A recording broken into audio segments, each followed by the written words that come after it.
you might not know about radars. Overrun! Overrun! Overrun! Yes! No, no. No, I didn't know this. Yeah, the US Navy is moving steadily Have US Navy some engagement? This is a disaster for Hungary. Hungary was the one that suffered the most. Yeah, I have a perfect overview of everything he has. Welcome to the studio. Thank you. It didn't help. Up the map mode underneath the ledger. Yeah, maybe we before we say too what the excited. outcome was of the plan. Maybe we should 2.2 million casualties and the meat war. It has been a while, so yeah, 12 hours or so, not counting.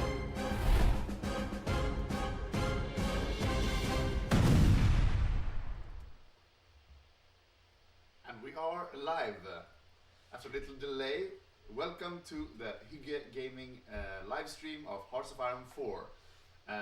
My name is Algot Snistan, and with me I have Badger, our chairman of the community. And we're gonna be with you here all day, showing a live stream of a live multiplayer Hearts of Iron game with the classic World War II historical timeline. Yes, we're glad you're joining us. We have 30 players with us today. We have 30 players across 3 or 4 countries, I think. Yeah. Battling it out all day. We're a little bit late with the stream. We were supposed to start about half an hour ago, but don't you worry, nothing has happened of consequence in the world. You see that there's been about 6 months of game time, and the Spanish Civil War has broken out. So we're going to be following that a little bit while we introduce the players we have across the 30 nations. Yeah.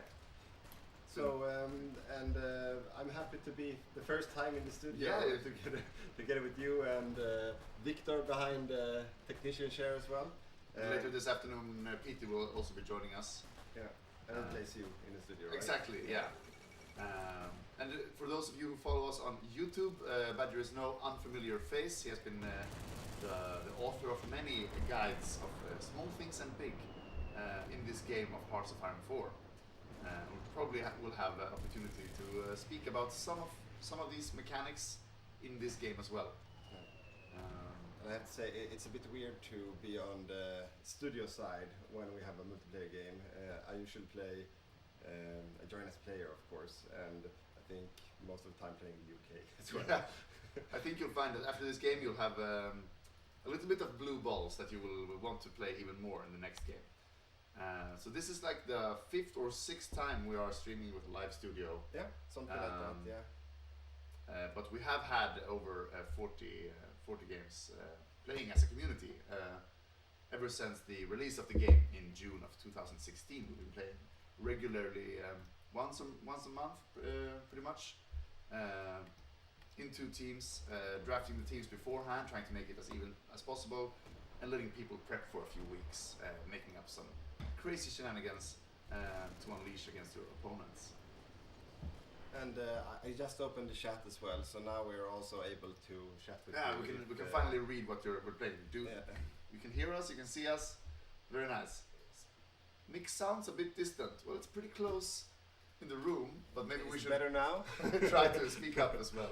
It's also a mic that captures a lot of sound, so we hope we won't have a lot of surround sound here. But if it continues with the sound, I think our dear Victor can jack it up a little bit as well. Yeah, probably. Yeah. And we are I've been new commentators. We see, usually it's Petey and Victor who are the main studio guys, and they're with us today as well. But studio work is quite tedious, so you need to be a bit more. So I'm doing my fourth, I think. 4th time here. Yeah. And you're doing your first. Yeah. But you know, it says quite a bit when they don't recognize your face. You're not the star of the show. No, I'm not the star of the show, but I'm happy to be here anyway. Yeah. And we see the Spanish Civil War kicking off. It's still paused here at 4 o'clock at the 26th of June. This usually is a non-dramatic affair with the fascists winning, but we have seen it go other ways as well. Yeah. But there is also a what I call it, like get out of jail free card. If the Spanish national Spain side loses the war, we have an in-house rule saying that they can surrender, but that gives a 10 military factory bonus to the Soviets. Yeah. as compensation for that. So it's not game over, but it's still buffing your opponent. Yeah. But you know what they say when you go to a big concert and you have Metallica playing, you always need a band playing for the main event. Yeah. So we are like the band playing before the real artists. Yeah, we're doing the pre-dancing part of the war, not so important part of the game. Yeah, it's only the hardcore viewers are watching in the morning anyways. So we have most of the watchers coming after the war breaks Yeah, out. exactly. So yeah, it's gonna we start playing at 10. We're a little bit delayed today, and we're gonna be streaming with you until Danzig or War, whenever that is in time and in-game time. And then we'll take a short break of 40-45 minutes for some lunch, and then we'll be back for the rest of the war with maximum of like a 5-minute pause after that. Yeah, we have someone hot joining now. Who is that? Desenor? I have no idea. I have no idea. Turns out People don't keep their usernames, so figuring out who plays what is not always easy. Some people are good, like Sean and Meatnick here. Yeah. They even they are a bit organized. Yeah. I like that. Yeah, exactly. And we're gonna go through the players in time as we do this as well. It's a quite different lineup. We have like a little bit of a junior player on Germany versus a senior player on the Soviets. We'll see how that pans out. We have night round 285, planning my day around the game, perfect pre-Euro viewings. Yes, and we should be wrapping up before the first games at 1900, right? Yeah, I need to check who, I'm supposed to know this, but since Denmark got knocked out last night, I heard it was a scandal. I lost all interest of the Euros A after VAR scandal. Yeah, on exactly. Twitter, Yeah, exactly. It's becoming so good now, the VAR system, so it was a toe that took away the first goal from Denmark last night. So and also a scandal that Switzerland beat the Italians. yeah, So, England Slovakia is playing at 6 o'clock CET time. Yeah, we'll see if we make it, Yeah. but that's not the important game. No, right? England plays. I'm probably like, if you're making bets on the internet, don't trust me, but yet listen to this one. Slovakia is winning against England. Let's hope. Yeah. Welcome to the Euro analysis casting. Yeah. If it's slow on the Eastern Front, we might just switch over to the game and show you. So, for all of you playing fantasy football, we'll be doing segments in between now. Okay. Yeah. But the much more important game is the one of World War II. We're going to get into it. We have some one disconnect and a hot join, but yeah, Spanish Civil War is going to get on. And like somebody noted in chat, the borders look a bit like Czechoslovakia. Yeah. I don't know. Yeah, they're pretty similar. You could fit in Czechoslovakia right here. Yeah. So keen observation. Probably, yeah. So we also have the other chat live. Yeah, this channel taught me so much about the game. Vanced. Yeah, said.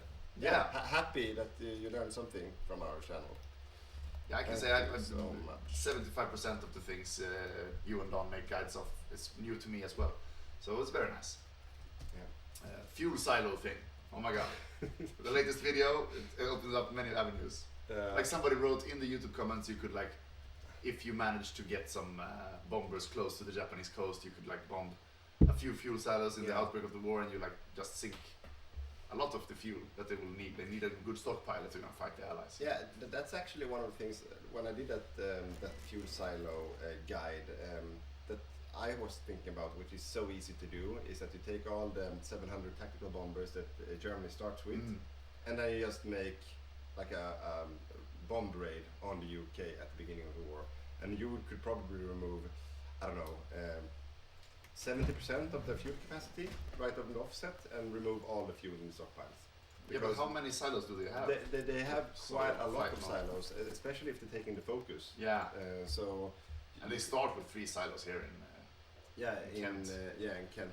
And if you hover one silo, so see how much you give in the mod. Yeah, 750k fuel. And if you look at stockpile, current capacity is what? No, I think it's, but this can't be right. 750k, And and it says here fuel capacity 800k. Maybe there's some national idea or something that.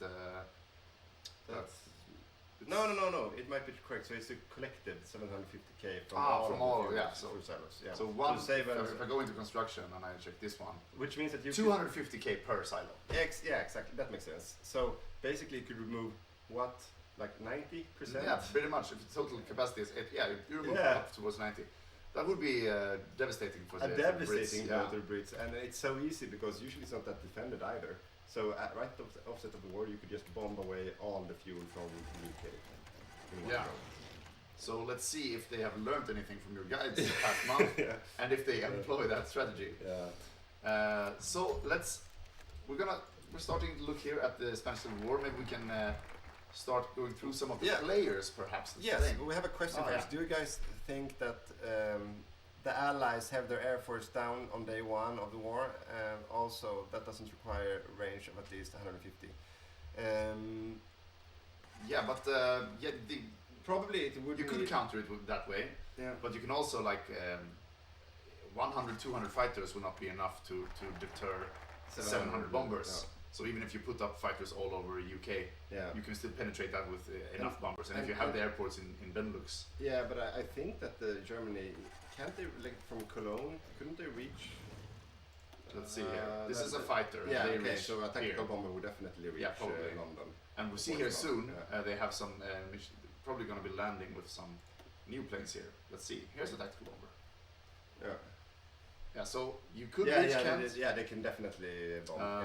But it's of course the whole air zone. But you could do it with bad efficiency, but still.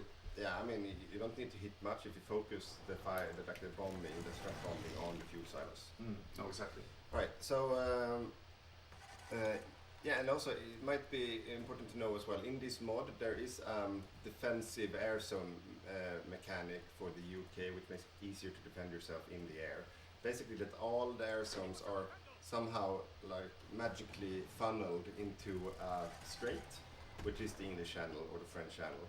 So as long as the UK keeps fighters up in the English Channel, you can't paradrop them or bomb them from any other angle.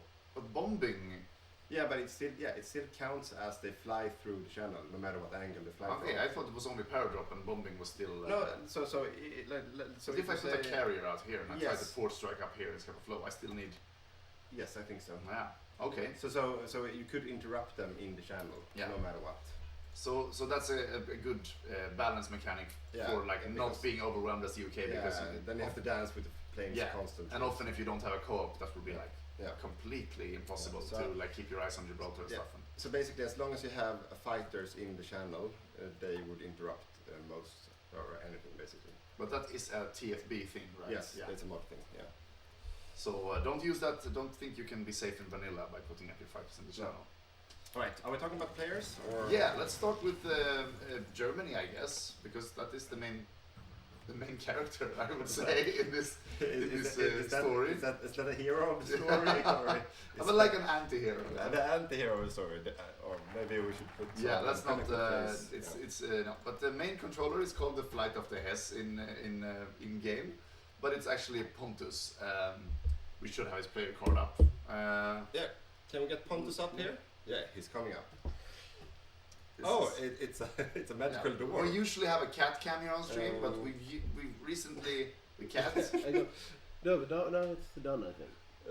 Never mind. We'll talk about it later. Sorry. Yeah. We have a bit of a delay. So If Pontus is the main controller of Germany, and Pontus has had many strong showings as India, France, infantry defense countries, I would say. A lot, but he has had very strong showings at many variable countries, but maybe not as often as main controller of a major. I don't think, if you don't count France, of course, but no. I don't think we have any main control of major. I'm looking at his track record here, what he played before, and there's one USA, but I think he was second share. Exactly. Also Soviet as one. Yeah, I don't think has been main. So this is the first time main controlling a major that's not France. Yeah. Which is not major. Yeah, but we asked Pontus. He didn't ask to play Germany this time, but we asked him because he's been taking more and more,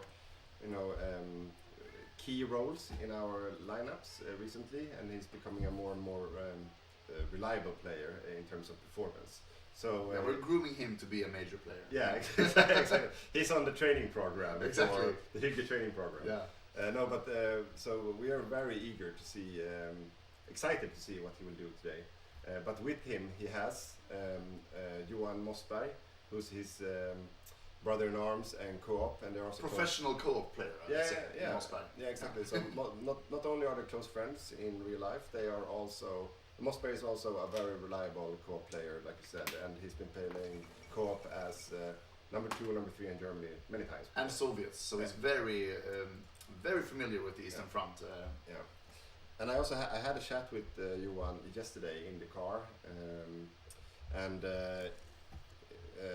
he told us me a little bit about the German build-up and the strategy. So I think we will be going through that later on. But Johan is taking on some key roles also to help out during the day, so it will be very interesting. Keep an extra eye on the Naval game because it will be exciting. It will be exciting. German Naval game is always exciting. Yeah, exactly. It does something to me at least, like knowing that Germany is doing some naval shenanigans. You know, I could just enjoy that all day. Yeah, one of my favorite roles is actually playing second seat on Germany, having responsibility for Navy and air and stuff like that. It's super fun. Yeah. So we see, I'm just clicking around a little bit. Soviet infantry template here, not really done yet. 27 with. Yeah, so they are upgrading it as we speak. It's probably going to add some support companies here as well. Yeah. But yeah, it's good getting some experience, not getting killed yet, but otherwise it seems to be a steady advance for the nationalists here in the war.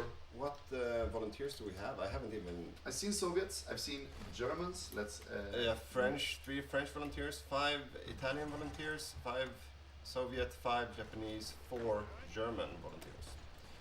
And I don't see any like cavalry divisions, no grinding mech leader here. Yeah, no Bulgarians either. So it's more like sending divisions that can win the Civil War than like trying to get some grind. Of course you get some regular grind, but there doesn't seem to be exactly anything special here. But so far this is looking pretty Axis oriented. To be honest. Yeah. And it should, if they focus, they should win. Often it's when the Axis take it for granted and they don't do it. That's when they lose. Yeah. We have a question from Night Round 285 again. Should we just call you 90 or something like 90? that? Because I get a feeling that you will be hanging around for a while. So. Yeah, but it's I think it's a regular viewer. Yeah, I recognize the name. So the question is everyone in the same location for this grand game? No, it's only the studio. Only the studio. However, next game will be a physical LAN. Yeah. Maybe we have time for another game. Maybe there will be a blitz game in between, but the next anticipated game is in the end of August, the beginning of September. Yes. 1st of September, I think. Yeah. So we have this yearly. 1st of September. Yeah. No, that's a Sunday. So I think the main event is on the Saturday, which is the 31st of August. It's not as historical. No. But we're gonna have it. And that will be a physical LAN with the team, 2 teams, 2 houses.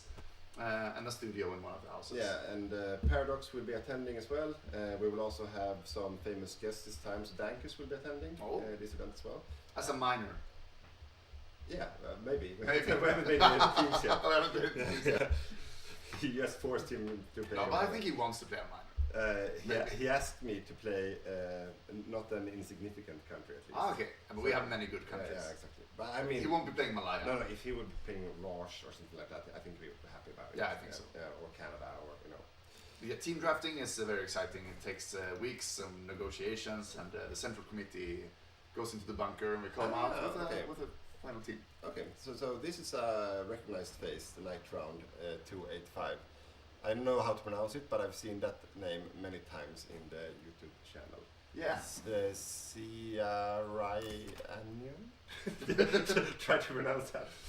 Exactly. Can you write it in phonetics so we can pronounce it properly? I can't read phonetics. No, okay. No, but we recognize your face. So I see that that's not National Spain, but National Spain does have they did have just a frontline order going, but I think they noticed that was not the wisest choice. I think. But they're capturing Madrid slowly but surely. Let's see. The Germans has. Okay, they probably used some of their own XP. Yeah. But okay, so maybe we should continue Move on on to with the players. yeah. Let's do the Maybe one more Spain. active in Exactly. Spain. Let's go with Spain first. Yeah. I need to look at the screen to see who's Spain. Joel Wernersson. Yeah, you will Wernersson. Yeah. So he was supposed to play Siam this game, but we had some last-minute rotations within the team because some players had to drop out last minute. So he was stepping up and played Spain for the very first time. And that's a big ask for a quite new player, I think. But he did manage to do this thing. And this thing, even though it's the first time Spain. Yeah, that's the thing most people... That's the hardest thing to do in Spain. There's one thing you really want to do, and that's save the Alcazar. And he managed to do it. He managed to do that. Okay, so it's a good start for Spain here. But he's been playing with us 2 games, 3 games? I think this is his 3rd game. Yeah. So moving to as of playing Spain is quite a big ask, considering what he's been playing before and how new he is to the game. So even though some players joining us have played the game a lot before. Yeah. But Joel, he joined us and learned playing the his game. first game with us. Yeah. Playing his first game with us. So he's a real rookie. But he's been stepping up game after game now, and seeing him on Spain is exciting. Yeah, and that makes me question: will he go for volunteer Spain or war Spain? So Mossberg, the co-op on Germany, told me that he would go on volunteer path. Okay, then he needs some strong templates, strong armor templates. Yeah. Otherwise, it's not worth it to not be in the war. I heard something that he will try to copy the Bulgarian build, but as a volunteer Spain. So some mechanized with either SPGs or tank destroyers. Is that a natural transition to talk about the Bulgarian player, maybe? That's the bridge over to that one. But so the Bulgarian player is a veteran player in our community, Jakob Olsson, or Jakob. He's also our modder, and he's been doing some small mods, alterations to the TFB mod. So we play a version of the TFB in our community. Yeah, with more playable countries because we're often so many players. So we need let's make Greece playable. Let's make Albania playable for real. And so he has been helping out. Yeah, and Jakob is also part of the planning committee where we both are part of. So he's behind the scenes planning our upcoming games and so on. Very active in the community, also regarding our rules. Yeah, and sneaky shenanigans is also often attributed to Jacob. Yeah. He's definitely, if you would rank our players by try-hardness scale, he would definitely be on the he's top, top there. Top 3 at least. Yeah, he's not maybe super Excel heavy like our dear friend Boppus, but he's quite data-driven as well. Yeah. And meta-driven as well. But very much so. Yeah, but he has a lot of original ideas as well. So he can see quite a lot of things from other communities, and then he makes his own adaptations of it. So he's not a conservative player. No, definitely not. So we'll see an armored Bulgaria together with the armored Spain here. Yeah. So he told me, Jacob, that he will get most of Greece to boost himself, and he won't have anything basically before Barbarossa. So he's doing a very greedy build. And he has 1 division with 0 org because he's training it in Spain here. Oh, he's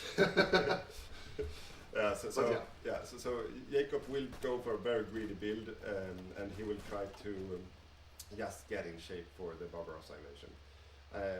I've heard also, and I think we could maybe make this as some kind of viewer thing, because there's a internal battle in the Axis, and that's Jacob on Bulgaria and Falk on Finland. They have a battle on who's gonna kill the most Soviets today. Yeah. So it's a prestigious affair. Yeah. I think they both have equal chance. Yeah, I think they're both very strong players. I do think that the country of Finland is better for the goal of killing Soviets with more divisions, and also the one who gets the kill is the one who closes the pocket. I think that the quick armored divisions of Bulgaria will do many surrounds, but maybe it's like Romania and Finland that finishes them off. I don't know. But then again, Jacob knows this. True. So he will be greedy. he will Please push attack for top. Moscow. Yeah. No, I'm killing Pocket. Yeah, exactly. So I think Jacob is focused on kill count. It's like, you know, it's like the Vietnam War.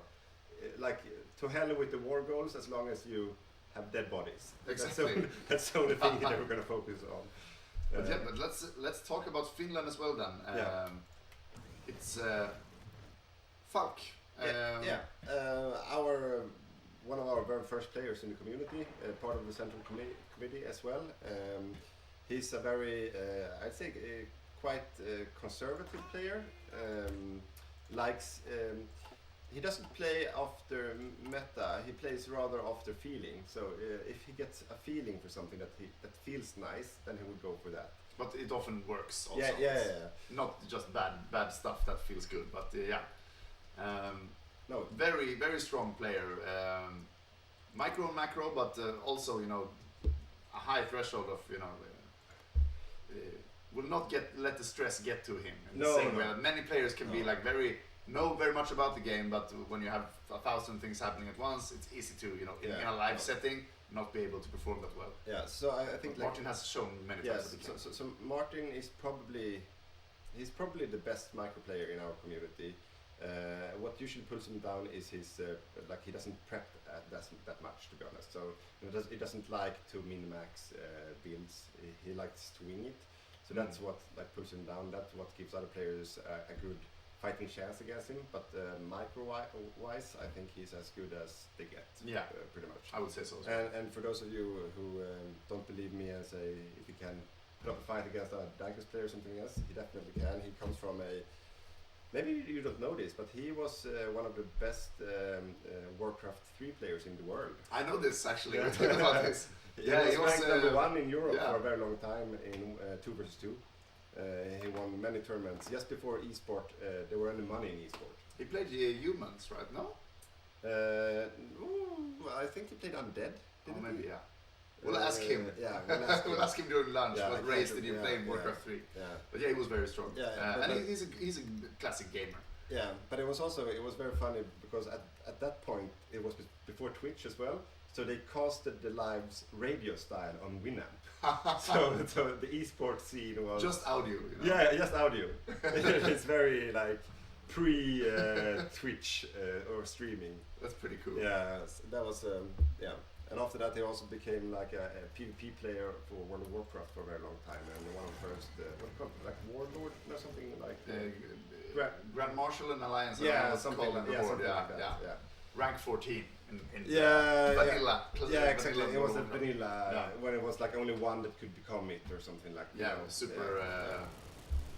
But so Martin, he will definitely give the Soviets a good fight. Yeah, and that's what we talked about. We have a junior Germany and a senior Soviet. So I mean, Bulgaria and Finland being some of our more explosive players or you know good players will help it.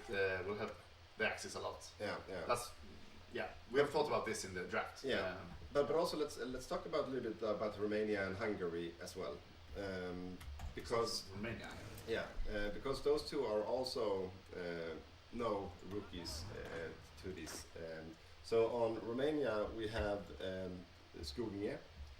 I'm just gonna double check so I'm not saying Skugnie on Romania, and he's also a very experienced player. He's been with us for many years as well, and he's like a well-rounded player. He's been playing the Balkan countries many times. He's usually someone that you could place on a country like South Africa or Canada, and he will do a good job, always. Seldom makes that many mistakes, but is probably leaning a little bit towards Martin, that he's not that big of a prepper. So he plays mostly on experience and a feel for the game. Of course he prepares, but not to the extent as some other players. So he could be the one asking for templates, but if he gets like the right guidance of the ones who's like read up on the mod and the latest meta, he can become very dangerous. And often you have someone in your team that has more information on the meta, and you can just in the chat just ask when you do your prep. We have a nationalist Spain victory. Yeah. So December 36th. It's a pretty good showing, I would say. Is Yule a hidden star? Exactly. Or did everyone else did the hard work for him? I have no idea. But it seems like he did a lot of pushing as well. Yeah. Very, very good.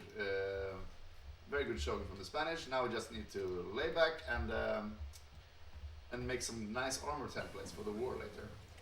Yeah, I'm really impressed. I think like 36, half a year. That's very good. Yeah, I would That say is that very this is. I think they've spent some experience here with the Soviets because this would not be okay after the Civil War to just have 50.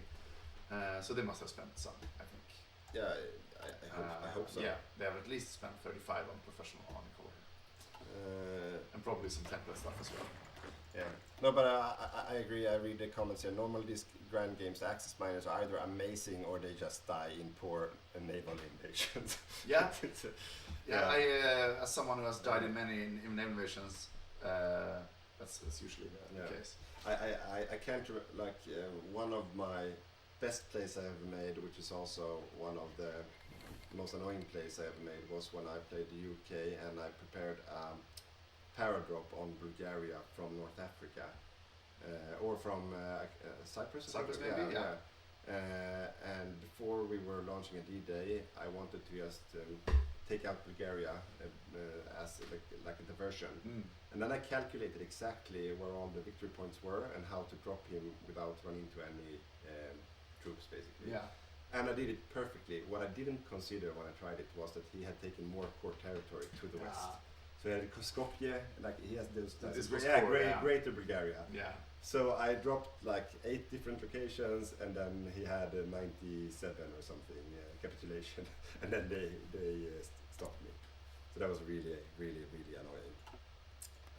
Yeah, that was, it's, things like that make. But in every following game now, late game there's always some garrison in these two countries because naval invasions from the Black Sea is possible, and the allies can come from the Med as well. So it changes the meta every time someone does. Yeah. So should we take? We have a question here before we go to Hungary. Maybe we have a question about the Italian Navy.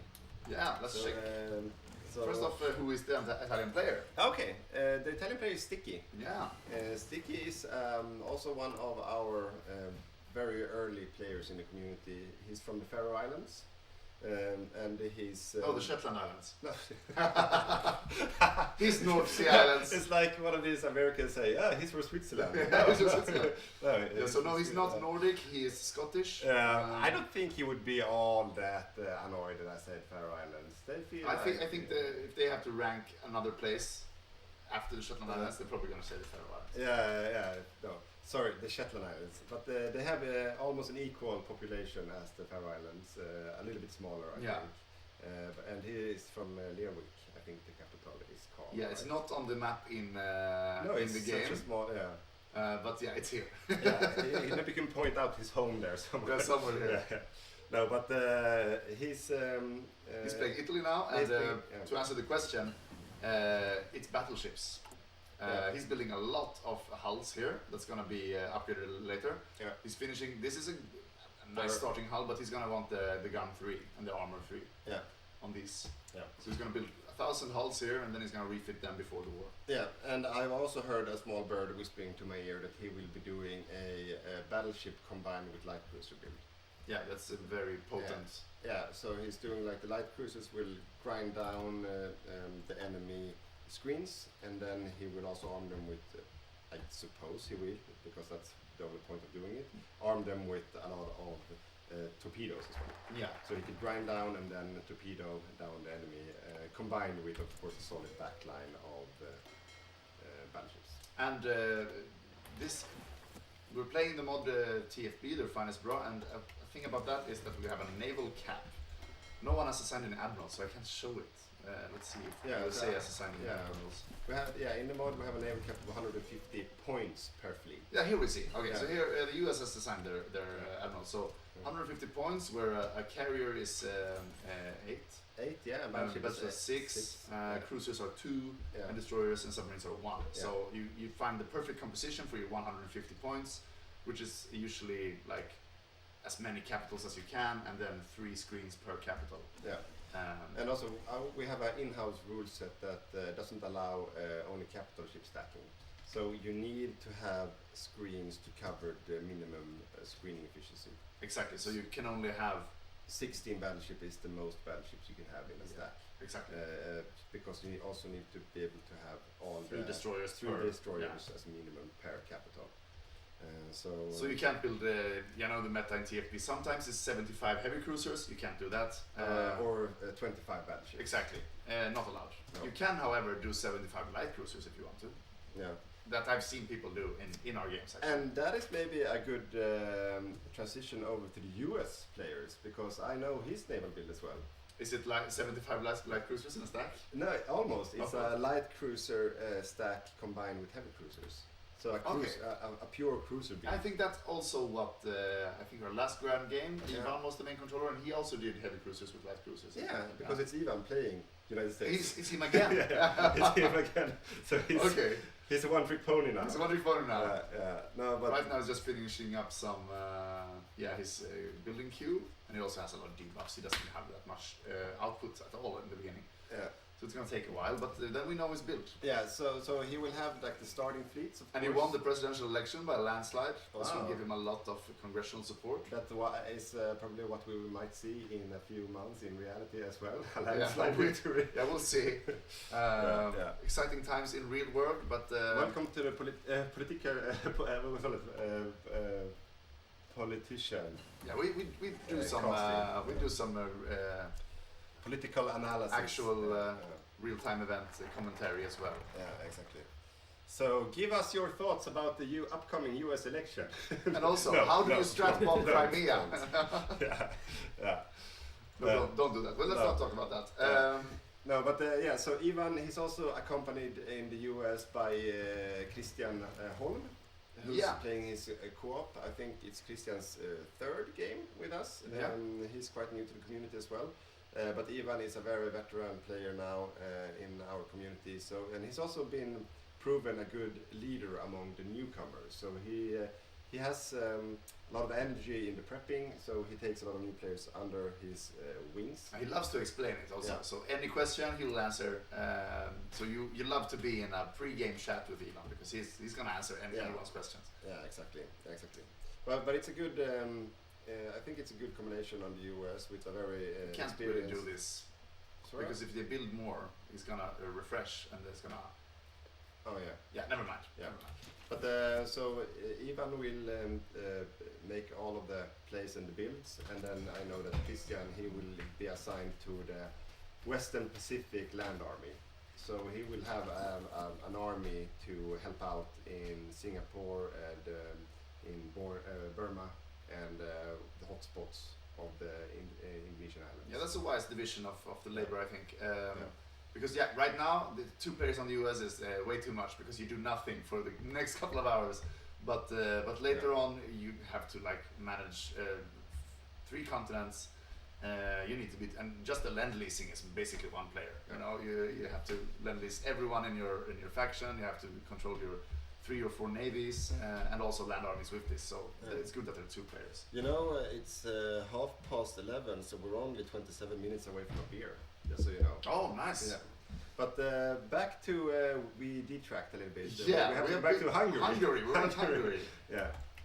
So on Hungary we have Joachim LL. I can't remember if it's Lövgren or Lövstedt or something like that. But it's one of those 2. Yeah, it's one of the either or. But he's also a player that's been with the community for quite some time now. You can see that on the number of stars on his profile. And if you don't know what the stars are for, it's a veteran star system. That means if you play 5 games with the community in multiplayer, you get a veteran star. Yeah. So that's basically what they are. And so it's 20 games at least. Yeah. And you've seen also under some of the national flags, you have some badges with some symbols on them. They are awards. So you saw that on Ivan, for example, the last player. Can you give him, show him again? He had it was the newest awards. It's called the greatest support is, I think, like the Marshall the Marshall Award, which Marshall means Award. Greatest support, basically. basically. Support player, basically. Yeah, which is an award we added because greatest play is another award we have, and MVP is another award we have.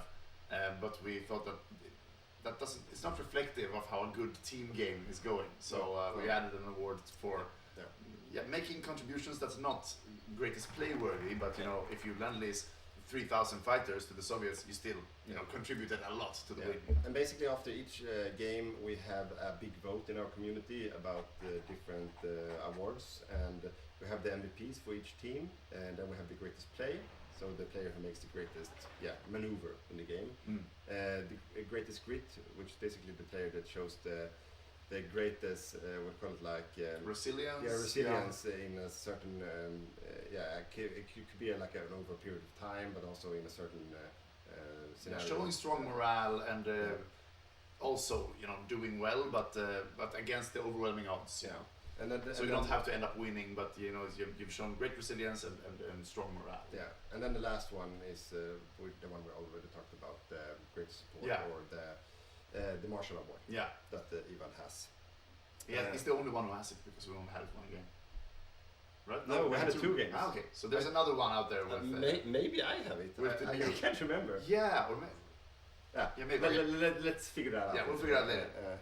But anyway, so we're talking about 4 about stars, no awards. That doesn't mean he hasn't done anything in the games. It's just that we have very few awards, and they often go to, the guys with the tanks. So.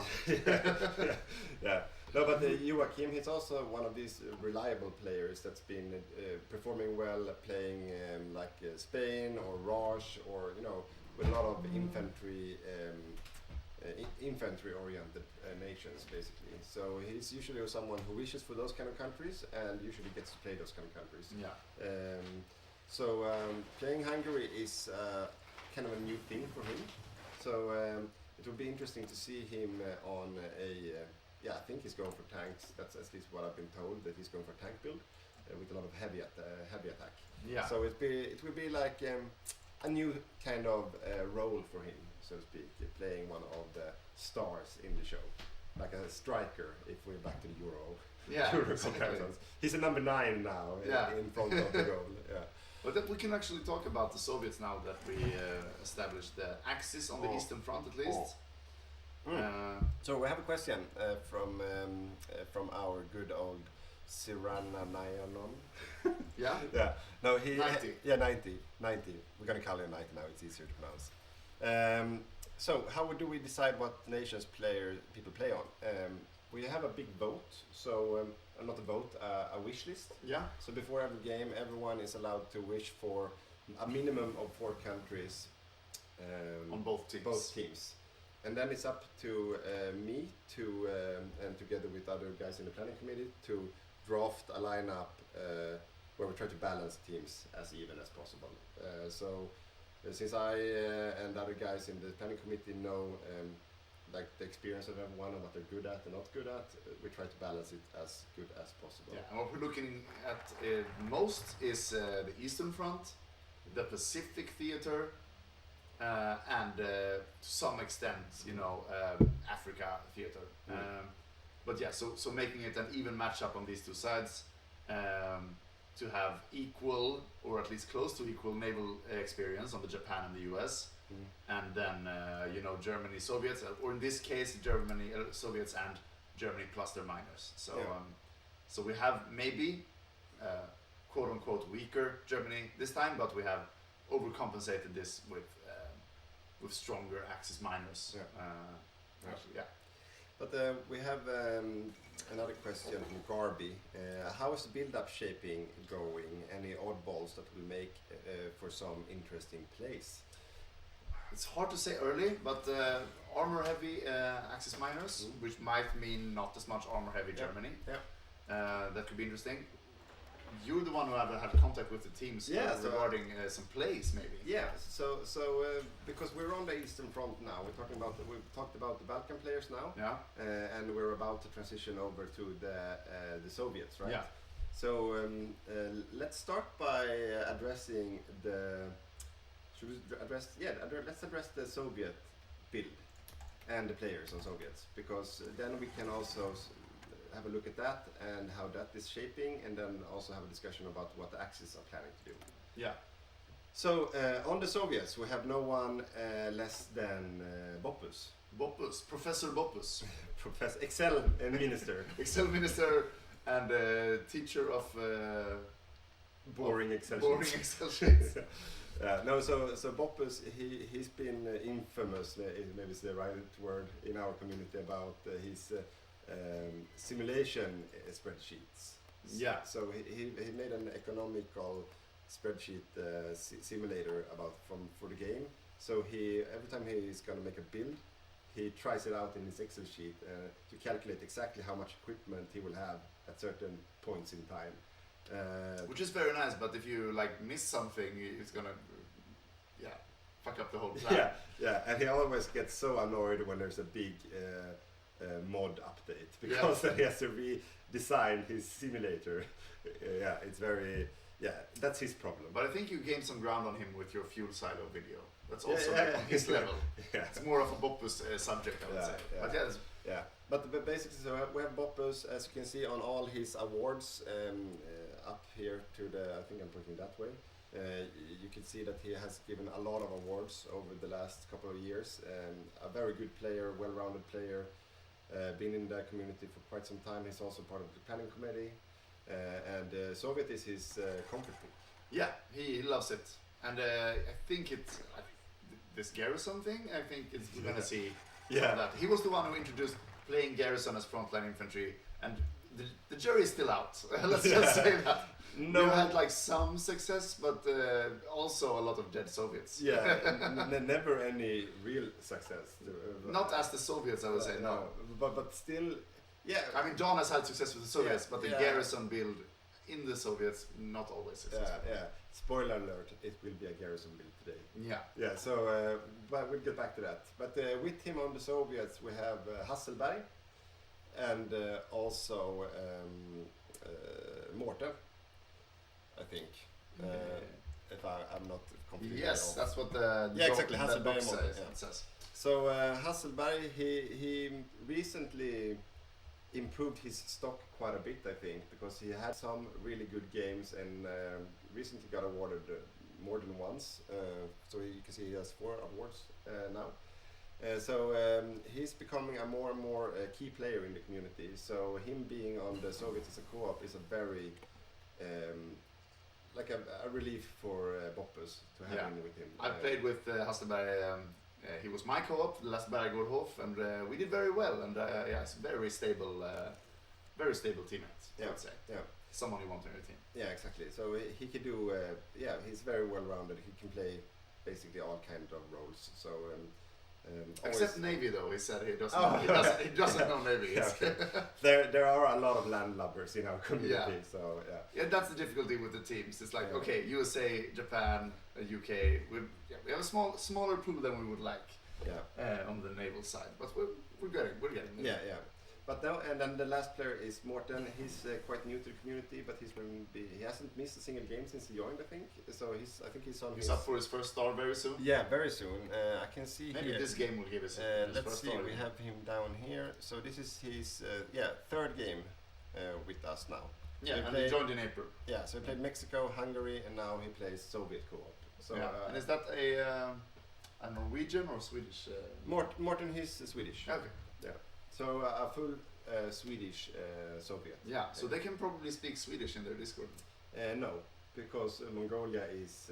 let's move to Mongolia. Yeah, he's Norwegian. Yeah, okay. And he's not that comfortable He's with not Swedish. Swedish speaking. No, he understands Swedish a bit, of course, but he's not that comfortable, so I think they will keep it English. And in the Mongolia, they also have a purge. Yeah. So...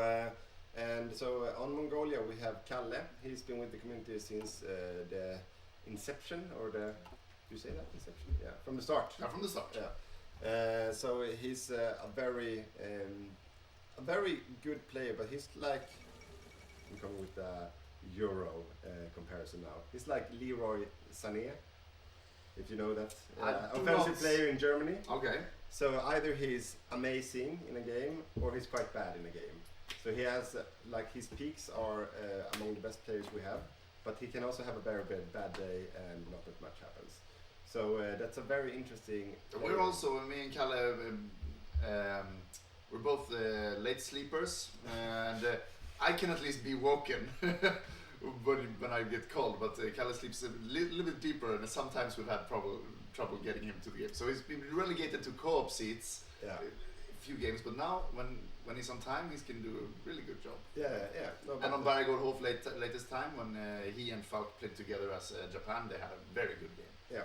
But so Kalle on Mongolia, I don't know what he will focus on. I suppose either some kind of mech build or some armor build. That's the usual. Yeah, with this manpower, that's like the only viable thing to do. But they get. You could go infantry Mongolia. Was it? Yeah, absolutely. Like you can always go infantry. You can always go infantry. Yeah, sure. No, but they have they can get a lot of core territory. Later on. Yeah, later on with a lot of extra manpower. Look at this. So Pan-Mongolianism, you get a lot of... So they have, like, they don't have core on most of the country from the start. So once they get a core on the rest of it, they'll get a lot of manpower. Yeah. So everything to the west is uncored. Okay, yeah. In the start. So you see compliance, Yeah, so it's gonna work on that. So I think they can be a decent infantry country if you want to. Air Mongolia is also something that no one tried in our community, but it's viable as well to go an air build. Yeah. I always dreamed about playing Mongolia and do a cavalry build. That would be amazing. Because it's like the only country in the game that have buffs for cavalry. Yeah, you have buffs for cavalry, but your doctrines will be shit for cavalry. No, but then you go cavalry and you add like one mechanized division to get some hardness, and then you add like a motorized artillery or motorized anti-tank. And all of a sudden you have very cheap, very mobile artillery divisions, basically. Yeah, sure. But just the shock of seeing cavalry coming it's a victory enough. It's a victory enough. Yeah. Sure, and it's still 1 or 2 kilometers faster than infantry, and even though it's much worse in fighting infantry, it can be used, of course. Okay, I love how clean China is. Can you guys open up the importance of Mongolia? I haven't really understood that. Well, it's not historically important, but in the game and in the mod, to get more players on the make it more balanced and also get more players on the common turn. Yeah. So I think like if you play the vanilla game, you know how strong Hungary can become or Romania, and Mongolia is basically on par with those countries. Yeah. They are like the perfect tank micro miner. So they could easily get 8 tank divisions to Barbarossa or something like that if they're well designed. Some research bonus here. Yeah. No, but it's a very strong country.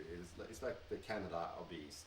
Yeah, and you also have 2x on mechanized, so you can rush that pretty fast. So a good player like Calais on Mongolia could basically be the winning factor on the Eastern Front. And you also have the Kublai Force Ghosts. Yeah, and they have very good generals as well. So Mongolia, if they hide in the interior of Soviets, let the Axis push in, and then they can cut off the head of the snake with their armor or mechanized. Easily a game winning. But as always with semi-low manpower miners. Yeah. 1 wipe or 2 wipes and you're basically out. Or for many countries that's the sad reality. So be careful with the divisions you got, and you can do a lot of good work, but you won't have the retention that bigger countries have. Yeah, well, because what are the various countries this player pool is from? You mentioned Russia from SW. Is that what? Shetland maybe. No, wait. No, Sweden. No, Sweden, yeah. So we are from the beginning a Swedish community, but you, for example, live in Denmark, and we have friends in other countries. So now we have a few from Norway, a few from the Shetlands, which counts as the UK. One from the proper UK, I think. Yeah, more than one. We have 1 player from the UK today playing. Yeah. But we have a few from the UK. We have a few from the Netherlands. Yeah, from the Netherlands. Also playing today from the Netherlands. We have 1 player today from Lithuania. Yeah. And which still exists on the map. Yeah. Let me think. We also have a German who's playing. No, not the German. He's a Brit. He used to live in Germany, but now lives in Argentina. Yeah. He's playing also today. He'll be the first one we kick if we start like exactly. The server is in Sweden. So why is there a Poland player? There is no Poland player. No, but we usually do Yeah. have a Poland Yeah. player, and this is not our mod, but the TFB mod. But they made Poland playable, Yeah. which has which basically means you have a capitulation, a post-capitulation mechanic, which gives you some off-map factories, Yeah. maybe some manpower as well, Yeah, manpower some as well. equipment as well. We can Manpower check out the. yeah. But we won't have a player today, so this is not as important. But this is not. Oh, server lost. Oh, we're gonna be rehosting. Yeah. So we're gonna get a nicer background picture now with maybe some. Yeah, we'll see what we get. Yeah. But Poland has an off-map tree. Yeah. So basically, that once they capitulate, the real play starts for Poland. So before that, they're just a road bump. But once they capitulate, you could actually become a quite strong miner with all your factories invisible, so to speak, and your manpower pool, and then you spawn all your troops in the UK. Yeah. So it's a very fun country to play actually. Yeah, and basically it's because we don't want to. It basically started because we just wanted as many players as possible, and we start, thinking what countries could be playable. And sure that the TFB guys added Poland, and then we added Greece and Albania and some others to make it more, to get more players in. So Yeah. at maximum we've had 39, 43, I think is record. yeah, 43, Yeah. which is not recommended by Paradox to be that many, but it has worked out. Yeah. So it's very fun, Yeah. and you don't have to go like, we need a France code. And I'm actually quite surprised that we've had two or three disconnects already, crashes. Yeah, let's hope that does not continue. I have a small concern that some players didn't deactivate. Some of the new players might have forgotten this. Yeah. We've learned this quite recently. But if you deactivate all this cosmetics, or at least all the players have to have the same cosmetic packs activated for optimal gameplay. Talked about Or you get more desyncs. But these have not been desyncs, these have been crashes. So maybe it's the host. We will see. We don't have anyone with a super slow connection this time at least, so rehosts will go fast. Yeah. So, but we were getting to we're tracking, what we call it, like we're off topic again. We were talking about the Soviet build. Yeah. And the Axis, but I need to join the game as well. Where do we have it? The Soviet's gonna go a garrison, which means a cheaper, slower unit, which is like on par with regular infantry when it comes to like only defense. Yeah. They're very close, but they're very much worse in attack, and also moves slower. So as we saw in previous games, we've seen like sure there are many divisions, they can be quite strong in defense, but if there's one gap in the line, you can very easily surround these units because they have very low mobility, and if they move, they lose their entrenchment and they become even worse. So basically it can be a functioning meat wall, but as soon as you need to do something quick, or you need to get some divisions from one place to another, you see that you would much rather have regular infantry. Yeah. So sure, you can get, I think it's 70% of the equipment, so you can get, almost a third more units from choosing garrisons. And it's also lower manpower, so you can get even you can get a lot. But the play is basically that he will have 30 with garrisons everywhere, and here's the thing I like about it is that he's staying with the early equipment, so he's not even upgrading anything. So he's making them as cheap as possible, and then he will just swarm the front line with a lot of 30 with garrison divisions, and then he will start adding heavy anti-tank guns to them. Yeah, it could definitely work, and especially if you have some defense in depth, just making it that a penetrating armor division gets deorged and it gets slower, and just running them down, and then they will have offensive units as well, like the special forces and maybe some armor. No, so he won't have any special forces, but he will have in the beginning he will make early heavy tanks to roam behind the river lines to be like a QRF, quick response force. But not that many, maybe 8 of them. So what I think the opponents will have a very difficult time to reading his build, because they will see a lot of infantry focus, but still some heavy armor builds, but not that many. And then what he planned to do is that as soon as he gets to the 41 ticks for medium armor, the 40 and then 41 with the good armor upgrades, he will swap everything to medium armor. So he's actually even changing from concentrated to dispersed industry mid-game, mid-fight. But you can't do that this, right? You have no. He has to go back home. It's because the Soviet Union can't go dispersed early thanks to the new focus trees. Yeah. But he can. That disappears once he's at the war. So I forgot to ready up. Yeah. So mid-war, he will change to dispersed and then rebuild his industry and build for medium armor. That's a very innovative build. Yeah, so hopefully he will have so much garrisons everywhere that he can sustain that he so has much time to build. Yeah, so it's time to build. So it's a race against clock to get those medium armor divisions yeah, out. so he's basically betting on he can throw so much manpower on the problem until he gets proper tank divisions in the backfield. And what's good about it, I think, is that because I talked to both Bulgaria and some other Axe players, they would look at his build from the start and go either focused on soft attack or hard attack. If they see garrisons everywhere, they would probably focus on soft attack. Yeah. If he then toggles everything to medium armor, they would be worthless. But they'll probably see that before at least so the start of Barbarossa. Yeah, so they'll build a lot of SPGs, then they see him switching, and they'll panic. Yeah, but it can be that they are having a blast in the beginning, because the few heavy tanks won't be able to do that much, to be honest. But then once all the medium armor gets activated, Soviet will probably be a very dangerous beast. So he will gain his offensive capacity late. Yeah. So let's see how that pans out. It's going to be very exciting, Eastern Front. Yeah, the risk is basically that he gets run over. That he doesn't have time to build any medium tanks. Yeah, but I don't think so. I think that... I've seen 4 players, I think. 4 or 5 players. Yeah, but it's going to be very interesting. See, I removed the chats.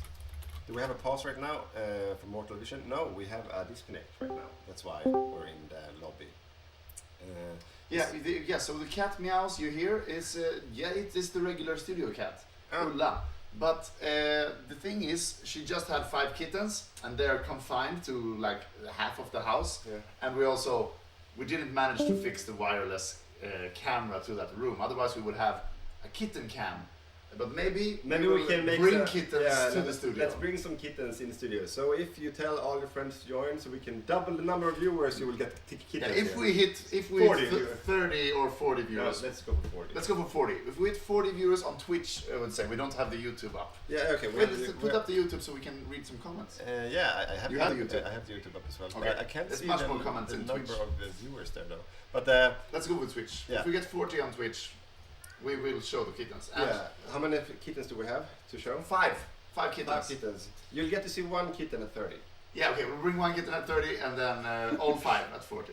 Yeah. It will be fun. It will be fun. And if we hit 100, you will see kittens drinking beer. Yeah. No.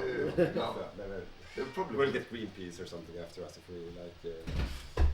No. I don't know if she needs anything. Is that a kitten or a real cat? That's a real cat, and she used to be like big, but now she's like super skinny because 5 kittens just drinking her dry. Yeah. Okay. Now. So now Victor is actually gonna show. But that's not a kitten. No, this is not a kitten. It's just a small cat. Yeah. So a small cat will appear now. That's the small. That's the mama cat. Or soon. Yeah. Before. Yeah. So that's the cat. She's very milky. Very milky. Very milky on the tummy. Yeah. But maybe Victor, if you can check like the water bowl and next to the see if she has water. We also have because I have fed her. So we have conflicting comments about the microphone as well. So we have Jonte saying that the mic should get closer, but Saxoliv says it's good. Yeah, because we are very close to the mic, and if the cat can be heard, we should also be heard. Yeah, Jonte, you're just... Can someone else confirm that the mic is good or bad? Okay, so... Yeah, so they have to put the volume very high to hear it. Yeah, and in Mortal Vision we do not have a pause, we just have a game crash. You already answered that. Yeah, exactly. Yeah, Rash Hour regarding the Poland player. Yes, we had a Poland player in the announcement, but he dropped out. That's why we don't have a Poland player. Yeah, so we are close to 30. I think when we hit the 30 mark, that's when Poland gets involved. Yeah. So we have a Holland player, which usually is after. We usually have a Poland player before we have a Holland player, but because it's a dropout, the Holland player wanted to stay on Holland. Yeah. So so we had a few dropouts and a few last minute players enjoying the game as well. So if it's not countries of huge consequence, we let people just stay on their countries. So if they're playing like a small minor, they can just stay on that small minor and we play without that country. So right now we're missing like Poland that we usually want to have. We're also missing Vichy, France. Yeah. That we usually want to have. We usually want to have as well. But all the other minors are there, I think. So we'll probably see a Vichy annex for the Axis. Yeah. But we don't have anyone on Greece or Albania today. Or Yugoslavia. Yugoslavia is also one country we would like to have, of course. But they are easily eaten up as well. So so there won't be any consequence for the balance, I think. No. Yeah, it's nice to have Poland, but we'll be fine. Yeah. We have. So I don't know what she wants. No, she's just bitching. That's just bitching. The cat is bitching. Yeah. So if you sit here in the live studio, you'll get used to hearing cats as a constant background noise. It's like a zoo in here. Not like back in Copenhagen. There's only dogs there. Barking. Yeah. Copenhagen's like a dog city. There's constantly dogs barking. Or drunk Danish people. I can't barking. That's pretty close. Let's see. Now we actually have some joins here. Very good. Yeah. So we'll be live soon enough. Yeah. Soon we're going live back again. Garby, personally I had to boost the volume up. Okay. So any of your vids. Yeah, Jonte is sitting with a phone in a car though. But we can say, we do these live streams, but we also have a YouTube channel where we post guides on Hearts of Iron 4. Yeah. Usually some niche subjects that you probably haven't heard about before. Yeah. Every Monday, right? Every Monday. Every other Monday it's you, and every other Monday it's Bopus, right now main controller of Soviets. Yeah. And you can also become a patron of our community, where you get extra guides every other week. So every other Thursday we release a patron exclusive guide that only our patrons get. And so our patrons are a little bit better at HOI than any other person. Yeah, they are roughly 50% better because they're getting 50% more. And we're also going to have a giveaway today where we give away some DLCs or the level under DLC content pack. And we were participating in a tournament, Badger. Yeah. So Dankus Mimicus, the famous Hearts of Iron YouTuber, hosted an anniversary tournament for 8 select teams, and we were one of the teams.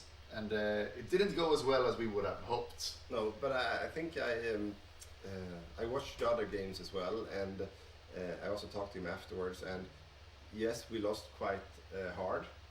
But then again, we were not like, there were very small things that didn't go our way. A lot of things went wrong, which was like silly, silly things. Very small things, and there were like rule-based things that we missed. Yeah. So I think that when we played we played like 50 games in a certain timeline. Yeah, and you're always used to the timeline, and then all of a sudden you get an April Dancing War. Or what it was, it was very early, and we were like, what, are they even allowed? You got thrown off. Even though we knew it from before, we still got thrown off. Yeah, but anyway, we did get the consolation prize, 10 DLC packs, and we usually get a few packs from, sometimes from Paradox, and we, instead of using them, we give them away to our viewers. So if you become a patron, we also have a free level of patronage. Yeah, so you can become a patron on a free level as well, and that's basically a good way to keep yourself informed about upcoming games like this. And you also get a newsletter from yeah, Europe. yeah, exactly. So we send out what's coming and what's happening in the community if you become a free patron. And free patrons are also in our raffle for DLCs today. Yeah. So after lunch we're gonna have a raffle and we're gonna draw patrons from a bowl, including free patrons, and we have a few lucky winners who will win the Axis armor pack, I think. Is that the one we chose? Yeah, Axis armor pack. But we also have other DLCs. We also have other choosing. Yeah, exactly. Yeah. So our Axis armor pack and some other things will be available for a few lucky few of you that joins our Patreon. Yeah. Now we're in the game, finally. Let's talk about more players. We have an important major player here that we haven't addressed. The United Kingdom. Yes. So on the UK we have our player called Jonathan Sarge. Might pronounce it as Sarge in English, but it's not pronounced like that. It's Sarge. But he's been in the community for quite some time. He's been playing many majors, but never UK. And it's a stressful country. You have played the UK most of all our players. Yeah. I think 25% of all games you are the UK. Yeah, something which like means that. half the time you're playing the Allies, you are the UK. Yeah. But, and I also played UK a couple of many times. Not as many as you, of course, but it can be stressful. And you are like the leader of the Allies. You have a lot of timeline things to keep track of.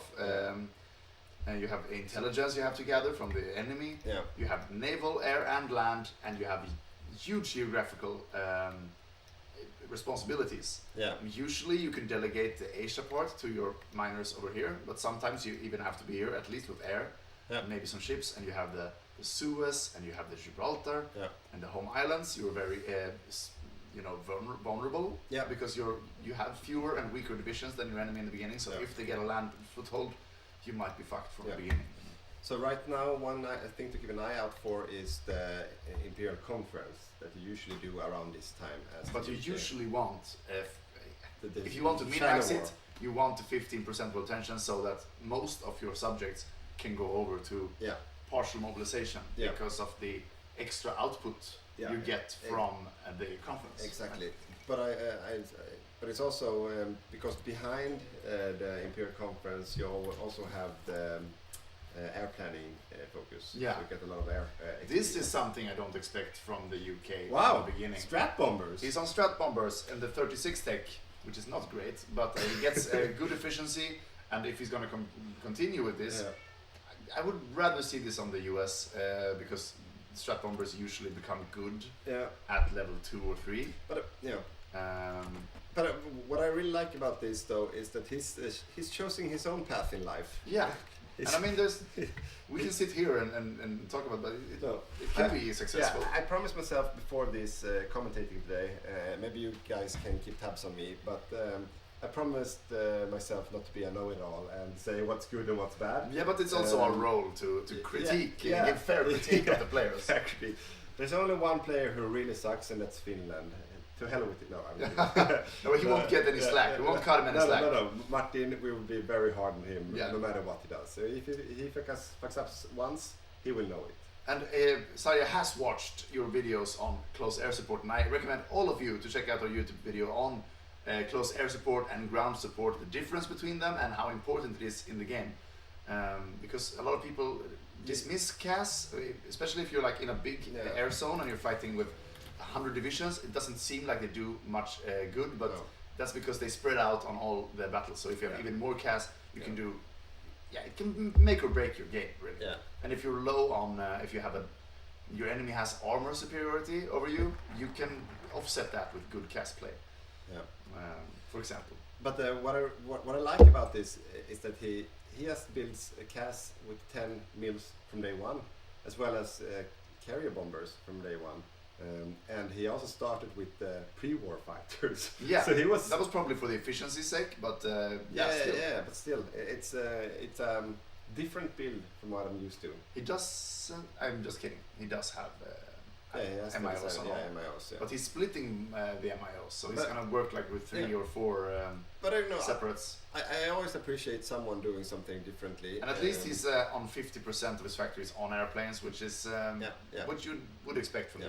the UK. So what is he doing navy-wise? Let's see. Well, it seems like a carrier build. To be honest. Converted battleship hulls. I would go converted cruiser hull in this because they're cheaper, but let's check out the template here. Yeah. So this is the one they're using, which is 20? not that cheap.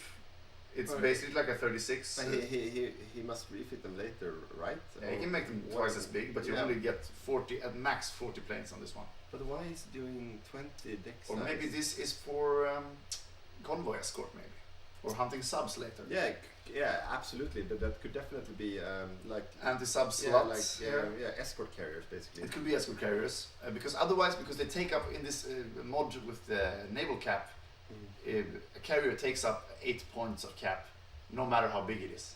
So meta-wise, to maximize your 150 stack as much as possible, you would like as much deck space as you can, which is, the 36 carrier can carry 60 planes, and so forth when you get bigger, and the super heavy carrier can carry like 160 planes. Yeah, exactly. So And that's still just 8 points in the naval cap. but what have you done doctrine-wise? Have you done anything so I don't far? think so. Or shown his He's hand? on. Yeah, he already showed his hand. Yeah, he showed his hand. Yeah, he showed his hand and went for base strike right away. Yeah, so if the Germans paying or attention. Italians are paying attention intelligence-wise, they're gonna see this right away, and they can maybe counter it. We'll see battleship build against carrier build. I would say But it does explain. I'm a carrier fan. Yeah. I will always be. For But it does explain why he went for the navs earlier. yeah, he needs a lot of maps to he fill all needs- this. Yeah. So it makes sense. But I'm super curious about this because you usually see, like since I've been playing the UK so many times, it's very seldom you see a UK going for a carrier build. Yeah, I think it's like I've seen it once or twice in our games. I mean, it is very viable. You can do this. I think what's dangerous with it, if you want to look at the downsides, is that it's very dangerous with carriers in the Mediterranean. So because there are access airports everywhere. Yeah, it's land-based airports everywhere, so it's difficult to get air superiority. And if you don't have air superiority using carriers, your navs will get intercepted. And especially 39, the Axis will have more planes than you. Yeah, exactly. So if they pressure you at the home islands, they will get superiority over So- Eastern Med, for example, and your. so it's get basically sunk. so the fleet is basically worthless in the Med early in the war. Until you know you have more planes. Exactly. Yeah, exactly. But in the Atlantic, it's golden. So for a anti-raiding build, it's actually the better build. Yeah, having some escort carriers.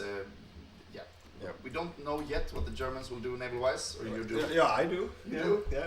So the Germans are going for a Panzerschiff build. Boats. So what you can see here are Panzerschiffs, and that's like a hybrid battleship / cruiser that only the Germans have. What's unique with them is that they can mount a lot of different guns. They can have both heavy and light. Both heavy and light tack on them, and their range is crazy. So you see 7,000. This is a very strong. The battleship 3 armor will stop this piercing, but anything else will get pierced by this ship. Yeah, so if you hover the armor, you see that it's armor 7. So they have cruiser armor, but they have a dual armament. So they can have battleship armor, guns, but with cruiser armor, and they have a range of 7,500. Yeah, that's a lot of range. But that's like 3 times as much as a. So they're quite vulnerable, but very high in firepower and speed and range. So what they are really good at is surface raiding. 6,000. So that you could have a Panzership roaming around the tip of Africa, right on the Let's kind of compare here. offset of the world. So it's a lot cheaper than a battleship. It's a lot more expensive than a heavy cruiser, but I think it's a lot better than a heavy cruiser, and just slightly worse than a battleship. Yeah. So I'm a big fan of Panzerships because they can basically hit the Allies everywhere. Yeah. From the start of the war. But if the UK man now he goes for a carrier build, so it doesn't matter. He won't get armor 3 probably. No. So exactly. So I think the UK build is quite good at countering the Panzerships. Yeah. If he stacks his ships good enough, but it won't be any Yeah, the panzer ships won't win any naval engagements because they will probably be split up in smaller groups to raid. Yeah, but if they raid and like the escort carriers don't have capital screens, you can see a victory, a panzer ship victory. But on the Atlantic. yeah, but the Jacob Mossberg, the co-op for Germany, he told me that he will have half. He planned to have just under 20 panzer ships at Danzig War, which is quite a lot. So he plans to have half of them around the Cape Verde Plain. So if you go down to Cape Verde Plain, it's this region. This is the most critical naval region in the game, I think, apart from the English Channel. Yeah, exactly. Because this is where most of the trade and supply goes through the game. So if you control this one either by raiding or anti-raiding, you're like the master of the sea. Yeah, and both you and me love the raiding game and the convoy game, and it's true. Like this airport here on Cape Verde, not even an airport at this point, but that's super important, and like for the allies to retain both sides of the coast. Yeah. So this is basically the big prize for Axis. Yeah. If they can control this one with raiding, it will be impossible for the allies almost to keep up a good campaign in Africa. They would have to stay away from Africa, basically. The alternative to this is the Cape, but this is of course firmly in Allied hands unless something disastrous happens. But the German plan is to have half the panzer ships in Cape Verde Plain, and then half the panzer ships outside of Ethiopia. Oh. And they could reach that thanks to rebasing to Italy.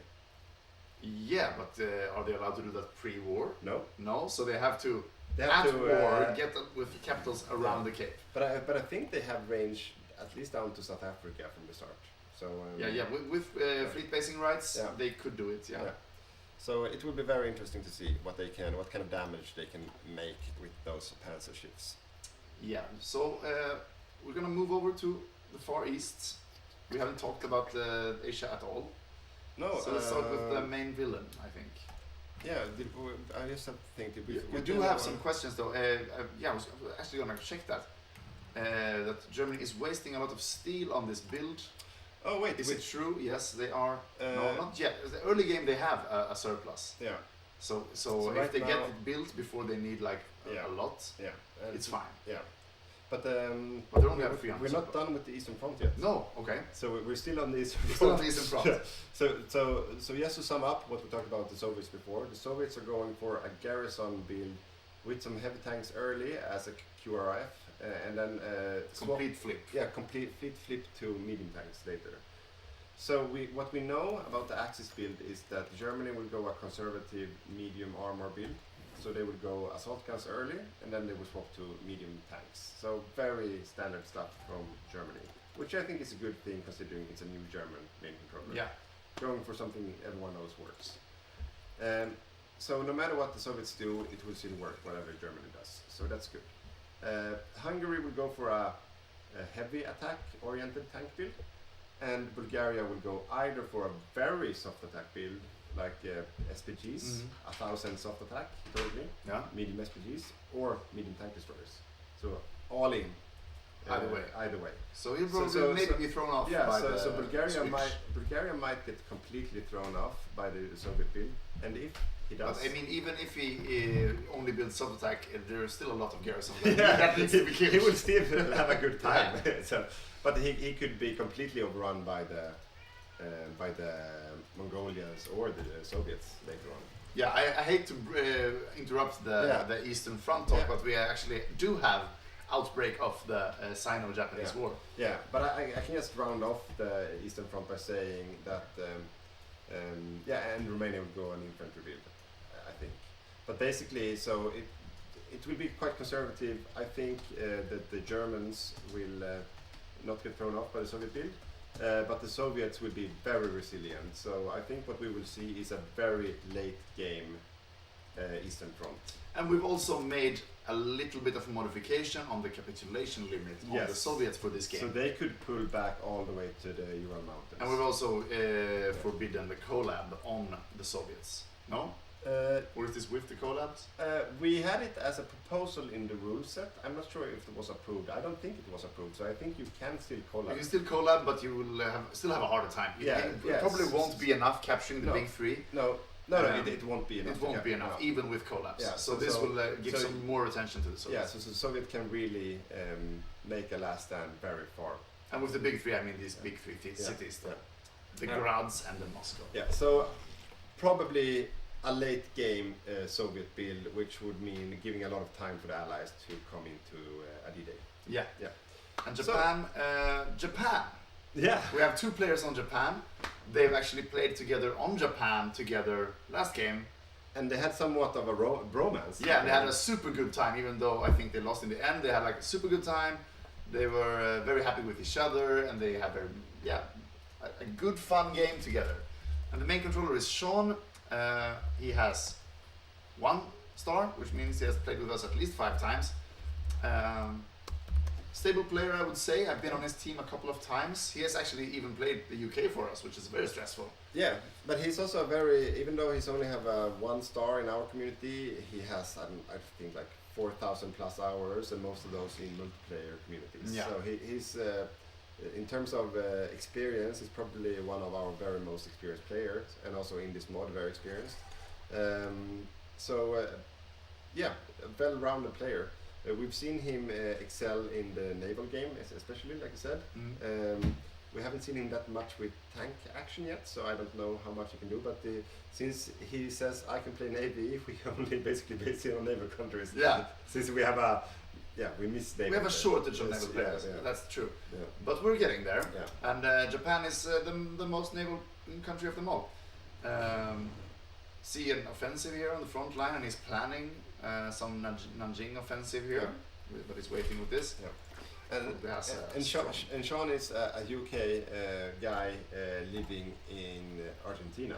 Right now. So if we have some delays, he's probably the reason for that. Yeah. But with him we have Mattias Iversson. Yeah. Also one of the very early players in our community from Sweden. And he's also like Hasselberg we mentioned on the Soviets, like a perfect co-op to have. Yeah, and he's also grown a lot in recent years. Yeah. Maybe not, you know. Could we get Matthias up? Yeah. And maybe not like he himself might not be a super innovative player, but he can if someone gives him a plan or talks about we should do this, he can adapt very quickly and. Learn the ropes of new ways of playing the game. Yeah, and you can see you also have 1 Greatest Player Award and 1 MVP Allied Award. So that's not dog shit. No, so he can do some really good games, but his lower level is very high, so to speak. So he never has a really bad day. He will always perform at a certain level. So he's a very good co-op to have with you. But he's also sometimes he can end up in if he's set on a strategy, he will go with that strategy, no matter what happens in the game. So that's when I play with him, I like to be dynamic throughout the game, and he likes to continue with the hard-lining strategy that was set from the start. So there can be some conflict sometimes playing with him if you're changing the build halfway through the game. That would require a pause and a tactical discussion. At least that's my experience with playing with him as my co-op. And we have a 3rd player in the Asia axis as well. Yes, and that's Rosen, our second, I was going to say Faroese player, but that's not Shetland player. Our second Shetland player. Yeah. We actually have like 10% of the population of the Shetland Islands in our community. Yeah, exactly. So the Rosen, he's been with us as long as Sticky, who's played Italy, and he's also a very experienced player playing for other communities as well. Even though he loves our community the most, of course. Of course. He's also a little bit like Jacob. He's an experimental player who likes to try new things, and it's usually a bang or bust. If we put those 2 together on a co-op, which we have done, it's usually very painful for the opposing team. I mean, I remember them 2 on Germany, and we just had these light SPGs just eating up. I was on the Allies at the time. It was super frustrating. Yeah, but you can see here also he's a very decorated player. Yeah, so that's a lot of medals. Yeah, he's been playing a lot of majors, a lot of minors, and he's being, the reason why you get those kind of awards is because you try something new and it really points out and you harvest the fruits of it. But you know, he has equal many games where he just gets crushed because he tries something new that doesn't work. And then it's often someone else's fault. Yeah, according to exactly. him, at least. No, so he's a very interesting player to have in those kind of games because he will always try something. Yeah, And exciting. he is the tip of the spear of the land invasion in this war. Yeah. Getting low on equipment here. So is he going for a small or a big Manchu? That's Well, the question. that number is, one. He's on the left side. He's going for a small Manchu. Small Manchu. Yeah. So, And that is like the meta, I guess. Yeah, but we see big matches sometime, and it can be. You know, sure, Japan has a higher tech and they can utilize the military factories better, but you know, all the manpower you can gain, and also, you know, having a player, if it's a strong player, you can use that micro to get a lot more infantry and just maybe delegate the land war to Raj just to Manchu, and Japan can focus on the amphibious side. Yeah, but I think that going for a small Manchu usually means that you go for a special force build. Manchu. Or armor. Or armor, yeah. That's what I was looking for, but I couldn't find. Yeah, but I my guess is Armor. that he will go for either a special force build or some kind of maybe raiding build as well, like submarines. Yeah, you'll probably see him have some kind of navy at least. Yeah, I haven't heard what he says. There's one doctor now. No, I haven't heard what he's gonna do for this game, so it will be interesting to keep an eye on him. Yeah, and in this hemisphere we have a few other players. The Siamese player. We have a Siamese player. Yes, so that's Baymac, he's called, Matt in reality. He's from the UK. He knows Rosen from another community. He knows one division training. Yeah. Very good. Yeah, so Matt, he's a very experienced player from other communities, and he's also the head of another community. So very glad to have him here. Yeah, very glad to have him here. He's a very good guy, and he's a very experienced player. I think he's on skill-wise. I think he's like a Rosen, trying new stuff, and a well-rounded player that can play both majors and minors. And the reason he's on Siam is basically to cover a rotation, so he could have ended up anywhere. But then it tilted. This is usually like an. Often we put new players on Siam, but this one we have an experienced Siam. We're going to be interesting to see what a strong player can do in this country. So in the balancing when we designed the teams, we had a rookie on Siam was the idea, which is now on Spain. So we moved Joel from Siam to Spain. But now when we have a very experienced Siam, it gives the Axis in Asia a bit of a we call it, like, I would put them as favorites on this theater now. Yeah, we're gonna go through the Allied side here soon as well, but we do see, comment from Mortal Vision here that Japan is very timid. I would say I agree. I would think they would trigger this naval invasion at least. There we go. There we go. It's triggered. So now we just have to wait like 30 seconds, watch these guys. Yeah. But it's a very well-rounded invasion here. Yeah. Like there are a few risks. They're running into a lot of harbor guards. Yeah, but that are moving away. Maybe they clicked it just too soon. Because they're moving away. Yeah, but they're gonna get this for free at least. So and they're probably gonna get this as well. Yeah, they're probably gonna land. They're strong divisions. They could have more shore bombardment. I don't see why they not put all their capitals capitals here. We have most but they are going to land here, so it's Shusu here. But they're getting Shanghai, the port. So yeah, so this will survive, and we'll see if they're going to build another front here or just pull out again, and messing with the Chinese AI. We're 5 viewers away from the first cat. Kitten reveal in 5 viewers, guys. Call your friends. Call your friends. And we have a rival of Petey as well. So he just came into the house. Very nice to have him. Very nice to have him. He will come into the studio soon. Maybe he can make sure that the cats are still alive. Yeah, exactly. But we see them making headway here, but it's still early days. You often make a lot of great gains early, and then the first reinforcement wave comes. So in this mod, China is meant to be AI. Yep. But it's meant to be a hard AI fight. So there are 3 waves of reinforcements of 1 million men each. Yep. We can see this actually. So on your screen, Oh, No, I can't click maybe this. you're popping it on him now. I have no idea. I don't know. No. We can't see it, but there are 3 levels of either casualties or surrender progress on China, Yeah. which spawns 1 million men, another 1 million men, and then the last wave is 1.5 or Yeah, something like that. yeah. So it's a lot of reinforcements you have to go through. If you're not prepared, they can spawn in like all over the front line, getting you trapped. So even though it's AI, you still need to pay a lot of attention. So they probably have one co-op looking at this all the time, and then the other player is fixing with the boats and stuff like that. And also a reason why it might look slow sometimes on the China war is basically because they stop the front just to receive all the attacks from the AI and then moving on once the AI run out of equipment, basically. But So this is interesting. His spotters, which everyone needs to build spotters if you have a battleship, battle fleet.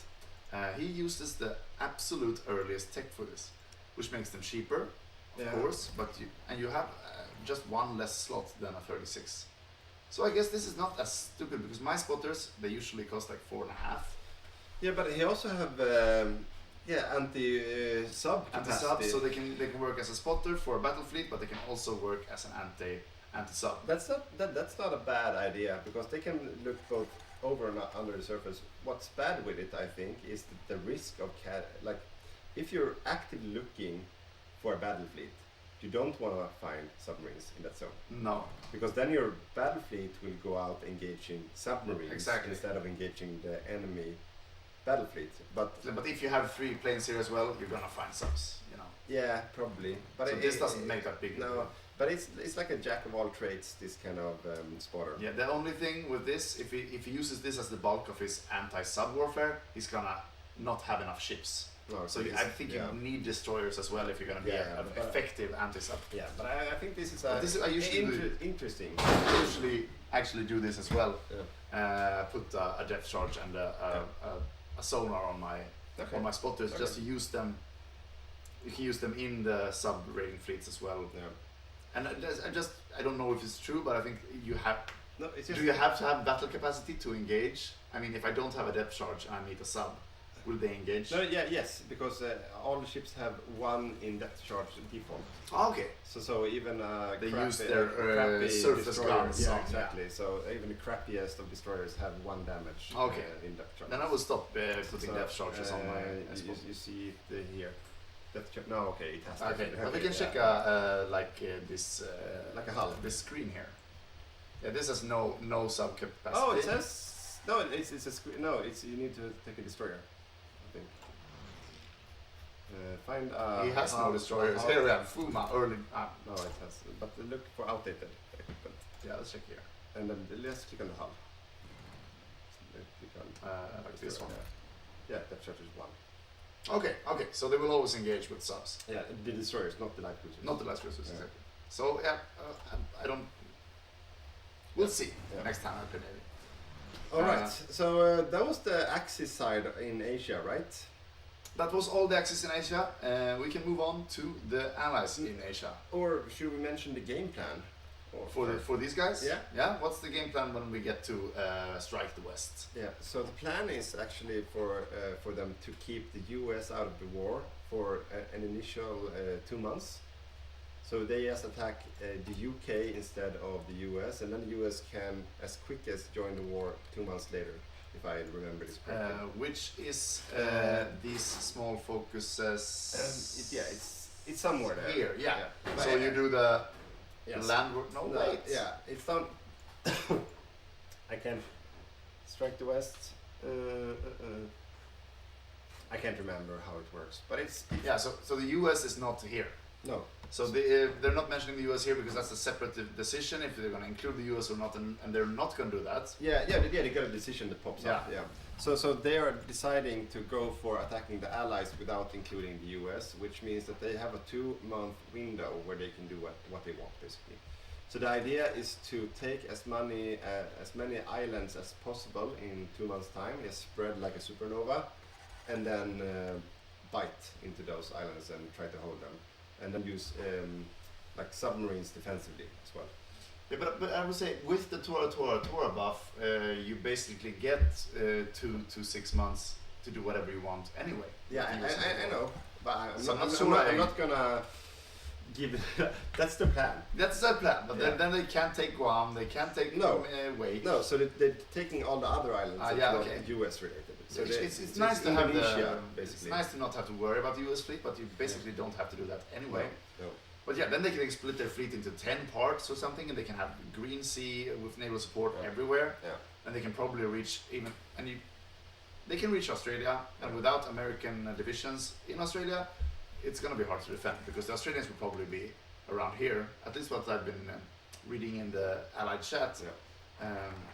I don't know how hard they're gonna go on Singapore, but at least this strait is gonna be very well defended. Yeah. So can you check what kind of fleet, the main battle fleet, Japan is going for? Because I don't know that. Yeah, I can only see it like this, but I did see a doctrine that they did go. Base strike. Okay. No, this is still just the base. The start Yeah, with this. he hasn't committed. But they to did. anything. I think they did the carrier warfare experiments. Exactly. So they have done this, but they also have done this. Yeah. Okay. They're so not exclusive. No. So we don't know yet. We don't know yet, but he decided that this one was preferable to this one. Yeah, but it's not exclusive. So This is not exclusive. Yeah, Exactly. So he has. We cannot see yet because he hasn't produced anything yet, except for screens. Yeah. And he's gonna build the light cruiser screens. Yeah. Let's see what he's up to in a while. Yeah. Let's check in with India. I think. So on India, we have our very loved Clint bet. Yeah. There's also like he has risen to prominence because of a recent game where he went a hat trick on medals. Yeah. So now everybody's talking about Clintbet. Yeah. That's the talk. He's been around for quite a while, as you can see, 6 stars, but for He quite a went long from time, 0 to hero. zero medals, and then one game he did a hat trick. Very good game. He often has good Australia, games. I think. Yeah, and he also often has good games. Very reliable player. Delivers almost always, but seldom the star. But he managed to get his spotlight. Yeah. And finally. And in this game, playing Raj, I think also that's a perfect counter for him. Like he's a very reliable frontline micro player. So using the infantry in the Burma line, I think he will be hard not to crack. And he also has played India before, so he has the know-how. Yeah. But I heard something very interesting yesterday, and that might be that we might, I don't know if it will happen or not, but we might see one of two things. Either the Soviets might lend-lease Raj equipment. So Soviet, he was bragging about how Bopus, he was bragging about how much equipment he would produce of the early ship equipment. So he said like it would be nice to give Raj 1 million extra man in the field. Which is like, because even early guns will do a lot of work in these mountains. It's basically just the terrain that you just need to feel the front. But you let the mountains and jungle do the work for you. Yeah, so it's not impossible that we'll see a Soviet lend-lease to Raj, which is very interesting. I think he's expecting to get those guns back in some way. It's a hybrid thing maybe. Yeah. But and then we also I also heard them playing with the idea of going for a mechanized build as Raj. Oh. Yeah. Oh. Well, it's possible. Yeah. But I don't think he will do it. No. I don't think he will do it. But I mean, he will be a hard nut to crack. Yeah. He'll be a very reliable Raj. It's not the first goal, as we heard. They will put their emphasis on the islands. Maybe threaten Australia. Yeah. Let's jump before we go to Australia. We have Francis. the Netherlands. Netherlands played by Francis, long-time veteran of the community. And has had some prominence as many nations, but most notably maybe was our first Bergerhof, where he basically won the game for the Axis, playing as Hungary. Our last Bergerhof. Yeah, I'm sorry, the first televised Bergerhof. We've had two of them before, but they were not broadcasted. Yeah. No, he had an amazing Hungary game that he lost his completely wiped on the Eastern Front. Yeah, and then he came back and then he separated the Allied D-Day in half on his own. Yeah, and then Hail Mary cut off the harbors in the back, cutting off the entire D-Day. Yeah, it was very glorious. A team effort, of course, but it was Hungary that was the tip of the spear, making those gains and also taking winning the game. Yeah, and winning the game, because that was. We don't know how it would have ended, but we had a timeout and we had to count points. in the end Yeah. because we had a dinner to attend. Yeah. So, But that was very but yeah, very impressive it stuff. would have probably been an Axis Yeah. victory even if we continued. It Yeah. was very close. And I know that the game plan for Francis today playing the Netherlands is to, once he capitulates, he will focus on submarines and submarines in loads of them. Yeah. So I love this. It could really, yes, he already queued up. Look at this. Already He's queued up like 10 dockyards. Dockyards already now. Yeah, on he his- queued up his entire. They're full. They're gonna be full of dockyards. Yeah. Okay, this is. I love this. I love this. We will need to keep an eye on this because Holland knowing what he's doing with submarines can really win the theater. Yeah, and as somebody, I think Mortal mentioned. Mortal Vision mentioned that the Japan really need anti-sub capabilities. Yeah, because if you cannot get your convoys, you will be royally fucked as Japan. Yeah. And it's like you can run out of fuel, you run out of convoys. There's so many things in Japan that can go wrong. You're super strong early, but you can be so killed. But like we already know that last time Sean played Japan, which is Sean playing today as well, he got a US focusing so heavily on submarines, and he managed to get out of that. It was only sub 2s, the 36 tech, but it managed to but still. hamper him a lot because there were like 200 or 300 of them right from the offset everywhere in every season. He couldn't get anywhere. His invasions took like 3 months. Yeah, but he's ready Just to for get it. So there. Japan won't get surprised by submarines, but it can still make a lot of damage. It can still make a lot of damage, and I mean, Especially in Indonesia. if many people build subs, it might not even matter how ready he is for it. Yeah, and also Netherlands is probably the best country in the game on submarines because they have so good advisors. Excluding Germany, maybe, I think. Yeah, maybe, or on par. Yeah. I think they start with if you can check on... So we have... this is probably here this is then. Dutch East Indies. You have to swap to I'm on the Dutch Indies. There we go. They have the same flag. Yes. So if you check the Navy. This combo rating efficiency 20%. Genius. He's a genius. Yeah. So and then nothing here. But this guy is super good. Yeah. So And let's see if we have. maybe he has some good admirals as well. Yeah, let's see here. But grinding up a raider. This admiral- guy is already a sea wolf. He has 5 attack Yeah. and also superior tactician, Yeah, which is exactly. nice for submarines. Yeah, exactly. So they start with a really good one from the get-go, but grinding up a new sea wolf. This has admiral is been very nerfed, easy. right? This trait. Yeah, it's not. Yeah. No, but it's very easy to grind one new one up with Yeah. submarines, so it's not a big issue. So yeah, they might not have done it, but they're very strong. So a submarine built from the Netherlands and in Australia. Yeah, and Francis is a very energetic, competitive player. Will push his team towards victory, if not all the way. Yeah. We have Per. Per on Australia. Yes. So Good old Per. and Per is. We talked about co-op players today, and Per is probably like the OG co-op player. Yeah, and also even if we don't have a greatest grit on Per, I think he's a personification of greatest grit normally. But also Marshall Award. Like if he would have that earlier, he would have won it. Yeah. Definitely. And you can say I've played co-op with Per several times, and he is resilient, good-humored, will not cry in a while, you know. And he thinks the game is fun even if you're dead, you know. Even if you lose your entire country and you have one division, then the game is about this one division, and it's very fun to play with this. Yeah. So I mean, and he's also a competent player. We'll see with what he will be up to, but I think that he will play a defensive Australia with infantry roaming around on the islands, making it difficult. That would be the the guess here. He's switched to Mills because he has the partial mob. It's already 29% tension. Yeah. We don't know yet if they will mount a defense in Singapore or not.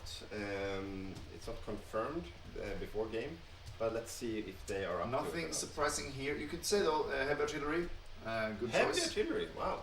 I think, but together with regular. Yeah, So we'll see exactly how his composition ends up. But I think these little koala crews here. 20 with. And you can also count on Per to always name his templates and always. He's an RP player. Yeah. And it's very nice. Yeah. We need more RP players. And but I think we should move on to New Zealand Yeah, we have a player on New Zealand because as well. we have a new player that makes his first appearance with us. New player alert. A new player alert, and it's Yuri. So he's from the Netherlands, and he's playing with us for the first time. And I know that he's going for a light armor build. Yes, I've read this as well. Yeah, Very nice. so it's going to be interesting to see what he pulls off. But he will probably end up fighting either in Singapore or Burma or somewhere in the Pacific theater, which is a light armor. Yeah, he Yes. already has 260 tanks with 8 mils on it, so he's so gonna get a few. Yeah, or he will. But he Maybe, has, maybe he will do for a refit plan because I know that light armor. If you, yeah, now he swapped templates. Oh, Yeah, he just upgraded. he just upgraded, so he's gonna. Yeah. So I think that because it's the 38 tech, that's where they start to get decent with armament. So probably now he changed. If you see, look at Oh, no. chassis.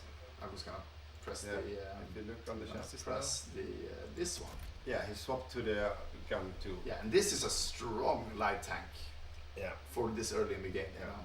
Yeah, I love this Bob sample. Yeah, that's very nice. Yeah. So hopefully we can see some action from this. Yeah. But I think where the light tanks really Look at that gun, Yeah. and it's like 26 heart attack. Yeah, you know what? It's not- when the gun really starts getting good, light armor is going to get good is on the 42 tech. Yeah. That's where they really take off. So I mean, saying they're one good- thing you can often forget as the Asia axis is to account for enemy tanks because Yeah. you're so used to them not having tanks. Yeah, exactly. So yeah, no, let's see. But I think that having some light armor in the Pacific will really give the allies a well-needed advantage. Yeah. So nice and welcome to the community jury. Yeah. We hope to see good things from New Zealand. Yeah. And not a 41 cap, which is the plan of your enemy. I think one rule that might be good to know for everyone watching today is that we have a new rule regarding naval invading Rosh. So to be able to be allowed to naval invade Rosh, you need to contest the Straits of Malacca. So you see, if you click here on the F2 map mode and you hover, so you need to have one of the two sides. Either you need to control Singapore or the opposing tile in Sumatra to be able to naval invade Rosh. Before that, even if you could, you're not allowed to naval invade. So defending Singapore or defending Singapore and Sumatra is key for the allies. Yeah. If they wanna. But if it's contested, they're allowed.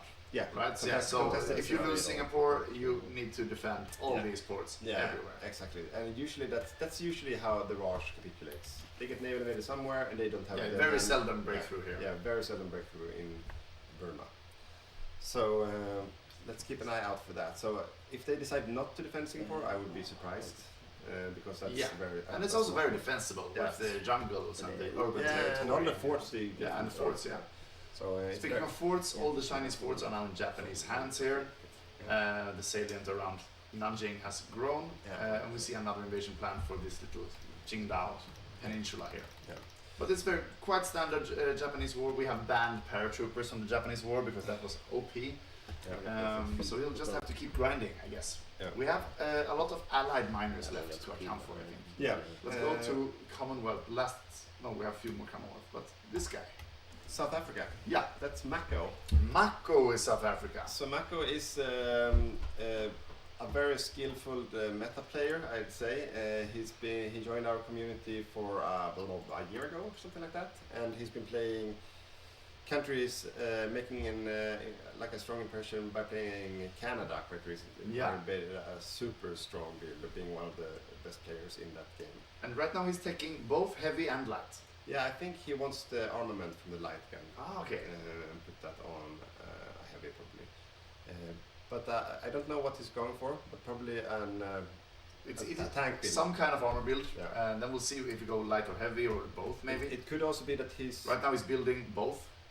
So SPGs, I'm sorry, SPAA, Yeah, regular light tanks, but the and regular light tanks could be recon. converted, yeah. Yeah, recon. And Recon tanks, of course. Yeah, So you can see here now. So he's spending over 300 So- tungsten to make So this. he has a very specialized build, which means that he will rely on some lend-lease. And Lend-Lease is capped at, I think, locked behind 50 world tension or something. like Yeah, that. or the outbreak of the war. Yeah, we can check right now. No, we can't. No, Can we do like this? I don't know. Yeah, we can. Wait, let's see. So start lend-lease. There we go. 40%. 40%. That will probably be before the war. Yeah. So he'll get his stuff. Yeah, If the UK has any stuff to send. Yeah, or they can just send it at the outbreak of the war, Yeah. because they won't be in North Africa right away. No, anyways. exactly. So And it's fine. So very specialized build. 18 mils on heavy tanks. We'll see some heavy tanks protecting Yeah. the Egyptian And he's very force. good micro player, so Yeah. having his tanks on Forts of El Alamein would probably make all the difference. Especially considering that the German player is not as used to playing the tanks. No, exactly. Yeah. So let's see. So we have armor on New Zealand, we have armor on South Africa. The Let's- most classic armor country is usually Canada. Yes, so we have Remmerfors on Canada. Remmerfors is not used to playing armor miners, and you can see here that he's going for a Also medium- specialized yeah, tank build. Yeah, specialized tank builds, also relying on Lend-Lease and going for medium tank build. So very traditional Canada stuff, I'd say. Yeah. But it will be interesting to see, because Remmerfors is usually also playing like a support player, playing infantry or support style or air controller or something like that. So Yeah. having him on the spearhead country, Canada, super interesting to see what he can pull off. Yeah. Because he's usually like a team player that doesn't take too much space or doesn't like spearhead anything. But now when he's in this role, it will be interesting to see what he can do. Yeah, very interesting. And yeah, he's popping off with the eco here. Yeah. And yeah, the entire allies has switched to mills now, Yeah. which is wise because the war is coming closer and closer. Yeah. So 3 armor nations on the So far. Commonwealth so So far. let's have a look at France, because Yeah. that could also be an armor player. Sometimes special forces, sometimes armor. Yeah, Armor. that's a lot of armor. Oh, 78 mils wow, on okay. pre-war heavy tanks. I think that's okay. So what we're seeing here is That's what we like here. yeah. No, so we have a meta player on France, which is Bot. yeah. And Bot is playing usually for other communities, and like Mako does, they know each other since before. And seeing him spamming out heavy tanks gets me a little bit concerned for the, not for his sake, but for the German players coming with assault guns attacking him. Yeah, let's look at this chassis. Yeah. This one. This is one that has 87 mils. Yeah, in this and, one. and that chassis is 65 armor. Yeah, but the chassis is like the Soviet equivalent. It's probably the best heavy tank in the game for like bang for buck early, because they can mount several different modules on it. So Yeah. they can have both soft attack and hard attack, plenty of it early. So it's a super strong early tank. We just have to check 65 armor. We said, and say they build medium tanks, right? No, they will play Germans. assault guns. They won't be able to penetrate them. They won't be able to penetrate them. But if they build the medium tanks with no, it's too low piercing even on the Yeah, second gun here, exactly, so this will exactly. be very rough for them. But you can almost Yeah. you can overwhelm these Yeah, tanks. I yeah, think yeah. they'll be able to do something, maybe paradrop them or something. Yeah. We will see an Axis victory in France, Yeah. but this is heavy. It will be very interesting. It's very interesting. Yeah. The battle for France, we will watch it with. See, the shenanigans have already started here.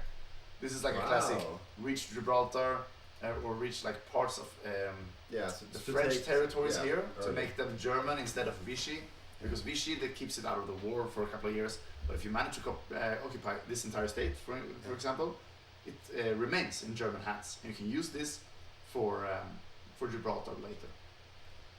Yeah. And also the Western Med is when Spain is out of the war and Vichy is out of the war.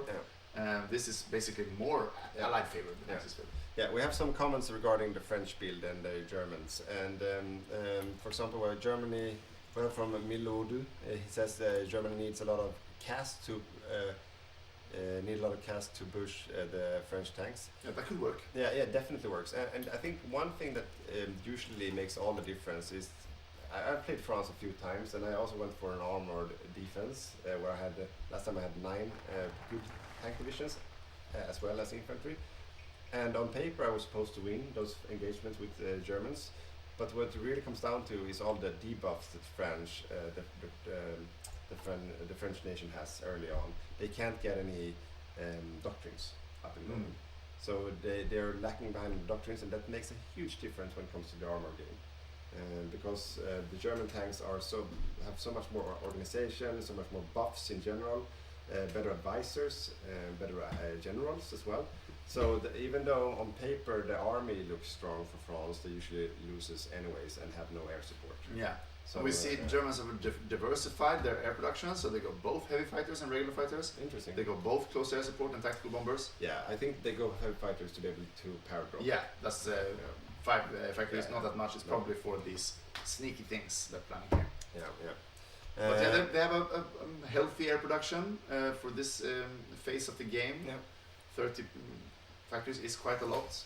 They'll probably up that soon. Yeah, we have a question from it's T o'clock. Does the Roche rule go for Euro axis as well, or can they still come from Suez, Madagascar? They can still. Yeah, of course, they can still be naval invaded from the back. It's just against Japan, Siam, and Manchu. Yeah, exactly. They're not allowed to naval invade. From And the Allies should not allow an invasion from this Ethiopia, but it can happen. That's an embarrassment if that happens. Yeah. Just lock it down. Yeah. So Saxeliv, he's still obsessed around the steel question. Yeah, let's check German's steel. Do you work in the steel industry, Saxeliv? Is there some kind of they're right now lobbyism putting happening four sieves on importing steel, but they're also importing tungsten, they're importing aluminum. Yeah, so going back to the politics of this casting, real life politics, we know that Sweden is focusing a lot on green steel production in reality. We want to transfer the production of steel into a sustainable, we'll call it long-term green solution for the EU. So maybe that's something that he's working on here in this chat, trying to lobby. And it seems like the Germans have visuals, we see a lot of pinging on these heavy tanks. Right now they have noticed what the French are doing. They're probably thinking about what they're gonna do to counter it. Germany need more on air, at least 80 on fighter. Yeah, they will do, but they are also building. I think they're all building a lot of this. I think what's quite common to answer your comment, it's not a question but a comment. It's quite common recently that both Germany and UK is waiting to ramp up their air production until they get to the 39 fighter. Yeah. So I think both. This is not enough. No. But I think both Germany and Britain is gonna ramp up the production with the Spitfire and the latest BF. Yeah, but Germany they do have a lot more fighters, and I think all of the Germans are. No, they do have some interwar. Yeah, they have a lot of interwar. Okay, so they need to build more fighters, of course. Yeah. But they already have the. Yeah, it's do they? Do they? Yeah, they probably already got it. Yeah, they already have the third now. Yeah, so they should. They're gonna be ramping up. Yeah. I agree. They should have. Yeah, because they rushed it to get there Yeah. this early. So yeah, they will ramp up. It's not often you see them getting before the Brits, right? No. But the Brits are. Oh wow. They're far off. They're far off. Yeah, they just started. But they are taking the next. I think this is a cast. Right? Yeah, Yeah. Typhoon is a cast. Yeah, definitely. So yeah, interesting to see their war. But yes, pretty solid for the first time Germany players still, I think. But yeah, it is a problem with the assault gun versus the heavy tank. Yeah, but I can just click whatever. But I think like if they just have CAS, to be honest, I think it won't be any issue. And they do have a regular. Yeah. They do have a. It's Panzer called 2. Panzer 2. That 2 is Panzer 2 has piercing 40. It's like 25 less than you need. No, but they will just run around. But they just researched. I saw a pop-up. I'm not worried. They have just finished the Panzer 4, so it will start produce very soon, I think. Yeah. But yeah, maybe a quick reminder again for our watchers that we will do some raffles today. Yeah, we will we'll give out. We haven't decided how many, but at least 4 or 5 free DLCs. Yeah. Which is most of them are Axis Armor Pack, but we have a few others. The good prices are the others. Yeah, but Axis Armor Pack is nice. That the Tiger and all the classic German tanks. Yeah. So if you sign up to become a free patron, you will be part of the raffle. Then I will have, I think, a paying patron exclusive raffle later also. But exactly. definitely, you see it up on the screen here on the roof. Patreon.com/Hygge Gaming. become a free member and be part of the raffle. Yeah, exactly. We have a comment. Bold move with tanks if Axis goes CAS heavy. Yeah. We'll see how it pans out. I don't think I've ever seen this armor heavy allies before. Yeah.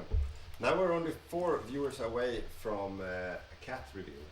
Yeah. Kid reveal. 4 more viewers Yeah. and we'll show a kitty. Yeah. Actually, we've already reached the goal if you count the YouTube. Oh. No, we're not counting the YouTube. Yeah, no. So all of you on YouTube, go over to No. Stay on YouTube. We have the YouTube crew and we have the Twitch crew. Yeah. We'll keep the tabs on it because if we see the YouTube plummet, we know that you're cheating the system. And then we won't show you a cat, we'll show you like a deceased old dog or something. Yeah, we'll find one. Yeah.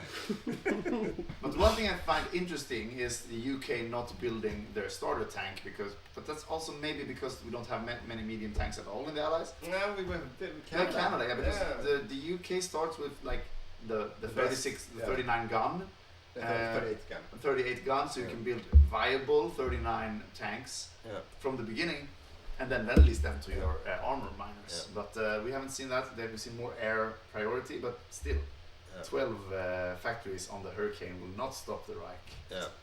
What is Hygge Gaming's official standing on UEFA? The organization? Yes. I think they should be more like Hygge Gaming. Yeah, exactly. Because I have my friends are starting to message me about the game last night, and now they say UEFA is corrupt, close down VAR system. Yeah. Yeah.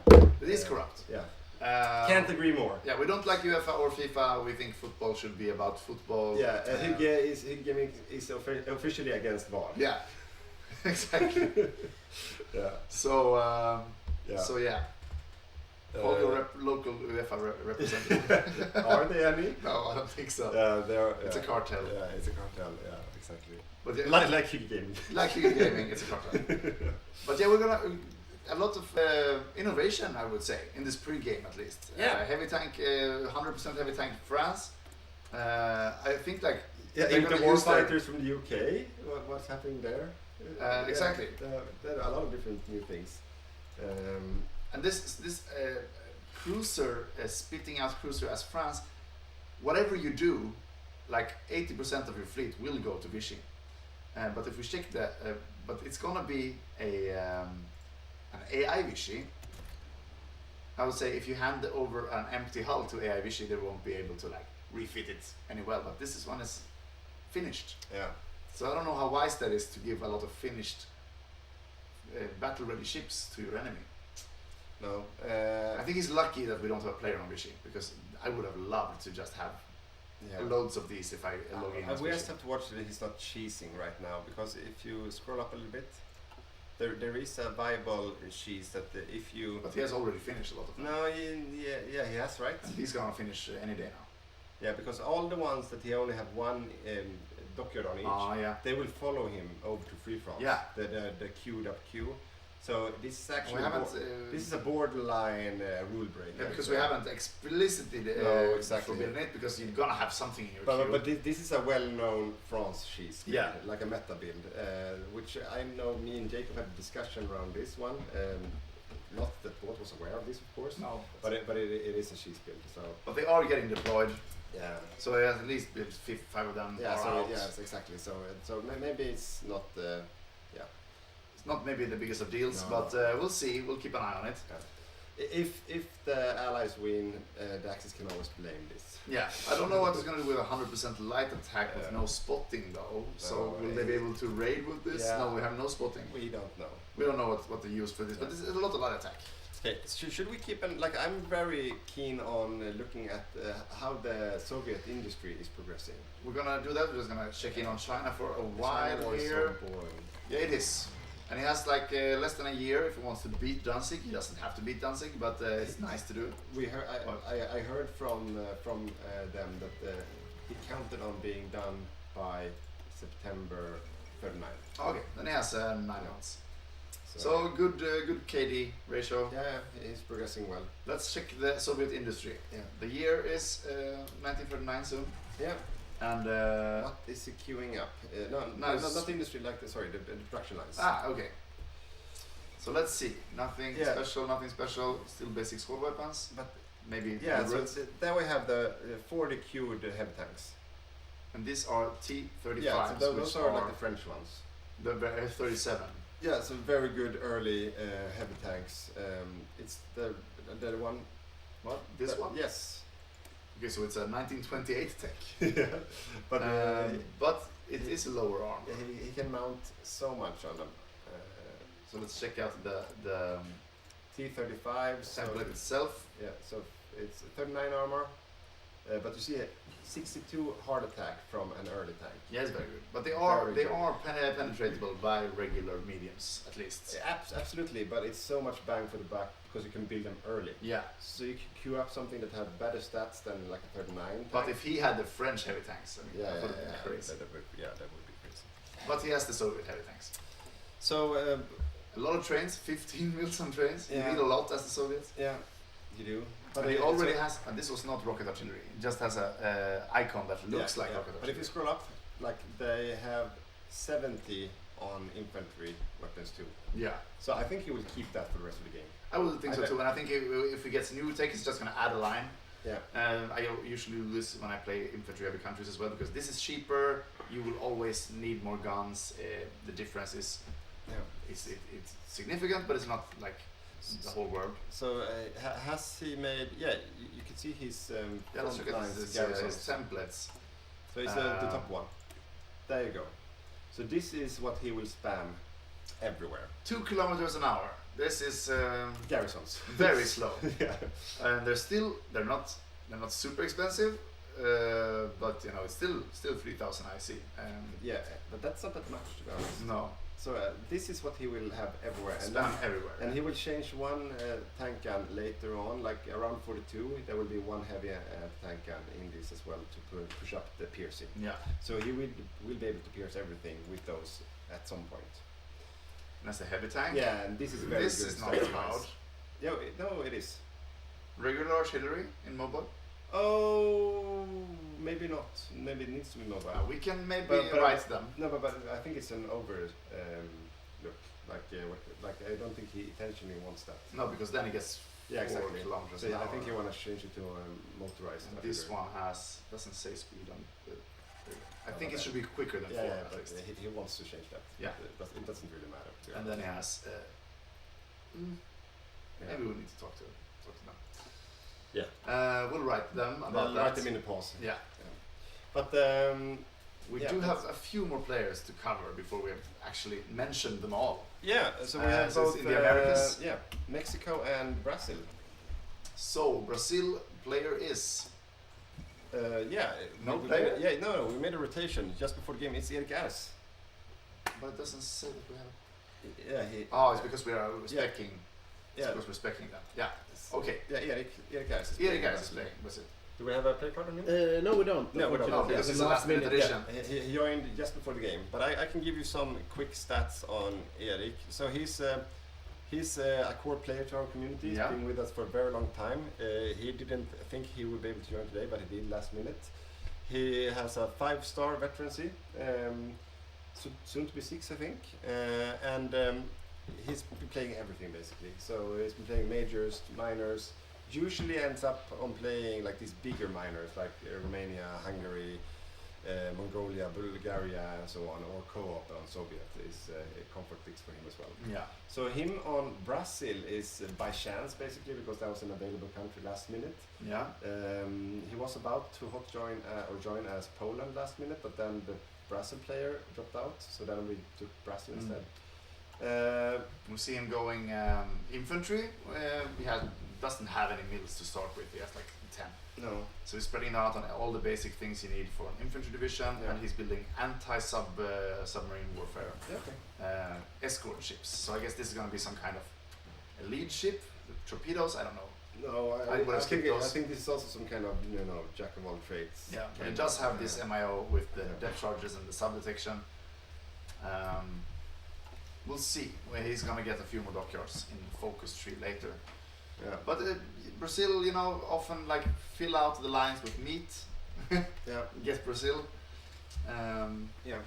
There's a lot of potential. You can be a very valuable asset. Often in like the Operation Torch. Yeah, that's usually the Yeah. theater for Brazil. Like they are like a late bloomer. Yeah. So usually Brazil gets really strong around the time for D-Day. Yeah. And to be honest, I'm not that comfortable in the new national focus tree of Brazil. I haven't even. I haven't checked explored it out as much. No, but it's crazy. It's yeah. It's quite big. Yeah, it's big. So I don't know it at all. So And I do see he has an advisor for convoy raiding. I think this is a raider escort. Surface raiding. So it's a raider escort ship that with the torpedoes he can sink any convoy. Yeah. And with depth shot, yeah. So it's probably gonna go both ways. We have a comment again from Saxoliv. He says Brazilian industry is dog water. What Yeah. does dog water mean? Bad. It's bad. I think it's a nicer way to say dog shit. Yeah, oh, okay. You don't have to be, I mean, you're among friends here. You can say, call a spade, right? Exactly. But no, you can't say that. Civ-wise, That's also a Danish saying, maybe. Civ-wise, it's Yeah. okay. Yeah. So he has 25 civs used Yeah. already in. Yeah, Impartial. don't be rude to mini Portugal. It's, But yeah, he needs more civs, absolutely. He's Yeah. gonna join the same time as the USA. yeah. And nothing is expected of him right at the offset, so No. he has some time to like. Yeah, and also Catch like up. he didn't prepare anything for this. No. So I'm not sure that he even knows the new Brazil tree. No. So, but he's a very competent player, so he would figure that one out. And has a double jungle rat, so he has a field marshal who's a jungle rat, Yeah, and man. then he has a general who's a jungle rat. That kind of wants you to go to the Pacific. Yeah, or just stay defend the Amazon. I'm gonna stay home, guys. Oh Because wow, they offer- that's the weirdest region I've ever seen. Oh, The Amazons. because this is impassable. I Yes. guess. No. No. This No, is the Amazons is impassable. Yeah, so it's an outdoor border. so there are no river fighting here. No, that's new. That's new. But they usually get. I mean, late game it's not unheard of Brazil getting invaded. It's like if the Euro Axis get an upper hand in like the naval or raiding game, they're always gonna go to Brazil. So on Mexico, we have a new player who's also almost last minute. He joined yesterday to replace another player that dropped out. This is a friend of Yuri's, so never played with us before. He's from he's called Yugis, and he's from Lithuania. Yugi and Yuri, the friends. Yes. Lithuania, yeah, still on the map. No, so we have no idea what to expect from him more than he's a nice guy. Yeah. So So he has 5 mils. And Mexico, yeah, it's a great starter country if you haven't played a lot before.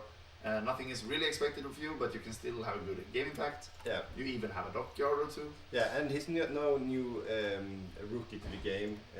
We have no idea though how well, like how much he Quite a lot played. of saves quite. Yeah, we don't know if he played this mod a lot or not. So, No. But he's no rookie. I so, think he thinks that civs are faster to build than the other. Yeah. But we'll see. Yeah, we'll see. Yeah. Does Mexico control its own oil in this mod? Not from the start. They can reclaim the oil during the game. So I don't know. Yeah, now he already done that. Yeah, So it's about so, yeah. 1300 Yeah. oil. So in the beginning, it's controlled by the other countries, and then you can reclaim it, nationalize it. So which he already done. So the drums of war are. Oh, 29, one away from Kitty. Oh, yeah, nice. So we have. Do we pick Kitty or do they just spawn? Or like what happens with the kitties? It's complete chaos. We just have to see which one Okay. pops Oh, up. 30! Kitty! Kitty! Bring us a kitty, yeah. And while we wait for the kitty, we can say that it has grinded to a halt here in China. Yeah. I think they still have a good KD. Yeah. Yes, very good. But I mean, it's always easy to be critical of the China war because you always think it seems slow, but they are making steady progress. Yeah. You would want to wrap it up fairly soon. I mean, I think key is usually to get to Wuhan before the last wave spawns. Yeah. So it's in the center here somewhere. No, they're just outside Wuhan. Yeah. They've done what's not supposed to happen. They probably got caught on the wrong side of the river. Yeah. Now they will have a really difficult time crossing it because they usually run out of supply just before Wuhan, and then everything spawns and they get stuck. So they're not really building new railways, or I think if I click the supply map mode here, we're gonna see a few. Basically the entire front line is red. Yeah. So that's something you need to attend to because but that's anyone who's played. Supply is everything. Yeah, supply is everything in the China war, and rushing Wuhan is key for that quick victory. Yeah. So we have great supply along the coast here still, so they can make gains here, but you're not going to be able to push from these red tiles. No, exactly. So let's see what happens, because right now it looks. I think Rosen is screaming right now because he is really losing things. Oh! We have a kitty. We have a kitty on the stream. Oh, here. Small kitty. Small kitty. What's the name of this kitty? This is Myran. Myran, the ant. Oh. Okay. Sharp ant. It's a very sharp claws. Sharp claws. Okay. I kind of regret the decision of bringing kittens into the studio. Yeah, but very sharp. Okay. Okay. Go back to your seats. So one more time for they deserve it. This is Myran, and at 40.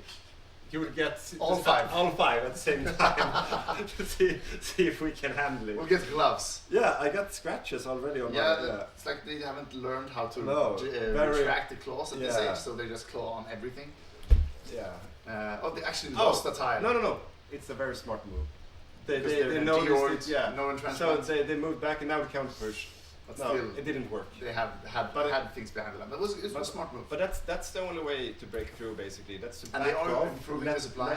So it's to back off and then re-push. But they're also building a supply up. But it's actually not the Japanese. I think it actually is Rosen doing the heavy lifting here, building new railways, fixing the supply issues. Yeah. But because that's what. Miners of war. That's and going back again, being bullied by their superiors. While Japan is just should have done that without.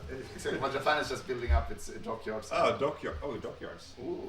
How many are they up to now? They are up to. If you hover up there, left dockyards. Oh, that's convoys. Oh, I'm sorry. Where are we? There. Yeah. Naval dockyard 81. That's pretty good. Yeah, so they are. We have a naval race on our hands, ladies and gentlemen. 62. 62, and with the extreme debuffs and consumer goods of the US, so the Japanese are really leading the naval race right now. Yeah. Must be on tag China. Okay, so we showed kittens, and now we drop down in viewers again. Yeah, we'll see what we have to. They want just to see if the kittens were real. Now everyone left. Yeah. And we have a question about what amount of waves we are. We can find this somewhere here. Yeah, it's in the last. I think it's the trumpets. Second wave. They're not even on third wave, and it's April, so they probably won't be able to beat. No, these pop-ups. Are they new? Yes, that's new. And it's only for us observers, right? No, I think it's for the players as well. So they landed in Shanghai, they said? I don't know. It must be an old pop-up because Shanghai is already taken. But it's new to me as well. I haven't played with them before. Oh no, it was China. So they're trading with the French. Let's see, let's switch over to Japan again. So we're getting close to Down Civil War.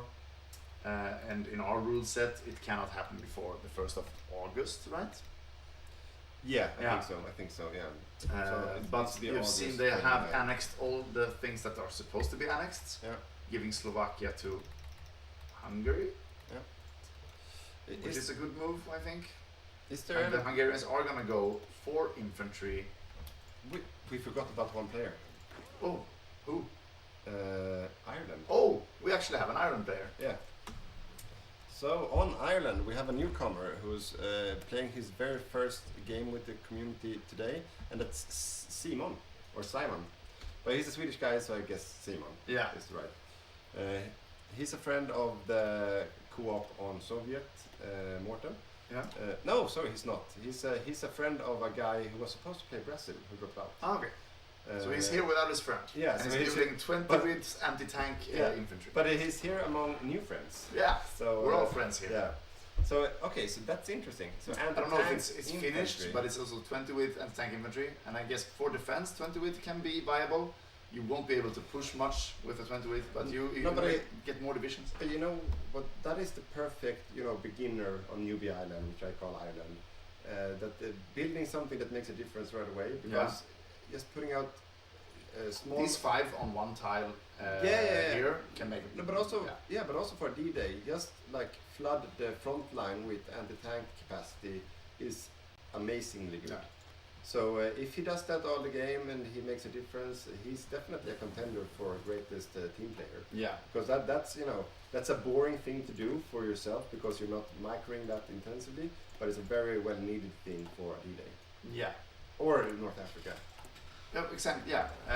And Ireland, a great newbie nation. Yeah. But if this is like the least manpower of all playable names, this and New Zealand has the least manpower. Yeah. So one wipe and you're basically out. Yeah, you can reclaim Northern Ireland as well, Get and then you get a little more, bit more. yeah. But it's still like you can have like I don't know. And also 2 sweet Yeah, targets. like 10 divisions or something like that without suffering too much. And you're also not protected by the channel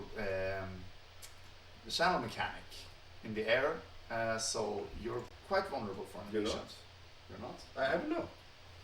I'm not Well, I sure. thought you're not, but maybe I'm wrong. I don't think you can power drop Ireland over the channel. Well, the thing is, you actually need the channel yeah. anyway you do Yeah, it. exactly. So Unless you like drop from. So maybe an irrelevant. Irrelevant. But naval-wise, you need to protect the western approaches, which you could forget as the UK. Do you know what we forgot? What did we forget? Beer. Beer. It's we're I guess it's gonna 1 be. hour late with the beer. Oh my god. Beer, please. Yeah. Beer, please. We'll fix it. Yeah, we'll fix it. Wow. Okay. We apologize. So for yeah. the- So if you planned your Sunday sitting with us here for a full day drinking beer and we're not drinking, we're sorry to make you drink alone. We're joining you now. Yeah. So open up that beer, and we're not state sponsored, so we can say it contains alcohol as well. It does, and it's Yeah. okay. Yeah. Together for victory. We're Yeah, gonna drink together beer. victory. Unless you're a minor, then you have to ask permission from your guardian to drink. Yeah. Master puppet relationship. Minor. not minor country. I thought minor. Minor in age. Yeah. Okay. Unless you live in Denmark, then Then it's like it's okay. 15 or 16 or something. Yeah. Oh And then wow, if you- many. Oh, do we have a Danish beer or a Swedish beer? I can. Or US beer? I'm gonna go for a Danish beer. I'm gonna go for Swedish then. Yeah. Thank you very much. Yeah. That's also Danish. Okay. Nørrebro. Yeah, it's Copenhagen. No, Nørrebro. yeah. Right. But it's so- called New York Lager, so it's Yeah, not yeah, very okay. So I'll have from Odense. which Odense is on Fyn. It's yes, right here. yeah, there, yeah. Yeah. And you have one from Copenhagen. Copenhagen, right here. Yeah. So, Cheers. Cheers. Yeah. And cheers to all of you watching. Cheers. We are getting close to our lunch break because when Dance War breaks out, we're gonna pause the game, mostly for Germany and UK to do some last Meditation. micro and meditation. We're gonna have a short break, lunch break of 40 minutes, and then we'll be back. And then it's gonna be war the entire afternoon, the Yeah. entire night until we have a winner. Yeah, yeah. And it's gonna be So active. basically, no one is allowed to leave until 22. You know, I'm personally now. Wait, we've been through all the players now, right? Or Yes, Ireland was the last one. I'm just gonna double check. So it's so embarrassing if we forget someone. We have had Victor double check on the screen Okay, behind us okay, here. okay. So But yeah. No, so what I really like about this game or this lineup today is that we have it's 2 things. The added victory points to Soviet, which makes them be able to fight for a longer time, pulling further back. In combination with the Soviets going for a very garrison-oriented front line, which makes them less offensive, but very sustainable. Mm. So I look forward to a really sluggish Eastern Front that will go on forever and ever and ever and ever. That's what I like. So I think the record is somewhere around 15 or 16 million casualties on Soviets. I hope that we could surpass that. Yeah, it would be very nice. That would be- but I don't think so because it's mixing in armor in it. So Yeah. like the If it would have been garrison only, we Garrison only we would could have be- reached yeah, 20. Yeah, that would be amazing. Yeah. It's like a Serbian build Yeah. if you played StarCraft. Except they're slow. No, or a Soviet build if you played reality. Yeah. Or Russia Today if you looked at reality. Yeah, exactly. Yeah. We'll see. Yeah. So the jig is up for the heavy tank build. The Axis definitely no. How many do we have? We have 1, 2, 3, 4, 5, 6, 7, 8, 9, 11, 10. 10 on the front line and nothing behind the front line. So 10 French heavy tanks. So I think Let's this is meant see. to actually attack. Otherwise they wouldn't be standing on the Maginot, right? Yeah. So let's see what they have in store for us. But the Axis are pinging. They are like, look at these tanks. They're gonna attack you in the Rhineland. And they definitely are gonna attack them in the Rhineland. So the template, it says 556 soft attack and 336 hard attack. For a Danzig era war, that's a lot. That's a lot. These will be even after Danzig era war, it's a lot of soft attack nut to and crack. hard. Yeah. So what I would think the plan is not to race to Berlin, but I think it's like capture this airport in the Rhineland, and you're gonna make it so hard for the Axis to push with 500 less planes and worse range. You know, I like this. This is like the France build is very similar to the Soviet build. Yes, garrisons and heavy tanks. This will be meta. This will be epic. Yeah. Okay, there might be a slugfest in Europe, but then we can actually assume that post cap France will also go armor. Yeah, no, it's not certain at all, because they make the decisions on the national focus tree once they capitulate, and it's rebooted anyways, and they have research enough to go both ways from the start. Yeah. So he could swap to a special forces build, no problem. A hint could be if he has built any fuel silo in Africa, because it's a classic trap. No, but he already built one steel refinery. A classic trap for France to not have capacity to use your vehicles. Yeah, but after the capitulation, so there's no fuel silo. As long as you import fuel from Soviets, you don't need any convoys, anyways. So you can do as that. France. Yes, France. But if you're it's land connected. Until Suez gets fucked. I think it works either way.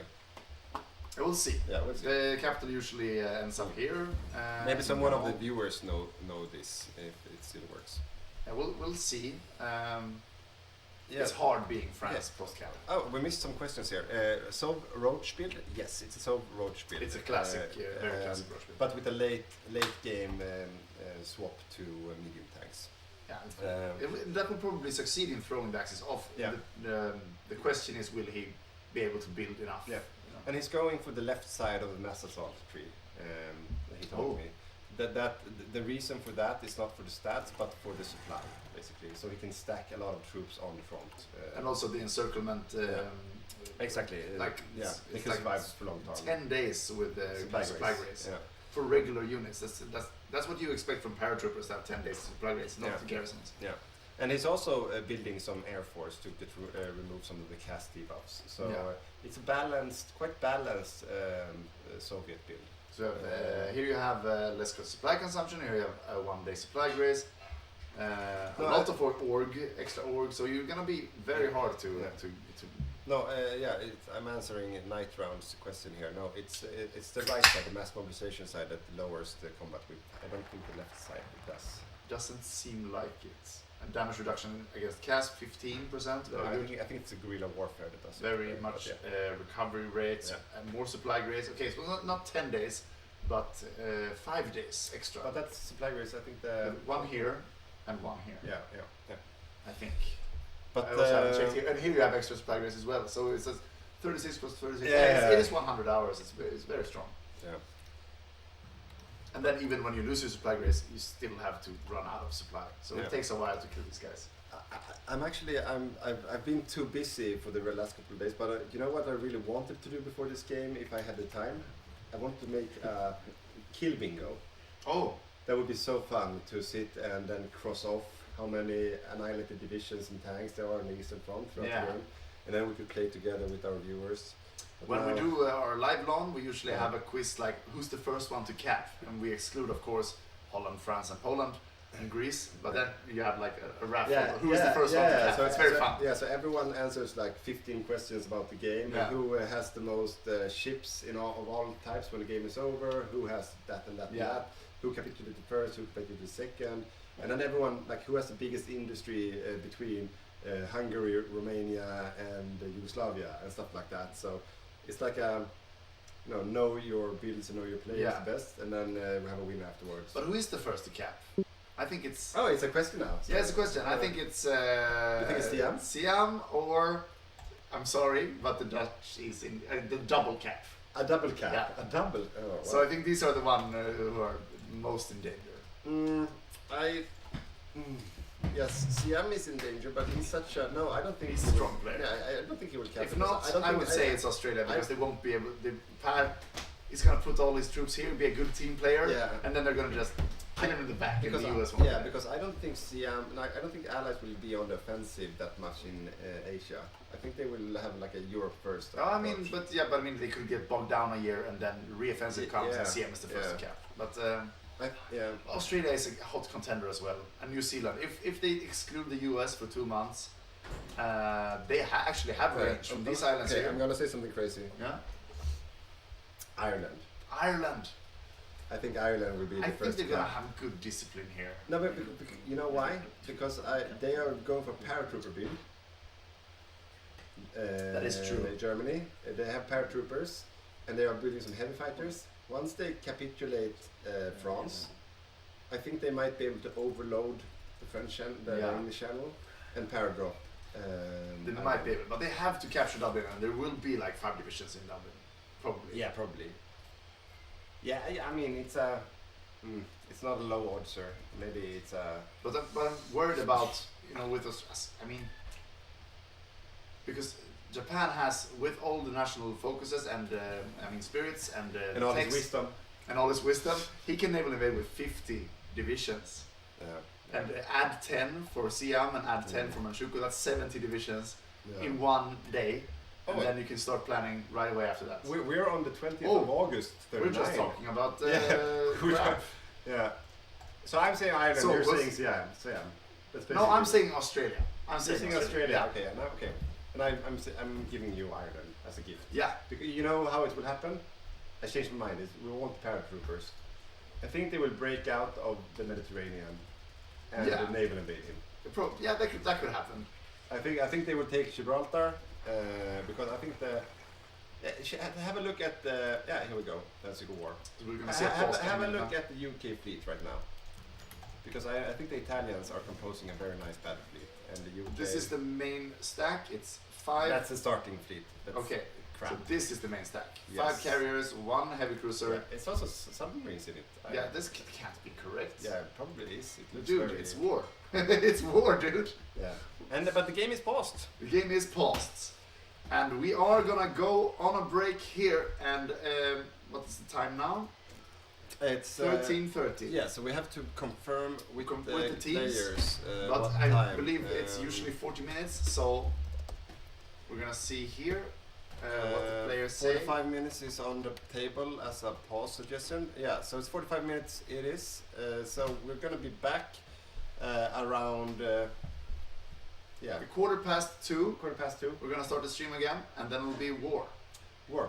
Will it be us in the studio then? No, we're probably gonna have some switcheroos up here in the studio. Yeah, so the regular faces that you remember, you'll see them again. It's gonna be very good. Yeah, we're gonna have some after as we progress throughout the day. We'll probably drink more beer, which means that we will have to rotate more often. Yeah, probably. as well. So we will have some rotations during the afternoon, and we will. At least I will be back in the studio again. We'll see if I come back. Yeah. We'll see what time it is. But yeah, so get some lunch. We'll be back in 44 minutes. Yeah, and as of now. you can stay in the stream. The stream will still be up. But it will just be paused. Yeah, and hopefully we won't have a hot mic this lunch. No, That's what hopefully happens. not, because we will talk bad about all the players. We will bad mouth them. This will be a good game. Let's Cheers, guys. see you soon. Yeah.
Welcome back to the studio and to Hygge Gaming's Grand Game, Untroubled Drums of War, the 30th of June. And with me here in the studio is Victor, and I am PT, Petter, and we are the original casting crew.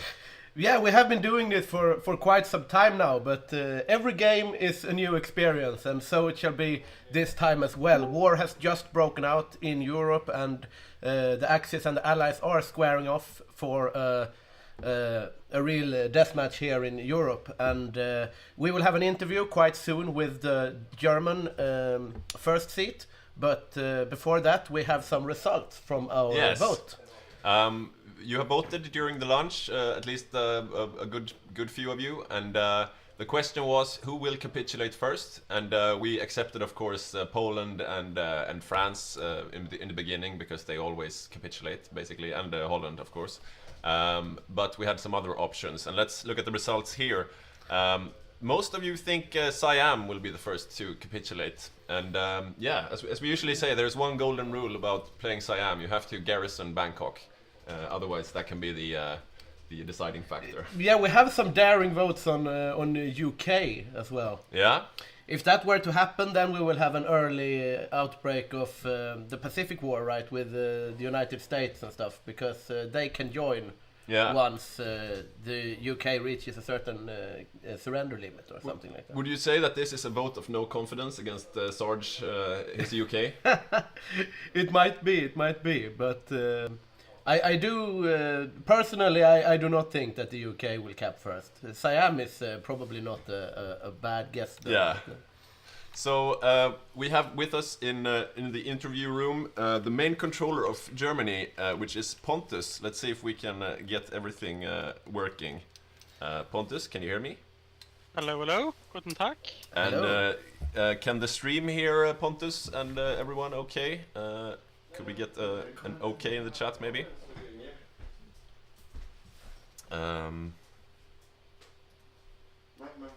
Could we get an okay? Yep. We are hearing you. So Pontus, how is your game going so far? Is everything going according to plan? According to plan, but I guess plans are not meant to work for very long, so we'll see. They never survive contact with the enemy, right? Exactly. So I must say that I don't like this unprovoked attack on the German country. It's by the Allied. Do you mean the German citizens being oppressed in Danzig? Yeah, exactly. It's horrible what's going on. Of course, you would have to rectify that. So this is your first time being the main controller of Germany, is that right? Yeah, first time being Germany, all in all, actually. So. Yeah. Wow. So you are the German leader and the faction leader, basically, of the Axis. How's that been working out for you in the planning stages of this game? Well, we have a lot of very competent allies, both in the minor countries and in the major countries. So it's been working quite smooth. Yeah. I can see here on the battle map that you have extensive plans for France. Would you care to elaborate a bit about that? Well, to be honest, we are quite scared about the French tanks that are at the border of Maginot. Yeah. It's a lot of them, and I'm not sure we are piercing them. And we don't have nearly as many tanks either. So we're a bit afraid of that one, but we will mop up Poland and then go for France. We are... And hopefully do some para drops in the background of... in the back of the French army. Yeah, that's what I was going to say. We are looking here at your battle plans, and it looks like a proper octopus over France here. A lot of paratroopers ready to go once the war starts. Will you execute immediately, or will you wait until Poland has fallen? I think we might execute directly, but that one is up to my German player Johan. He's Right. the air guy. He's the air guy. I see. What do you feel about your prospects for the longer war? Like we have North Africa coming up soon, and also the Eastern Front at the late game. Well, at the moment, I have a good feeling. We'll crush them at every front, both in Europe, in North Africa, and in the Soviet Union. A confident Germany, indeed. Nice, but you're using assault guns at the moment, correct? Well, we have 4 assault guns and 3 medium tanks. Okay, yeah. So you do have a bit more punching power if the things you face are armored. Exactly. We switched over. We had planned to do only assault guns, but we switched over to start doing some medium tanks around half a year ago. So After seeing the French build, I assume. yeah, exactly. Yeah. Cool. Well, best of luck to you in the game, and maybe we'll check in with you guys later to evaluate how it's gone. Yeah, thank you, and good luck to you in the studio. Thank you. Thank you. We need it. So yeah, that was Pontus, who's playing Germany as the main controller, and he's inexperienced in the role. As he said, he hasn't even played a co-op on Germany before, so this will be exciting. It's big shoes to fill as being the German player, because you're basically meant to lead the faction. More on your own than the allies, I would say, because the allies you usually have like the UK, the US, and the Soviets sharing a bit of the leadership responsibilities, but a heavy burden on Pontus' broad shoulders here. Yeah, definitely. Also, the Axis is the faction that controls the war in a sense, like the world tension, And the pace of the game. where you go, and the pacing of the game. So you really want to keep that initiative up. We have seen some games where the Axis do very good in the beginning, and then they kind of lose initiative, and that is usually a death sentence for the Axis, because you really want to control the flow of the war. So that will be a challenge for him. Yeah, definitely.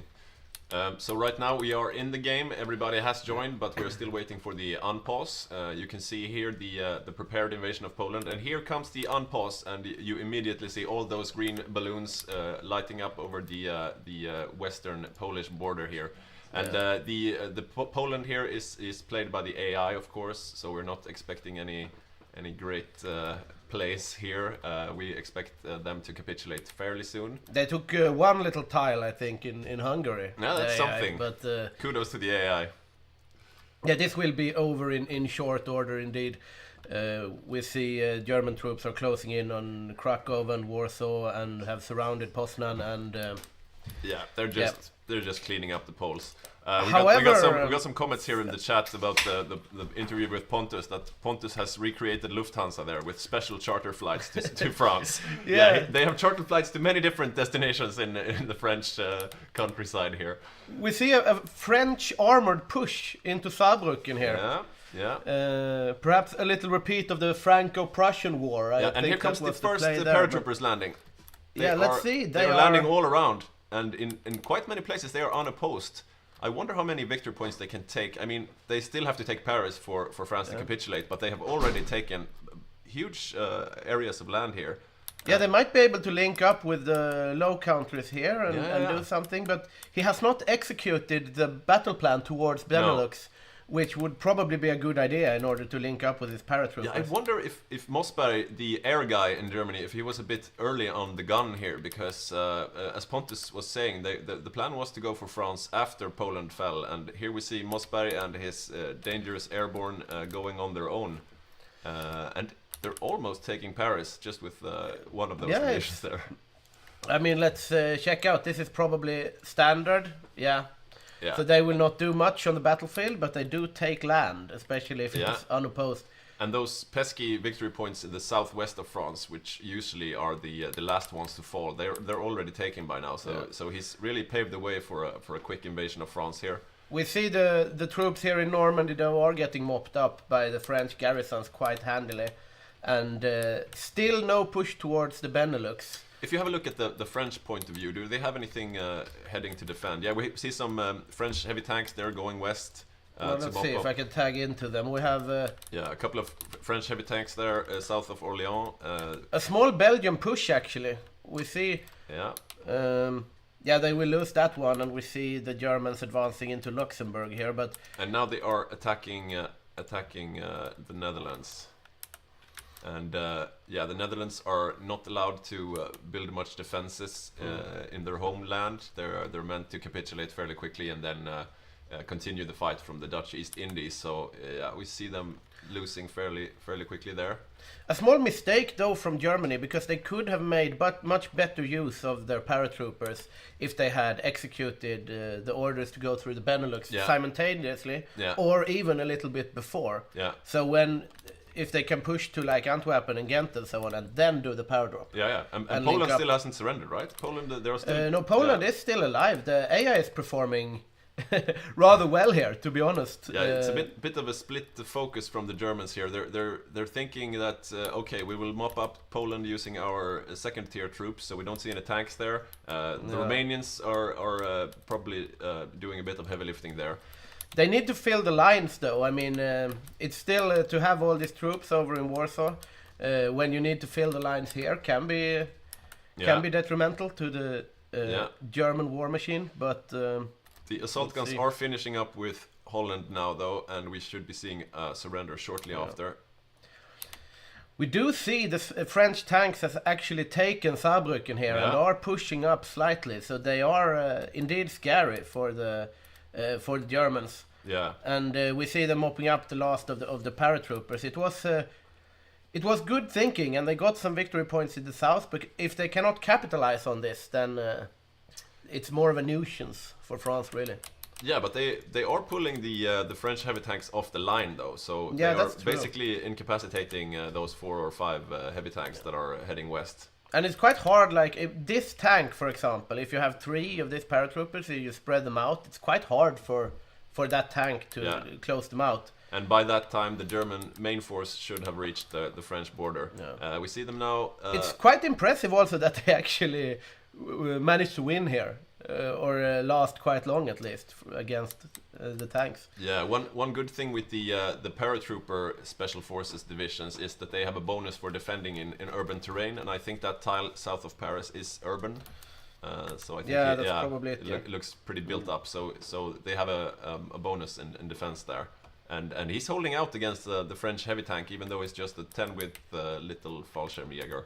Yeah, I mean, it might not have been executed perfectly, but I think that this paradrop strategy might have been a good response to the scary heavy tanks of the French war.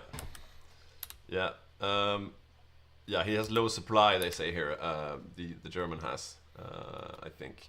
So, is Poland still alive, right? Yeah, Poland is still alive, hanging on by a thread. Yeah, it does look like the Romanians have been tasked with actually capitulating them. And now we have a hot joining player. Indeed we do. And we have some questions in chat. We have... fuck me. What the hell was that? Yeah, it stung me in the ear. Oh, wow. Fucking wasp. Ah, fuck, it hurts, man. Okay, this is not something that usually happens. We have some technical difficulties. What the hell? Is it still in your ear? No, I pulled it out, but do you see anything? I can't see anything. Oh, fuck. Oh, fuck, do you wanna check it out? It's fine. Okay. I won't die from it. I think it was a ping. Yeah, it was, what do you call them, horsefly maybe? Yeah. Oh, fuck. We are not safe even in the studio from the... Ate my ear. Oh. F's in the chat for Victor's ear. Yeah.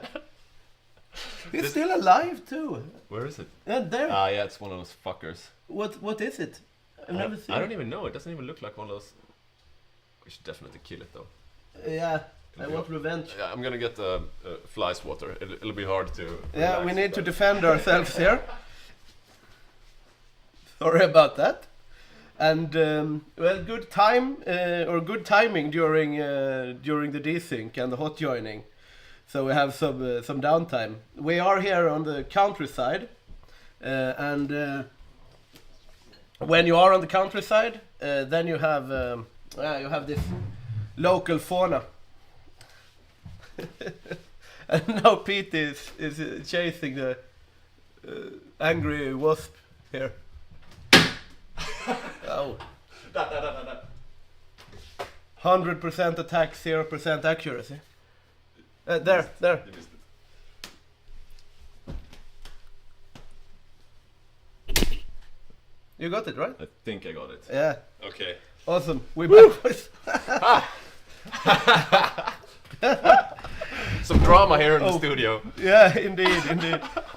We have another question in the chat. Is it vanilla or is it a mod? And we are playing a modified version of their Finest Bro, which is a quite common multiplayer mod that a lot of communities use. But we have modded it a bit to our demands because we are a lot of friends in Hygge. So we have made some more countries playable, for example, so we can fill those out and have more enjoyable games where everyone can join. And I think you can find it and try it out for yourself in the Steam workshop. It's called Hygge mod, right? Or something like that. Hygge HOI, I think it's Hygge called. HOI, yeah. So if you want to try it yourself, you just go ahead. Okay, so we're waiting for some joining players here. The Senor, I wonder if that might be Joel playing Spain, perhaps? We shall see. So unfortunately we don't have a cat cam today because as some of you may know already, Ulla, the streamer cat, has gotten kittens, and the kittens are wild and she has to take care of them. We showed a kitten on stream earlier and we'll do so again if the viewer count reaches certain heights. Yeah, we did say 5 kittens on stream if it reaches the next goal, but I think it's hard to get them in the same place, I have to tell you. Edward Kitten Hands. Edward Kitten Hands, exactly. Okay, so we're back in the game and back to the invasion of France. So the German paratroopers are being mopped up slowly. It must say it's a successful move though, because even if they all get wiped out now, they've done their job. They've taken at least 4 French heavy tanks off the line, and here comes the German attack now. Cross from Sedan, which is where they broke through historically, I think. Or yeah, maybe, about there, I would say. Maybe that was Franco-Prussian War. Yeah, it's a popular spot for the Germans to invade France, anyways, close to Sedan. Also, this, I mean, they are basically out of supply, but the paratroopers in Calais and Dunkirk might actually be able to link up with the proper German force here. Yeah. Which they did now. And we see that the French heavy tanks that were supposed to meet the German spearhead here, they are in disarray. They are spread out across France, chasing paratroopers. So there's no really, if you move over to the invasion there, yeah. So there's nothing really stopping those German tanks now coming across the border. And these are the medium tanks that Pontus spoke about. He has medium tanks and medium assault guns. And the assault guns are coming down from Belgium, while the medium tanks are hanging out there just by the French border. Yeah, and also since France went for such a tank-heavy build, they have significantly less infantry to put on the front line. That's very true as well, yeah. RIP the League of Nations. Yeah, that's sad. Maybe we can make another version in the future. Yeah. Okay, so the Finnish Winter War has kicked off, and yeah, this is usually quite an uneven fight, but we have Falk playing Finland, and Martin has played Finland several times, usually to great effect. I think last time he played Finland, he killed more Soviets than the rest of the Axis combined, almost. Like he can be a real killer on Finland, and yeah, you really need to use those few units that you have to the maximum effect. Okay, so we see that the Axis here are invading France. Maybe we can have a look at the defensive disposition of the Finnish. Yeah, definitely. I mean, Finland is also one of those countries where you have a lot of potential with your focus tree. You really get a very overpowered infantry if you do the Sisu stuff, where you can get. We have this mechanic here. Yeah, let's have a look at his. Very high trust here. Yeah. So this means that the Sisu modifier will give him 10% division defense on core territory, which is very nice. Also division attack if they manage to push a tile, and attrition as well, because you don't really have as much manpower as Finland, so that can really be great. Yeah, Finland arguably has the strongest infantry in the game with all those modifiers, especially when it comes to fighting in the snow. Yeah, and he has done everything pretty meta here in the focus tree. He has utilize the Sami, so he gets winter attrition and initiative, and also this extra support company, long range patrol, which is very nice in the winter, and I bet he has those in his templates as well. Indeed, he does. This is very good for 500 manpower. So we'll see. It doesn't look like the Soviets are making any... Oh, they are invading in the north. Yeah, indeed they are, but generally you give this up, I would say, as Finland, and you make a defensive line around the river, around here, for example. But he hasn't now, though. No, he has not, which is interesting. But I guess this one, and this one can technically hold here, but... Yeah, we see some mountaineers coming up there from the south. Yeah. Also a railway gun. That's new as Finland. Or not new, perhaps, but it's not seen incredibly often. But that will really help to hold the Mannerheim. Oh yeah, that's a great move.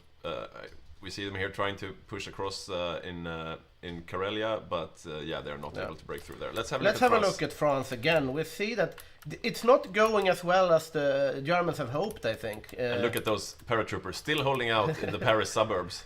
Yeah, and in Nice as well. Here we see the paratroopers on the Italian side of the border. Bit of a vacation down in the Riviera.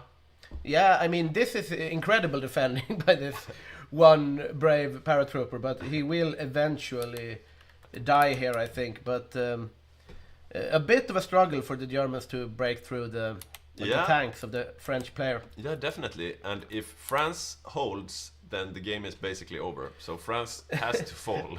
Yeah, indeed. And I think they will, but it's not an optimal situation for Germany. And we have seen very strong allied showings in the latest games. Yeah.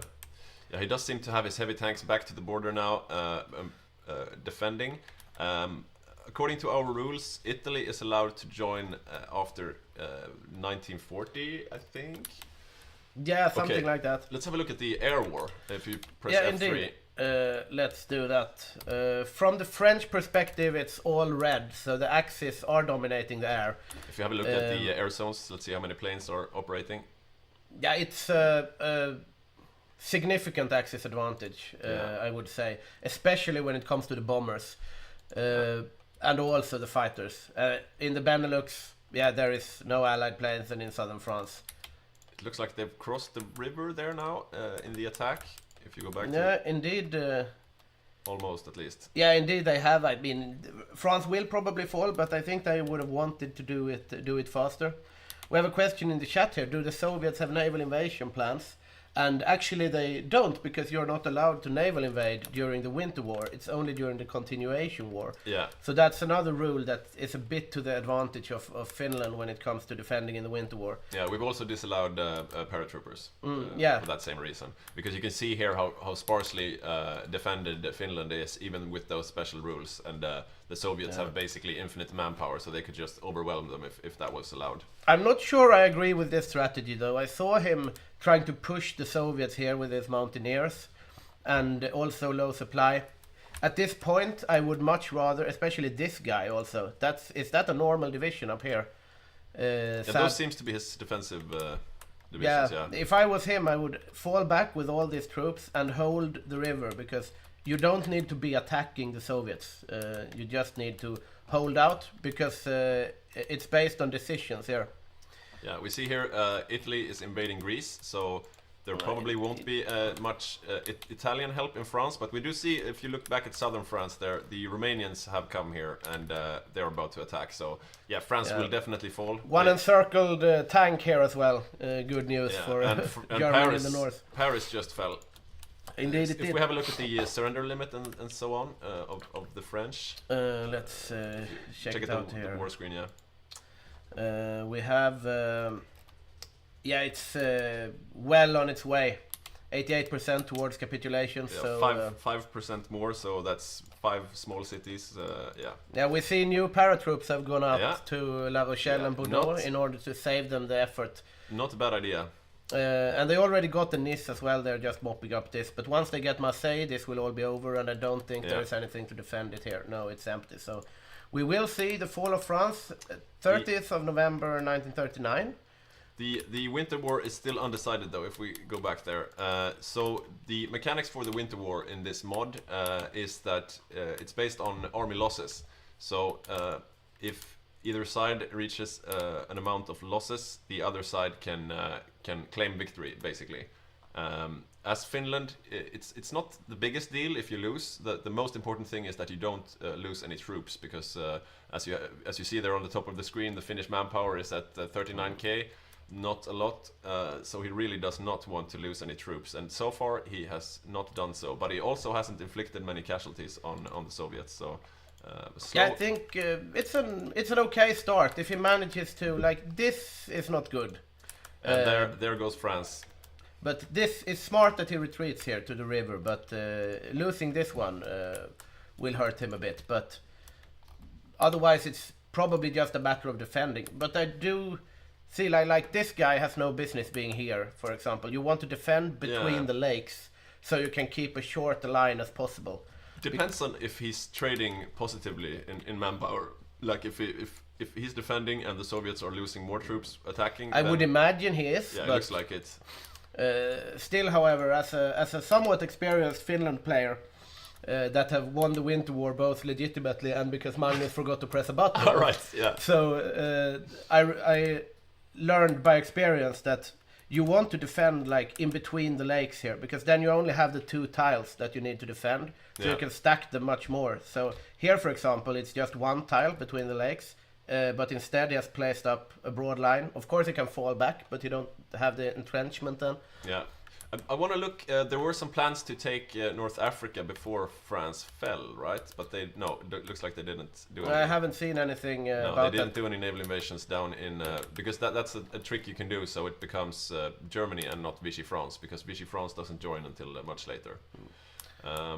We have the invasion of Greece still continuing here. We have it's going better than historically, but not as good as they would have hoped, I imagine. But it's not. This is just line infantry that's invading as well. We see. I think the Romanians are going down there to reinforce, or maybe they. I mean, the Romanians are having quite an impressive army, I would say. Oh, they're doing the Bessarabia war thingy against the Soviets. Oh, they are. Or they are preparing for it at least. That's another small, sort of like the Winter War, but against Romania instead. So that's what he's preparing for. If we look down in North Africa again, that's usually the next theater of war. The Italians don't have much special there, and here we see the Allied defenses. We have Canada there with they have some four armor divisions, and South Africa with 3 armor divisions. That's quite good this early in the game. Under strength though. Yeah, I would imagine so, but good divisions. They're doing heavy tanks. These are very sturdy. Yeah. This will hurt on the line. Mako knows the meta, and heavy tanks on South Africa is quite common. We had a question in the chat here. How is the naval situation in the Med? Yeah, that's a good question. Sometimes, or many times rather, we see the UK evacuate the Med with their fleet because it's too hard to protect it against the Axis naval bombers and such. So if we have a look, let's tag into the UK here. Seems to be mostly Allied submarines operating in the Med. Where are their big fleets? If you check on the right there. Okay, this is just their small anti-submarine warfare. Home command. Here we have some flagships and stuff. Docked in Northumbria or Northumberland. I've played too much Viking games. And we have some submarines and. This is the Mediterranean Command. If you this the is fleet the itself, maybe we can locate it. If you click the right one. Let's see, repairing in. So it's around here as well. Jubaland. Where's Jubaland? Can't I? How do I show the? If you click that one, maybe. And click it again. Oh, here there. Okay, so they're down, they're down south here. of Africa. Yeah, but they are going to make some moves, probably. We see. This is interesting, though. Oh wow! We have an Italian invasion of Yemen, or whatever it is. The Hejaz. I don't know.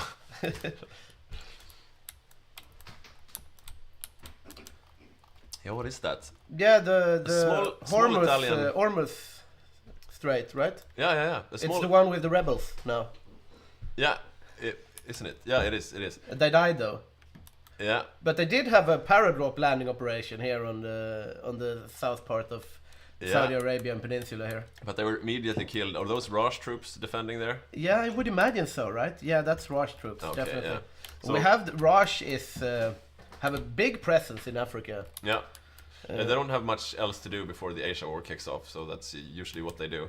Let's see again. Is Germany moving any tanks down to North Africa, as is the tradition? I would imagine And so, here right? they are. Yeah, we see they are coming here. They Oh, are. that's a fly. Cheers. They are mostly assault guns, though. 3 assault guns and 1 medium tank. I do not think Yeah, that I is mean, enough. this will not pose a threat at all against the heavy Yeah, tanks. I seriously doubt it. And what about the Italian line troops? Do they have any anti-tank and so on? We have a little fleet battle here that I want to check out. Yeah, it's the Italians chasing the Allied submarines. And Oh, yeah. some Allied shipping there as well, going through the Med. They should probably close that off. Yeah, I would do that, or try to do that if I was them. You see this. Yeah, those are the Dutch convoys being sunk there. Also some Dutch submarines there. Yeah, the Netherlands is going submarine heavy build this Yeah. game. As was done once on Berghodhof, I think. It can be high impact if you execute it correctly, but late game, I mean, you will just outbuild the convoys, you think. So Yeah. we'll see how it pans out. Is China human? We have a Soviets question. reject German treaty. You just clicked it away there, but is that the partition of Poland? Did they just not partition Poland? I'm not sure. No, they have the eastern Poland there. Yeah, never mind. I wonder how the Winter War goes. Yeah, let's have a look at that. Have they pushed? This is dangerous if they Yeah, Martin. get encircled here, Martin but seems to be keen on encirclement there. yeah, he but- has lost the one part of the Mannerheim line, but this Yeah. will probably hold if. Oh, they are at 105k. He can probably proclaim victory quite Yeah, if you soon. look at his decisions, shouldn't he be able to? Let's see. I where think is it? declare victory against Soviets. Yeah, 350,000. Okay, that's a bit more.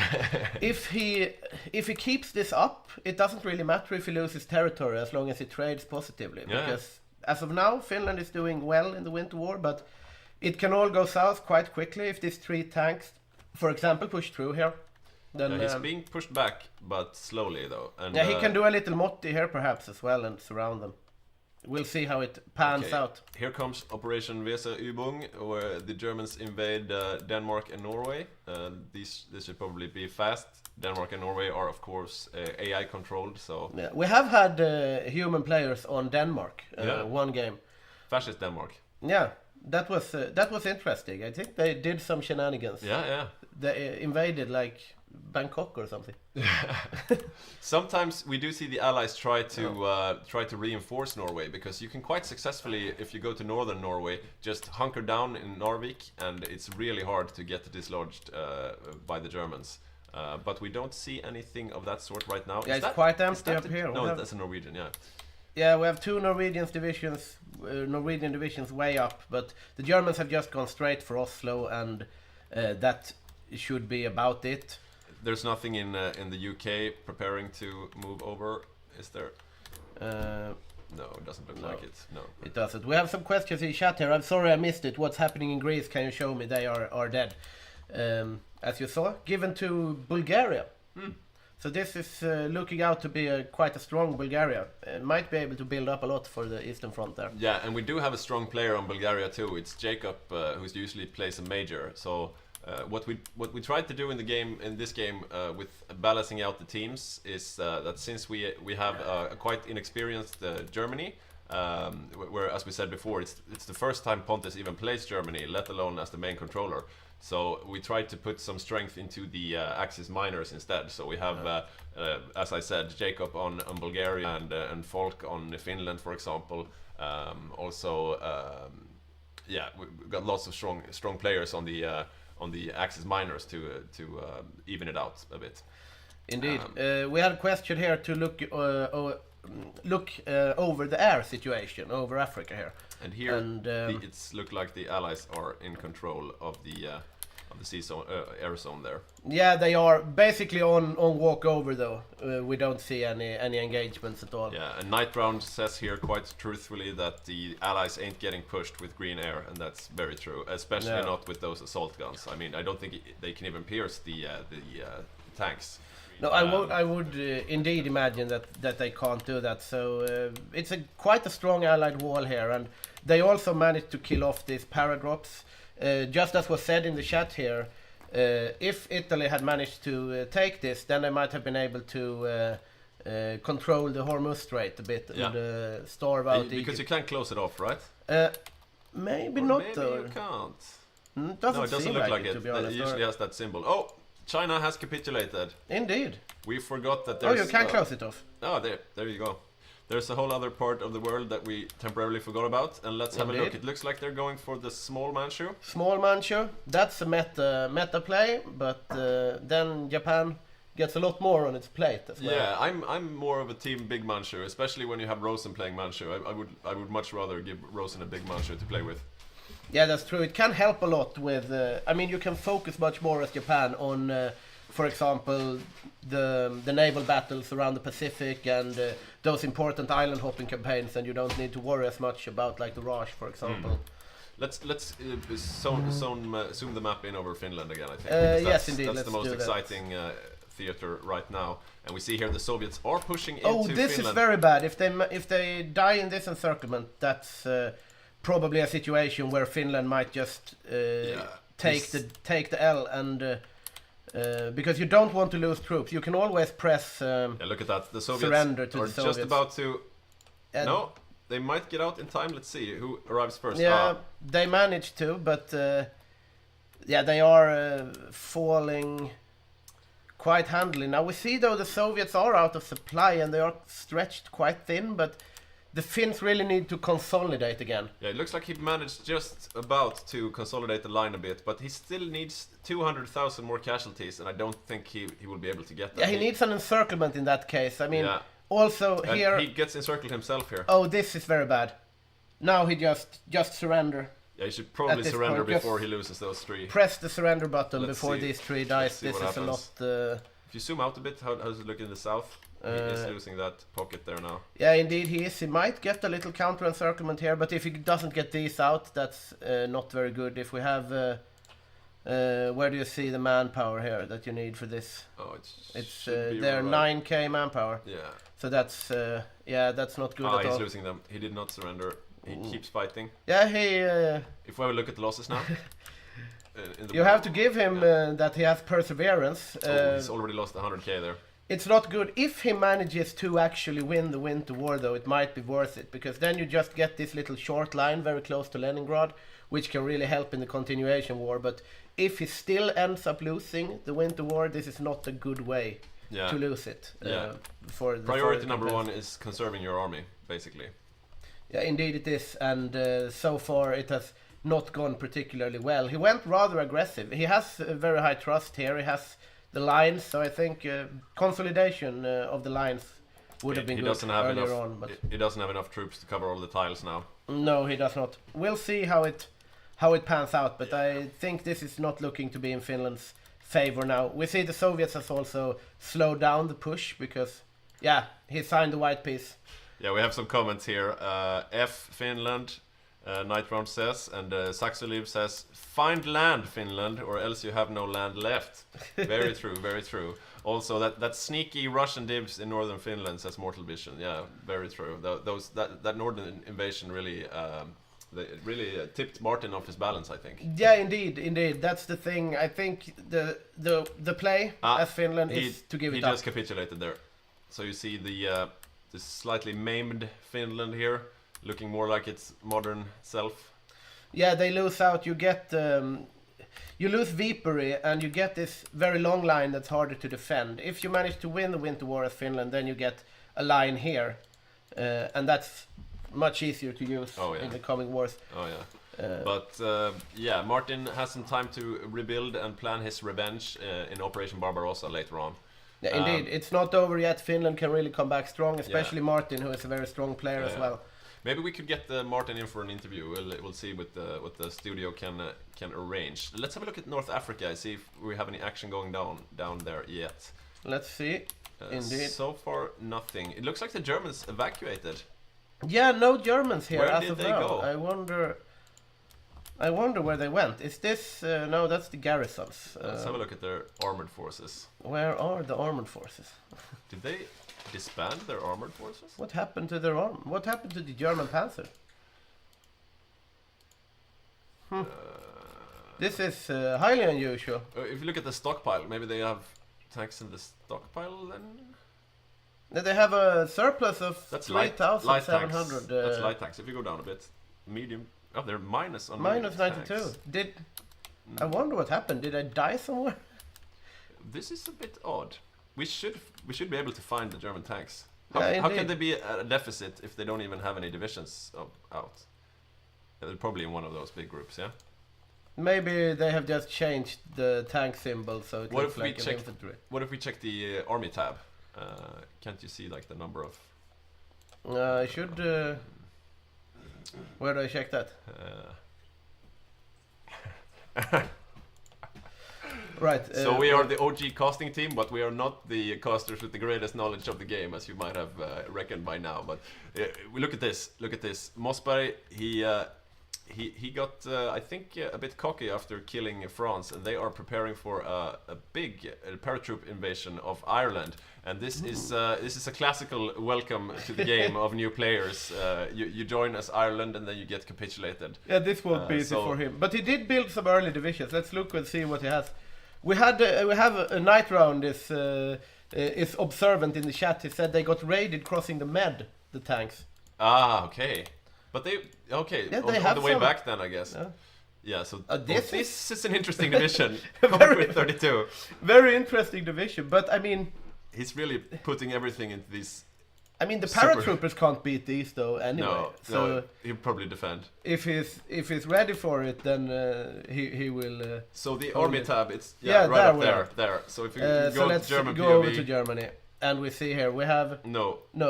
So they got Armor. sunk on the way back, probably by those Dutch submarines then, I guess. Okay, so the German armored core is just gone. It's non-existent. This is worrying, to say the least.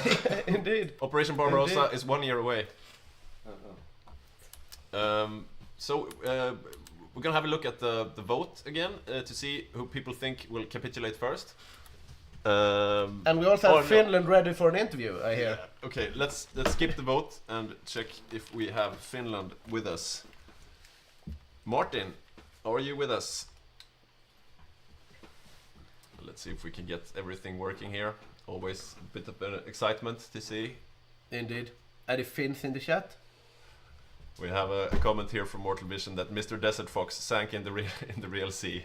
Yeah, definitely. Yeah, indeed. That's Night Round says here that they deleted them in Africa to avoid raiding on the way back. But then we should have seen more medium tanks in the stockpile, I think. Yeah, they must have gotten some sunk at least. Yeah. So we're waiting for Martin to get in the channel and join us for an interview. Martin playing Finland. I don't think Martin usually loses the Winter War.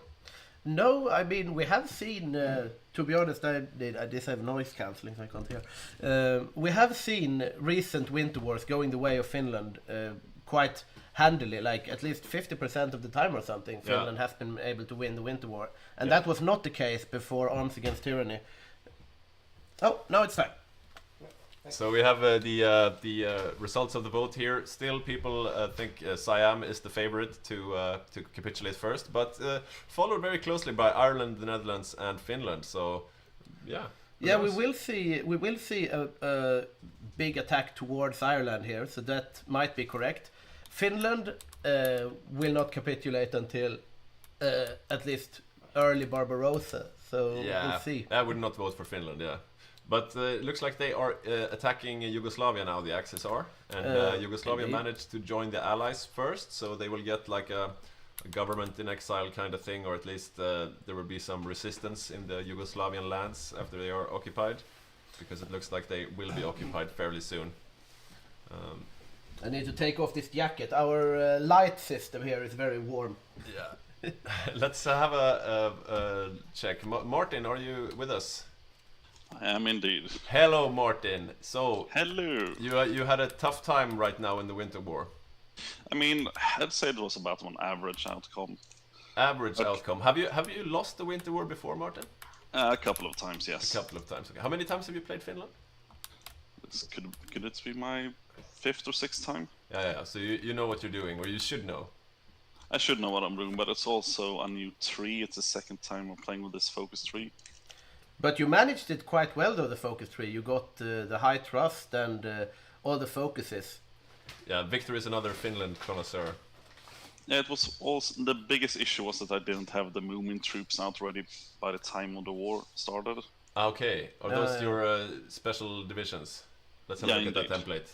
Indeed. And so it's also a recent change on how many radios you need when you go down the Grand Battle Plan Doctrine. And I realized I couldn't go further down than to infantry offensive, even though I had enough army XP to go all the way down. Right. We did see you got encircled there in the north, and we were like, he should probably surrender right now, but instead you surrendered right afterwards. What was that, Martin? The surrender button is not instant; it's a week. Okay. Yeah, that makes sense. So you pushed it as soon as you saw that you weren't getting those guys out. Yeah. Yeah. Okay. You did manage to inflict quite a lot of casualties on the Soviets, though, and we've heard that there is a contest between you and another player in who can inflict the most Soviet casualties. How do you feel about your chances in that square off?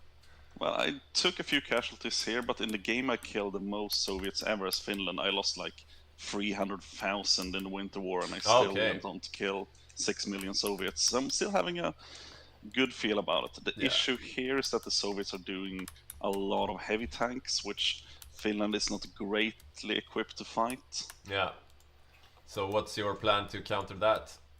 Well, I will need to bring in some, at least for the troops that's heading towards the non-foresty areas. They will need some anti-tank. Even the movement troops will need a little bit of anti-tank to increase the piercing.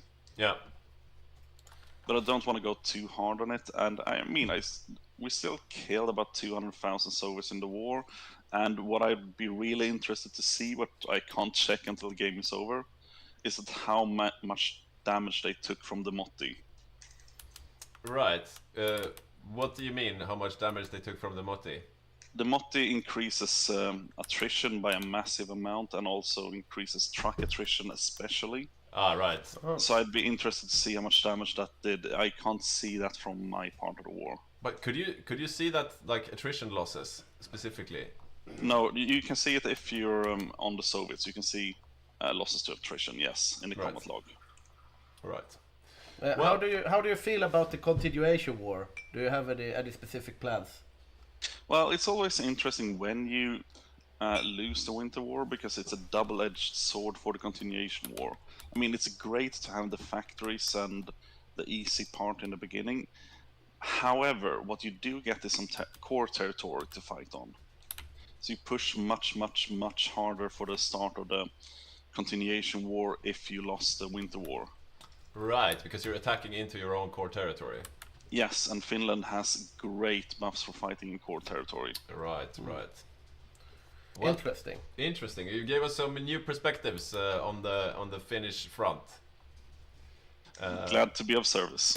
Great. So, good luck in the continuation war and the continued war in general, and we'll see you later. See you. Thank you for the interview. Let's see. Let Johannes disconnect him first, so he doesn't hear when we talk shit about him.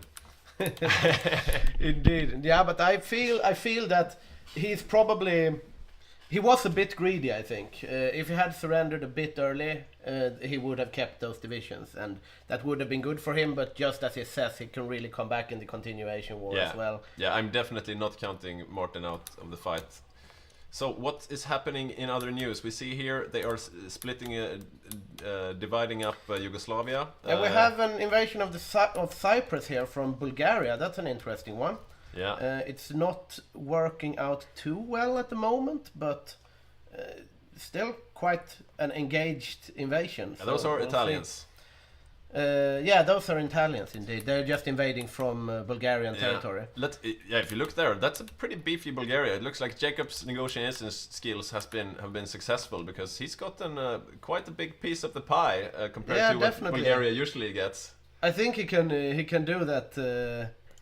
He's going for light tanks, I suppose? Yeah, I would imagine so, and I think he can do a lot with this. Like, let's have a look at his divisions there. He's got indeed, he has 12 of them out there. These are just... This is just a line with the pack arty, and he has one... yeah, this is the training one. Training division, yeah. So he's just building up the stockpile now. He hasn't really made the divisions that he will use for Barbarossa later on. Go down to North Africa there. There's nothing going on, there is right? a lot of pinging and plans of attack here. I wonder why they're pinging aggressively here, though, because this is not going anywhere. It's like, guys, shouldn't we attack North Africa? Yeah. No, this is the new meta. We delete our tanks in North Africa, and they don't know what we're doing.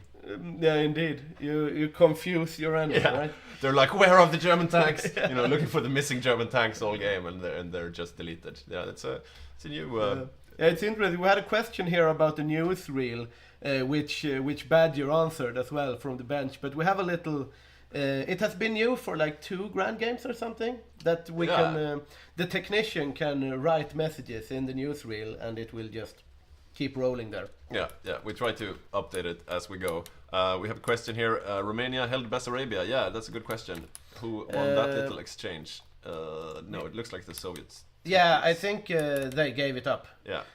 I saw that they signed a white piece and there was no war about it, so I would imagine they just... Yeah, and no naval invasion plans there from Romania, but it's still early days, like more than a year away from Barbarossa. Maybe we can look over to Asia and see what the Asia Axis are planning now that they have finished up in China. Here we see Japan planning invasions of the Philippines and Malaya. Do you have allied battle plans visible? Yes, I do, okay. I think. So, yeah, that's all. This is it for now. This is indeed it. The Netherlands have garrisoned somewhat in their new home islands of Indonesia. And who has been tasked with defending Singapore? That is probably Australia. I would imagine. It's not there yet. Let's look at Per down in Australia. So far he's just garrisoning his own ports. Yeah, this is... where are they at though? Are they in Africa? Heavy arty. If you right click one of those divisions, we can see where they are. Yeah, they are in Africa. Yeah, they're in Africa. And is that... Yeah, this is a beefy Africa. I mean, this will not be pushed. No, by definitely not. What the Axis have performed so far. We see New Zealand there with armor as well. Yeah. So we have a chat message here saying that giving up Bessarabia is dumbish, while having non-aggression pact via German and USSR treaties. They can't take it. Okay. Yeah. Yeah. We see here Bulgarian naval invasion on Cyprus. Can you keep an eye on that? Sorry about that. Yeah, they tried once, but they might have tried again. But at this point, it seems like the Raj troops defending it knows what's up. So there are no plans for any invasion at the moment. It's quite nice for the Allies to still have Cyprus, though. It's another airport, and yeah. Yeah, we see that Germany has cleaned up Norway and Denmark, and it has been quite a few games now when we have not had the fall of Norway, where the Axis have just ignored Norway. Yeah. But it seems like it's coming back. But if it's going like panzer chip strategy, then it's probably smart. Yeah, let's have a look at this navy. Indeed, let's do that. We have here we have the Kriegsmarine with a couple of old battleships. Yeah, some old battleships, some early destroyers in this. Nothing to write home about here. Submarines. There's some level 3 submarines. Yeah, these are newer and they're quite trained, so they can do some damage. And here we have the Panzerschiff. Yeah. Veteran. This is scary. Yeah, they are raiding just outside of the Danish coasts there. Yeah, indeed, they are raiding the Belt, the Eastern North Sea. We get some information from the technicians booth that we should check Cape Verde. Yeah, Cape Verde plane right there. That's a really nice, nice ocean tile too. They are just sinking a lot here. 6 destroyers, Yeah, they're sinking the anti-submarine warfare, which is quite nice. The Germans have some nice fleets there. They have cruisers. 2 panzer ships here. Yeah, these panzer ships are wreaking havoc. Yeah, they are quite dangerous. We should check out the design here. They are quite kitted, to be honest. Yeah, and if you, as the Allies, if you close off the Med, because you don't want your convoys going through there, most of them will go through the Cape Verde plain here on the west of the African continent, and yeah, that's where the German panzer ships are. Yeah, they are just, especially like at the moment, this can really do a lot of damage. I mean, at some point in the game, it will be harder to keep up with sinking the convoys fast enough. Yeah. And right now they are green again, so they are raiding and raiding. Indeed, they are. This is a bit of an irritation for the. Yeah, look at that. He's sinking the British destroyers and stuff. Cruisers. He's sinking cruisers and stuff as well. These panzer ships are really. 3 cruisers sunk. Oh wow! Outside Guinea. Yeah, the Allies will have to send down a proper fleet to deal with these. Yeah, Naval Germany. Interesting. Playing out well so far. Good for the Axis to have a little light in the war effort, because I feel that they are not really rolling the snowball, so to speak, at the moment. The Euro Axis.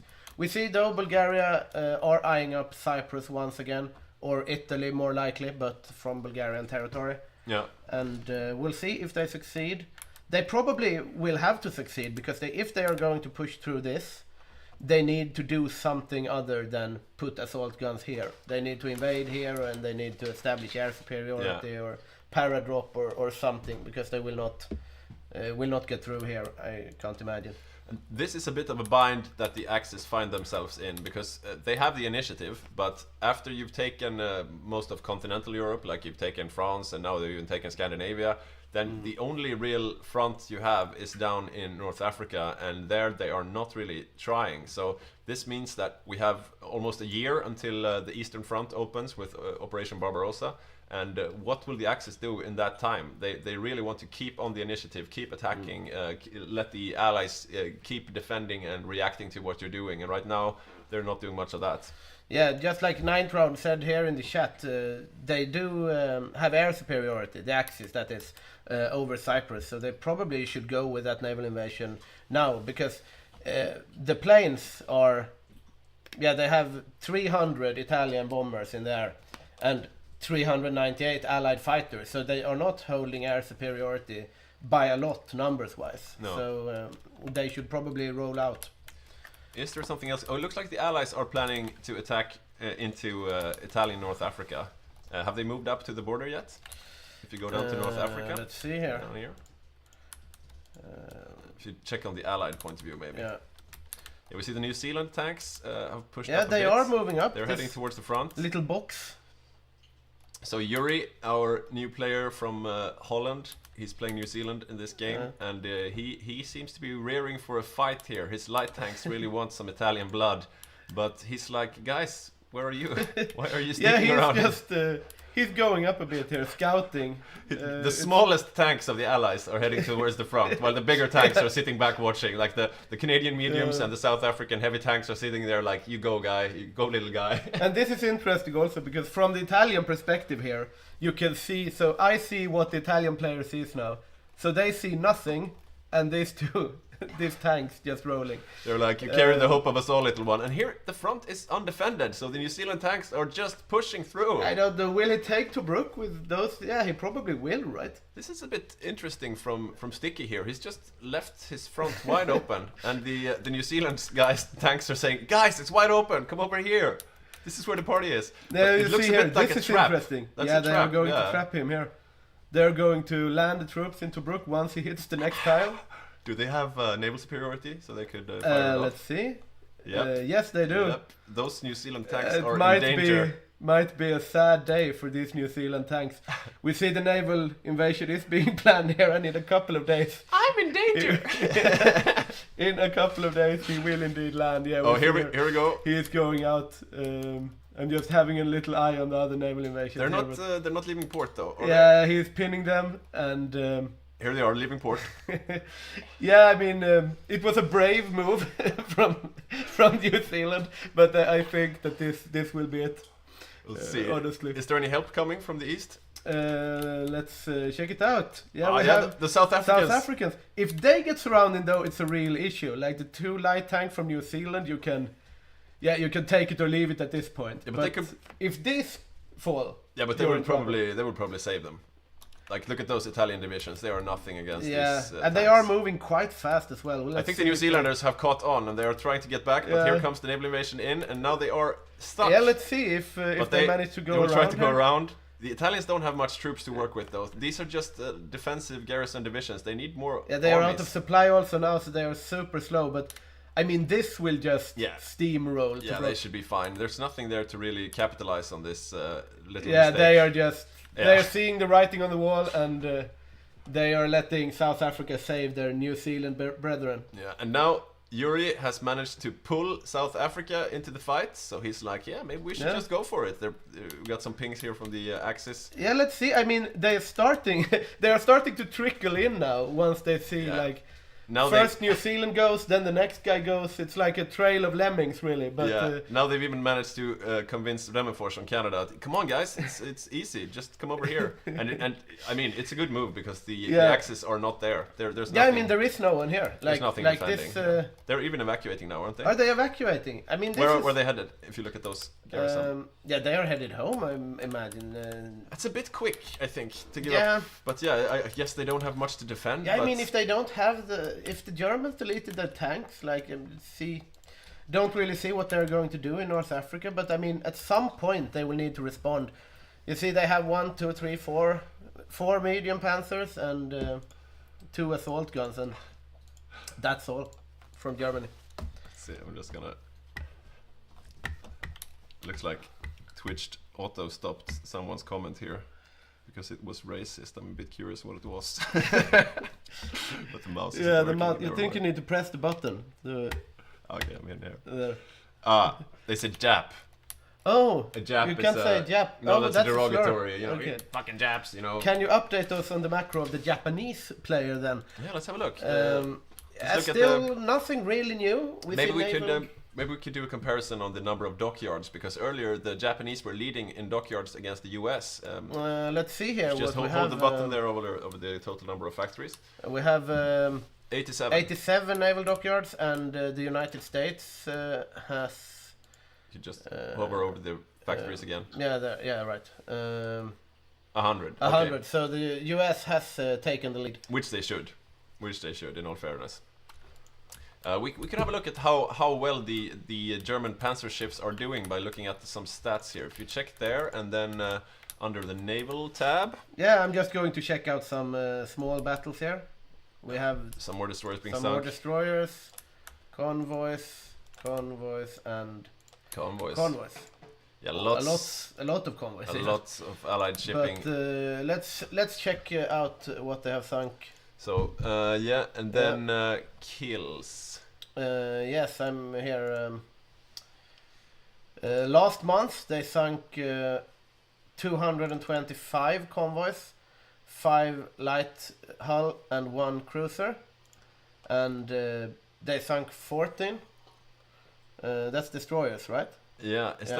Is that in the bottom, the 1340? Is that the total number of convoys? Yeah, they have sunk 1,707 convoys. That is quite a lot of convoys. I know these numbers can be a bit deceiving sometimes in the game. If we look at England, the UK, and then check his civilian tab, I think. Let's. Okay, so we're getting some info here from the technician that the total number of sunk convoys was 1,087, which is still quite high. Yeah. So if we look here, I think it's the civilian tab we want to look at.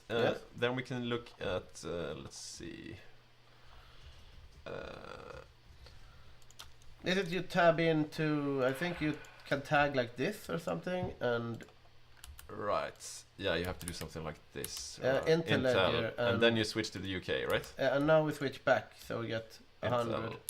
And then on the civilian, I think. Where do I click? There. And then you can check. No, not here. No, that's not it. The technician is doing noises like crawling out of his skin. 407 lost No, ships. wait. Naval tab. I think you were just just about there. Okay. Very close. Let's do it again. Let's do it again. Let's do it again. Let's see. So then I click here. This is pedagogic exercise. And then I click here again, right? No? No, you are. Yeah, exactly. Naval. And then. Now. Yeah. So what do I do here? To the left. To the left? Yes. This one. Diplomacy? No, there. Yes, and then down, graph. Yeah, there you go. Graph. Okay, so if I press. Yes, in 3 years. There, 3 years. Okay. Ah, here we see. Yeah, I mean this is. And hover far left. Hover far left. Far left. There we see the total number of lost. Yeah. So here you can see on the red line you see the number of convoys. All right, okay. On the red line you see the number of convoys that he's losing, and on the green line you see the number of convoys he's producing. And as you can see, the red line is far above the green line, which is bad news for the UK.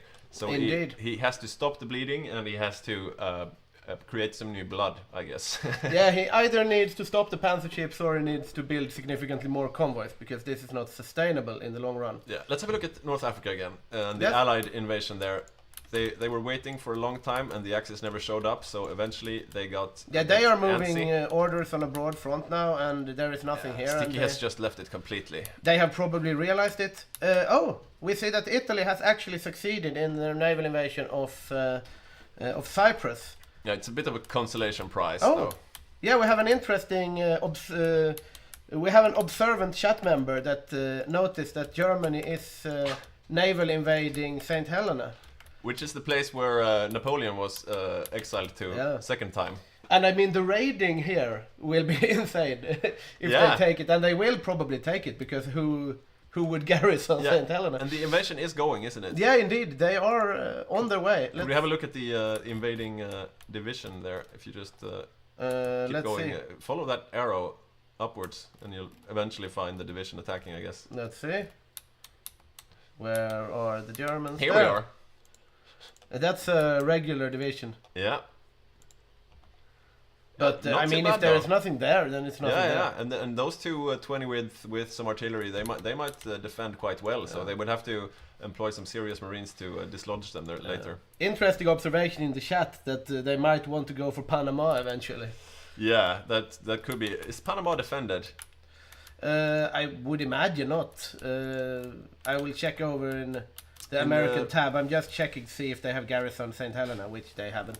In our last game, where our fearless leader, Johannes Badger, who is also here in the studio with us today, he was playing Spain, and Spain was doing naval invasions all over the place, and he eventually naval invaded Panama from the back, but then it was defended. Now it is not. No, it's not defended, so I mean, technically they could island hop a bit in... Yeah. I mean, if I were the Allies and I saw St. Helena getting invaded, I would definitely think about garrisoning Panama. I mean, the Germans are quite scary here. They are still sinking convoys left and right. They're doing better on the naval game than they are in the land game, so to speak. Yeah, indeed they are. I mean, these panzer ships won't make much of a difference if they lose.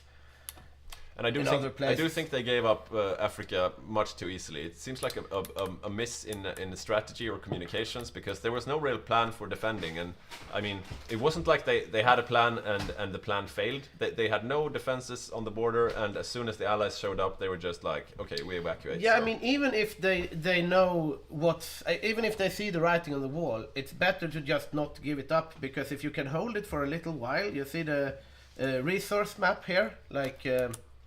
Yeah, they lost it now, but you have oil and you have... Do you? Do you? No? No, the oil I don't see any resources. No, the oil is here. Yeah, but I think the real value is strategic, though, that if you've lost this much of North Africa, then Italy really becomes a soft underbelly, and that's dangerous. Yeah, it's very hard to defend yourself from naval invasions here. Then again, I mean, navally, the Axis are doing rather well. Yeah. So, we'll see. We have a theory here from Claude J in the comments saying that he thinks the Germans are trying to lure out the home fleet to free the way for a naval invasion of the UK, and that could be the plan, actually. Yeah, that might actually be it. Let's see where the home command is located. It's still docked in Northumberland. Yeah. Mediterranean command is patrolling.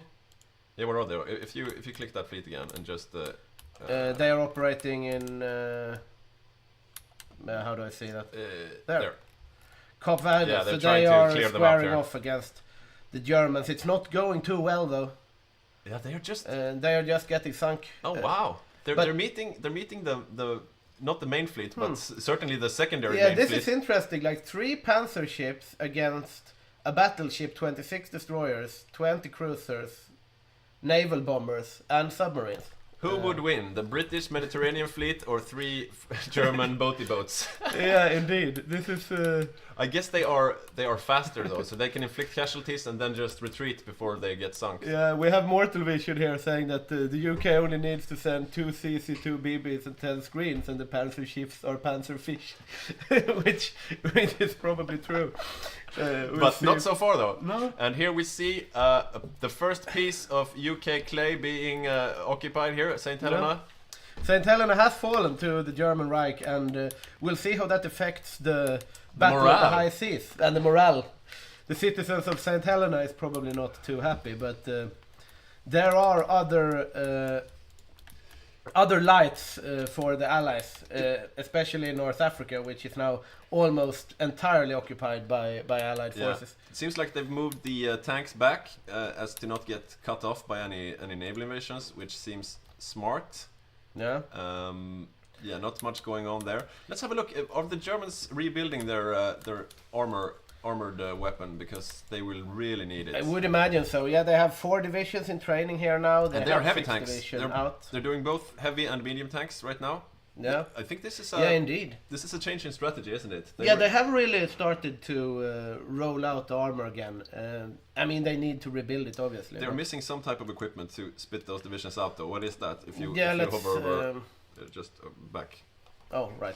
If you just hover over there, and you'll see they are.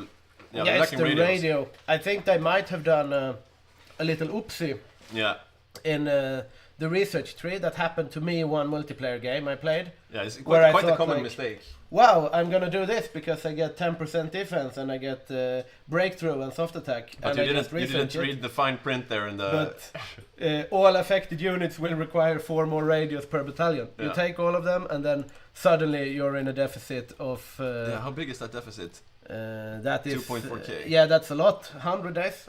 I mean, Okay. they will eventually catch up to it. 100 days is not. They will have time before Barbarossa.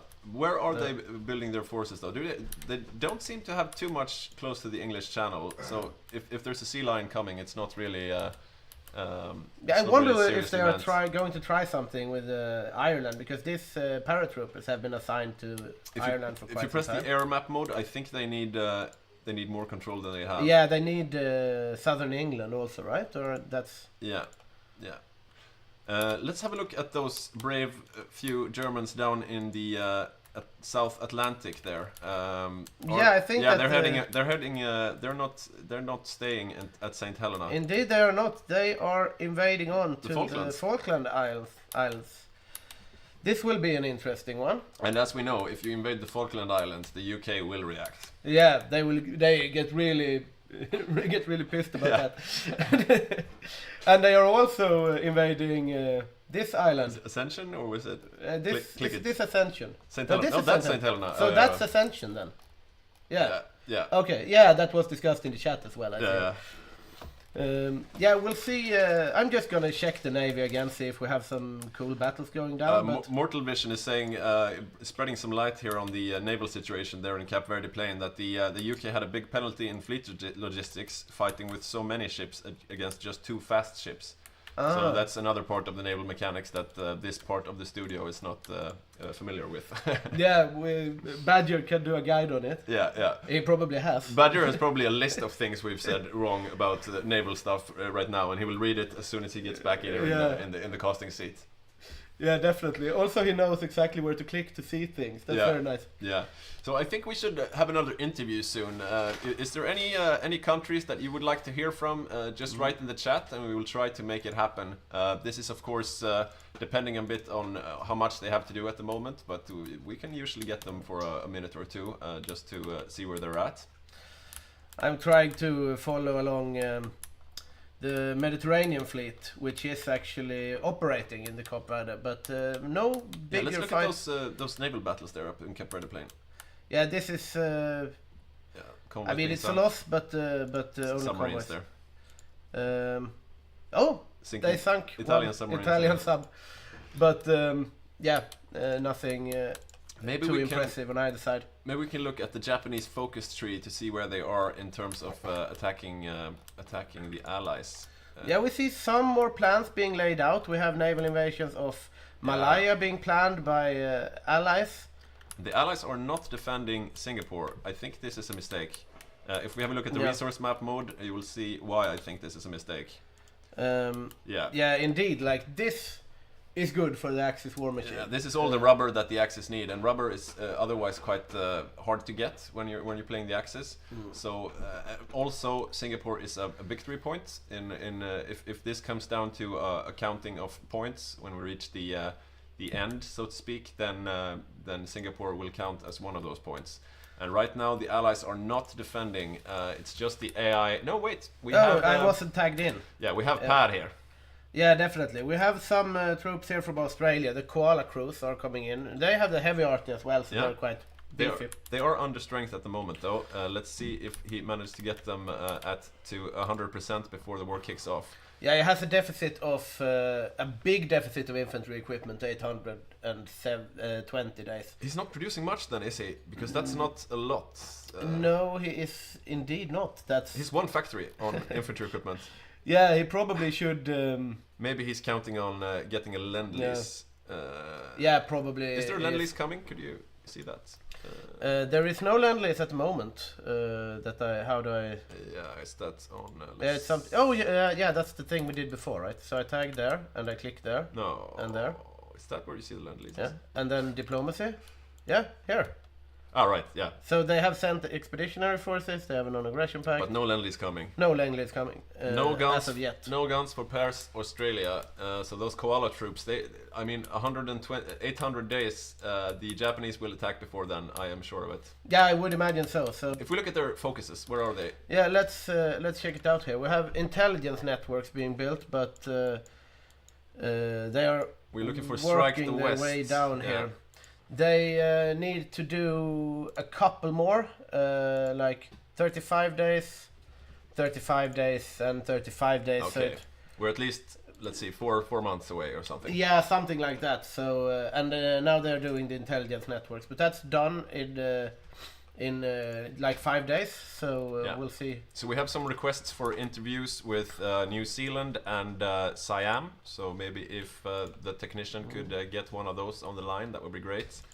Let's see here. We have some garrison templates with military police, and some that's just more garrison templates. I see them pinging Sri Lanka. Yeah, indeed they are. But they are not allowed to naval invade Sri Lanka before they have taken Singapore, though. House rules, because that's something that usually happens otherwise. The Axis just naval invade Raj, and in the beginning Raj doesn't have enough to defend. And I don't think they're allowed to naval invade Sri Lanka either. Yeah. We see some scouting ships here from Japan. Yeah, they are scouting out the defense in Singapore, and I think that's a good play. Yeah. So they don't kill their marines for nothing. We see a railway gun making its way down here to the front in North Malaya. Japan, of course, being played by Sean as the main controller. He's a pretty skilled player, and he knows his way around navies. He's being supported by Matthias Ivarsson, which is a real trooper, and he will execute his orders. Yeah, definitely. He's a soldier in real life. He's been to Mali and stuff, so he does what he's told. Those are some. They are operating in the China Sea with the navy. I'm checking out their navy here. Can I like move this? Let's see. We have 2 coastal defense ships here. We have. Let's look at the bigger navies, though. Subs. 100 destroyers in one group. I'm no naval expert, but I don't think that's the meta. I don't think so either. Is this battleships? 5 of them. He's refitting them. Yeah, and we have 4 carriers. So 1 more carrier. So he's going quite heavy on the carrier game. Yeah. Just refitting the old battleships, I guess. If you look at the production queue, what kind of ships is he building? He is building cruisers and heavy ships and carriers. Yeah, so a lot of carriers then, which might be scary. What was the US Navy plan? Yeah, we'll check it out, and I can look over the South Atlantic while I'm on my way there. We see that the Germans have not yet. Well, Haven't they? No, that's there. They have not yet executed these 2 naval invasions, which they probably could do anytime they wanted. yeah. It looks like the panzer ships there are giving them the green sea zones that they need. So let's see what happens. Yeah, let's see the US here. Yeah, When the it US comes to fleets, they have a sub-fleet that is rather large. We have battleships, heavy cruisers, light cruisers, destroyers, a similar fleet. Not much. Some carriers, 3 carriers. Yeah, it looks like the US is just using his starting fleet, and then he's got some light cruiser build going on. Light cruiser. Yeah, light heavy cruisers cruiser. and carriers. No, carriers is CV. Yeah, okay. what's CA that is then? something else. Heavy cruisers. Yeah. Okay. Yeah, so that's what the US is going for, and they at the moment have 108 military dockyards, so it has not increased that much. But he's still outproducing Japan, and that's the most important thing, I guess. Yeah, he is. However, I would imagine Japan is catching up now. They have 87 totally, so... It's the same as before, though. If you look at the American ground forces, they had 20 divisions. They are probably arrayed... Oh, it's 25 now. If you look at the army, just... No, okay. Here? No, I mean, yeah, whatever. Just see where they are.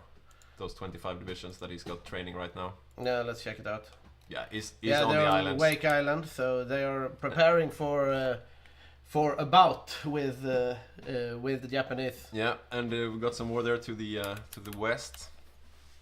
It's like Guam. Yes, indeed, we have Guam. They have a railway gun on Guam. Yeah, he really wants to hold Guam, which is good. And on the US, of course, we have the main controller Ivan. Pretty strong player, just growing stronger and stronger. I think he's played quite a bit in the Pacific theater in the last few games as well. Yeah, we see Federal Housing Act being completed here. So let's see what they pick next.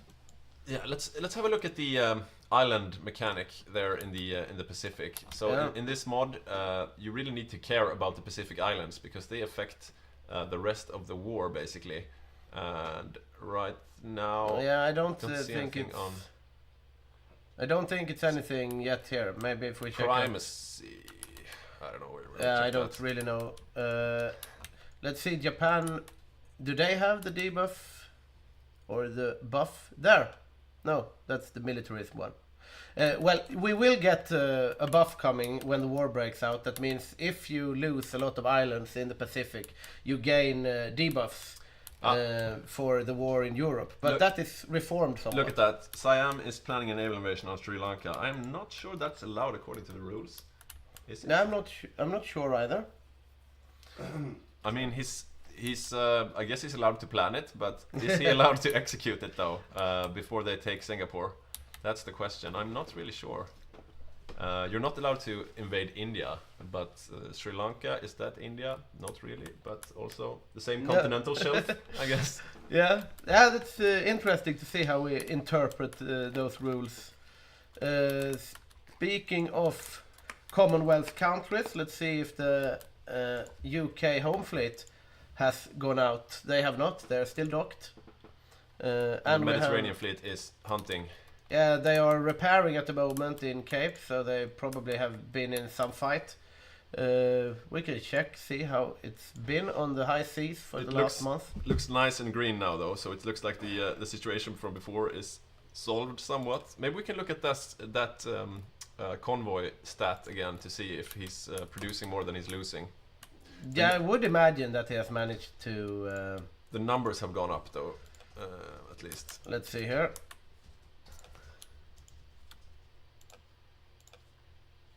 Yeah, he has managed. Yeah, so he's in the green, and you see the red line there has dropped significantly as the panzer ships are chased off. Yeah, indeed, and he has also retaken Ascension. We got in the chat here. He did? He has not. No, they have not. But the Germans have not, on the other hand, moved away from Ascension either. So yeah. We'll see what happens there. yeah, it's interesting to see what they make of this. I mean, they have a lot of stuff planned, like the Falklands and St. Helena, and now they also have naval invasions planned on Gibraltar. Yeah, I think they planned that for quite some time. How much strength do they have behind that invasion plan, though? Because It's to take 10 Marines. that's not enough. I think. would say no. I mean, it depends on what the UK has there, obviously, but Let's have a look. If you, yeah, that's. yeah, you won't be able to. Have Won't a be able to pierce sneezing this. attack here from the technician. So Yeah, this is too heavy. This is definitely too heavy, and in this mod, Gibraltar is of course 2 tiles. So the best thing to do is to try to attack the other tile from the outside, so to speak, from the Atlantic. But that would mean you would need some naval supremacy on that side as well. If you don't have that, you really need to get a lot of Marines on the right side, and 10 just won't do it. Yeah, we see all of Africa is now in the hands of the Allies. Yeah, except for that Except little for Vichy. the Vichy part. Or the Spain part for that matter. But like the whole North Africa and Ethiopia has fallen to the Allies here. Yeah. So that's bad news for the Axis. Then again, they retreated from it. But still. Yeah, this gives a lot of freedom of action to the Euro allies. They are not locked down anywhere, so they can be deployed pretty much anywhere. So it's quite interesting to see now, where do they put the tanks? Do they go to Asia to help out there, or will they just go into planning a D-Day immediately? Because they could. Yeah, I mean, and also like the Suez Canal really saves them from this Panzer ship shenanigans. oh yeah. We have a question in the chat. What about the Soviets? Yeah, indeed. What about the what Soviets? about Soviets? So They are planning a fast Finland cap in the continuation war. It feels like. the Finland first strategy. It's a very viable strategy. Yeah, indeed it Yeah. is. And I mean, this is looking quite grim. This will be very hard to defend against that Finland if the Germans do not get there in time to help out, of course, because it would be in their interest as well that What Finland are doesn't those fall. star divisions that the Soviets have there? Let's see. That is Okay, it's it's garrisons with a lot of anti-tank and pack garrisons arty. plus, and we have mini tanks, which is the heavy tanks, Yeah. ironically, and we have ultra tanks, which are which is light the tanks. light tanks. But quite a big armored core on the Soviets, Yeah, which is unusual for Don. He usually goes meat wall, right? yeah, but he is staying true to form though and building garrisons. And Don, who is one of our guys who's who's making guides on YouTube. You can check out our guides on Hygge Gaming on YouTube. Cheers. Cheers. But the Dawn really loves his garrison units. He likes to just fill the entire line with meat and just let the Axis punch their noses bloody. They are trying for Gibraltar now. Yeah, Sticky is going at it alone with 10 Marines. I have do not have high hopes for this, but No. we will be able to see it in real time now, whether or not they somehow succeed in landing in Gibraltar. But Yeah, we have I doubt it. Mortal Vision saying that Soviet player needs mobility himself. Boppus could get trapped. And then you say wrong player, but no, Boppus is the one. Boppus is Dawn. Sorry, yeah, Boppus is Dawn. They're the same person. Yeah, we see here red bubble, and This is and since he has 2 tiles, he can just keep on cycling in reinforcements. So yeah, it's doomed. yeah. But now they see that they have garrison Gibraltar. Yeah. I remember one time Gibraltar fell because there was no garrison on the right tile, right? Yeah. I think that was when Steffens got play of the game. Right. Let's look a bit down in the South Atlantic again. Just Yeah, to indeed. see if This is the not most moving. exciting and arena of the war. Not anymore, though. They don't have the panzer ships anymore. Yeah, we see the Italians are losing submarines, but If you go to the German point of view, could we find those panzer ships again? yeah, or let's are they see where they sunk? are off to. We have dreadnought No, that's cruisers. not it. That's the submarines. Probably one of those 2. I would imagine so. Yeah. They are repairing. Repairing in Ascension. Where at though? Is it Ascension? Yeah. Yeah, they are in Ascension, all of them. Nice to have a port so close by. Yeah, I mean the Ascension thing was kind of a good move because all of these panzer ships can just threaten everything around here. But And then they again, like when they gave away when they gave away Ethiopia, Somalia, North Africa, the Allies can just go here. Yeah, but then they would have to go past Italy, and it's a bit dicey. Yeah, I mean it's not optimal, but they do open up some extra routes. Yeah. So where will the next action be? It's a bit of a lull right now in the fighting since North Africa never happened, which is usually is usually what happens at this part of the game. We'll see what Germany goes next focus, because they are finished with this any day now. And we are in 1941, and how far off is Barbarossa? If you look at the focus tree there, let's see, where is Barbarossa? No, this is Total War. Tannenbaum. Where is Barbarossa? That's a good question. Yeah, it left. Yeah, it's right there. Yeah, he can. They can go it. And it's just a 2-week focus, so they could go Barbarossa at any time. But they are. Then again, like, are they ready? Look at the. They're doubtful. They're not at the front. To be honest, if you zoom in a bit. No, they are not at the front. What kind of grouping is this? Why are they protecting? Are they going for a defensive Germany? I'm not sure. They have. They have 10 tank divisions here. That's not a lot. This is what I would like to call bunker mentality. Yeah, I mean, they can't really go. I mean, it could be sometimes nice for the Allies to just do an early Barbarossa and just steamroll the Soviets when they still have the debuff from the purge and stuff like that. Oh yeah. But if I was German now, I would not go for an early Barbarossa, because how are you going to? What would you do if not? I mean, there are no allies coming to save Germany. Yeah, I mean this. They won't. This is a beefy line. They won't push through this with this 10 tanks here. Yeah. They will not. Have they selected a focus? Let's see what they have selected. No, not yet. Nothing yet. So they could just go for Barbarossa. Theoretically, they could. The Finnish are preparing for the continuation. Well, let's check out the minors then. Hungarians have, infantry. Those are not the main divisions, though. If you check those 2 divisions there. Hungary motor. Motorized to begin with, at least. Are they producing any more any tanky stuff? They are only motorized. Gulaschgruppe. I wonder what that is. There we go. Tank destroyers. Well, that's nice, because they are doing a quite tank-heavy Soviet, and they have wisened up to that. It has been the meta the last couple of games that the Soviets go quite armor-heavy, and that has really worked out well for them. Yeah, and playing Hungary is Joachim Löfgren, quite an experienced player at this point, and so he's playing the linebacker position, you could say. Like he will find the Soviet armor and focus on them, so that the other people can break through. If we check out the Romanians, though, they have. They're also going tanks. Yeah, they are. Let's see. This is good news for the Axis, because the Germans didn't have enough tanks by themselves. Yeah, we're getting some feedback here from that the template is bugged somehow. They would have to check the template in their division designer to see the proper stats, I guess. All right, so I need to open it 2 times. Oh yeah. Oh, there you go. So there now.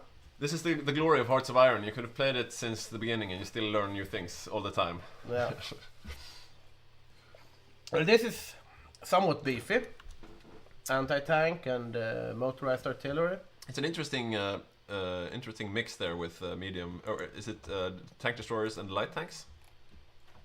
Well, I clicked it away now, but I would imagine so. This is medium tanks. Medium tanks and light tanks. And light tanks and anti-tank and artillery. So it's a bit of everything.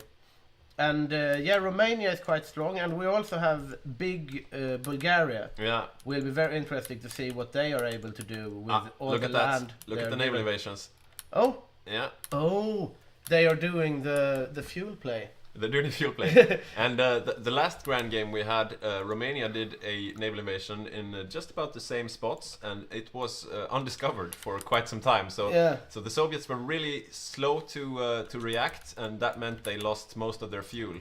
And they were doing a heavy tank build, and the heavy tanks were quite scary, but they were running without fuel most of the time. So yeah, if you look at this, like they invaded here, I remember, and they just walked over to Baku. And the Soviets just had no fuel, and they got capped also. Eventually. Then the Allies managed to eke out a victory with a D-Day invasion in Spain by the end of the game. But the Soviets really got outmaneuvered. Yeah, we have some questions. We have some questions here on the chat here. Haven't Panzer been sent from Germany to its miners? And I'm pretty sure they have license produced at least. I think Hungary is license producing. We could check the others as well if they're using German variants. That's Hungary. They are license producing. I'm pretty sure. Yeah, I would imagine so. Let's check out. No, that's the Hungarian. That's the Hungarian version. But isn't it with this that you get the research by decision? So you get like the license, and then you take a decision, and then you can get the research. Yeah, but you can also like produce Panzer IVs if you want to through license producing. I wonder what kind of tanks is Romania using? Yeah, they have here. They haven't purchased the Panzer or the Tiger yet, but they can. What of Romania? What kind of tanks are they using? Let's see. Their tanks are they have this light medium tank. Yeah, but what type of tanks are they? If you look at the production, maybe. Let's check it out. Basic, medium, everything basic, medium. Also domestic models. It seems like it's domestic models. They also have not taken any of the decisions to get any German tanks. Romania, of course, being played by Skoginge in this game. Yeah, indeed. Let's see. It will be interesting. I think that the Soviets have garrisoned Baku now. Yeah, they have. Not with the heaviest of garrisons. No, and how much is naval invading? What are they up against? I would imagine a lot. It worked so well the last time. These are Italians. Sticky failed in taking Gibraltar, and he's like, maybe we can take Baku instead. That's probably a good focus from Sticky because he doesn't have much else to do at the moment. So. Yeah. I'm interested to see how the German naval plans are panning out. Still nothing new. Yeah, no news. Indeed, no What about news. Japan? Are they closer to striking the West? I would imagine so. No, he's just doing a continuously focusing on construction engineering. That might mean that they're pretty close. What is he constructing though? Is there some infrastructure they want to have done before? Yeah, probably. Some railways in Laos. So that's they are probably have some supply issues that they they're building the railways down to so they can supply. Still not sure if that Siamese naval invasion is legal or not. Was that an allied naval invasion on Bangkok, or was that from Bangkok? It was from Bangkok, right? If you go zoom out a bit. Yeah, it's from Bangkok. Yeah, it's from Bangkok. And it's the Japanese, right? Yeah, we have a new vote as well, a new Menti for you guys. Kills on Eastern Front. We're not sure what vote is about. It's about kills on Eastern Front, I think. If you go to menti.com and you write the code that you see on screen, 81 21 91 08, you can vote there. And we will get back to you in a bit with the results. Indeed. Who will get the most kills on the Eastern Front? We see here, nobody believes in Finland. Nobody believes in Finland. This is a bit surprising. I think Finland is a sleeper, to be honest. I think Finland can overperform, especially if this quite grand Soviet plan of Finland first fails. That's the entire armored weapon almost. Because if Germany supports Finland, because obviously they can't hold this by themselves. Yeah. But you can see everything on the line here, because they've placed everything on the line. Then Germany sees this as well when they join the Axis. Yeah. And they can just, so I need to help Finland. So Barbarossa has kicked off. It has. Barbarossa has kicked off, and this means we will have a short break. We usually have when Barbarossa kicks off. And when we get back, there will be war on the Eastern Front. But if you look at Germany now, Yeah, let's. They're not on the front. Oh, they are now. Yeah, now they are on the front, but They just got there. it's not too impressive. They don't seem very ready. We'll see what happens though. Yeah, indeed, we will. We are expecting a lot from the Axis miners here. Yeah. Like we were talking about earlier. The Axis miners, on the other hand, are quite beefy. Bulgaria is big. They have strong tank divisions. We have the Romanians and the Hungarians with also quite large. Isn't that you? What? Skrotnisse? The Finns can't finish? Isn't that your nickname? No. No. That's a regular viewer. Yeah, the Finns can't finish, says Skrotnisse. He has been with us see. before. Yeah. I thought it was your nickname for some reason. Yeah, we see now a bit of an update here in the results. Finland has gotten some love. Yeah, they have. And we still see Germany with a quite resounding lead. And in this case, I would say Germany is almost the underdog. Yeah. Then again, it's probably the safer bet. But Yeah. looking at infantry capabilities, Romania has quite a lot, 27 Yeah. infantry divisions. Germany has... Yeah, they have a lot of infantry divisions, obviously, but not as much as one would expect. Yeah, 10 armored divisions. So a bit less than the Soviets, but together with the Axis miners, they should be fine. They do have some tanks to defend in Paris, though, unless they are getting ready for some type of invasion. But I don't think so. They're just there for defense. Yeah, I think they got deployed to the Atlantic Wall here. Where are the allies? Where are they putting their tanks? Like Canada, South Africa. Where will they be?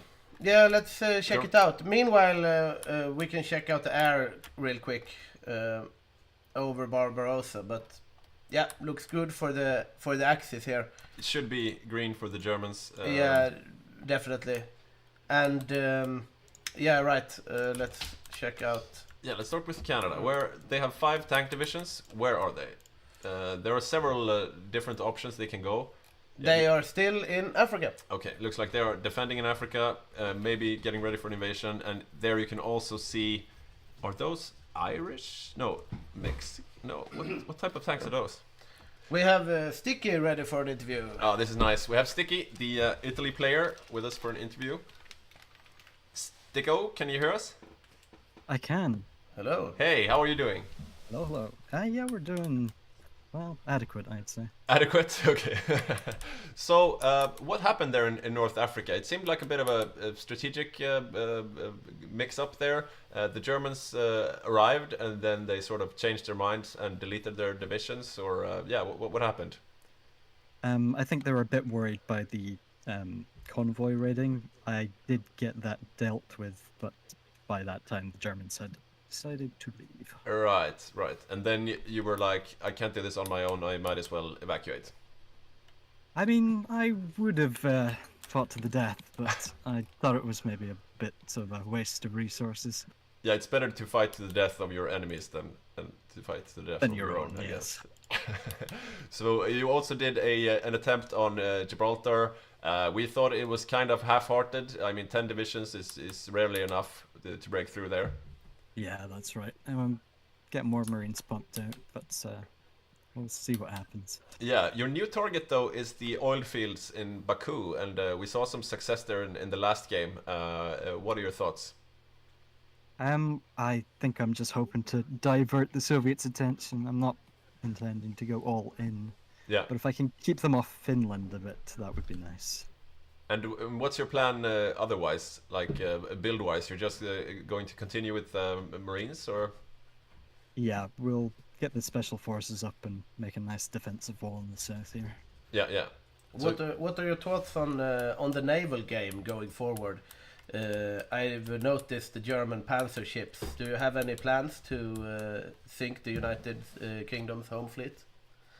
That would be nice if we can break out of the Med. I've had some good success in there already. I sunk the French fleet earlier. Oh, right. Get the old Italian battle fleet up and maybe start menacing the south of England. Yeah, first you would have to get rid of Gibraltar or the Suez, though. And first we got to get out, yes. Yeah. It's not looking like it's happening anytime soon, but maybe when Spain joins. Well, we'll see. If Spain joins, is Spain joining? Do you know, or is he doing a volunteer thingy? Oh, there was some talk about that earlier, but I completely ignored it. Okay. Yeah, I would we'll have to imagine. see, We've heard before that he's going volunteers, I think. Okay, yeah. So he will not be helping in Gibraltar, but he will not be open to a D-Day either. Yeah, it has its pros and cons, I suppose.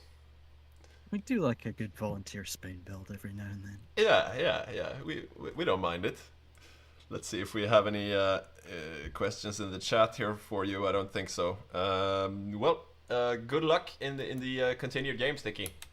Indeed.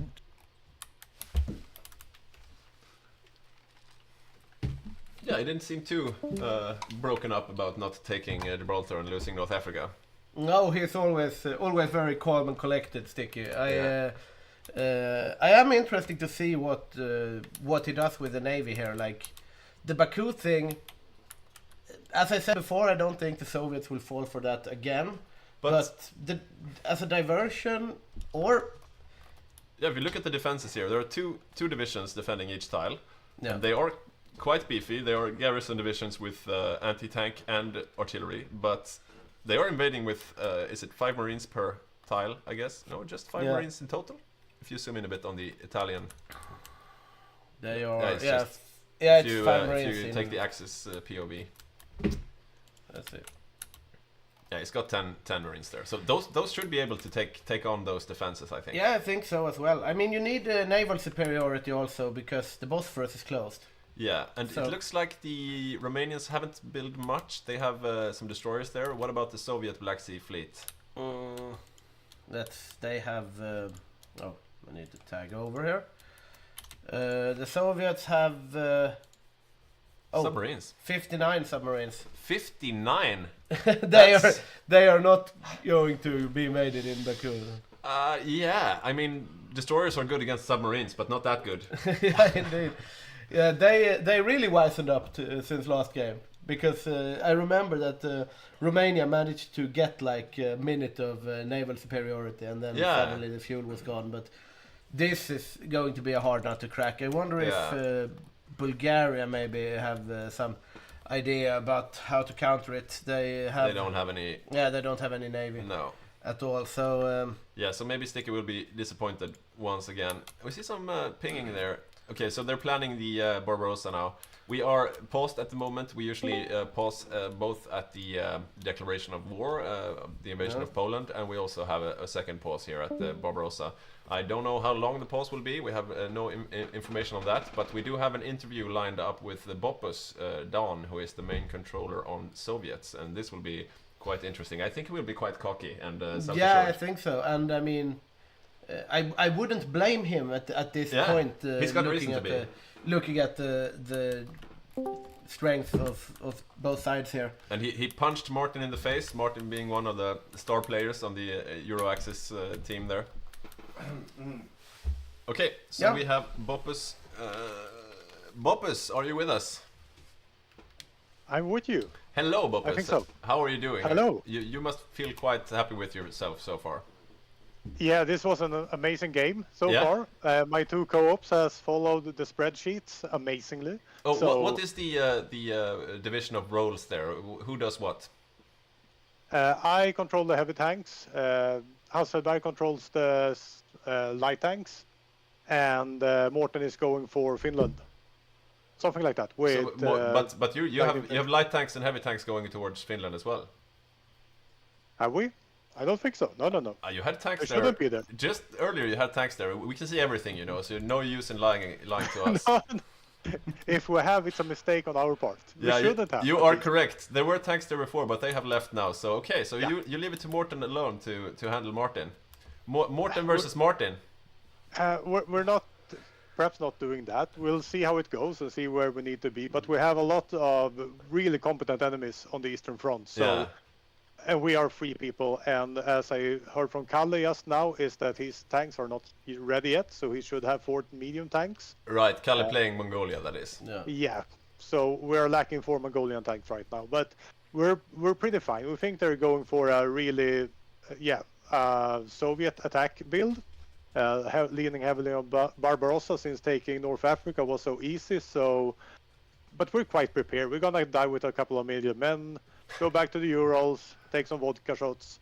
Are you going a Finland first strategy here then? I see that you have quite extensive battle plans for Finland. No, we're not. We don't think we can take on Martin that quickly. We think they have planned so that they will reinforce, and we probably just will lose a lot.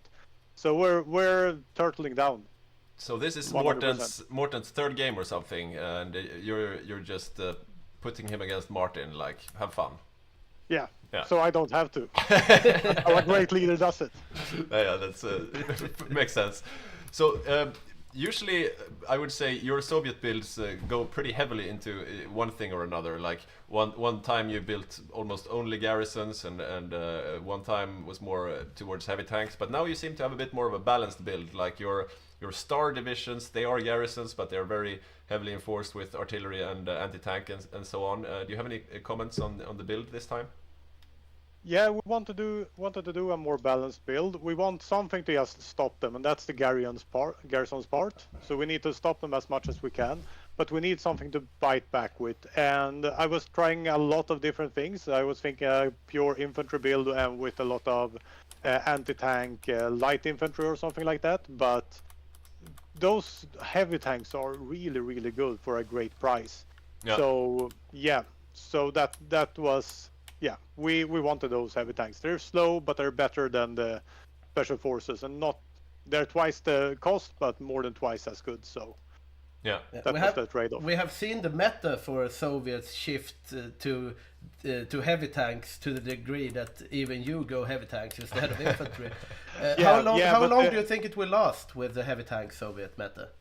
I think that will last as long as they don't change the mod. Actually, they are really good, really cheap, and with the command economy, which gives us plus 15% production cap from the start, and the problem with switching equipment, just putting 30-40 factories there at the start and just pushing them out. It's extremely cost effective for what you get. So no. I think it will stick until they change the mod. We're looking a bit here at your disposition of the defenses, and you have two lines, you could say. Usually the meta in our game seems to be that you move back to the second line there, Vitebsk, Mogilev, Gomel.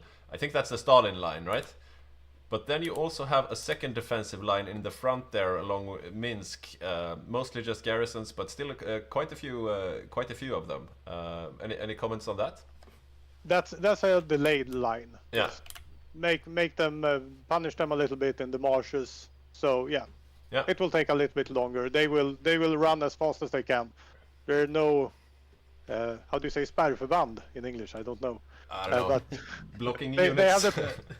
they have the possibility to retreat without being shot. So yeah. So they will retreat, and that's our plan. We want to try to hold the big rivers, Dnieper and Daugava, but we're pretty sure they will punch through. I think Bulgaria is going for an Amtrak build. I would guess so. So yeah, they will break through. We will back off and hopefully not die too much too fast. That's the plan. You think Bulgaria is going Amtraks? Yeah. Okay. That's my guess. They have built a lot of rubber factories, so something at least mechanized. Yeah. But yeah, if I were Jacob, I would go Amtrax. Yeah, we can either confirm or deny, of course, but yeah, it's interesting to hear your theory. You also have 59 subs in the Black Sea. Yeah, we need to have them somewhere. Those subs are worthless level 1 subs. Yeah. So if they're gonna do some shenanigans, they will try to do some naval invasions down there, and we're gonna split them off to make them the right size, and just punish them if they do as much as we can. Interesting. Well, it will be really interesting to see how it pans out on the Eastern Front once we get started again. Yeah, definitely. Yeah. Now the fun begins. Now the fun begins, exactly. Yeah. Well, take care, Don. Thank you for the interview. We'll talk to you later. Thank you. Bye. Good luck. Yeah, he seemed confident. Pretty self-assured and confident, as we expected. We were wrong about the Finland first, though. We were quite convinced that it was going to be a Finland first with all these battle plans and the tanks they had there before. But now he said that he does not want to go Finland first because he would rather not face off against Martin. And I think you should not underestimate Martin. Obviously, he's a very good player. But looking at the resources and the hand he has been dealt at the moment, I do not think that he is impossible tree to topple, so to speak. No, I did see though, if you go to the Soviet point of view, there are some supply issues on the Soviet part of the line here. Yeah, right there. That could be... I think they're training. No, they're training, that's why. So, training, so yeah. The supply situation is rather okay. Let's have a look at the supply. Yeah, it looks... and along the Finnish front, a bit worse, but not too bad. A bit worse, but... It's to be expected though, it's, yeah. Yeah, I mean, once they push, like once they get to here or something, then it's going to suck for a while, but then it gets better. So. Yeah.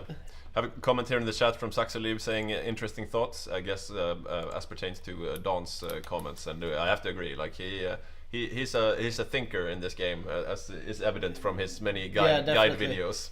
He's also he said that all of his co-ops have followed his spreadsheet, which of course indicates that he has made a spreadsheet for his co-ops to follow. I think he's made more than one, to be honest. Which is an ambitious strategy. Like, you have 2 co-ops and then you make spreadsheets and you analyze and you give them like a list of orders. Yeah. It takes time and engagement, but it's probably good. Yeah. I don't know if we have any word on how long the break will be. I'm thinking maybe we should just take a small break here in the studio and do a bit of a switcheroo and get some more expertise into one of these seats. and we'll be back in a bit. No, they're starting. They're starting now in 1 minute. So, but I think we'll do a switcheroo. Yeah, sure. Should you? I can take a bit of a... Yeah, okay. But maybe Johannes is really good at the... Yeah, let's have Johannes for Barbarossa. And then otherwise he'll be sitting in this seat like that. Yeah, he knows where to click and what to do. So. Yeah. Can I have the candy? Yes, you can. Nice. So Johannes went on a bit of a bathroom break, so I guess I'll sit here for a while longer. I think we could still have an exciting game before us, even though the Axis do seem to be a bit on the back foot right now. In the east, though, they seem to be poised and ready to strike. Yeah, definitely. I mean, the miners of the Axis are really scary for the Soviets. I mean, these are big guys now, especially like... Jacob. I am very interested to see what big Bulgaria can do in the long run. Let's have a look. Is he going for Amtracs, as Boppus here theorized? Let's see.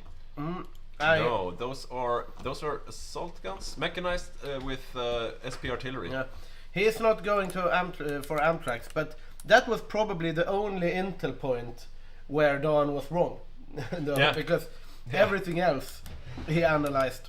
Yeah, that was on quite point. Well. That was on point. Like the shenanigans in Baku and So I will go to the technician chair and I will see you guys in a bit. Stay tuned for the Badger, our glorious General Secretary. Indeed.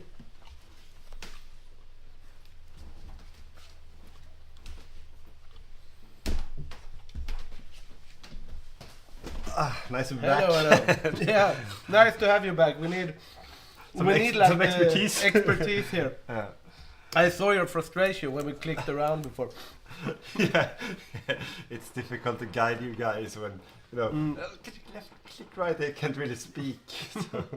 So yeah, there was a lot of frustrating sounds coming from me. But yeah. Yeah, but it's good. Now we learned something. Yeah. So I think we're about to start the war, right? Yes, I think so. And what do you think? You have been sitting in the technician's bench now for a while and been able to analyze things. What do you make of the situation? Do you agree with our assessment that Germany is a bit underwhelming at this point? Yeah, I completely agree. What I haven't seen is the air stockpiles. Like so how big are the air forces? That's there. So 3,200 in the field and well, on the Soviet 500 side, CAS. 500. Okay. And how much does the UK have in terms of air force?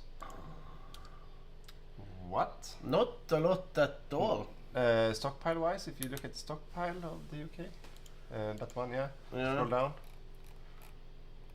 Oh, not much at all. Not much at all. How much are they producing in terms of fighters? Not not a lot, probably. Let's. Oh yeah, Yeah, that's 40, 25. That's really underwhelming. Okay. Yeah. Okay. So the Interesting. So I was gonna give like an upper hand to the allies first in Comintern, right? And then, yeah. And then now I see this. Yeah, Now- the air now I game. can- The air game is actually quite heavily favored towards Germany. Definitely. yeah. And also, I wonder if the miners has anything. Probably not, right? No, but we can have a look check it at out. the US. See what kind of air force they have, because that air force from the UK is not much to. Yeah, brag we have about. no airplanes from No. the miners, as to No. could be expected. And the US. Let's check it out. That is not No, a lot. nothing. Nothing, basically, no. Yeah, 500 heavy fighters. And the production is. It's ramping up though. Yeah, so, it is. So the US He will be have, producing more, but so the US will quite soon outproduce the UK in there. But it's like I think the UK. I mean, I promised myself not to say what you should do, but right now it looks like an interesting strategy from the UK. Yeah, definitely. Like looking at the US stockpile, as was recommended here in the chat, it's not looking too good. No. Let's see what they are saying. Scrutiny says Germany was doing the sneaky heavy fighters too. They could potentially wreak havoc with their air superiority. Yes, I believe so as well. But what I think is, yeah, I mean the Eastern Front is more even because the Soviets have 2,500 fighters, which is probably most of them crap fighters, but still they can challenge. Oh, we are rolling. Oh, indeed we are. Let's see whether or not the Axis air wings will be able to lead them to victory here in Operation Barbarossa. It is looking green. Yeah, but they haven't run into any real competition yet, right? No, we have Dawn's first little Marsh slowing line, and then he will take the Stalin line, as we heard in the interview. Oh, so he's like softening them up. Oh, what was that? Was that paradrap? No? No, I think they just encircled an empty tile. Okay. We see that the naval invasions of Baku has been cancelled. They probably couldn't reach the naval superiority with all those submarines. No. But I think that if I should make like some kind of wager on the Eastern Front, I think what's gonna happen is that I think the Germans gonna run into trouble quite soon and get stuck, and then I think that the smaller nations with the good micro players are going to sooner or later unlock the defense. Yeah. Either like because since we have the Bulgarians, so where are they moving right now? They are in the south. Yeah, we see that this is from the Soviet point of view, but I mean the miners are pushing up here, and I mean if they could break through around like Poltava and Zaporizhia and so on, up towards like Kharkiv, then they can open up a front towards Moscow. Could you take a look at the Bulgarians to see where their divisions are? Let's see. Yeah, there. So they have right now 2 serious divisions, and they are both just moving up. Moving in to be able to perform stuff. The one up, north. A bit split up, but one here and. He's splitting up his 2 divisions. Yeah, indeed. That's a very like a confident move. Yeah, from Jacob. Yeah, it's a typical Jacob move. It's kind of a all or nothing situation. Oh, here we go in Asia as well. Oh, let's check it out. That war is going that as well. Means that it is time. We have naval invasions planned from Japan. We have 4 regular infantry, it seems, going out. So nothing to write home about. But let's see what we have in defense. This is nothing, and the Malayans, this will be able to hold though, like the Mexicans. If you look at the Singapore, I think there are action happening. Yes. Yeah, definitely it is. So let's there. Okay. So where's if you have a look at Singapore instead? See, okay. It's Yeah, a deep they have the deep line here. Ah, very interesting. It will be interesting to see if they're going to try some encirclement shenanigans here with this bulged line. I've never seen that defensive posture before. Yeah, it's weird. I would typically hold here. Yeah, but it can work because they are then in a good supply situation, being that far in the back. But see, these garrison divisions though are getting pushed by these Mountaineers, but then again they want to defend on the next. They have more people coming in as well here. Yeah. Okay. All right, back to Barbarossa. Let's see here. There are fights happening now on the Eastern Front. Indeed, we have Bulgaria is going to try to take Alexandria, but here we go. An encirclement of not tanks, I think it was infantry. But yeah, let's see. Is it possible that Germany can hold the north middle while Romania and Bulgaria goes south route with their better divisions cutting the fuel? I think that's a very viable. I think that's a good guess. Yeah. Then again, the fuel is a bit off, to be honest. So I think if the Axis miners with the strong divisions win in the south, they will just go like Kharkiv, Kursk, Moscow probably. Well, let's see what the fighting is about now, because I want to see what's happening with those 4 heavy tanks there from the Soviets. They are engaged now in a tank-on-tank battle. Yeah, indeed. If you click on that battle, let's see what's happened. Let's. Yeah, no, the Soviets stopped attacking. They got a little encirclement, still only infantry though. Yeah. But if they manage to encircle some of the Soviet tanks, most of the Soviet tanks are here. We have 7 Soviet tank divisions here, and they are. We are seeing the motorized Hungarian divisions. They are being almost surrounded, but they're backing off behind the water. Yeah, they are low on supply though, so they move really slow. They should be careful here, the Soviets, so they don't get caught out with their tanks. Just as we expected, the miners are doing a lot of work down south here. Let's see quickly how Finland is faring. Quite good, I would say. Finland is breaking through in the north. Yeah, this is looking quite nice for Finland. This can be quite a big encirclement because you can pin them against the lake here. Yeah, and he's breaking through in the center as well, so there will be a big pocket of the Soviets. This can be bad for the Soviets here because you can't swim across the lake, right? So this means that lakes are unswimmable. Indeed. Welcome to the natural casting, natural science. Definitely. Can't swim. Yeah. Can you click on the Soviet perspective? Let's see how it looks. It's because right now it feels like the casualties are already ramping up, but the real front line is. Yeah, they are. They have actually lost quite a lot for it. Yeah, and Finland is leading the kill count already. Yeah, on Finland is actually leading here. 230k. They are doing very well, Finland. This is a big strike back for them. Maybe we should send a message to the other Axis players that they are lagging behind in terms of kills. Yeah. We have a question in the chat. Could Finland naval invade Arkhangelsk if he wanted to? Yes, they can. There's no rules against that. And we've seen that in some games as well, these northern invasions. But there's far from anything else once you get there. Yeah. So it's, yeah, but the Finns are doing very well here. They have reclaimed pretty much everything they lost in the winter war except Viipuri. Let's see. Okay, it's static there now. Let's see what's happened in front of the Soviet, in the center.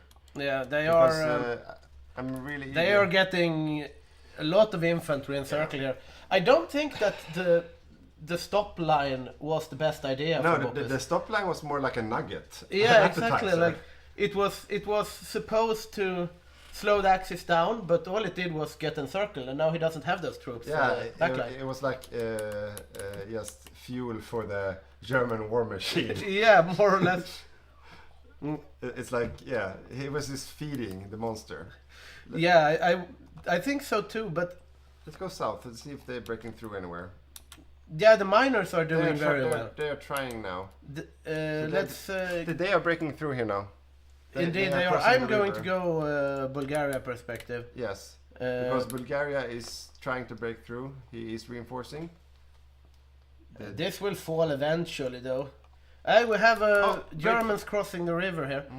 I mean, the Germans, they have so few heavy tanks, but it's not the size of your army, it's how you use it, obviously, because they have been able to punch quite some holes in the Soviet lines here. If I would be where the fuck there? I mean, if I would be a Soviet player right now, I would be quite stressed. Because right now it's looking very Axis favored. Yeah, and these tanks are in danger as well. Yeah, the Kiev tanks are getting encircled. 3 heavy tanks this early is a very that would be very bad for the Soviets. Yeah. Keep the camera here now because yeah, this definitely. is interesting. It's very interesting that we really counted Axis out a bit because we said that they had lost initiative and they had too little armor, but they have really managed to perform. It's good. Yeah, they have really managed to perform very well with what they actually got. Yeah. The fall of Hong Kong. Yeah. Let's keep the eyes here. Keep the eyes on this. So the counterattack is coming here now. Yeah, but that's too late. That's too late. So the Kiev is encircled. We have 3 heavy tanks and 6 garrison divisions. That is a heavy blow. That's a heavy blow to the Soviets. And I mean, the defense here is there is nothing here now. No. I mean, this is open. Yeah, you know what I think happened? They tried to encircle. Soviets tried to encircle in the south, and they still are. If you look down, they have broken over the river. You see here? Yeah. So they tried to make a counter encirclement of the Romanians, and instead they lost their eyes on the ball on Kiev. That's sad for the Soviets, but the German Reich have been looking quite grim lately, so good for them to get the win. They are trying to open up the pocket. Let's see if they. Yeah, they are. They're still alive in Kiev. So far, though. Yeah. Let's see if they can turn this around, because if they are trying to move. Yeah, if they manage to break them out, but I don't. I don't think so. No, I don't think so. I think they are dead fish. As Mortal Vision said, that what's he warned about, losing mobility with the Soviets, and indeed that seems to be what has happened. Yeah.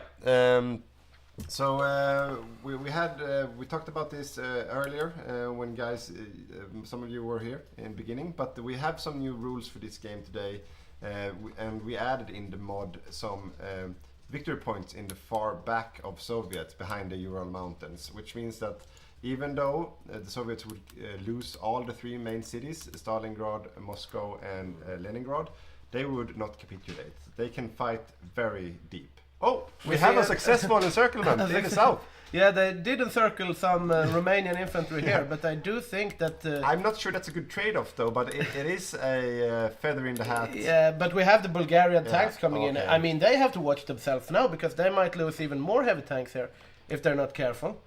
We see the Bulgarians are just super fast with these divisions, and this is probably RIP 2. Yeah, now we have 2 counter-encirclement and 2 lost Soviet. Yeah, and that went so fast as well. Yeah, this is turning out to be a disaster for the Soviets. The Finns have almost taken Leningrad as well, and they are going to get the juicy encirclements here of actually some light tanks and a railway gun. First I was going to say, the Soviets have managed to push it all the way up there, but it's the other way around. Yeah. It's the Finns, and they are encircling Viipuri now. Yeah, and they are rolling out the railway gun as fast as they can. And there's a pin, and the pocket is closing. Yeah, we have does Boppus not know about the penalty to movement when you get bad supply? I would imagine he does. There is very few mechanics that Boppus doesn't know about. It's called overload. Yeah, it's just so much to handle for the Soviets right now, and they're just getting outmaneuvered on every front. They did get a nice counter-encirclement that turned into a disaster instead. Yeah, definitely. They have managed to stabilize the situation somewhat in Ukraine. They are along like the battle lines of the Dnieper, like Kherson and those places. They they have stabilized, but we see bubbles opening up. Yeah, opening up. Anyway. But I mean, I know from the Mongolians are here now with tanks fighting on the front. They are there. Let's see how the Mongolians perform. Yeah, let's click on fight. They are trying to cross the water, which is not very successul. No, it's not going too well at all. But can we have a look at the Mongolian templates? Yes, indeed, we can. So it has 4 panzer divisions. And if we have a look at them, no, okay, pretty standard stuff. They could probably pull. Yeah, they are quite damaged now. So if you look at the full template in the designer. Oh yeah, the designer, right? So we see how they are with full strength. Okay, they're decent templates, definitely. Yeah. They could definitely this could perform at the front. Yeah, and I mean, to be honest as well, right now the front line is intact for the Soviets. It's paused right now. Yeah, then we can look quickly at the Pacific, because we saw the fall of Bangkok here. We probably missed some big happenings here. Because I wonder if they pulled out or if they got killed. Yeah, I'm interested here. Let's see the Philippine. So Australia 77k losses. If you hover those losses, see if, what are the. Yeah, okay. So they could have. Yeah, got, they could probably have lost some. Yeah. We are looking for Mako. Mako is missing. So. Okay, New Zealand. Have a look at New Zealand. That's not good. Oh no, they have probably lost their stuff, right? So have a look at if I check out New Zealand here, there we are. They have, they're gone. they are gone. They are completely gone. They have no. Nothing. Oh no. Okay. Are they building? Absolutely nothing. They are completely. They are not stack building wiped. anything. Oh, no. They are just completely wiped. Okay. So what about Australia? Australia is not completely wiped, but they probably lost stuff here as well, I would imagine. Yeah. Definitely. I wonder how they did it. It's too bad you can't have ice everywhere, because I would imagine they did some sort of naval invasion. Yeah, that's probably what happened, because otherwise they could have escaped quite easily. Yeah, because they had this very drawn back line, right? Yeah. Quite far down. Yeah. So I remember one time I lost with Australia I had my troops like here, and I had troops in Singapore, and they just naval invaded. No harbor, no nothing, just across. Yeah. But let's have a look at the Raj. That line is reinforced with US troops now. They have pushed through a little bit here, right? Or no? I think they made this defensive this is probably the defensive line that they wanted, because there are forts built here as well. Yeah, this is not easily pushable. No. There is a battle going on, but. Yeah. We can't see it right now. We can't see it, but they they have battle plans. Which country was Mako playing again? South Africa. South Africa, right? Yeah. So he is. He has some garrisons, and he has his 4 heavy tanks. They're just chilling in. Indeed. But Italy has joined Africa yeah, again. they have. Yeah, indeed, they have. Benghazi. There is action going on. Also in Libya, if you looked. Oh yeah, we have. I wonder why you would land with all the Marines so far, because I mean you don't really like infantry push with Marines across the whole desert. There is probably some harbor guards they just cut off and tried to annihilate.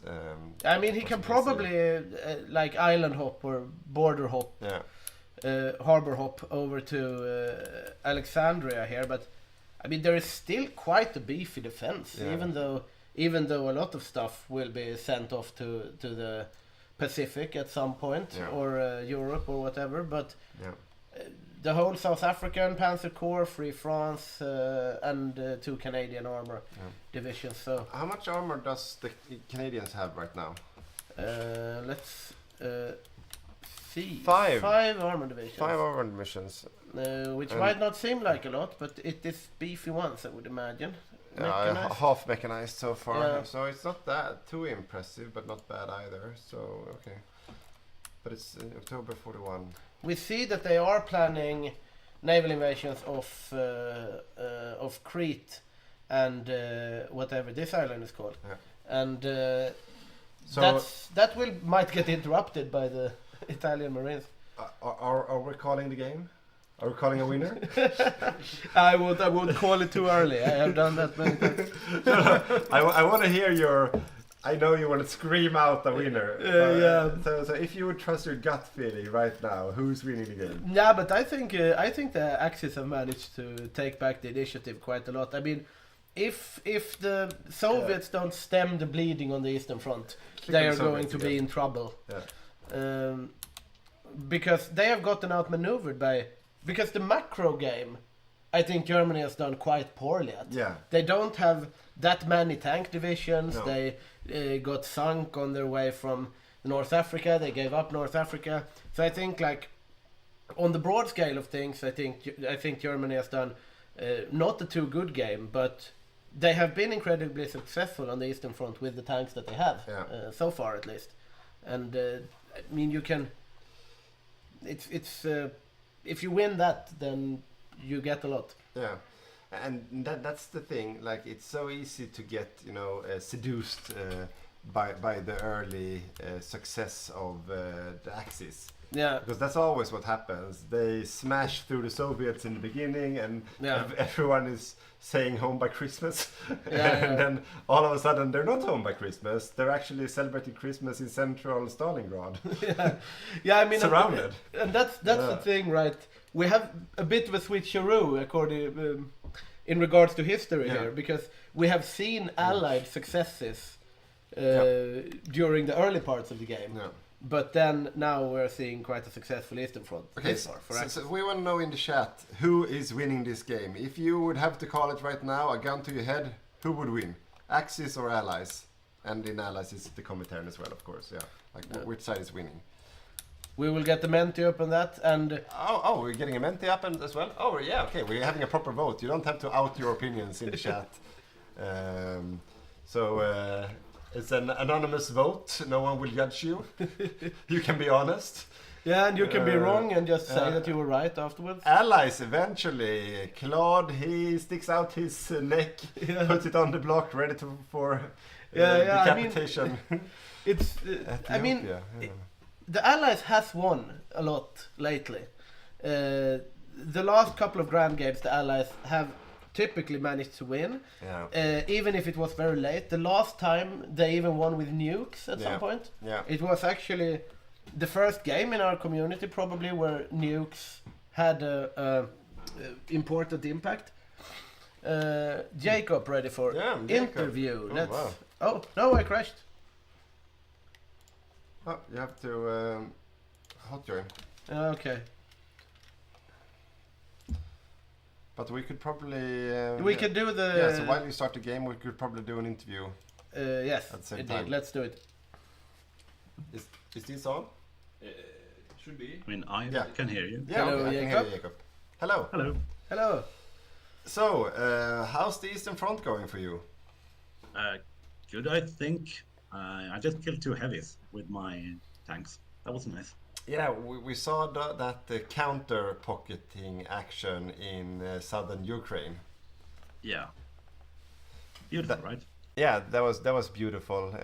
We just said, me and Victor, that the Soviets were focusing so hard on a counter move down in the south, they missed the Kiev pocket and lost some tanks there. And then once they actually did something very nice, you ruined the day for them.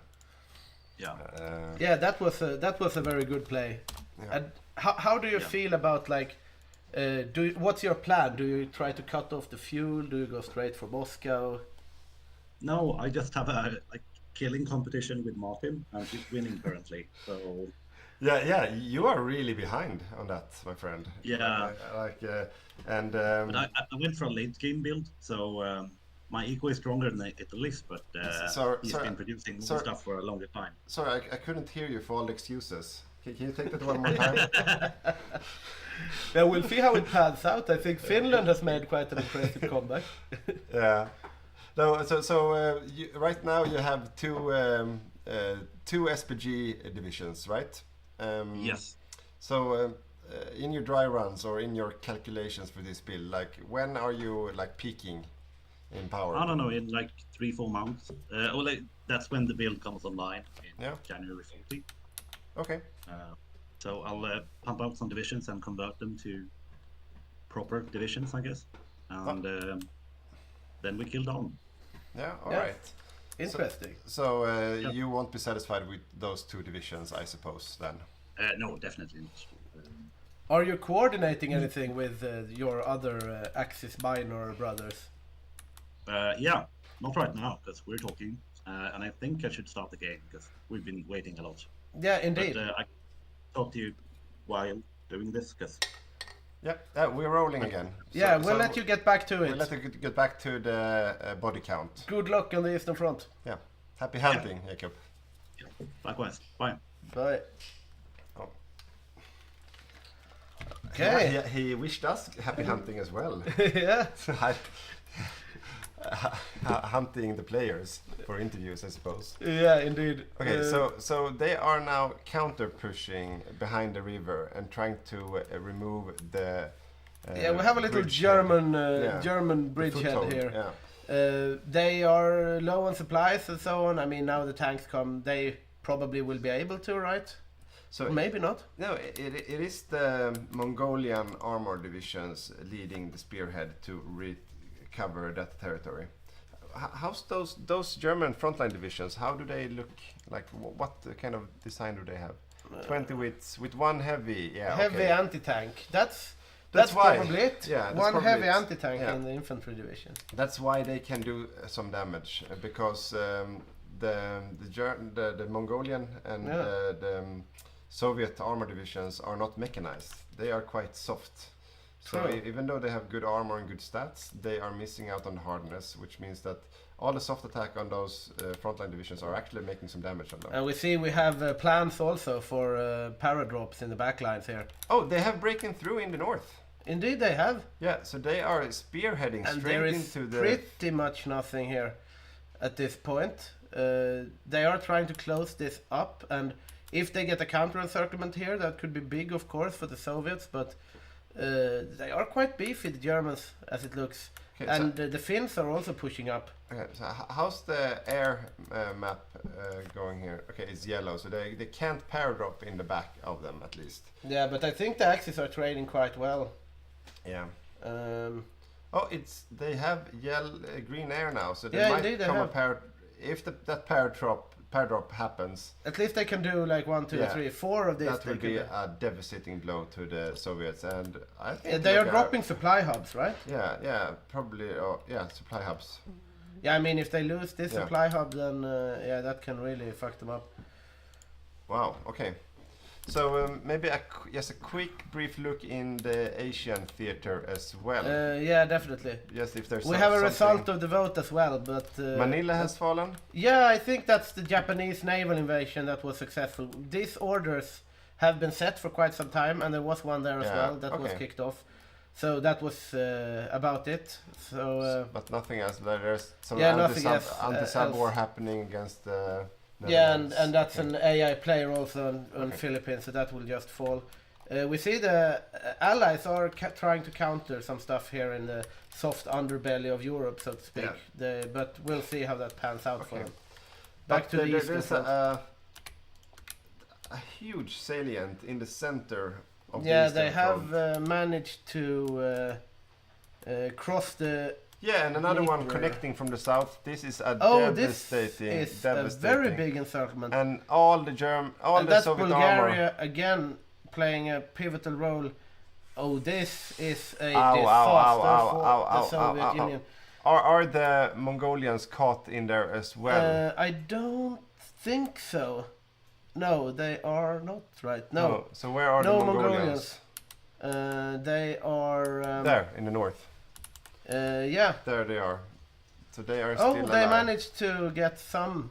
Oh, they closed the pocket in the north. They did. I wonder if they got any armor, though. Yeah, have a look at the casualties in the war. Let's see if the Germans lost anything. Let's see. German-Soviet war.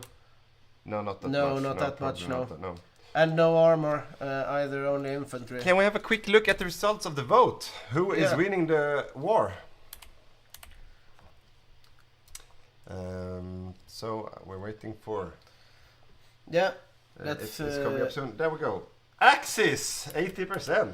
Oh.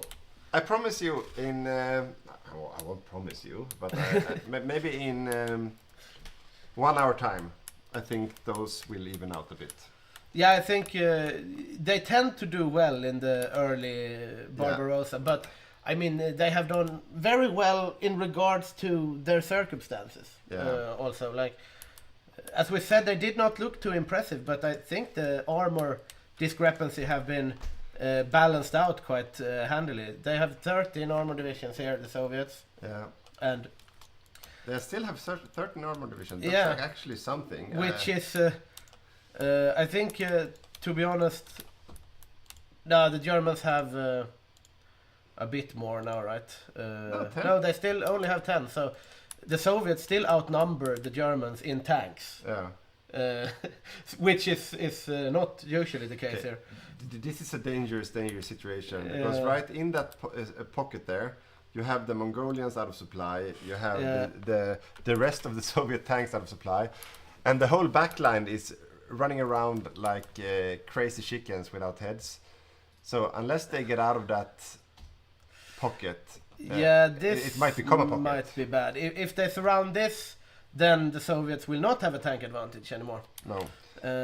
And where do we have the Bulgarians at this moment? They have. Yeah. They have 8. They have 8. Okay, now they are. Now they are starting to kick off here, and they are just doing work here around Kharkiv. They might, this. Yeah, they are going to get this. Yeah. That's 4 more tanks. They are just steamrolling this. Looking at the competition here, Romania has passed Finland, but it was Bulgaria and Finland that was in the competition, right? No, it was Romania is in the lead, and it's rank. Whoa. Yeah, that really increased. No one thought. Okay, we have a pocket in Kharkiv. Yeah, we do. And it's closed. And it's closed. And that's 4 tanks gone. Wow. For the Soviet Union, and I mean, they're just opening up holes all across. At this pace, we have a collapse before Christmas. Yeah, they might. The German troops might actually be home by Christmas if this continues. Yeah, no. You know what usually happens now is that. We have a question in the chat to view Ireland and the South Atlantic. Let's check it out. Ireland looks as Gucci as ever. Nothing happening in Ireland. The South Atlantic, we have Ascension Island, still controlled by the Germans, but otherwise nothing new except naval invasion. Check the Falkland Islands. The Falkland Islands still British. Oh, okay. St. Helena is still. Still British as well. No. They're planning some naval isn't invasions. that German? Yeah, Ascension is German. Oh, Ascension. Oh, sorry, I missed that. And they're raiding a bit with their panzer ships, but nothing too exciting. What's happening here? Oh. Here's a huge. Some naval. Okay, raiding happening. Yeah, much raiding. Indian convoys, Greek convoys getting sunk. Okay. Can we just have a quick look at the naval map mode of this, Germany? We have it. Sorry. Yeah, go ahead. So we can see how much kills they have. Oh yeah. 2,000 sunk ships, most of them convoys. Yeah, okay. Yeah, so they are quite successfully raiding. I mean German has had a strong navy game, and now they're having quite a strong ground game as well. But they have the weaker part has been the macro, like the industry and stuff like that. I would say, but that's not showing at the moment because now Ukraine is steadily falling here as well. But all of you voting for an Axis victory. What's happening now is to build up the drama. Winter is here and attrition and speed is kicking in. So it will be difficult for the Axis to take territory as quick as they've done so far. So General Winter will help the Soviets defensively, even though it looks quite dark right now. And as Mortal Vision said, that also Germany is able to keep up their supply. Yeah. So it's not always bad to have a little fewer troops. Yeah, so far as well, because the deeper they get, the worse the situation becomes with the supply as well. That is indeed true. And seeing here, we have an encirclement of an empty tile, but otherwise no big new developments. I would like to look at the tank balance again. We still have 10 German tanks. we have 15 Soviet. Yeah, so he's some of them are light though, right? But is he doing some kind of swap yet with the industry, or is he still building? Yeah, he is. There are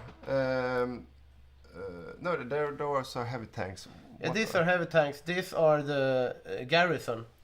Is he not building any mediums? Doesn't seem like it. Mostly mountaineers. Look at his production lines. So the Soviet production lines. Oh, the production lines. Yeah. So it's the KV-1 tank destroyers, and if you go down, what else do we have? Do we have any? No. There's a T-35. No medium armor. No. Okay. So he's not swapping any build. No, it doesn't seem like it. I'm interested to look at the Pacific again.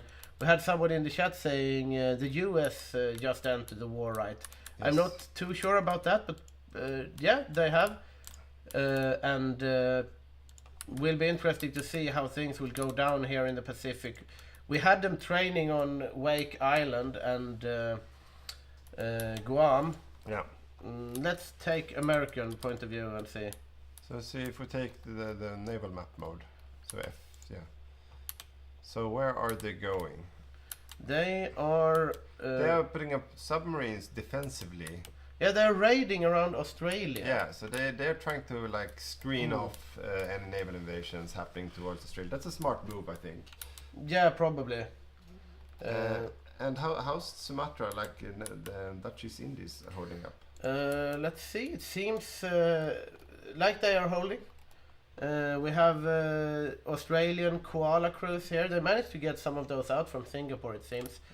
Wonder if New Zealand, they have one division now.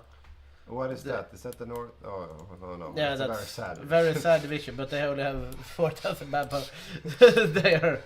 They're basically done this game, but now they have a little guy. Yeah, what happened to Sri Lanka? Did that happen or not? No, it did not.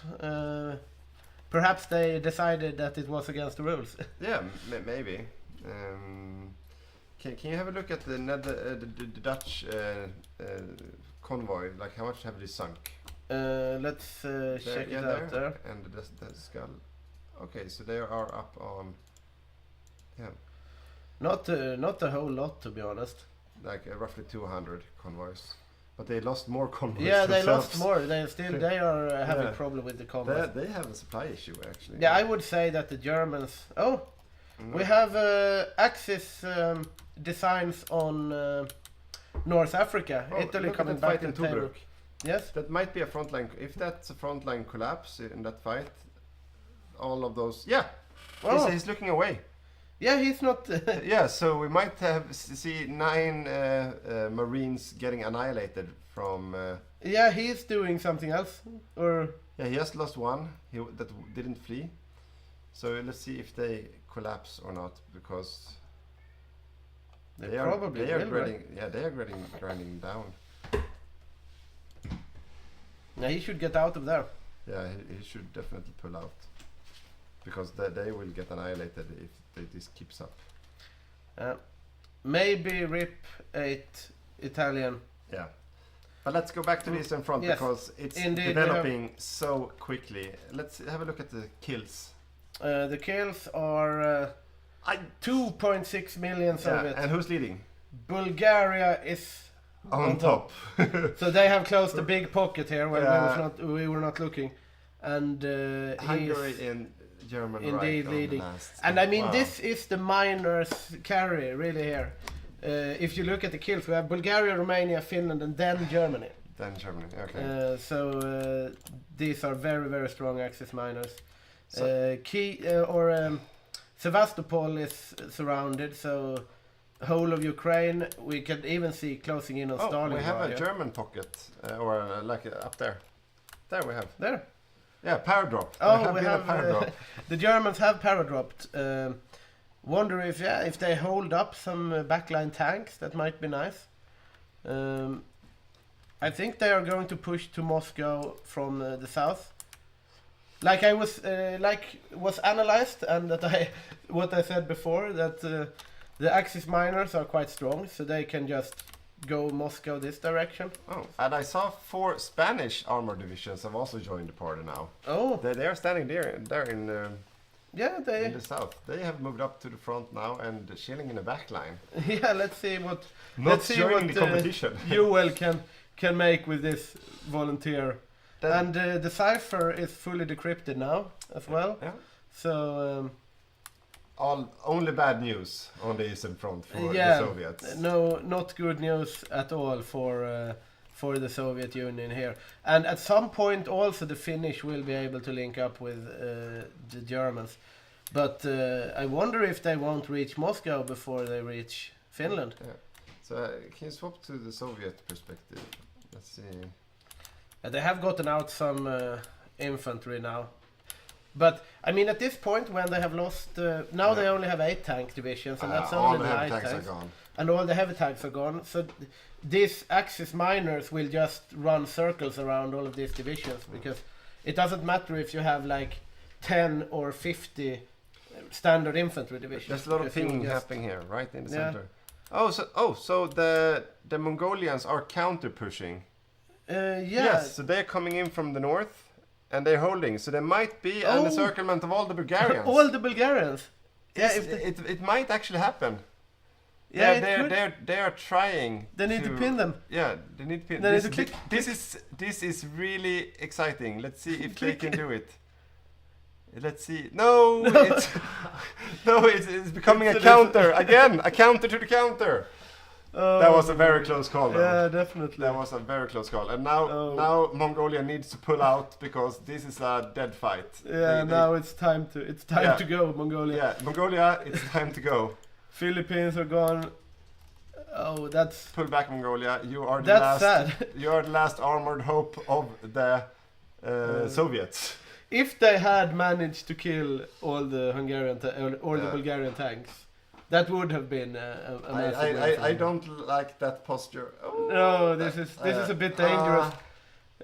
He is out of supply though, so the Mongolians will probably be able to get away here. I want to see if because Kalle is a very good micro player, like we talked about before, playing the Mongolians. Yeah. So it is very interesting to see if he can pull something off here. Yeah, I mean he was very close with the encirclement of the Bulgarians. If he had gotten a bit of better support with the clicks, maybe.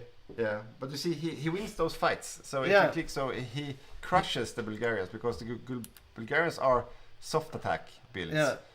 And the like more balanced Mongolian armor divisions are winning those engagements. So it's not all bad news. No, but it's not looking too good either. No, but how big of an army does the Soviets have now? Let's see here. I mean, it's still... if you hover the army, the manpower. There. They have 5.8 million in the field. Yeah. And 832,000 in training and still 3 million manpower. So I mean, they've obviously lost 3 million men, but they could stand to lose about 3 million or 5.8. Yeah. It's yeah. They could stand to lose like 9 million more before they start to feel the effects of it. Yeah. But like we hoped for in the beginning this morning, we hoped for a slugfest that will last a very long time. Right now it has been a very quick time. But the Soviets are far from dead. Yeah, we'll see how it pans out. Now we see though that the Romanians, after taking Crimea, it's completely open here, so they can just take all the fuel. And then the Soviets will have issues. But that's a good thing for the Soviets as well, that they push out all this infantry, because the infantry is not that fuel dependent. No. If they had heavy tanks along the front, they would be out of luck when they're out of fuel. But okay, we have some more engagements here. Yeah, they are getting encircled with... It's a big pocket on Bryansk, and they are just watching this happen. Yeah, it's a painful... Yeah, this is... they are trying to get the tank in there, but it's too late. They try to escape way too late. And the thing is, they might have the manpower, but do they have the equipment? And like, because if they're... We have an encirclement in... No, okay. No, not yet. But the Mongolians are trying, yeah. Let's check here. I mean, they are already at a big deficit of infantry equipment and artillery, so I mean, it doesn't matter if they have the men, because they do not really have the guns, to be honest. Have they made any, if you look at the national focuses of the Soviets, have they made any of their mobilizations? At the moment they have not... down to the left here. If you see, first wave mobilization has happened, the second wave has not happened yet. Yeah, they have some mobilized gulag workers. Yeah, okay. We'll see how things pan out. Yeah. How do I get rid of this pop-up? I don't know, but let's just see. Yeah, it will just be there. Yeah. We have a... No. No. No, that's just empty land. This though is gone. Let's go German perspective again and see if they plan something, but it will just probably be drive tanks to Moscow. Yeah. Let's watch some other theaters. What's happening? Indeed, let's check out the Burma front maybe. Yeah, we have Japan trying to push but not succeeding. Is that open there if you zoom in? No, okay. No, okay. It's impossible. No, that's the artworks. But yeah. They are punching through. Yeah, they are actually punching through the Burma jungle here. They are now getting pushed back though, probably here. So it's they are reinforcing though. It might be close if they get in here. So they are having a slugfest, a World War One fight. But I think the Japanese might actually come out on top here, because now they can reinforce, and that's the fourth. What of those divisions are there? That's Manchukuo and Manchukuo. Let's see. They have. No, it's not tanks. They just. That's psyop. Yeah. Yeah. Okay. Misinformation against the enemy. They are slowly punching through. So the question is, what are the Allies doing to turn this around right now? Yeah, the Allies are really getting beaten back on every front. Looking at the air game at the moment as well, we see total domination for the Axis in Ukraine, Central Russia, Belarus, the Baltics, Finland. It's pretty much only the British HOI4 and Burma where the Allies still hold air superiority. So what is the situation in North Africa? Is there any D-Day happening or any build-up to a D-Day? They did try some... They are probably going to do the invasion of Crete at some point. He took being historical too far. What are guns? Yeah. At this point, many a Soviet soldier is probably asking himself that question, and they will be doing it even more after this pocket dies. Oh wow! But this is exactly what we kind of expect to see from a garrison build. The units are too slow to escape their fate. Yeah, it's. I mean, I can see the charm in the garrison build, but I think it might be very unmeta at this point, especially if you have these very fast tank miners that with good micro that just run circles around you. I mean, looking at the casualties now, we see 3.4 million. Yeah, Germany has actually managed to pass Finland, but it's still Bulgaria that's carrying the kill lead here, but I wonder where they are at this point, Bulgaria. But it should be more and more difficult the deeper they get. So and there should be also more and more decisions being able to get pulled from, like for the Soviets. Yeah, they have some like the Streltsky stuff and. Yeah, exactly. So it should be some stuff happening.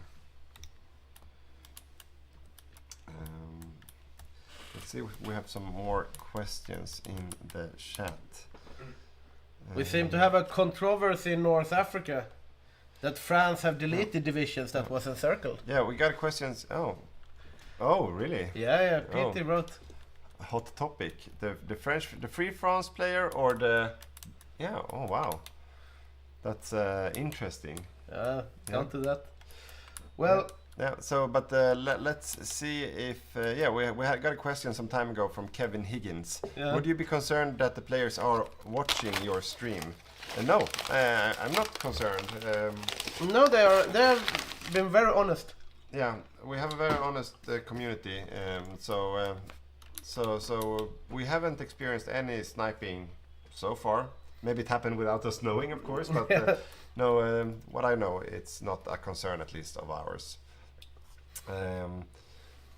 But I'm wondered if the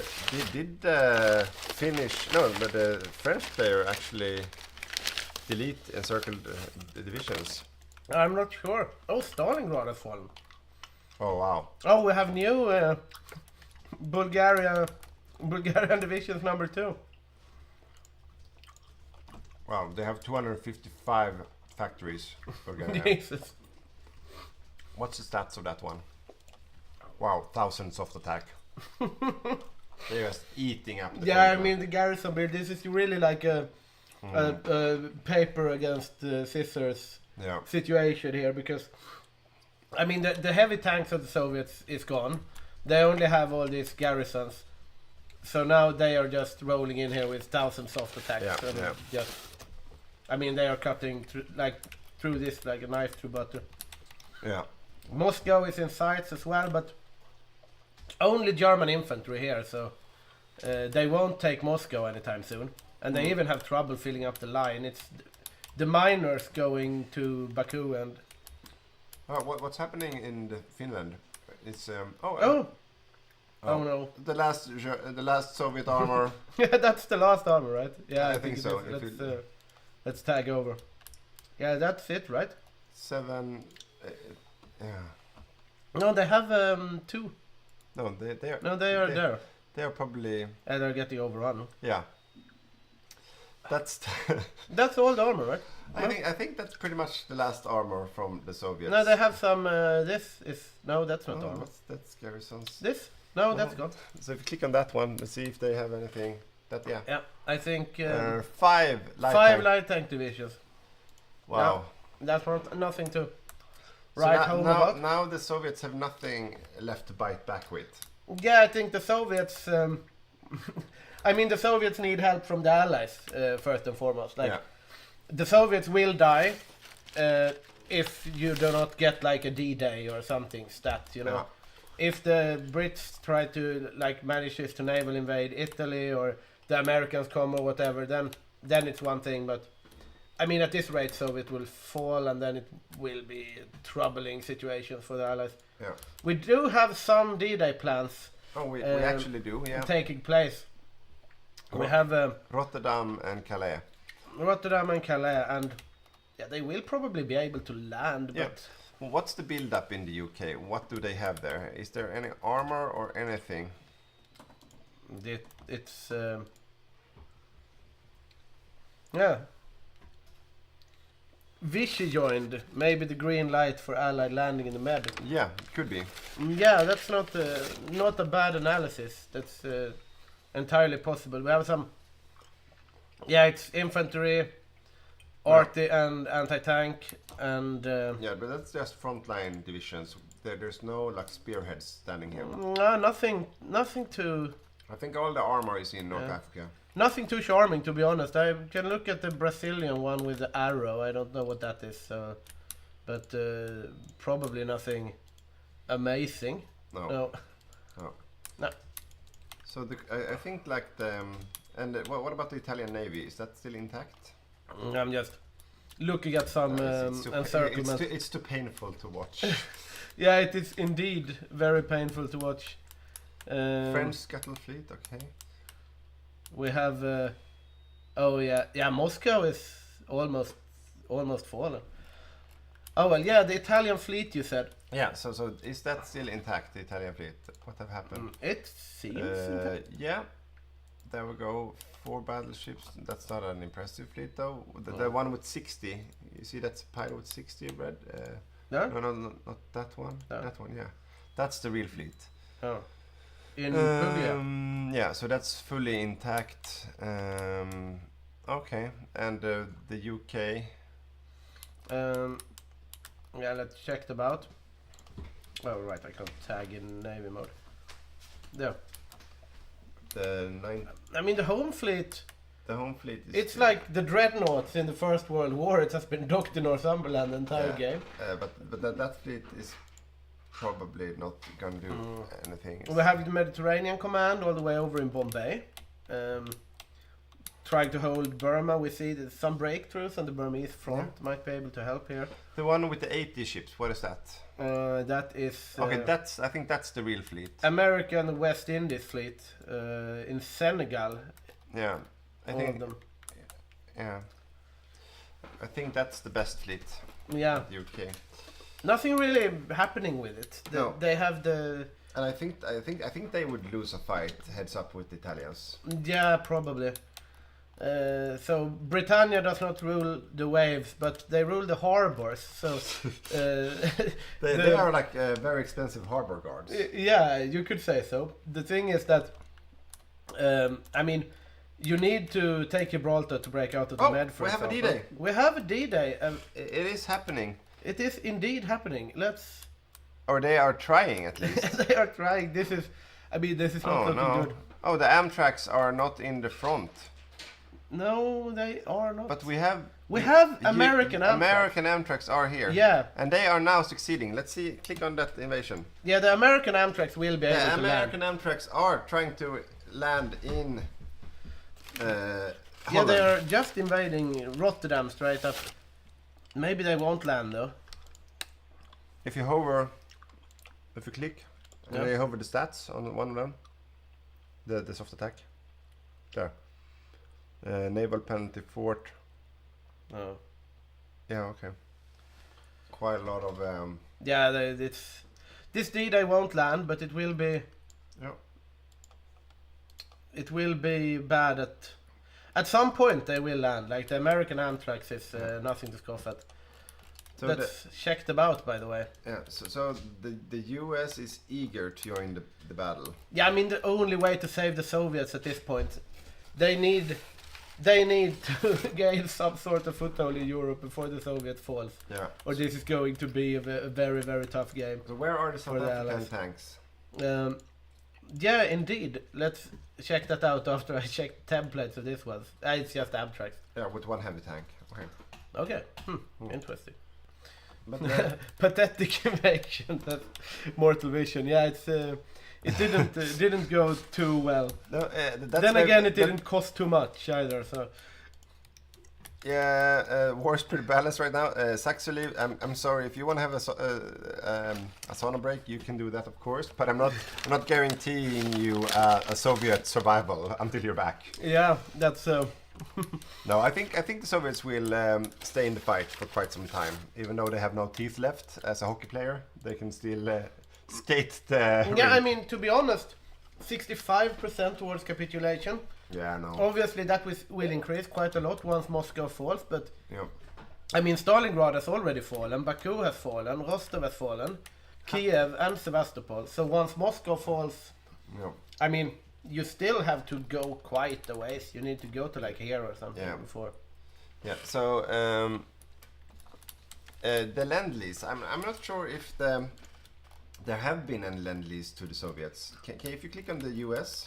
Yeah, let's check it out. And then if you go to logistics, that one, yeah, and you scroll to the top. No, yeah, to the bottom. No, and that one. No, sorry, that supply. Lend-Lease, Canada, they're Lend-Leasing to Brazil and Canada. Yeah, so no Lend-Lease to the Soviets from the US at least. So. And that's, I mean, this is, if we look at Soviets now, they have a deficit of everything. Absolutely everything, like 26,000 horses, for example. Those 33,000. And the US has a surplus of 37,000 horses. Oh. And I mean, they don't use those horses. So we would need those horses to be moved across the Atlantic to the Soviets. I mean, it's not. Yeah, that's the thing. Also, it's quite a way to move the horses. Yeah. But to be honest, there's a thing happening in Egypt, Alexandria. Yeah, indeed. Licorice, don't I? Yeah, licorice is more important than the war. That's it. No. Oh, there's a naval invasion happening. Oh, 17 Italian Marines are landing in the back of the Allies in North Africa. So, where are We thought, I mean, this is interesting. We thought that the Allies were going to take the initiative in North Africa and invade Italy and Crete. So this can be a killing blow. They are moving to El Alamein. Where are the tanks? If you click on... I don't think they are here anymore. I think they are... Oh, they are over here! It's not good at all for the Allies in North Africa. So they are considered... Is Gibraltar still British? Yeah, I mean, this is... there is nothing here. But let's see. How's the Naval? Okay, they closed off the... Okay, and... I hope they realize that they need to open up the central Mediterranean to be able to escape to the left, because the right gate is closing quickly. Yeah, I mean, here is... You can just surround these tanks now, like land some stuff here, and... Yeah. If you click on South Africa, let's see where they are heading, because they are like the heavy hitters right now of... if you right click on them. Where are they going? They are going to no. They're going to Casablanca. They're gonna roll with all those heavy tanks through all the mountains to Casablanca. I don't know about this. This is going incredibly slow. That's I think this is going. Half of those heavy tanks will be like dropping off dead on the way there by attrition. Yeah, I mean, first division arrival in 90 days. They won't do this without anything left. That's the Italian gambit. Yes, Claude, I completely agree with you. That's one of the great plays of today. Yeah, definitely. The Italians have lured them deep into the mouth, and now they are closing it like the big whale in Pinocchio. Yeah, they drew them back with all these little measly naval invasions with the Marines. And was it Pinocchio where there was a whale? Or was that Dumbo? No, that's Moby Dick, right? That's also Moby Dick. Is there a whale in Pinocchio? Is there a whale in Pinocchio? Yeah. Guys, is there a whale in Pinocchio? We're asking. I haven't seen Pinocchio. I only know the thing about the nose. Yeah. But anyways, if there was a whale in Pinocchio, it was probably a Mussolini whale luring all the... It was like we call it like illustration of the World War II in the recent memories. Pinocchio was probably the South African tanks. Might be. Very philosophical. Yeah, but now the Italians are refilling here also with line infantry. We got confirmed by Kiselera there was a whale in Pinocchio. Thank you. And it was probably a fascist whale. That's what we know for sure. Yeah. Follow Cairo. Okay, we knew that already. But I mean they are just a ways away. Like Is there any defense from the Axis side in that North African West? There is not though. But if there would be, if you click on it, okay, it's nothing there. Yeah, there is absolutely nothing here. So I mean, they can drive to Casablanca, but I mean 90 days. That means that they are not doing anything for 90 days. So then you might as well. I mean, I would do like Germany then and just delete them basically and build new ones. Okay, so. Yeah, the Suez is falling. I don't think they had time to blow up the Suez as well. No, so we are looking at the situation that's developing from bad to worse for the Allies and the Soviets. Yeah, definitely. Especially now when they didn't blow up the Suez, because then they don't need to get out of the Mediterranean. They can go. Yeah, but they still need to come through. Like, as long as the UK is defending, are they defending Yemen? Can you have a look at that? Yeah, let's see. There is nothing. There is nothing there. Wow, this could get ugly real quick. Yeah. Speaking of getting ugly, we see D-Day. Oh, there is just naval battles galore going on. We have one. There are D-Days. Oh, they have landed. Yeah, there is one. One poor division standing alone. British division has landed without a port. Oh, and they're taking a port now in Dunkirk, I think. Yeah, they are. No, this is a German perspective. Oh, okay. That's I will go British perspective. It's better to see the orders. This is somewhat desperate invasions. Yeah, I mean they are doing it so early because I mean they could do a very powerful D-Day if they waited a while, but they do not have the time because the Soviets will fall. But this is not good. Yeah. Yeah, they are getting sunk in the channel. Yeah, there's like the UK doesn't have any airplanes whatsoever. 50 fighter. No, it's... Yeah, they are losing. Not enough. I think the air game really has carried the Axis. I mean, Germany wasn't the best macro players or the best micro players on the Eastern Front, but they made sure that the air was green all the time. And so now they might successfully land in northern Holland. Yeah, this is interesting. We have it is the Americans. The Amtraks are trying to land. They are quite hard as well. But they are also getting raided as they try to do so. Yeah, this is not looking too rosy for them. Okay, but the US fleet is there as well. So let's see if they make a landing. One German submarine hit the ground and... they are reinforcing that harbor. But they might be actually able to land. So what's the kill count on the Eastern Front? If you just... let's... so we can have a... Check it out, see how the competition is going. We have... Finland is back! Finland is back! Finland is back on top! Finland. Wow, how did that happen? There must be some... I have no idea. Oh, I guess he took... I guess he closed the pocket here with by the sea. Oh, and look at Leningrad. Yeah, I mean, he will get a lot for free here, the Finns. Yeah, okay. He has taken the lead again in the... I think we would need 2 more beers, Mr. Studio. Because we need to take in Swedish and in Danish you say what do you call it, like a grave beer. Yeah, a grave beer for the Soviet Union. For the Soviet Union. 5 million men, and it's not even the end of 1942 yet. But do they have an army left? If you click on they have. They have how much? No, that's, I think they are fielding. They're fielding quite a lot. Yeah. 4.8 million. They still have a solid. Yeah, they have a solid army. I mean. So the competition will and go on still only forever. on volunteer only prescription. Yeah. Or conscription. So right now they are probably screaming in the chat, help us, we are dying. But they're actually not dying that quickly anymore. Yeah, they are starting to die significantly slower. And even though the D-Day was... which one do you want to have? Yeah, I could try the Mikkel one. Yeah, okay. Yeah, I have those at home, you know. Yeah. Cheers. Cheers. It's good to have some very nice Swedish beer when you're in Sweden. Yeah, and I can take the Danish one. Yeah, cheers guys for watching. I hope you there you are. I hope you enjoy the stream so far.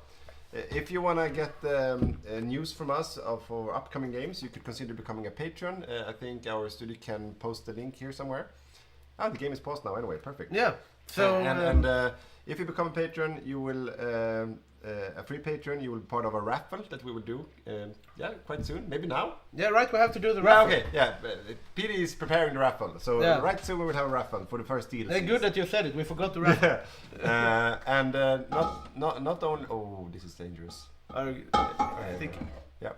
So not only will you be able to get free DLCs from us as becoming a free patron, but if you become a supporting patron as well, you would get a new guide coming from us every second Thursday, only exclusive for patrons. Yeah. Yes. 30 viewers, where is the kitten? Yeah, Jonte asks, where's the kitten? Yeah. We showed the kitten before. We can show a kitten again probably when we're posting. Yeah, we have so many requests happening right now, so we can show the kitten again. I still have scars she on my is hand very sharp. She's like... Yeah. When you lift it, it tilts. Yeah. Let's see. We can get the kitten here soon again. Let's see what's happening. Why is this game paused? Maybe it's the Soviets that are overloaded.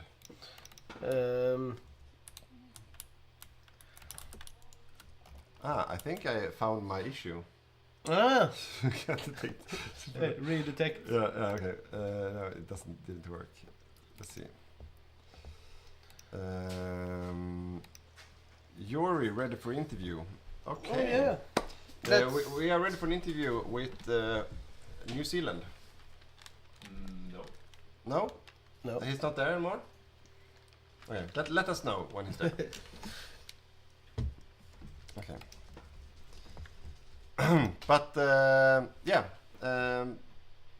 like we said, a patron, you could also then access our full archive of Patreon exclusive content. Right now, I think me and Boppes made 17 exclusive guides for our patrons. So that's 17 guides full of knowledge that no one else knows. Or maybe probably a lot of people knows. Definitely. We said before that it is empirically proven that you will be 50% better at Hearts of Iron if you become a patron, because you get 50% more guides. Yeah, that is true. So it's a fact. Yeah, indeed. It's the truth as well. Drink vodka lost connection to the game, so we have a hot join happening real soon. Yeah, Jonte, you missed it before. We said at 40 viewers we will get you 5 kittens at the same time. So yeah, we'll see, but we are at 30 now, so we could 31. We will bring in a kitten again quite soon, I think. But we'll do the raffle first, so we get the DLC over and done with. Yeah, Pete is sweating in the background here. He's running back and forth. Our communication TV, where Peter can write things from the technician's booth, has shut down. But we'll see if he manages to start it again. Yeah. So in the meanwhile, if we would get some, is there anyone in the chat believing in an Axis victory at this point? No, sorry, not Axis victory. let me rephrase that. Is anyone in the chat believing in an Allied victory at this point? We're in August 42, and it's looking bleak. Yeah, indeed. England is busy getting intels on Slovakia. Yeah. Oh yeah, because they're playing Slovakia in half an hour. What is happening here? Okay, we're getting some new. We're getting a new screen. Yeah, we're getting a new screen. That's not helping. There we go. Yeah, that's good enough. I would say. Good enough, yes. So. Oh no, I crashed again. Okay, crashed again. Just rejoin. No one believing in the good guys' victory.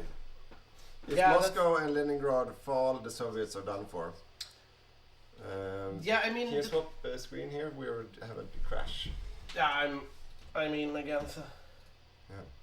But I mean, the Allies, as I said before, like if they had a year to prepare for a D-Day, they could make a genuinely dangerous D-Day, because the Atlantic Wall of the Germans is not that strong, and the Italians are out adventuring in North Africa. Yeah. So if they had like 20 Amtraks or something, they could really make a big dent in Northern Europe. Yeah. Hey, but the thing is that guys. they can't plan for a year, because in a year the Soviets will be dead. You guys needed me. So they're kind of stuck between a rock and a hard place, the Allies at the moment. So I think, I mean, the Axis pretty much has it in their hands. Then they can fuck up, but the game is theirs to win, I would say. Yeah, I think Claude makes a valid comment here. I mean, they can land about anywhere they want. I'm just concerned about the air war, and I think that's a correct analysis. Although we saw before that the US war machine is coming online, they are building quite a lot of airplanes. So they could be the saving grace for the Allies in the air war. Yeah.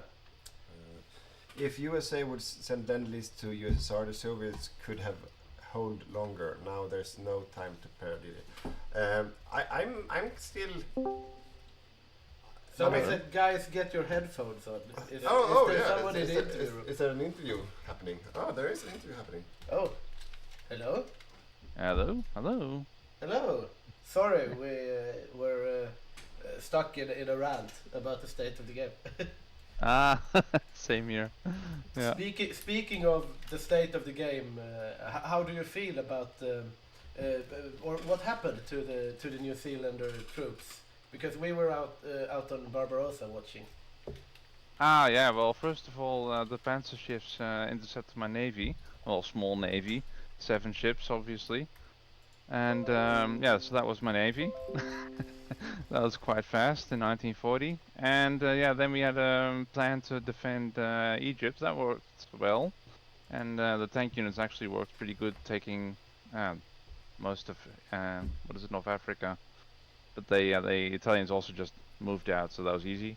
Yeah, we saw there were a lot of New Zealand action happening where you spearheaded into empty Exactly, yeah. Just no fucks given. So let's go. Yeah. And yeah, that was that, and so that worked well. And then I was out to defend Singapore, but the I think my light tank divisions had a pretty good defense, but I only had like 2 or 3 of them, so that was not enough. And we had too few other units to defend Singapore well, actually. So the Japanese were really strong, and they had CAS. We had no airplanes. I think they had like 900 airplanes in Singapore. So yeah, that was in New Zealand. Yeah, what happened in New Zealand? In Singapore? Did everything that defended got annihilated, or what happened? We didn't see it. We were looking at the Soviets at that point. Yeah, I was trying to defend Singapore, but too few troops. I had 3 light tank divisions, and there were too few Australian divisions, and they were really weak. They had like I don't know, 100, 200 defense. So that was not enough against a really strong Japanese, and we got stomped and cut off from the naval ports. So you couldn't escape, and then you got completely annihilated. Okay. That's what we thought happened, but we didn't see it, so we couldn't confirm it. Okay. Yeah. But we're back in the game now. So can we get the other camera? Yes. So we will. Is there anything else you want to say before getting you back to the game? No, I took over South Africa, so yeah. Okay. Let's continue. So you're on the expedition towards Casablanca then? Yeah, exactly. I'm trying to get my troops back to Europe so we can help on D-Day, an early D-Day, unfortunately. And let's see if I can get my troops back. Yeah. Good luck with that. Okay. Cheers. Cheers. Yeah, and welcome to the community, by the way. Yeah, welcome.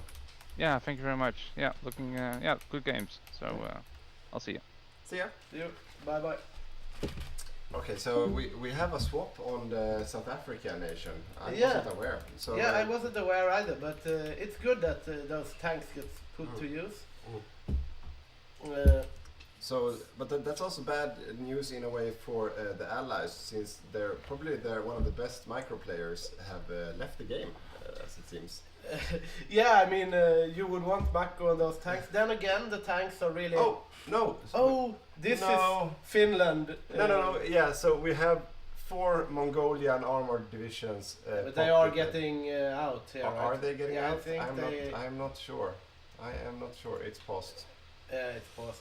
So if those 4 Mongolians are done for, it's a tough sell to say that the Allies. We have Claude saying that it would be a good time for the shenanigans to the Falklands and then Panama. I kind of agree. I guess the Germans don't really want to spare any infantry divisions. So what is happening in so the channel there is okay, so now the US is bombing everything in the channel. Yeah, they're just bombing the crap out of so the US is here with one of the main fleets, and they're trying to make up for the deficits, like the shortcomings of the Allies in Europe. Yeah, we have some big I mean, there's a lot of naval engagements going on in the channel here, but mostly it's naval bombings. But see, here is the main fleet, but the carrier at least. Yeah. If we look at the F3. Yeah. So the Allies are dominating the air in the Western Europe. But not by a lot. 200 planes. It will be easy for the Axis, and they probably should do that as well. They put everything in mainland. Yeah, I mean they really have no business having, like, for example, here, take 100 planes from here, you still have air superiority, put it over the channel. They still have to have air superiority over Russia, but they have over everything here. But Moscow is still holding. What happened to the Mongolians? Are they dead in the north? Everyone wants to know what happened to the Mongolians. It does not seem like they are dead yet. You're right. One Mongolian tank is left. So, but I don't think anyone got out. So I think he lost 3 of. Yeah, he lost. Yeah, he lost most of his tanks, but he has one. Maybe he escaped with one, or At least 3 or 4 got. Finland has proclaimed Greater Finland as well, so they have a lot of manpower now. Do they? 21. Yeah, they will get more at some point. It's probably growing. Integrate extensive conscription. Yeah, but they are integrating parts of claimed territory, and that guy with the funny nose is happy. Yeah, definitely, and the public has high trust in him as well, which means good sisu for the Finns. Yes, so PD is frenetically writing down all the names on small letters for the raffle. So at some point the raffle will happen. But it's a luxury to have that many patrons actually that can join the raffle. So there's still time. He's still writing. So if you sign up, become a patron, either supporting or a free one, you can still join the raffle. Oh, the South African tanks. No. 2 of them got caught and they are completely crushed by raiding. Oh no! So this is a deficit. I can't. No. So 2 of the South African tanks are completely wrecked. I wonder if they will be able to get through the channel. Yeah, so 2 have landed, and the other 2 are dead. Yeah, basically. Yeah. He can just there we go. So who sunk them? Like, what players have? I would imagine Germany. Yeah, either Germany or Italy. Let's see here. If we go to Italy, no, they are just hanging around. Yeah, click on Germany then. So it's probably Germany. But it's probably Germany. It's probably Germany. Yeah, see here. There we go. Oh, very sad. Yeah, it was the panzer ships. Yeah, the 2 panzer ships. 2 panzer ships, you got them. Wow. F's in chat for South Africa. Yeah. But they still have 2 tanks left, so might be able to perform something at the future D-Day. Yeah. So how is Canada looking? Because we're having a Norway D-Day. Brazilian troops have landed on the shores of Kristiansand and Stavanger. And the Brazilian fleet is outside fighting submarines. Yeah, the Brazilians are taking Oslo. The Brazilian liberation of Oslo. That's not D-Day, but Disaster Day. Even more allied tanks being installed as permanent subs in the channel. Yeah, that's rough, but it's it is true. Yeah, it's a correct description. Mortal Vision, you are correct. I watched a documentary about the coral reefs, the Great Barrier Reefs outside of Australia.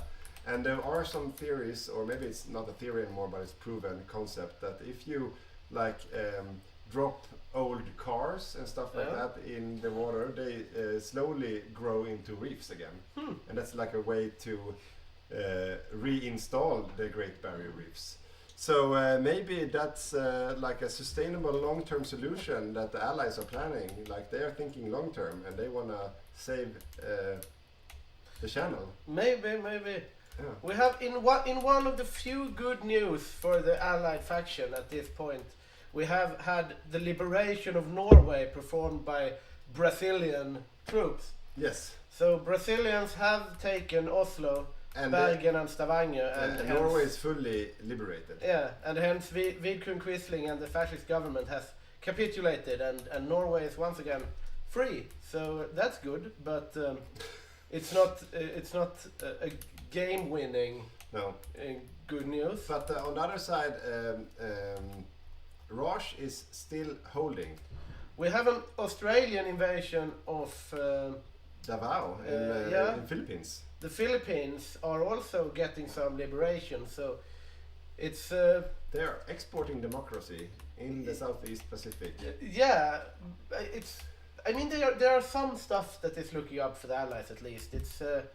It's grim across the board, I would say, but at least Norway and the Philippines looks to once again become free nations, but we'll see how this pans out. The march towards Moscow has also considerably slowed down. Yeah, and we got some questions about the Finnish infantry makeup. I looked at it before, I'm sorry about that, and I forgot about it. But Paul, So we will look at it as soon as we come back. So I think we want to look at the templates. Finnish infantry template. Yes, I think so. Let's check them out. Yeah, so as soon as we're back in game. What's the raffle prize? I hope it's the worst DLCs ever made, Allied Speeches. Yeah, no, it's actually, we have, I think we have quite a lot of Axis armor packs, and then we have a few 3 DLCs of your choosing as well, which is like the premier prize. So those are, we are able to raffle out 3 of your choosing. Not the latest DLC, but everything else. Yes. So we will, the reason why you need to sign up as a free Patreon to be able to join it is that's how we get your email. So we can send it to you afterwards. And also that's how we get your support, so we can do more nice guides. Yeah, so we can pay for the beer. Yeah, also, indeed. Yeah. And all this nice production quality. We have the green screen and we have the lamp. And the cats. Yeah, the cats. Cat food. Also, they need to eat. So that's the consequence. If you don't become a Patreon, the cats will die. Yeah, that's true. That's true. Very sad, but real. Yeah. Speaking of cats, should we bring a kitten again? Yeah. So yes. So no Allied Speeches. No, that's only if you choose to get the Allied Speeches. That's. Yeah, I think we're getting a kitten. Yeah, we could have. Could the kitten pick a winner somehow? That would be amazing if it's like one of these dolphins or like these animals predicting the outcome of the Euros. Yeah, true. Yeah. So in 12 minutes we have something as disappointing as the Eastern Front happening. The England team is playing Slovakia in the Euros. That would be interesting. I wonder if the UK will have a hard time there as well. They might. I think Slovakia can punch above the weight. Yeah. I'm not confident about the what do you call it? The England win. Here is a new kitten with a little different color. This is Åke. Yeah, you can see it's more of a grayish fur here. Very cute. Yeah. Hey. Yeah, and the claws are not out, so it's a nice cat. This is a much less pointy cat than the last one. The other one was much more aggressive. And significantly smaller. Yeah, I still bleed on my hand from the last one. Maybe Åke would like to pick the winner. Yeah, I wonder if he can do that somehow. Can we put him in this? Can we drop him in the jar? No, we can't get him out again. No. And also it's very dusty in the jar. Maybe there's whiskey in the jar. All right, let's see. All right. Oh, we have Milo 613. I'm an Englishman exiled in Canada. I'm at the pub for the match with you guys on my headphones. I think that's a very good choice. Yeah, Milo, so nice. Because the other game would be a disappointment for you, most probably. We know that Southgate is as good as Stalin. Probably. Okay. We have a winner here for the raffle. Yes. Game going. Yeah. Thomas F. Thomas F. Congratulations. We will get in touch with you. And yeah, we don't put that back, obviously. We'll raffle out one more later, but now the game is going. Thomas F. is the first winner of the raffle. I'm interested to see, like, the Germans. I mean, they are doing well. They are closing in, but they do not have all the time in the world. If Russia doesn't fall until like 43 or something, then they might actually have some D-days on their hands. I still think there will be a D-Day happening. I mean, there is preparation going on here, and you are getting some mechanized stuff now, and eventually the Allies will become stronger. But things. I'm still saying it's the Axis game to win. But so Brazil, where is he heading next? The liberator of worlds. Yeah, Brazil, the liberator of Norway. Yeah, he's the only one really taking the initiative so far. Yeah, where is the maybe they sunk as everything else. Let's see. They are still in Norway mostly. Yeah, enjoying the view of the fjords. One in Port Elizabeth for some reason. Yeah, and Rio de Janeiro. No, okay. But I want to see the Canadian Armored Force. Like, what do they have at this point? Or did they also get sunk on the way to disappointment? They are 7 well-trained, fully equipped, armored, almost fully mechanized. That's actually a significant... Yeah, this can actually do. If they manage to land that in Northern Europe, then the Germans might actually have a problem because, they don't have a very large wall here. They have managed to get over some tanks. Yeah, and we can see the Spanish tanks are also defending the D-Day wall, and there is a German tank there as well. What is that? It was there somewhere. There it is. There. In the interior. Let's see what we have here. Heavy tanks. Heavy tanks. Interesting. So German heavy tanks in the interior. They are. This means that the Germans are actually genuinely scared for a proper D-Day because we have a landing in Cherbourg, and it's the Mexicans, and they are dying in the port. They're dead. The Spanish threw them out, so 3 dead Mexican Marines. Yeah, good Joel Wernersson killed 3 Mexican Marines. Yeah, well done. Yeah, cheers for Cheers for Mexico. Yeah, and for Spain.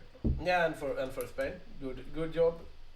Maybe they exchanged some, Spanish culture while they were fighting in the harbor. Now we have fall of Pietari. What's Piet? Oh, yeah, that's Leningrad. So Leningrad has fallen. Moscow is. This though. We have 2 German tanks encircled and about to get freed. Let's see. I think this might actually be a small win for the Soviet Union. It might actually be, yes. Yes, I think it is. They are going to die. The first counter. Don't move the. Yes, one dead. Yes. Oh. I'm just going to see how. Germany. No, not Germany. Soviet bites back. Yeah, indeed, and Germany is back to only 10 armor divisions again. Yeah, Soviet really bit back there, but will it be enough? So, probably. Is this the comeback? I don't know. That we've been waiting for. We have 700,000 dead Germans and 6.13 million Soviets, so they have a ways to go, but that was a little step in the right direction. Maybe there was like a pre-taste of what the comeback might look like. Yeah. Horses on the front line, take note. Where are the horses? There. Cavalry. German horses on the front line. I am impressed. Interesting. I love it. Yeah, I mean, it's kind of not... They're very resource effective. Yeah. They don't take much fuel. But why did they have regular artillery? Because then they can't use their speed. They should have used motorized artillery. Yeah, that's true. Or they just they're capped to 4 kilometers an hour. Yeah, I mean the only point in having horses instead of just men is... It's a full offensive from the Soviets. Yeah, the Soviets are going on a big counter-offensive here. Until they run into I Bulgarians. wonder... Yeah, that's probably not going to go their way, but... Oh, they almost encircled an infantry division. Yeah.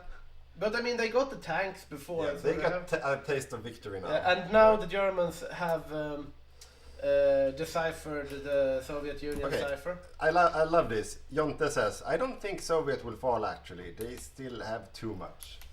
Yeah, I mean... He's looking at the Soviet vodka bottle half full. To be honest, they kind of have a lot. Like, they have 4 million men still in the field. Yeah. They are not equipped though, right? No, they are. Oh, they have 60,000 infantry equipment. Where did they get the infantry equipment? That's... okay, are they training anything? Because then they could actually field a lot. Oh yeah, they are training a lot. They are training a lot. Yeah, but what are they missing if you have one of these divisions? So they're missing radio equipment, horse equipment, support equipment, and there. They should just maybe remake their division templates and just spit out the infantry equipment. Yeah, I would say so, because this is just dying. Because they have infantry equipment now. Yeah. Maybe it's Uncle Sam that have come to the rescue. Yeah, let's see if they actually... click on Soviet, see if they receive any Lend leases. Yeah, let's see. I'm not sure if you can see it from there. No, Yeah, but I need... You're not... you have to control the Soviets. Okay. So look at that one. No, I was checking. Ah, okay. No, they are not. No. No lend-leases. No lend-leases. But they are lend-leasing.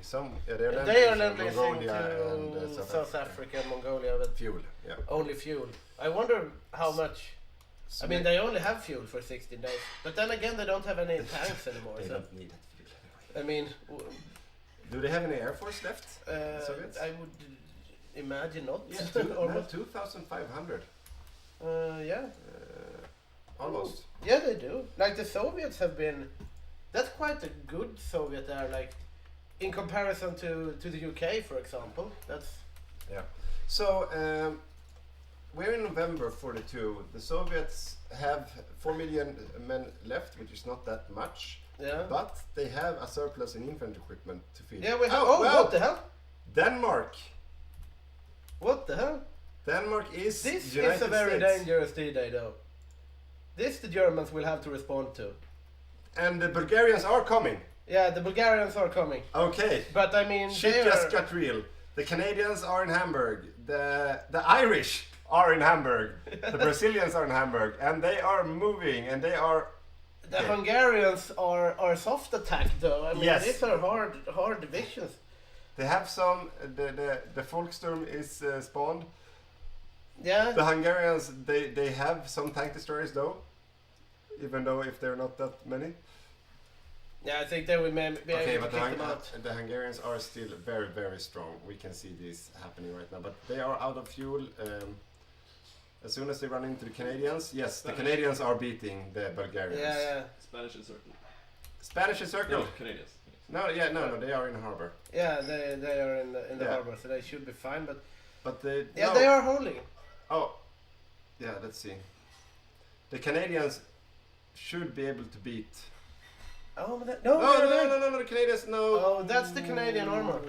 No, two of them. If they beat back a serious D-Day, then they probably have enough time to finish off the Soviets. But this is the chance for Soviets to bite back. Yeah, this is the chance. The Soviets should attack on a broad front now. And I think they are actually doing that. You can see the Soviets here attacking and circling some German infantry. They are also they are attacking. They are indeed. They might get the Hungarians. Yeah, I mean, now is the time for them to go. Normandy landing, someone says. We have a Normandy landing as well? Yeah, we have a Cherbourg landing. It is a landing. It's a sad landing, but it is a landing. But as long as they land, they can refill. Like, it's very hard for the Germans to push across, like Lübeck. But then again, like, they can... Yeah, this D-Day can be contained by... Yeah, and no one have airplanes in Denmark. No. They probably should. I think that would be a smart move. So no airplanes in Denmark. Yeah, let's see if the Soviets have managed to push back a bit. No, they just got 13 divisions encircled instead. Yeah, they tried too much. They tried too much indeed. But things just got very interesting. Yeah, this is going to die. I mean, the Soviets... No, we're from a German perspective. Yeah. So I think the Soviets are successful. Yeah, they got out. Oh, will the Germans actually get encircled here? No, it's the Hungarians. The Hungarians. Yeah, I think the Hungarians will get encircled. That one Mongolian armored division is doing the works. Definitely, you can see some incessant pinging here. They don't want to get... Because they're out of fuel in that pocket. So if they would be able to close this one... Yeah, but there is nothing defending here, so they're going to try to walk in to free the pocket. Yeah, there we go. Yeah, they are probably succeeding. Probably. Yeah, they are pushing this. Oh, that one Mongolian tank. How are these two infantry divisions pushing the Mongolian armor? With some help of like railway artillery, I think. Yeah. And air, probably. We'll see if they manage to get out here. The Axis. Otherwise, we have not much movement. Have to see the D-Days. They are. Yeah, the German Reich is managing to kick out the Allies from... they're pushing them out now. Denmark, the Sherbo landing though. I mean, there is the not UK much. is doing that on his own, only with infantry.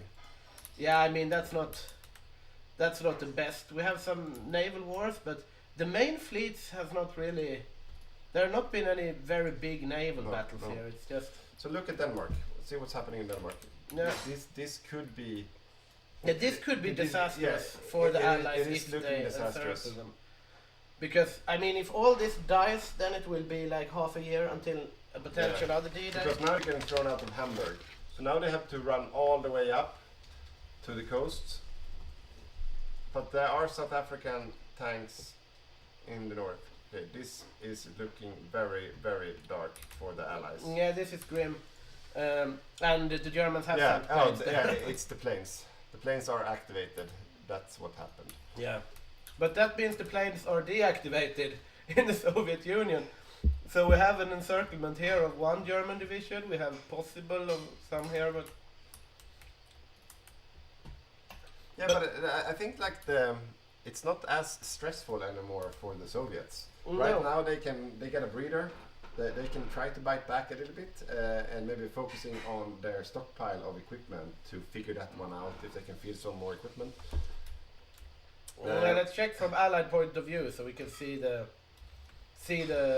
naval invasion plans. Oh, there are more invasions happening in the back this is of Germany. I mean this could create chaos, and it's horses. It's French horses French landing horses. the snake. This could actually create I mean, a diversion. if they committed a little more to this, to be honest, like the horses, they can pin down quite a lot. No, but they could just snake a little bit inland, create some diversion, and one mistake, and you get some hefty surrounds happening. So let's see. Yeah, it's more of a diversionary tactic, I feel. Ireland has suffered the worst fate, it seems. Okay, so is there a pocket in Denmark? No, they have evened it out again. Okay, where are the Irish dead? Are the Irish dead? No. No, the Irish are alive. And the 8 ones are fighting. Let's see what they're. They are fighting in Denmark. The Irish are alive. Don't you worry, Saxulev. You can come back from the sauna or go back into the sauna. The Irish are still alive. Indeed, they are, and we have. And I can't understand how that British invasion is growing. Yeah, because the Germans don't have anything here, and they are containing the Danish. Hey, and the French horses. Yeah, they died though, but I mean this one, you still have to. Yeah, but there are Finnish troops outside. The Finns are here. The Finns finished him. And now we have one of the cities outside Moscow has fallen. So I mean, yeah, the Germans are slowly pushing in the Soviet Union. Have a look at Soviet equipment now. I would imagine that their situation is significantly better than it was before. 72,000 infantry. Someone needs to tell the Soviet to get those into circulation. Yeah. How big is the army fielded now? 4.8 million. 4 million. Yeah, 4 million. So he just needs to. Yeah, but he has refocused. Let's see. I think he has turned around his infantry, like his stockpile of equipment. I mean, he doesn't have many factories. Exactly. So, where are all the factories? They are going into T-35 tanks. Yeah, quite a few of them. Anti-tank fighters. Yeah, the anti-tanks and fighters and some radios. So he has adapted his industry for the issue at hand. So he doesn't plan to redesign his templates, but he's looking at this. Oh, look at this! Oh, and encirclement. Yeah. So the German heavy tanks are getting killed. Yes, they are. 2 dead German heavy tanks. This is not. They were not saved. They were not saved. The Germans are down to 6 armor divisions. Yeah. Look at that. Is that a 4? Like, what is that? Oh no. Yeah, that's paratroopers. So if you look at the German infantry, army tab, that one. Oh yeah. 5 heavy tank. Okay, one assault gun and 11. Oh, sorry. 11 medium tanks. Okay, right. The medium tanks. They have some. They are not recruiting anything at the moment, though. Is there anything at all happening in the Pacific? Yes, is there anything? We haven't looked in the Pacific. Yeah, is there anything at all happening in the Pacific? Borneo. There's a lot of things happening in Borneo. Yeah, Japan is taking over Borneo quite handily, it seems. Yeah. Meanwhile, we have Japan taking over Saipan, but that was Japanese in the start. Philippines going to the Allies. Yeah, Philippines is getting back to the Allies. And what's the Burmese front have some breakthroughs. Oh, they are breaking through. They are indeed breaking through. The Ratanakosin Kingdom. The Thai. Yeah, the Thailand. Are we allowed to say Thai? I think so. As you might know, there is an island mechanic in this game. So whoever is dominating the Pacific gets a buff or debuff for D-Day landings, basically. Yeah. So if the Japanese are winning the Pacific War, it becomes very difficult to fight in the coastal areas of Europe. They get a lot of naval invasion debuffs, that's irrelevant right now. But they also get a lot of attrition debuffs and movement speed debuffs. Yeah. But as long as they hold territory, they don't get any fighting debuffs. So since they already landed, that won't play that much of an effect right now, as long as they are stacking up troops on the front line. But Finland is very big. Yeah. So right now, I think it would be interesting again, guys, to do a new vote soon about who you think is winning the game. Because what we've seen in development over the last couple of months, we have 2 allied footholds in Europe. Yeah, the Allies have indeed managed to claw their way back into this. Like the Soviets. Gdansk is freed. It's a free city again. Gdansk is has also had landings from 9. Oh, it's a serious invasion now. This is a serious invasion. Yeah. And there is nothing here from the Germans. And I mean... Could it be that the Allies are overloading the Axis right now? Yeah, I would say so. The problem is that the Axis miners, they can't put out all the fires. I mean, the Bulgarians will probably eventually be able to contain this, but you can't contain everything. But have a look at the Free France player. Yeah. And look at those 2 German tanks. Sorry, the French tanks. Yeah, those are serious tanks. Yeah. So and he gets core buffs. See, he's winning head on with the Germans. Yeah, he has country specific bonus 20%. Yeah, exactly. So he's fighting on core territory, and he can activate even more buffs. So this is what the French player wants to land in Europe. Yeah. See, poor Italy line infantry dying in Brest. Yeah, but we will have a vote again for who you think wins the game, Axis or Allies. Before it was 80% thought the Axis would win, like roughly 1.5 years ago in the game, right after Barbarossa. Oh, we have a big fight here. Ouch. There's a new... I mean, the Soviets are still, though, just steadily losing. So the thing is, oh, the Gdansk pocket is growing out of... Yeah, I mean, there is nothing here. Yeah, it's yet another fire to put out, but there's no firefighters able to put it out. Yeah, unless they pull it off the eastern front now. They can contain this, they will be able to defend here, they will be able to defend here. Yeah. But at some point, you need to contain Gdansk, and you need to contain Denmark, and you need to contain here, and at some point it's just too much. Yes. Elias Nielsen, he asks us in Danish if we have having a good time. We are having a good time. Yeah, we're indeed having a good time. This is a very exciting game so far. We have seen quite lopsided games recently, somewhat. Yeah. But this has really been with its twists and turns. Yeah. But the Soviets are just getting encircled left and right and just dying still. We have another question about, is this a multiplayer game? Yes, this is a multiplayer game played by the Hygge Gaming community. So we have roughly 30 players battling it out on the historical timeline in a mod called The Finest Bra, which is basically a multiplayer mod to balance the multiplayer game a bit more. But it's... and right now we're at the climax of the war. We have 2 D-Day landings, 3 D-Day landings in Europe, and the Soviets have taken a heavy beating, but they are still alive fighting. Indeed they are. Without any teeth.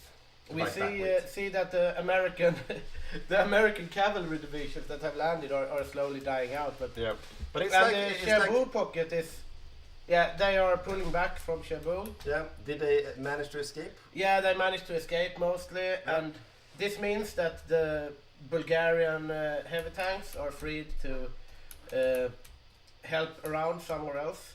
Probably they would be needed back at the Soviet front at some point, but Moscow here is steadily being surrounded. Let's have a look at we have a result of the votes, so show it to us. Let's see. It takes a little bit delay before we can see it. Indeed. 50-50 results. 50-50. Oh wow. So right now people are voting for allies. They are. Yeah, allies have been managing to claw the way back quite good, but I mean this is getting mopped up.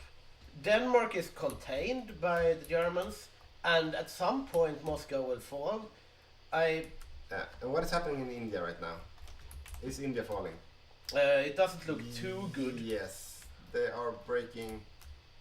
Because at some point you will have a Japanese declaration of war on the Soviets as well. Yeah, so the front line, so zoom in a little bit. See, is the front line? The front line is still holding, so it's a slow fight backwards. So right now there's no collapse any time near, but they are winning everything they are attacking.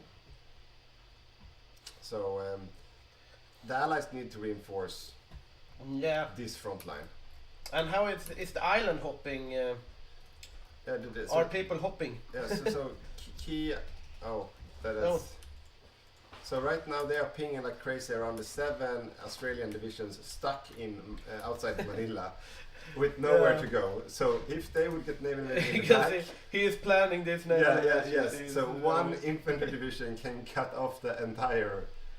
Oh, poor Australia. Yeah, poor Australia. Yeah, once this green bar reaches the top, we will have. Finland is still grinding, it seems. Yeah, who is winning the war on the Eastern Front? I mean Germany is still winning the war on the Eastern Front. No, the real fight. Yeah. So who is killing the most Soviets? It's Finland back on top, but it's head and head. It's we have tight. Finland 1.6 million. 1.6. Yeah, both. They are tied. And it's paused right now, so we have we were going to do a switch, I think. Yeah. So you take my seat then. Yeah. I'm gonna take the opportunity once you get there, PD, to also run to the loo. So if you, excuse me. So I will take the technician's bench. And I'm back. So what a game we have today, boys and girls. Oh my god. It's a real back and forth there on the Eastern Front, and in the Far East we see the Asia axis are breaking through, and India is not looking too hot at the moment. So let's see, I'm just gonna look a bit over here. Yeah, here we see the Indian front. And what are the forces arrayed on the two different sides here? On the Raj side, or India now I should say, since they've gained independence, they have mostly defensive troops. These guys are garrison divisions and defensive divisions, while on the Asia Axis side here you see a bunch of special forces, mountaineers here, heading in. I'm gonna see it from the Axis point of view as well. Let's see here. Yeah, they have green bubbles wherever they choose to attack. We even see some tanks here from the Manchu player Rosen. Let's have a look at those templates. That could be interesting. So here we go. Yeah, he's got. Are those the tanks? Yeah. Look at that. No, these are the mountaineers. Here are the tanks. And what? Is this just some tomfoolery? He's got the tank symbol, but there are no tanks in the division itself. That's a bit weird.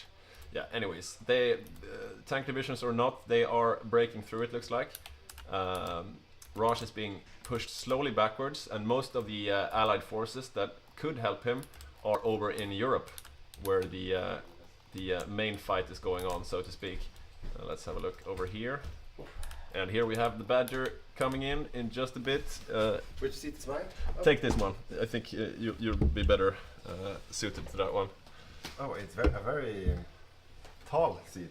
You can just... there you go. I needed to make the height difference slightly smaller. Yeah, Claude, that was real. Okay. We have a new naval division happening. You just missed some special tactics from Rosen. He's got infantry divisions with an armor symbol on them. We've seen that. We got confused before. Yeah, but it doesn't fool the Allies, does it? It can fool depending on the intel. Okay. So, special tactics. The British have landed and they have some serious divisions here as well.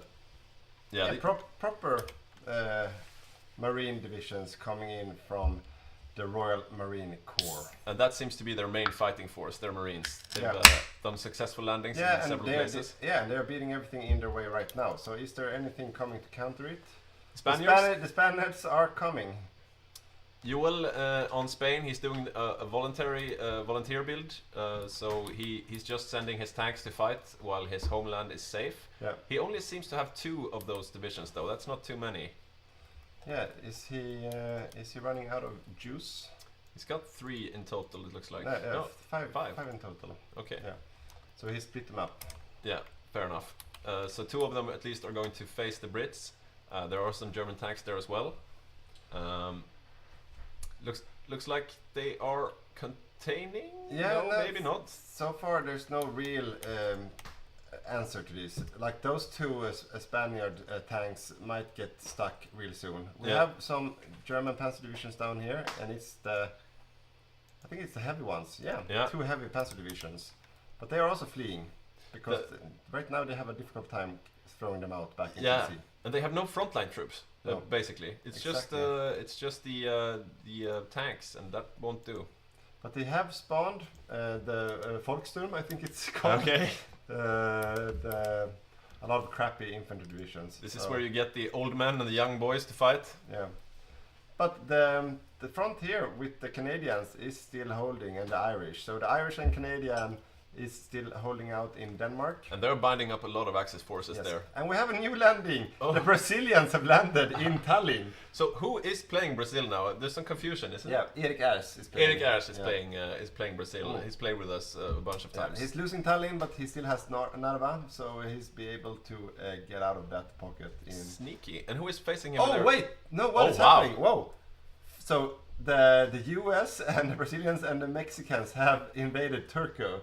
So we have a really tight fight happening in Finland right now. I don't think we've ever seen an allied landing in Finland, because you have to get past Denmark to even get into the Baltic Sea. We have seen it in the north. Oh yeah, that's true, but never in the south. But not coming from the south. And he could impossibly defend that, and there are no Germans coming to help him. No, but we have the Hungarians are here, and the Italians are here. Okay, so it's a multi-nation effort to contain. Right now, I think, but there are some Canadians. Yeah, right now I think this is looking green because the harbors are not defended. Helsinki has fallen. Oh, and that's the only harbor they had over there? Or? No, they have that harbor and that harbor, but I don't think Helsinki has a harbor. This looks... Yeah, no, Helsinki has a harbor as well. This looks dangerous. They're taking Turku now. Yeah, but they still have Helsinki as a harbor with armor divisions. But are they close to capitulate, the Finns? No, they're not even close. Yeah. And he should be scrambling to get some troops home as well, maybe. But what is happening on the eastern front?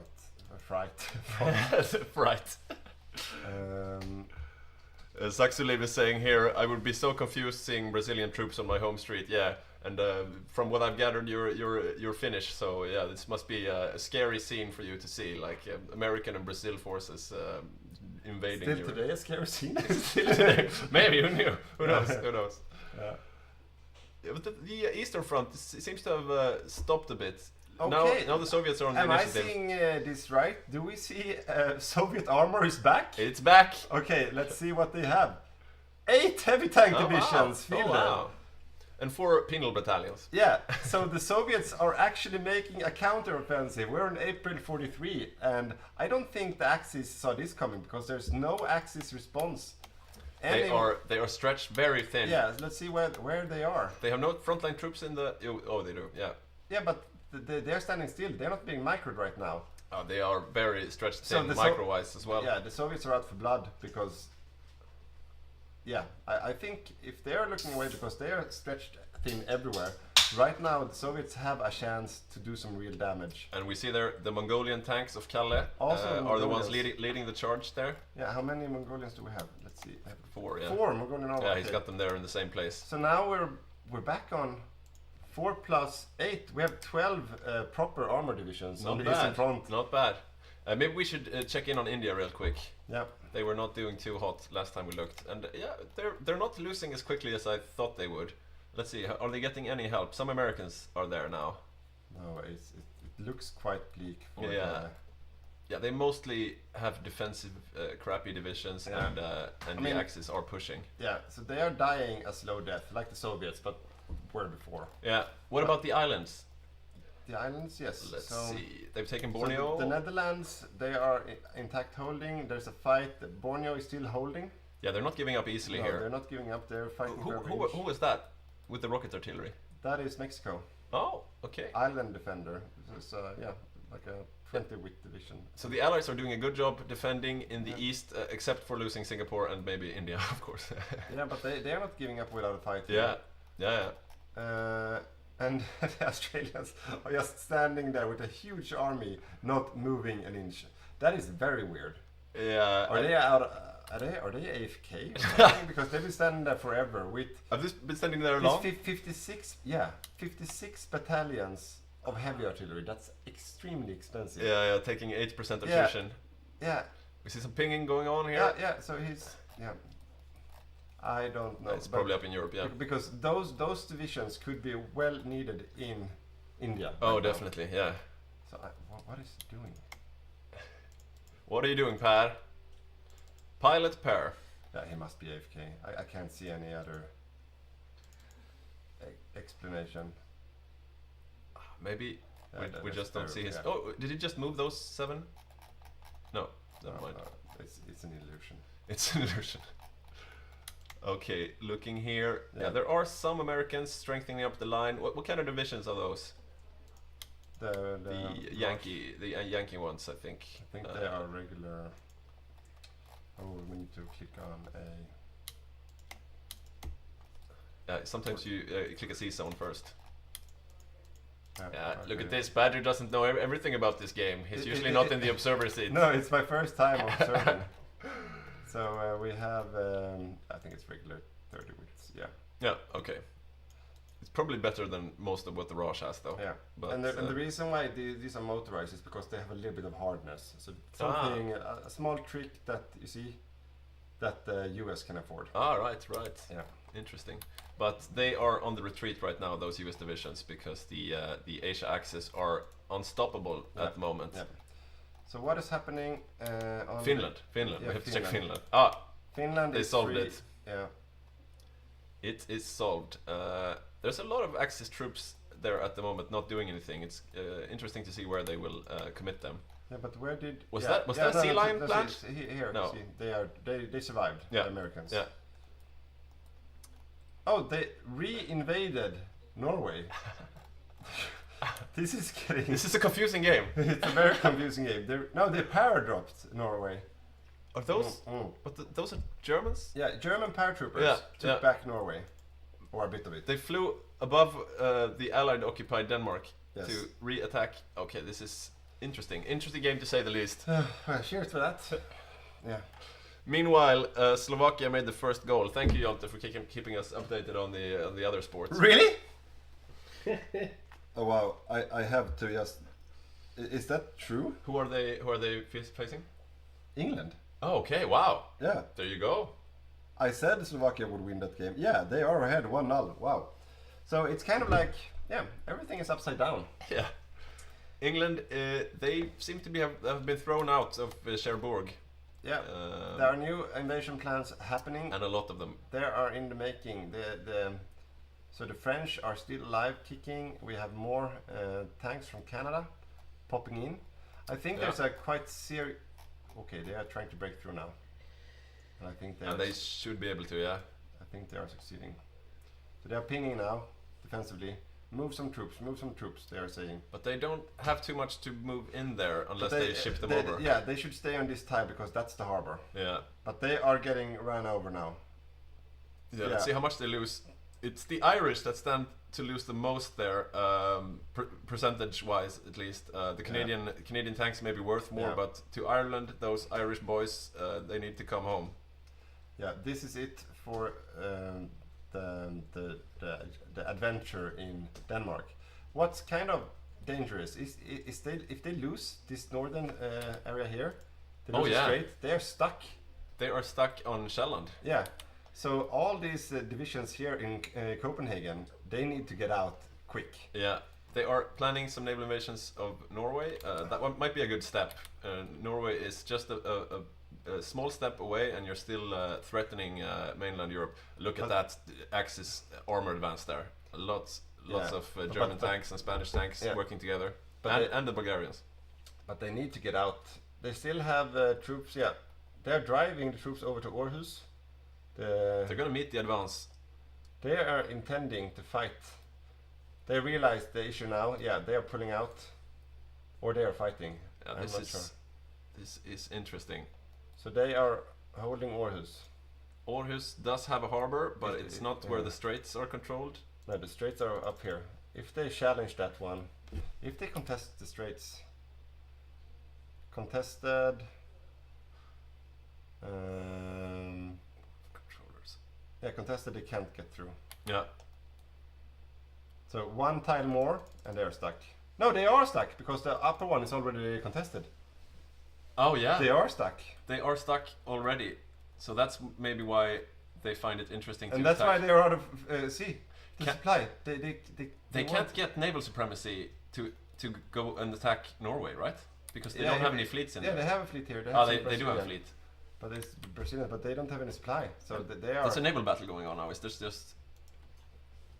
Submarines. Yeah, submarines, okay. So right now, this is gonna die everything, unless... And there's an allied landing on Hamburg while we speak. Oh! Is that the saving grace? No! The German! They are out of supply up in Jutland. And that's the entire armored weapon of the Axis forces. There are Germans there are Spanish and Bulgarians. Yeah, but the UK can't hold it, and the UK will instead die. They can't fight those tanks with Marines. But it's a sneaky invasion. Because if they open up Kiel, they could escape down to Kiel. Look at that! All the Allied forces on the Danish islands they're completely out of supply. Yeah, this is looking like an Allied disaster right now. They saw it too late. Yeah. But they couldn't do anything about it because the paradrop was the initiator. Yeah. That was a sneaky move by Mossberg probably, who's the paratrooper controller there. I didn't see it either because I thought like, as long as they haven't taken, that was the... Oh, look at that! The British Marines, they're getting it handed to them. 3 of them getting eliminated there. But meanwhile, the Brits have taken a foothold in Holland. Yeah, we see German tanks moving in to respond. There are still Allied troops waiting around in the British Isles. It doesn't seem too coordinated, this attack. Yeah, the issue is that, they are landing. There are some tanks landing. The Canadians and the French. What about the situation in Denmark? That could be a deciding battle up there, because those Allied troops, that's most of the Allied invasion force, right? Yeah, they should just land here now. Do they have the naval supremacy? Oh, let's see. Yeah, they do have naval supremacy, so they could land. Why? Yeah, okay. Why wasn't it red for the UK then? Let's see if they are. Let's see if someone is planning. Yeah, so the US is planning. They are doing it. Ah, there's another invasion plan for Kiel. They are naval invading. The US Amtraks is this the saving grace? Wow. They need to place to run to. This is the greatest escape if they pull this off. Yeah. Because right now they are completely and utterly trapped. Yeah, we have some comments here in the chat. Bunny Poop Cereal says the Soviets are making a comeback, and Claude J is saying Soviets are like, don't mind me. Yeah, exactly. Just in the background, they're happily eating up the Axis line infantry there, and in the south is completely open. Look at that. There are no Axis forces defending in the south. If you look from the Axis point of view, is there anything coming? There is some. They are pulling back. They to the pull original. back. But the Soviets they're swarming. Yeah. And see here, it's completely open. Are there still forces left in Finland? Let's see how much. The Soviets have stabilized on 4 million men, and they are training new men. And their stockpile is getting greener and greener by the day. They're actually lacking horses. Yeah, but they were on almost 40,000 deficit before, so they are in radio equipment as well. So that was like 30k the radio deficit. Yeah, before, so they are coming back, like for real coming back. Yeah. And you see here, Dawn must be letting out a sigh of relief as the pressure has lessened. But yeah, the Allies are having a hard time over in Europe, so they're probably shouting to the Soviets like, okay, we saved you guys, now you save us. Yeah, we need to see what's happening here in... Are they moving into... The Amtraks are! They've taken Oslo! So now... Okay, so maybe... Yes, they are pulling out. They are pulling out. And they're finally getting some supply in there as well. But they are getting raided. Yeah, they have... Yeah, they are reclaiming, but they are getting some supply through Norway. The supply is coming in from Norway now. Jonte is saying, I told you, Soviet drunk. Yeah. Yeah, you did have a point there, Jonte. So the supply is back on Sealand. So I don't think they should pull out anymore. I think they should, because it's a very defendable piece of equipment, terrain. Yeah, because you get the straits crossing penalty. Yeah, exactly. It's only the Swedes that doesn't have the straight crossing penalty. Oh. Crossing the ice. Oh yeah. Like that tank division. Oh yeah. Yes. Oh yeah. Yes. Glorious. For all of you history buffs. Yeah, you know glorious what we're talking Swedish about. moment in history. Yeah, when they crossed the ice on Stora Bält. Yeah. Eric Dahlberg went out on the ice and said, Your Majesty, it's clear. Yeah. The army can cross. Yeah. And then the Danes got it handed to them. Are the Germans trying the same feat, or are they getting stuck? Because right now, if they would be naval invaded in the back, this could look... And will the belt freeze in July? That's the question. So see here, the Allies have retaken Norway, and the strait has once again fallen into Allied hands. Yeah. So this is definitely anyone's game still, I would have to say. And now they are pinging that the naval invasion from Stavanger is being prepared. Okay, India. We have to check on India. What is happening in India? You guys, I'm dying, India says, and everyone says, don't die. We don't have time for you. It's always a special feeling where you're like on one front dying completely, and at the same time your teammates are like cheering, and you're like, guys, don't cheer just yet. I need help. Yeah. So Oscar is putting up a great fight, but he's slowly, now rather quickly dying. What's his equipment situation like? He's on a deficit on infantry equipment at least. But he inflicted... Oh, the Netherlands, they have raided so many, because I don't think that's thanks to land army. No, yeah. The Netherlands have probably raided those. Oh, yeah. India, yeah. Claude J is saying, next landing is Italy and Cuba. I don't know about that, let's have a look. I don't think there's nothing happening in the Mediterranean. But they do control the Suez now. They're not moving down or anything. Yeah, they are. Look at that. And now they control the straits. And they have naval invasions planned onto the Raj. Yeah. They want to deal the killing blow. Yeah, that's the death blow, definitely, if they launch. But to be honest, I don't think they... Let's see if we can... I don't think it's... Yeah, they're doing it. It's happening. The soft underbelly has washboard abs. Yes, and it's happening. This is the killing blow on India. Yeah, and I don't think we had who surrenders first. India was not even an option, was it? No, it wasn't. Yeah, and of those options we had, he is the one who is looking to fall first. Australia died with those divisions. Oh no. Yeah, they were standing there. He's definitely AFK. Yeah, we'll have to get an interview with Per later and get him to answer for his crimes against the Australian people. Yeah, because I mean, he could have done so much with those divisions. Yeah, he could have saved India with those divisions. Probably. Or probably has delayed it for like forever. Probably. I wonder where his attention was at. Does he have? Maybe he's got submarines and stuff going on, or? We need to watch what's happening here. Okay. Yeah, the Allies are holding in Sealand. They are again quite heavily raided. It's called Sealand, isn't it? Yeah, in English. Sealand, yeah. The Allies are preparing naval invasions everywhere. Yeah. But I think to be honest, what is happening now is that the growing threat is actually the Soviets. So the Germany, they are slowly losing their fighting ability. It looks like they are moving most of their tanks over to the east now. So they are in a deficit. They have heavy tanks, but they are missing light tanks. It's quite the number of heavy tanks in stockpile, though. They could probably get some more of those divisions out. Definitely, but they are not training. They have Tiger chassis. Isn't that heavy tanks? Yeah, I don't know why this is weird. So what do they have in stockpile? Oh, it's something else. else. Yeah, they have Tiger chassis. Yeah. So they Buggy game. They can field a lot of Tigers if they would want to. But Claude J is saying if Italy comes to tickle the Soviets on the southern flank, it can buy some time for the Axis. Yeah. Oh, the mouse is spinning out of control. There. Okay, what's happening here? This is the central front. The Bulgarians are back on the eastern front. Yeah, and the German tanks, most of them, Romanian tanks as well. Yeah, this is like the push for Moscow. The re-invasion. The re-invasion. It's very they're role playing.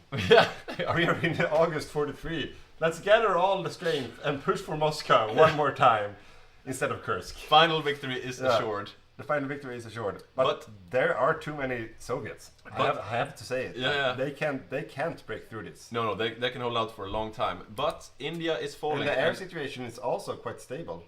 Yeah, but India is falling, and that means that Japan can soon invade from the east, right? Yeah. What was the rules again? After 40... They need to take 3 victory points, which means that they have to take India, Singapore, and Australia. Okay. Or Hawaii or something. So they are not allowed to invade the Soviets only because India. Fair enough. So probably we'll see the Asia axis turning southeast, unless they go for Africa, I guess. India is still fighting, yeah. But here are the Italians as well. Yeah. That should be the nail in the coffin. They are dead. What is our Dutch player? Yeah, he's still raiding and having a really good time with his submarines. Could we have a look at the number of convoys he's sunk? Only 600, but... is that the grand total? Or? Yeah, 600. Okay. Yeah, that's not too many. Yeah, so it's not too many, but he managed to kill 400,000 almost with those. So he probably killed a lot of troops. Yeah, troop transports. Yeah, but he has an issue himself of convoys. Oh yeah. So he has a supply issue. It's a bad thing if you're an island nation. Yeah, running out of convoys. So he should get that under control. Yeah. His capital is moved up here. If you zoom out a bit, who has their capital on the Cocos Island? If you zoom in a bit. Cocos Island? Right there. Malaya. Oh, right. They were thrown out of Singapore. Did the UK die? Yes, what? Look at that! Whoa. The Battle of Denmark continues, ladies and gentlemen. Yeah, so the Allies are back in Denmark. Jutland is once again Allied territory. Yeah, there's still a remnant of Asian armor, Axis armor though, right there. So they won't be breaking into Germany proper just yet, but they are building up forces in Denmark. As you can see, the forces that earlier evacuated to Norway are back, and they are rearing for an invasion. There's also a naval invasion going on there just to the south, south of Hamburg. Yeah, and probably the UK. Yeah, and also in the lowlands.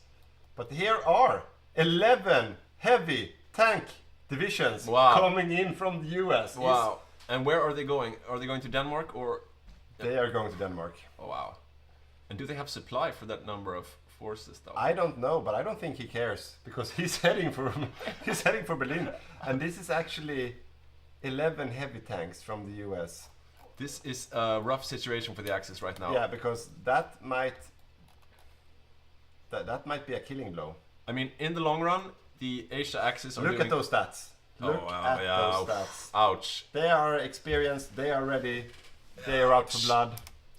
They will run over that Axis defense. And you see those green bubbles? And they are running over it without them. Oh yeah. Once they hit... Oh yeah, this is rough straits for the Axis.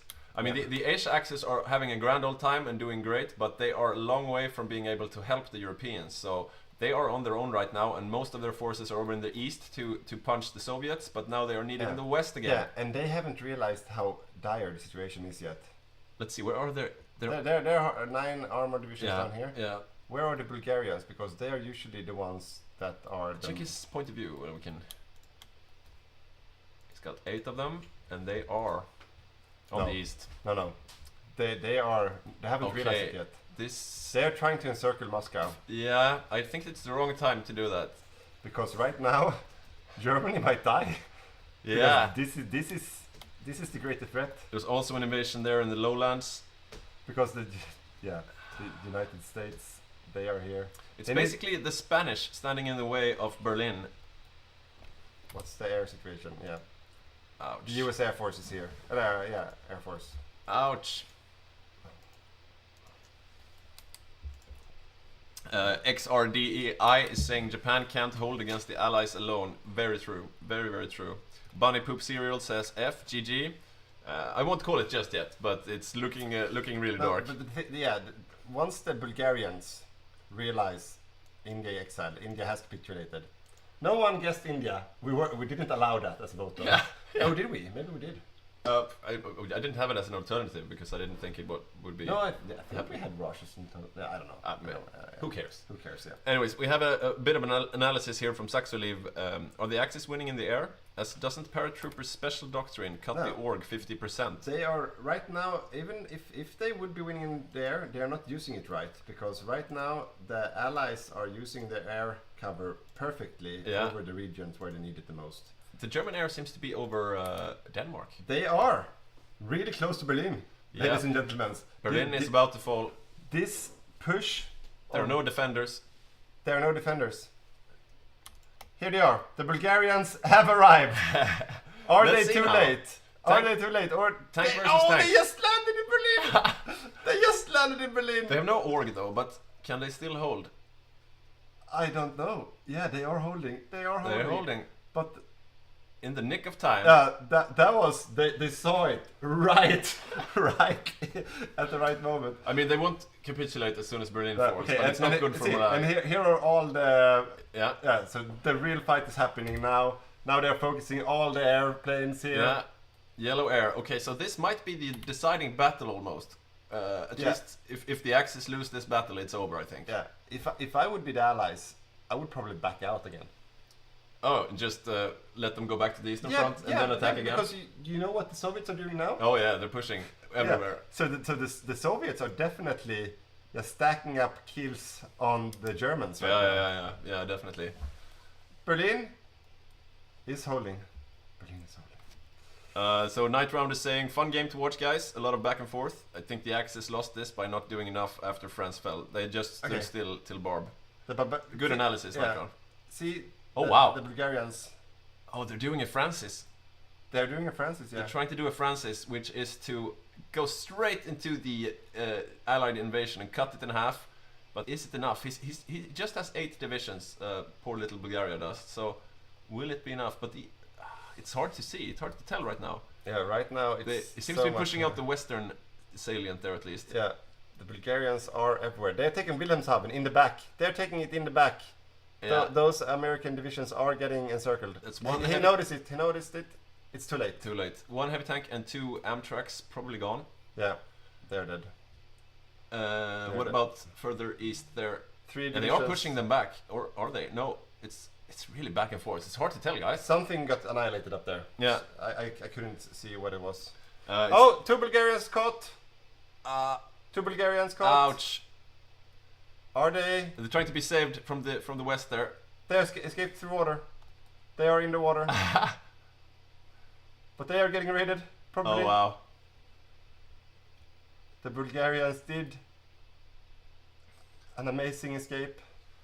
We have a comment here from it's T o'clock, Andreas. He's saying Spain should have pivoted from volunteers and joined the Axis. I think. I think I agree. I mean, it's not like they would have been invaded. If so, it might have taken some pressure off. So what is happening on the eastern front right now? Yeah, the Soviets are attacking all across the front, but there are some Axis forces. 12 heavy tanks now. Yeah, there are some Axis forces attacking as well. see the Soviets, they are making pockets here now. That could be a juicy one. Yeah. Is Kalle there as well from Mongolia? Keep an eye on Kalle. He's down to 2. They are not doing too well. No, they are trying to close the pocket as well. Yeah. Okay, we don't have time for this. Yeah, the Battle of Berlin is happening as we speak.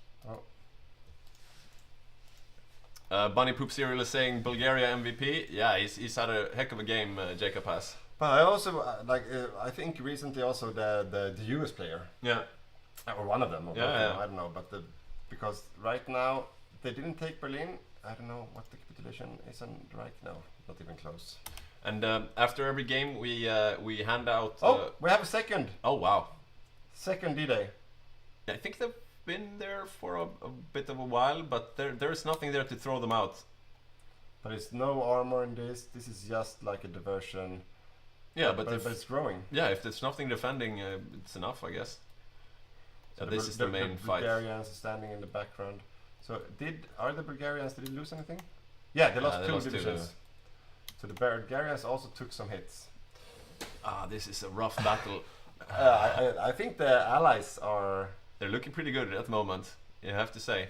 What about the, let's see, Asia axis? I guess they could go through Africa? Oh yeah, see, the Soviets are pushing... Sorry, the Soviets are pushing everywhere now. Yeah. But is there anything the Asia axis can do? What are they doing? They've taken care of India, so where are all their forces right now? Let's see where they are. Yeah, we're looking at the Indian. Now we have the Thai. Okay, so the Ratakakakin? Ratanakose? He's standing here. He doesn't know where to go. Yeah, he needs to get out of India because that's not where the fighting is. Yeah, I think they're gonna jump the long way to Africa. Okay. I think that's the only viable option, unless they take the Netherlands. Look at that. Holland is preparing to invade. No, the other way around. Is it? Oh yeah. The Japs it's Japs. Sorry, the Japanese. Japanese. The Japanese are preparing an invasion. There are worse words though, I guess. Yeah. We're not going to go through them and right now. But the main Japanese fleet is also here in the water. You can see it's a lot of friendly ships in those regions, and it's only some submarines probably defending those waters. Yeah. So we have some questions here. A couple regarding Japan's ability to backstab the Soviets, and they are allowed to backstab the Soviets, but they need to take one more of our so-called victory points first. Yeah. And they've taken Singapore and India. Yeah. They need to take one more prize, which is either Australia or Hawaii. Yeah. So the rules are that you need to have like one naval as well. Yeah. So you can't only grind your way through Raj and Singapore without also taking some naval points, and the naval ones are Australia or Hawaii. Yeah. And Hawaii is very safe right now, and the island war has been very static. But Australia is probably the weak underbelly of the Pacific allies because they are not doing anything. But look at his forces now. You're being a bit mean to Pat. What are his forces doing? Maybe they're fighting a heroic battle somewhere. We don't have time. We need so they are pushing back here now. We have the Hungarians coming on a wide front, pushing back to Rostock. Oh wow! Magdeburg is falling. The Canadians are very far south. Yeah, they are a bit exposed. Yeah, they are very exposed. They're taking territory, but they are alone, and they are far in the south. Yeah, the Irish are retreating there to the north of them, and they should probably tell the Canadians, guys, we're retreating. Maybe you should retreat too. He's falling back. He sees the threat, and he's falling back. Forces had a pretty good game as Canada, I think. Ouch! Okay, so the Bulgarians again. It's the Bulgarian tanks who just mopped this up single-handedly. I'm not sure if they managed to escape with anything. It looks like they managed to. Belgium has capitulated again. I think the UK got most of it out. Yeah, it looks like it. Yeah. There's still some stuff down there in the pocket, but not too much. And now the Allies are being pushed back. Yeah. They're being pushed back into Denmark again. Yeah, I think they should pull out. Could you have a look at the supply situation there? Because since they had such a big amount of land, now they're being pushed back. Yeah, it looks. It's not catastrophic. It's okay. It's okay. It's not catastrophic. But if they lose one or two of those supply hubs, things could turn really bad very fast. So very like allied-oriented naval supremacy. Yeah, of course. Let's check Eastern Front. It's so exciting. Nitron is saying that Japan should be going for Australia then instead of the Dutch East Indies. Yeah, I think I agree. We do have a rule that you're only allowed to, let's see, you're only allowed to cover 3 sea zones with each navy. So it's a bit of a stretch to reach Australia, but it's definitely doable from the Marshall Islands and so on. Yeah, you need to get jump closer and closer. You can't do it in one go. And that is what he's trying to do. He's trying to invade Java. But look here, the Soviets are pulling like a wide front assault. Yeah, just going on like crazy now. And as Don said before, Don is the one controlling the heavy tanks, and then Hasselberg is controlling the light tanks. And they are encircled. What? That's like the entire. But that's Moscow. Yeah, so the capital. So the supply is in the capital. So it's the other side that's cut off. So basically, the rest of the Soviet Union is encircled. But you know, look at this. They should be fine. They should be fine. You just guys, just Yeah, it's fine. Yeah, it's fine. So this could be a devastating blow to the Axis in this pocket. They need to be more careful there right now. They can't be pushing when they don't have their strength there. Yeah, there's some armored. The Hungarians are being encircled there. Yeah. Mostly frontline troops. What does Hungary, Joachim Löfgren, what does he have still standing? Does he still have those tank destroyers left? They have to click his home province. Okay, but I just want to see what's happening. Okay. There we go. Yeah, just click faster. That Soviet pocket, oh my god, says Bunny Poop Cereal, yeah. Claude J says, did the Allies have a naval bombardment support? I think so. That's the standard procedure. I bet they did. But yeah, see, they're trying to pull out, but this was a disaster. Oh, but this is like an encirclement there to the left. But see, the German deaths are racking up. Yeah. So the Soviets, let's see, where are they? 9 million Soviets. 9 is the respectable number. A very respectable. How many do they have? Finland is still winning the kill count. Oh yeah. So it was even before, but now Finland is in the lead, followed by Germany. But see, the Soviets, they've lost another 600,000 men, but they have some armored capabilities. Yeah, they're not out of it yet. Yeah, and they just dealt a very heavy blow. Yeah, and they're far from dying. I mean, even if they would lose Moscow, they would not surrender immediately. No, but see here, they have. This is another. It's the Romanians alone. The Romanians. I'm getting PTSD flashbacks from when I played Romania and Martin was Germany, and he's like, "You're on your own, kid," and he went away to fight the Allied landings. See, I like this. They did an orderly retreat up and concentrated the troops again, still posing a real threat. So the Axis can't take their eyes off it. No. And they are probably preparing a new naval invasion on the side again. And at the moment, the balance of power is in the Soviets' favor in the east. So they're doing what they're supposed to do. They're giving the Soviets room to breathe and maneuver. And look at that German front line. They're all out of supply, taking attrition, and it's just like crappy infantry and cavalry and stuff. The Hungarians are back and they're trying to do something. How many tanks do they have? Did we check that? No.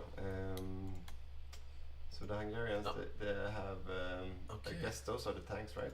Yeah. And some motorized then.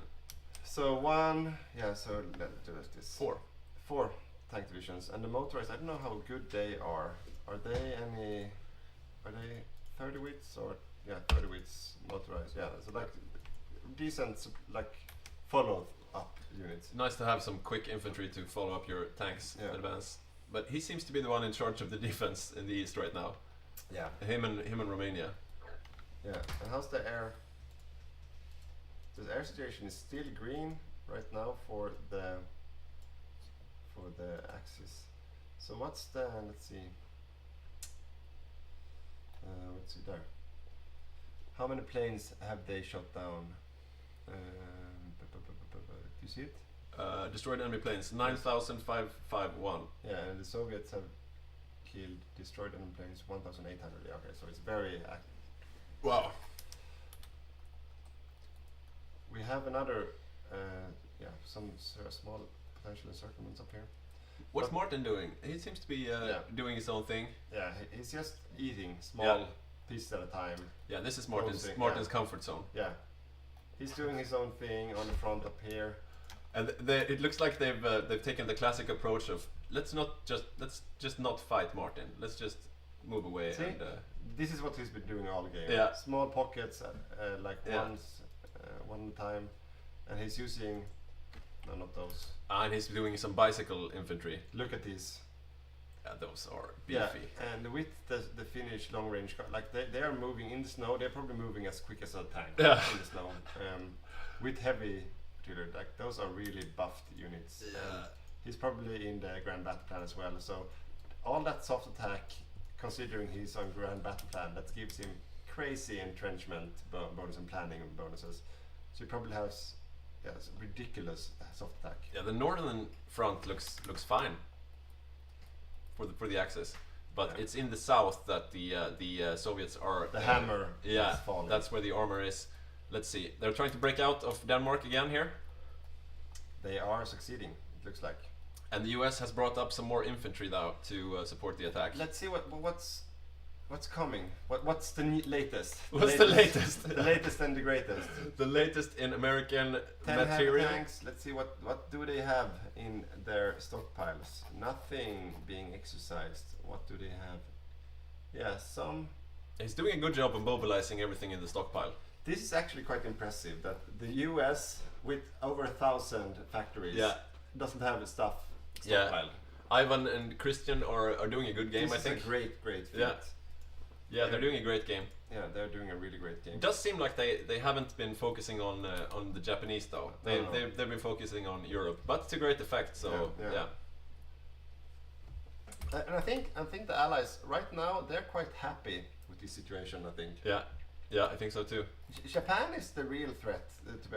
That's what could tilt it in the wrong direction. That's the ticking clock. Yeah, that is a ticking clock. See, now they taken Sumatra. Yeah, and they are about to break into Java. No, maybe. The Dutch are holding so far. Yeah. Francis is doing his best to keep alive. Yeah, he has convoys now. He received an injection of convoys. That's good. That's good. So he has a better situation, but he had no military factories. Oh wow! But what about for non-dockyards? Yeah, he's doing the dockyard thing. Yeah. And he's got more submarines than when we looked last time. Yeah, so he's. And he's holding. I mean, he's holding his capital. Yeah. But for how long? We'll see. Because it doesn't look like the Japanese will try any invasions of Australia before they take. But the Mexicans just got here with a few island fenders. Yeah, that's nice. So there might be some relief. Mexico, of course, is played by Ugis. Oh, so Australia's moving units. So he's not sleeping anymore.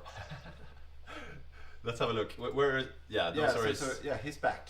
He's back, ladies and gentlemen. Per on Australia. Yeah, and he's reinforcing. Yeah, they see the threat, and they are doing something about it. He's moving his combat wombats. Yeah. Okay. Okay. How's the South Africa? Is sticky on Italy? Is he pushing downwards? Okay, so I think Yuri had a tough day. He lost all the armor on South Africa as well. So he's had a tough day at office. Yeah. It's never a good feeling when you lose all your tanks, and it's even worse when you lose all your tanks twice on two different countries. Yeah. But I mean, that it can happen, you know. Yeah. With all the action happening, it's no like. It's not a bad it's not a good thing, but it's not like unexpected. So definitely. It happens. We have a question from Claude J. What's the current German production? That's a good question. Yeah, we haven't looked at the German production in a while. Do they have anything in the stockpile? What's coming? 500 military factories. Stockpile. How does that look? It's shrinking, the heavy tank stockpile. Yeah. But nothing in production, right? Have 9 heavy tanks in the field. And they are not training anything, and they have a deficit on not much, but like bits a bit. But it seems all of his production right now is going to reinforcing instead of pushing out anything. And the Air Force 3,500 fighters, 700 cast, like a decent Air Force still. If you look there, it looks like the Americans are about to break through towards Berlin. I'm curious about the American Air Force. 2,800 heavy fighters. That's a lot. Considering they are much more expensive. Yeah. That's the reason why, it's going also. Look at the Berlin front there. I think, we're about to see a breakthrough there. Is there anything there to stop it though once they break through? I mean, I like those heavy tanks. They have such great. Yeah, these are beefy. This is what you want for a D-Day. You want the US to show up and show up with the Pershings. Yeah, with the Pershings. I think it's the Pershings, right? Jonte is saying, still very open game to be honest. If Axis can withstand further D-Days, I think it can go on for a couple of years more. Yeah, I mean, in the East, the Axis are winning, so... So there we have it, the nuclear reactor. It's 158 days. Are we looking at another epic nuke game? I mean, to be honest, I think that's what's gonna happen. Yeah. Right now, I think that it's anyone's game, but the one that starts nuking the other part is winning. Yeah, and that's what we saw the last Grand Game, right?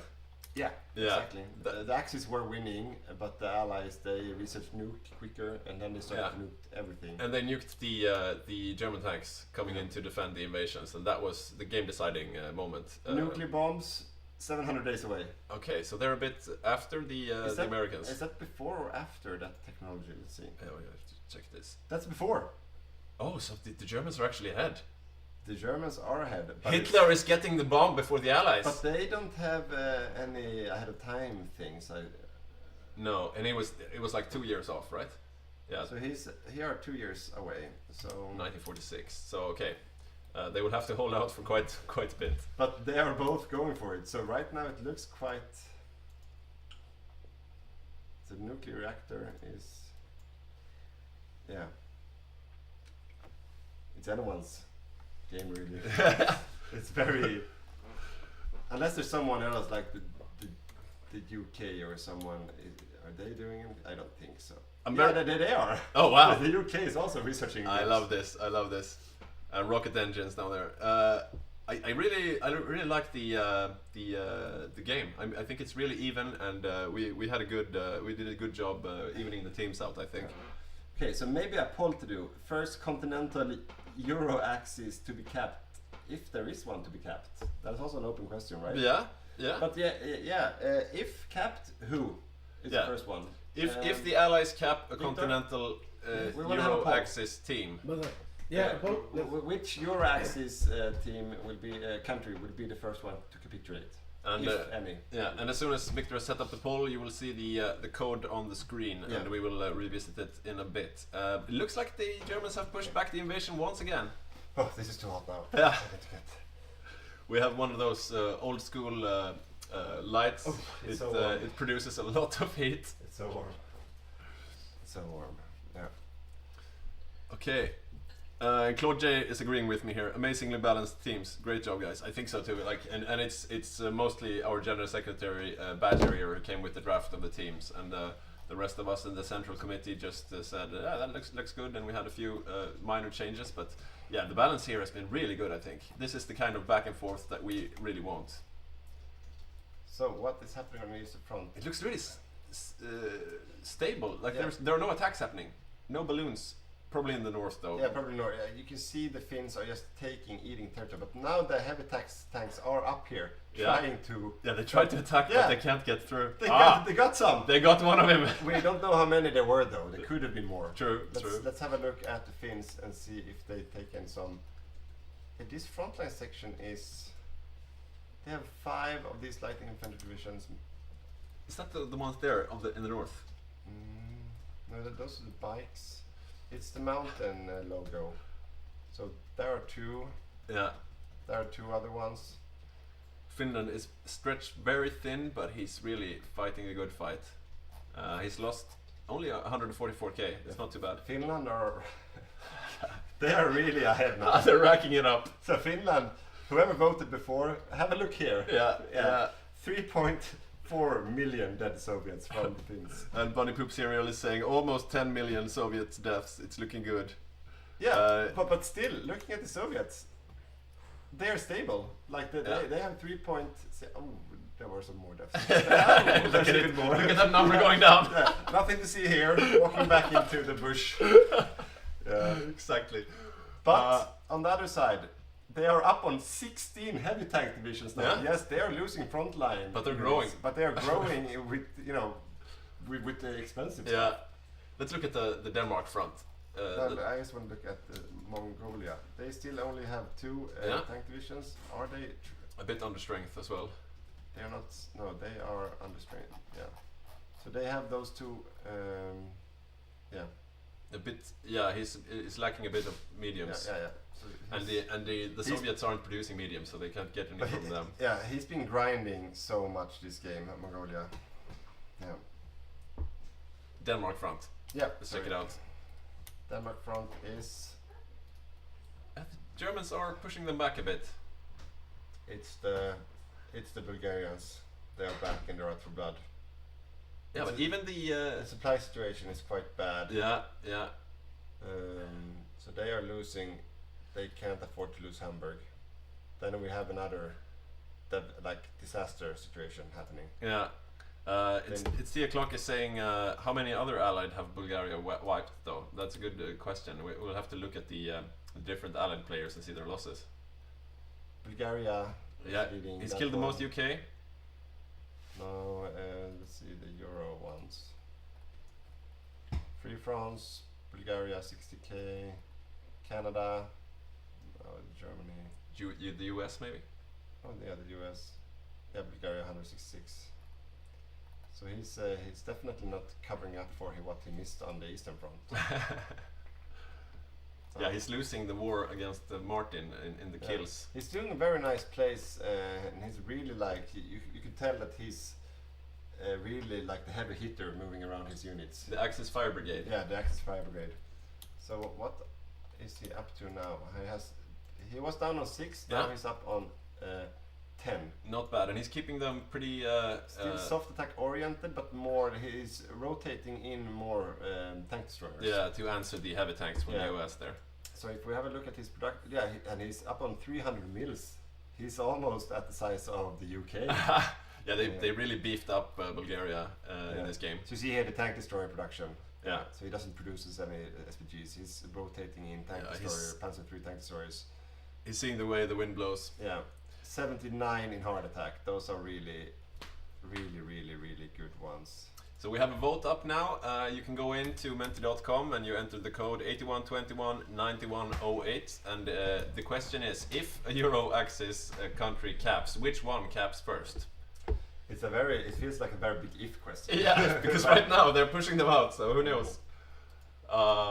It's still anyone's game. Yeah, but I feel like with all those tanks on the Eastern Front now, I feel like they should be able to do more damage. But they have retaken almost this whole Baku and Baku region, the Caucasus. The Caucasus, yeah.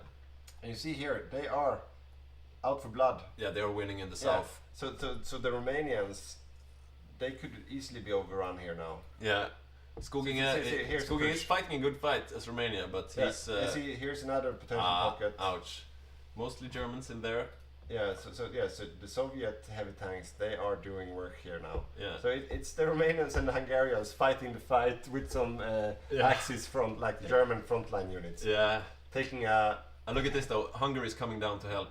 They're trying to save that pocket. Where is Hungary? Just there. Oh, sorry, Hungary. Sorry, I thought you said Bulgaria. Yeah. Where is he?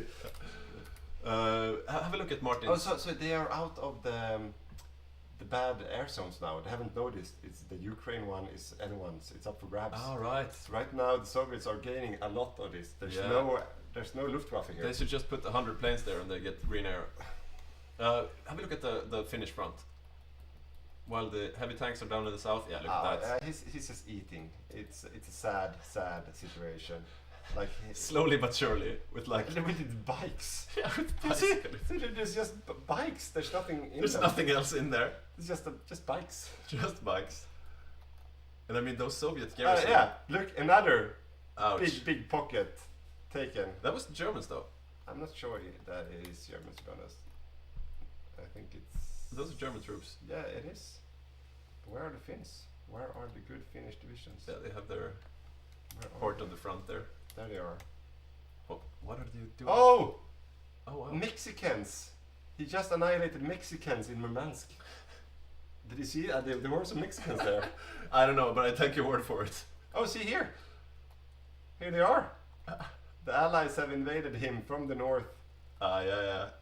some AI Norway, but also a division, Finnish division, encircled. But the Brazilians and the Mexicans are there as well. It's not exactly their climate. Yeah, so the Brazilians. He's also being like a big thorn in the side. Oh yeah. We have a question here. The Mexican Republic has Mariehamn. They're taking Åland. Wow. We have a question here. Is Finland building railroad along the front? That's a good question. He's usually doing this, yeah. No, he's that's repairing. in Finland, yeah. He's repairing. He's not building any railroads right now. Yeah. Should we have a look back at the Denmark front, see what's happening? Yeah, here we go. We're in the supply map mode right now, but yeah, let's have a look. It's stabilized again. Yeah. So the imminent threat is over. So the air fighting, how is that going? So, I mean, it's a bloody battle in the air as well. Is the UK building more fight? No, he's stuck on 50. It's an. That's not a lot. No, that's not a lot. He usually a UK player has more than twice of that. Yeah. Throughout the game.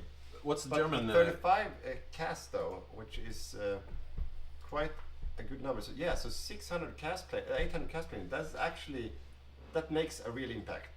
He's probably coordinating with the US though, since the US have so many heavy fighters. Yeah. They're saying maybe you should go for cast instead. Yeah, but the cast, that makes a difference, and he probably.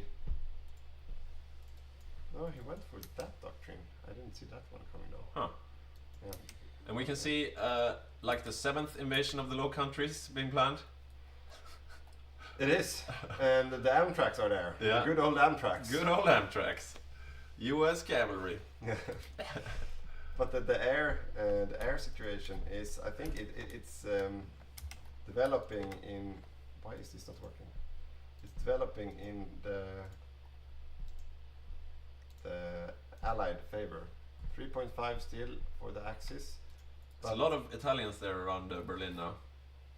It must mean the sticky. Okay, so the Germans are now in a deficit of 500 heavy tanks. Huh. They have fielded 7. Which means they lost another few ones. Oh yeah. So the Germans are getting grinded down to nothing. Yeah, they are.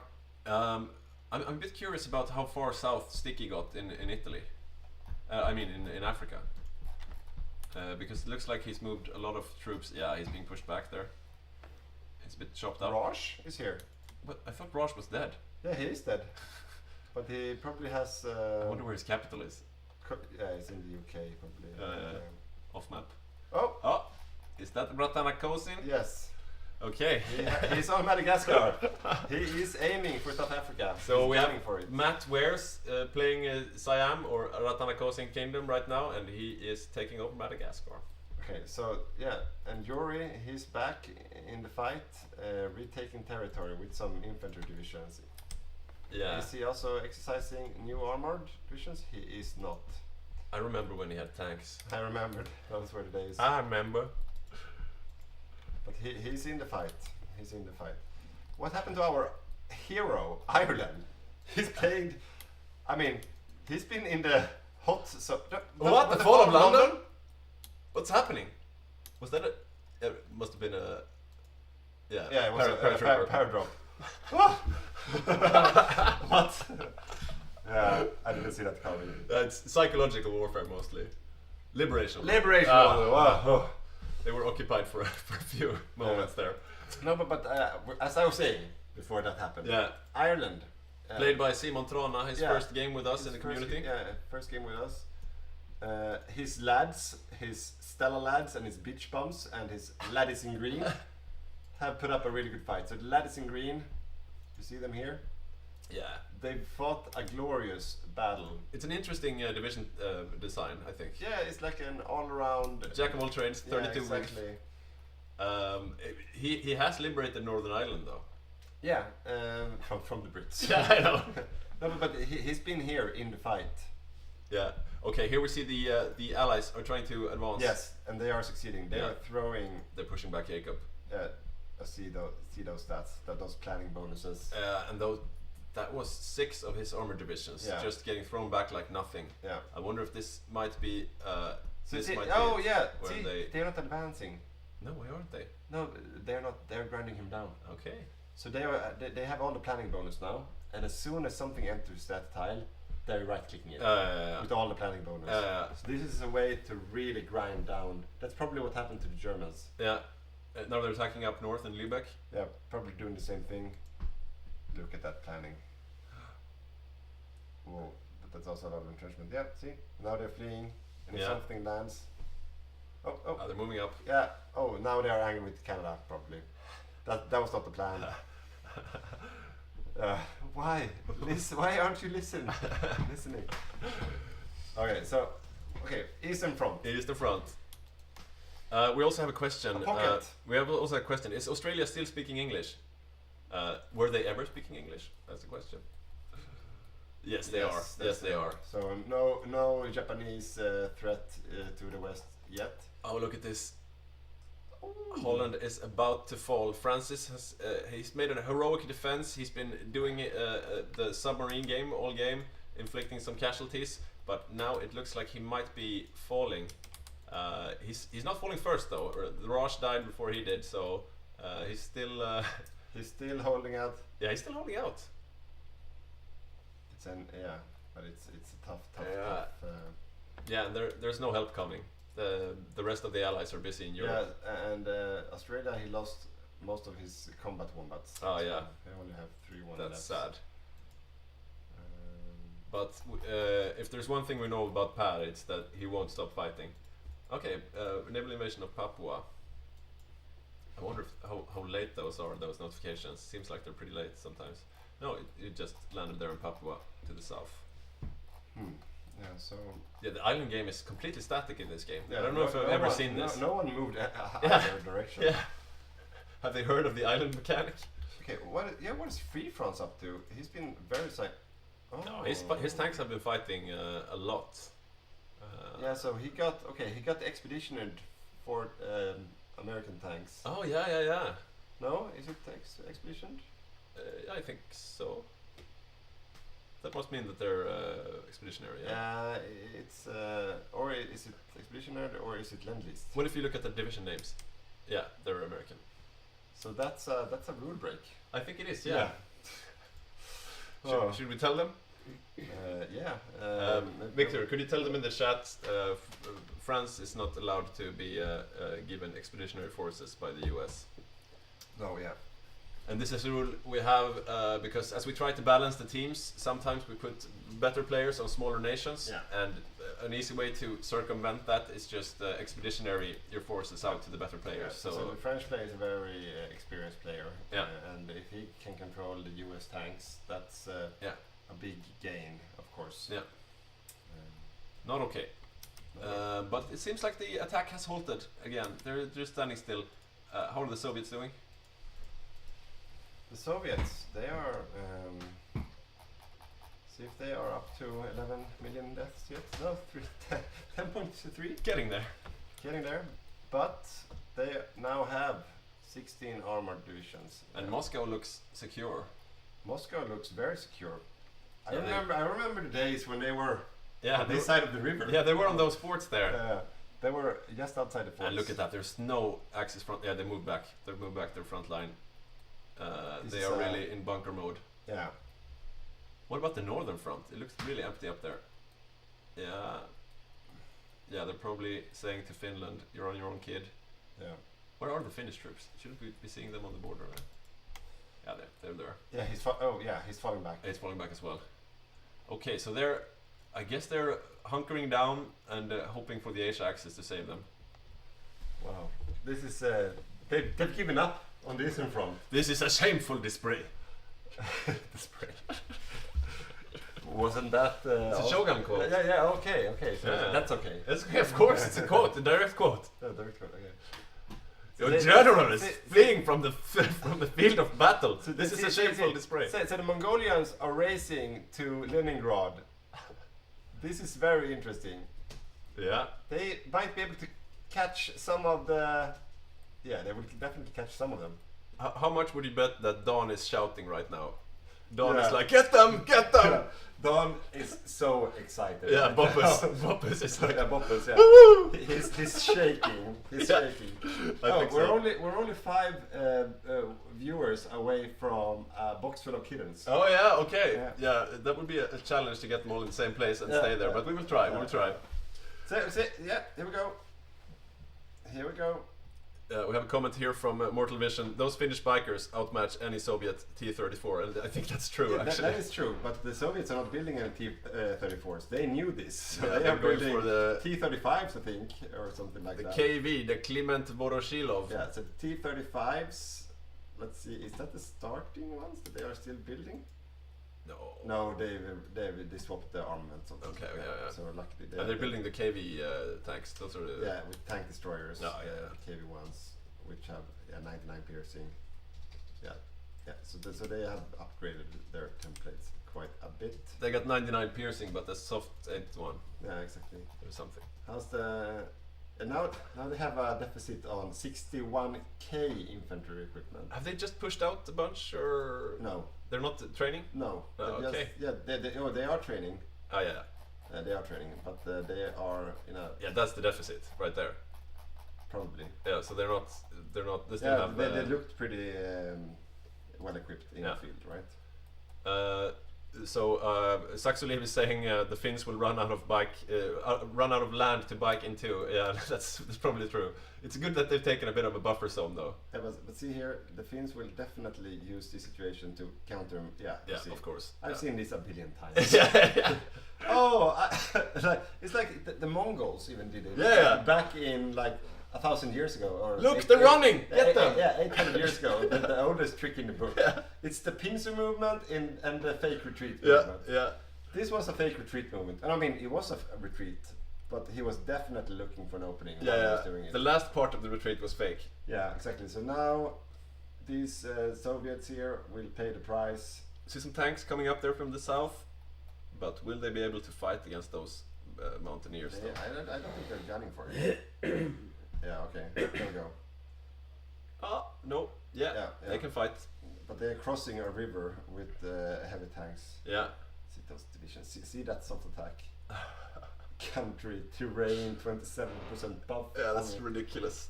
It's ridiculous. They're like tanks. Yeah. And it's so funny, I mean his 300 hard attack, do they even have anything to? I think he put some anti-tank into it. Moomin. No, one regular anti-tank. It's not even heavy. But I think it's really funny that his bicycle infantry is like 10 width, nothing extra, and they still outfight the Soviet main defensive division, which is quite beefed up. Failed attempt on Hitler's life. Oh wow. Oh wow. That's a bad sign. Whoa. The Brazilians are back. Why are they? Oh yeah, sorry. I was thought, why are they invading the Soviets? There are many factions involved now. It's quite confusing. So we have the Norway's free. Young, wild, and free. Let's see here. The Danish front is still a bit static. So yeah, so the US is once again pushing out. Oh yeah, an encirclement in Rostock. A few infantry divisions are paying the price for the incompetence of Steiner. But Steiner! Yeah, I think also like you see the Spanish tanks are running out of juice. Yeah. They are lacking equipment. They shouldn't be though. I mean, they don't have anything to defend. Everything should be geared towards those 4 divisions or whatever it is. Oh, we have another invasion, but it's really bad supply. And the Bulgarians are there. The Bulgarians are there. The Hague. Where is the port? Is that the Hague? The Hague has a port. They're not. No, it doesn't. Do they have any ports? That's the port. Oh, that's the port. Oh shit. There's no port. Oh wow! Ouch! I see at least one heavy tank and a lot of infantry. Wow! Look at the loss numbers now. If we can see them growing. It's Brits and Americans mostly. It's 71. Oh. 100k there. Then 200k almost, right? I think it was 871 and then 964. Yeah. Okay. That's a bit of a blow. That's a heavy blow. Well played, Axis. Yeah. Again, there was a Bulgarian spearheading into that harbor. Successful naval invasion by Mexico in Normandy. Okay, yeah, it's Cherbourg again. The Mexicans and the Brazilians are really going at it. Yeah. Who was it playing Mexico again? We have Ugis, our newest player. Yeah, Ugis, yeah, from Lithuania. Latvia, I think. Oh, it's Latvia? Latvia, I think. Then I've been saying the wrong thing all day. I think it's sensitive. Latvia, Lithuania, it's yeah. I'm pretty sure he said it. Okay. I have to double check this. Yeah, let's not misnationalize someone. Yeah. Oh wow. Sorry. He's from Latvia. He's not from Lithuania. Yeah. Sorry, Ugis. I'm really sorry. Maybe he's from Riga. I have to think about Riga instead of thinking about. Yeah. Okay. The free Hansa city. Yeah. Okay. They are spreading out. Yeah, I don't like this if I would be American. Yeah, he's racking up some kills here, but, but now Jacob is coming. Yeah, the Bulgarians are coming. Yeah, all 10 of his divisions. Yeah, he's in harbor though. Hinterpommern. If he noticing, because yeah, he noticed. Yeah, someone pinged it. Yeah. Is this the Mexican point of view we have now? Yeah, okay. or the Allied. Yeah. Yeah, they are blowing up towards the coast here. Jacob's Bulgarian armored. He moved away from the port. That was a bad decision. He's moving back to the port. He noticed. Saxoli was saying, let's call it Swiss just to be safe. Yeah, that's the neutral option. He's not from Latvia or Lithuania. He's probably Swiss. He's probably Swiss. Nobody gets mad if you call them Swiss. Okay, pull out. Yeah, he's pulled out. Good. So good move there. I think he lost one tank. Though. Good move there by Ivan and Christian. Yeah. They've been having a good game, the Americans. I think so. This is what you want to see. We don't know how much they've lend-leased though. That's usually the more invisible part of the game. But it seems like they've been putting a lot of their equipment into just putting more men in the field. Ouch. This is dangerous. Yeah, some bad supply there. Some attrition. But the Allies are controlling the air. Right now they are really controlling the air. Yeah. Is he breaking through? No. There's no fight happening. Oh, but he's... No, yeah. He's just containing it. But the Soviets lost another 100k soldiers. We had a question about the Soviet surrender progress, but I think it's really chill right now. Yeah. Have you looked at the other chat as well, the YouTube chat? Not for a long while. Yeah, it's nothing new. So Germany, they lost 1.9 million in the Eastern Front alone. Yeah, that's most of their losses. Let's have a quick look at Asia to see how Holland is doing. We haven't seen a capitulation message just yet, so maybe there isn't any. Yeah, maybe there isn't, because he looks very occupied. He looks extremely occupied. Okay, so Francis is having a bad time. Australia is still standing. No landings anywhere. I'm very curious to where they are headed. The Asia axis. So Australia, they are probably the next target. And they are unable to. Hollandia is up here. Look at that! They're unable to get supply to northern Australia. Paris. Okay, so now, they are going for it. Yeah, they're taking New Zealand. Australia should have annexed New Zealand by now. Yeah, I mean, they should have. Because New Zealand doesn't have a player anymore. Yuri, who was playing New Zealand, moved over to South Africa. I'm not sure if they can do it anymore. Maybe it's just the beginning of the game. Oh wow, here's the mechanic. Oh, there you see it. Yeah, this is a new interface for the mod apparently. No, he's not able to do it because we had a player after the war. Yeah. So that's probably okay. Okay, so AI New Zealand will probably get capped pretty quickly. But he got some new divisions in the field. He's gonna need them. Yeah, and the US have reinforced a little bit. Yeah. So the US have, they moved units here, but they got raided heavily on the way. Look at that, the strength. Yeah. Okay, so Asia is looking to be taken over by the Axis, but they're not moving fast. No, they are not. So, and is the no? There's no Allied fleets, and the Japanese fleet is just outside here. Okay. Yeah, we have a question here from Rash Hour. When can Japan declare war on Russia, and when wins whom side?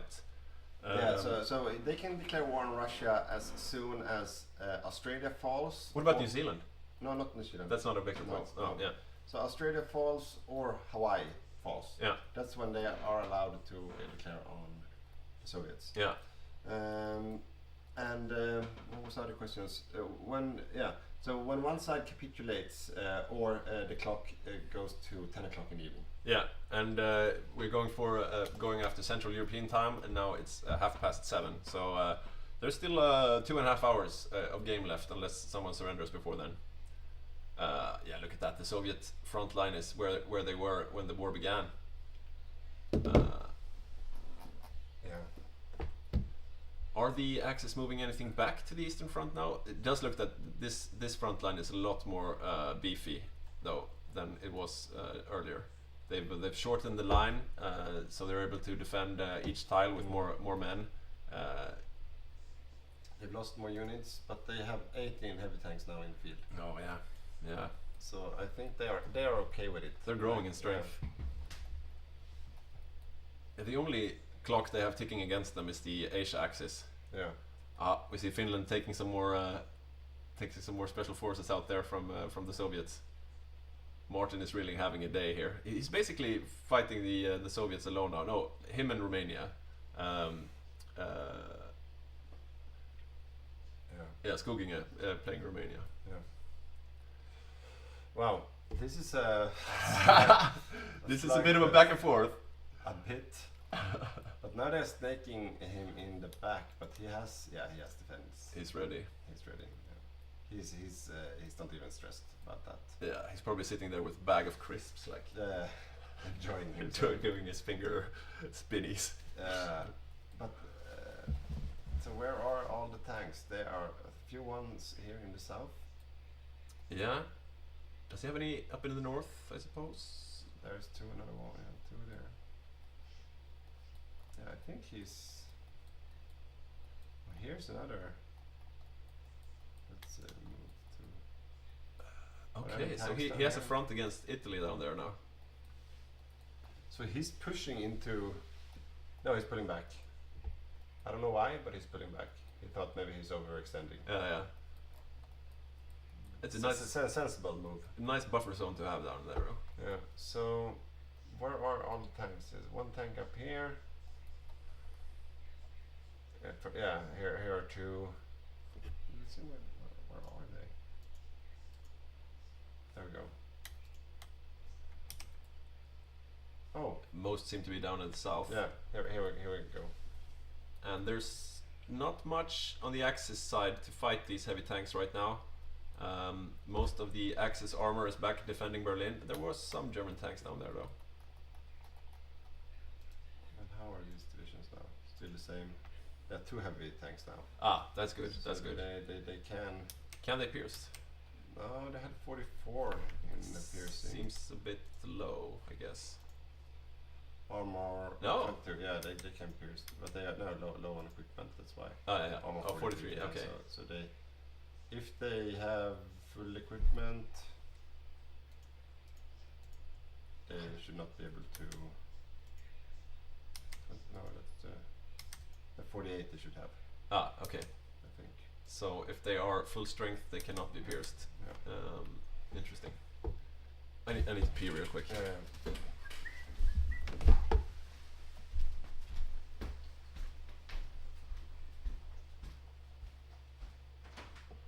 There's a counter-offensive happening here in the north. So the Germans are desperately trying to counter-push, and they are getting maybe 2 divisions. No, they got away so far. But the Germans haven't given up yet. What is happening in Europe?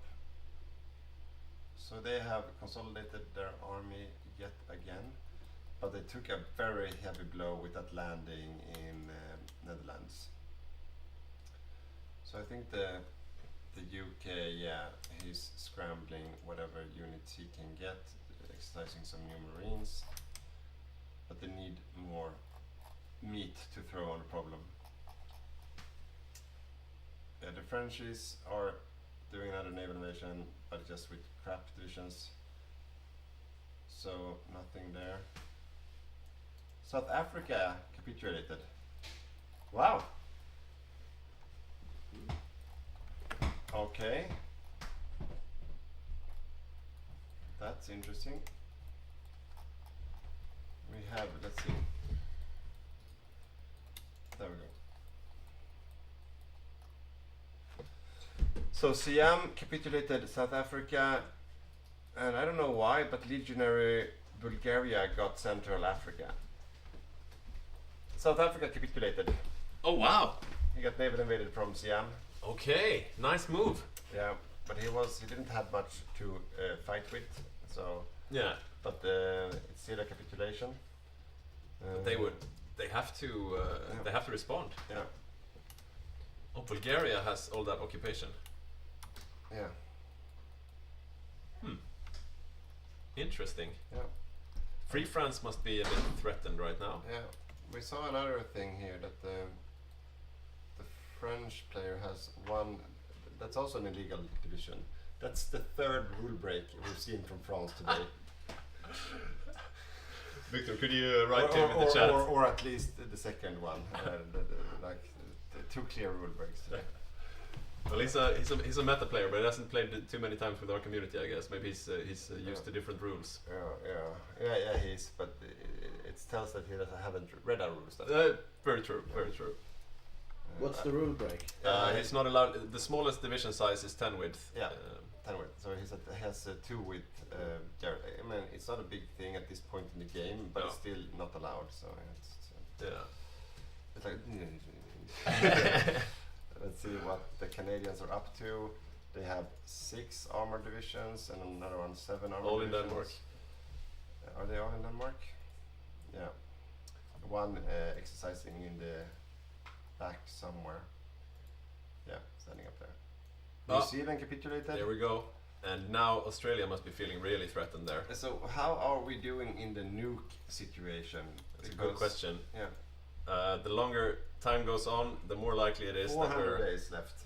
Just a bit over a year. Yeah. And then they need to build the nukes as well, right? Yeah. How long does that take? Yeah, good question. I'll look at that. So they're building nuclear reactors everywhere.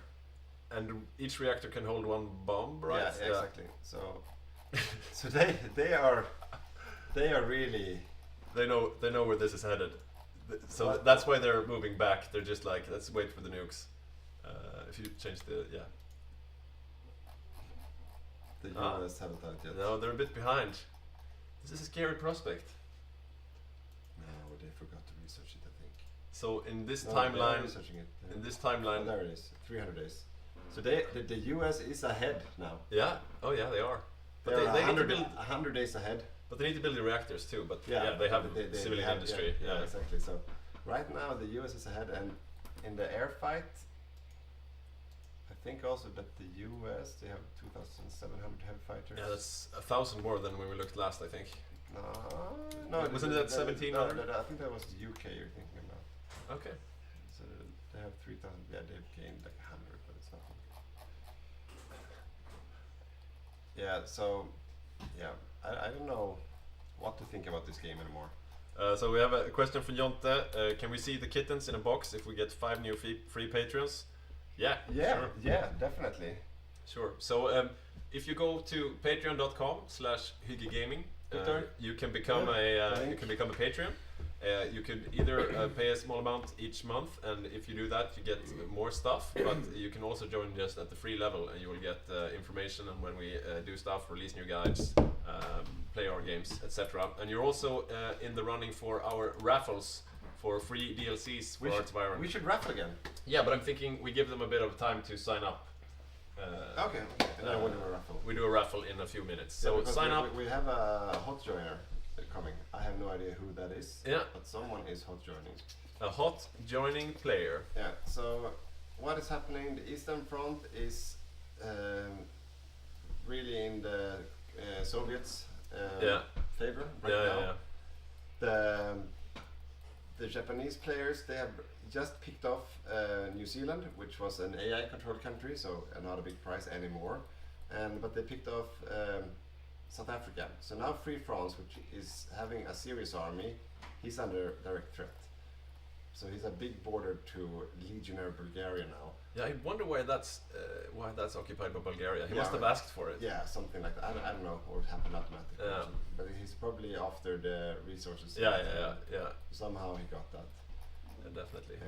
Let's see, what do we have here? So there's a small front here. That's interesting. Yeah, I don't know how that happened, but look to the south. The Polish unit. Okay. Yeah, I have no idea. Bit of a scrappy fight in Africa. No, because there were some South Africans fighting here, but they disappeared.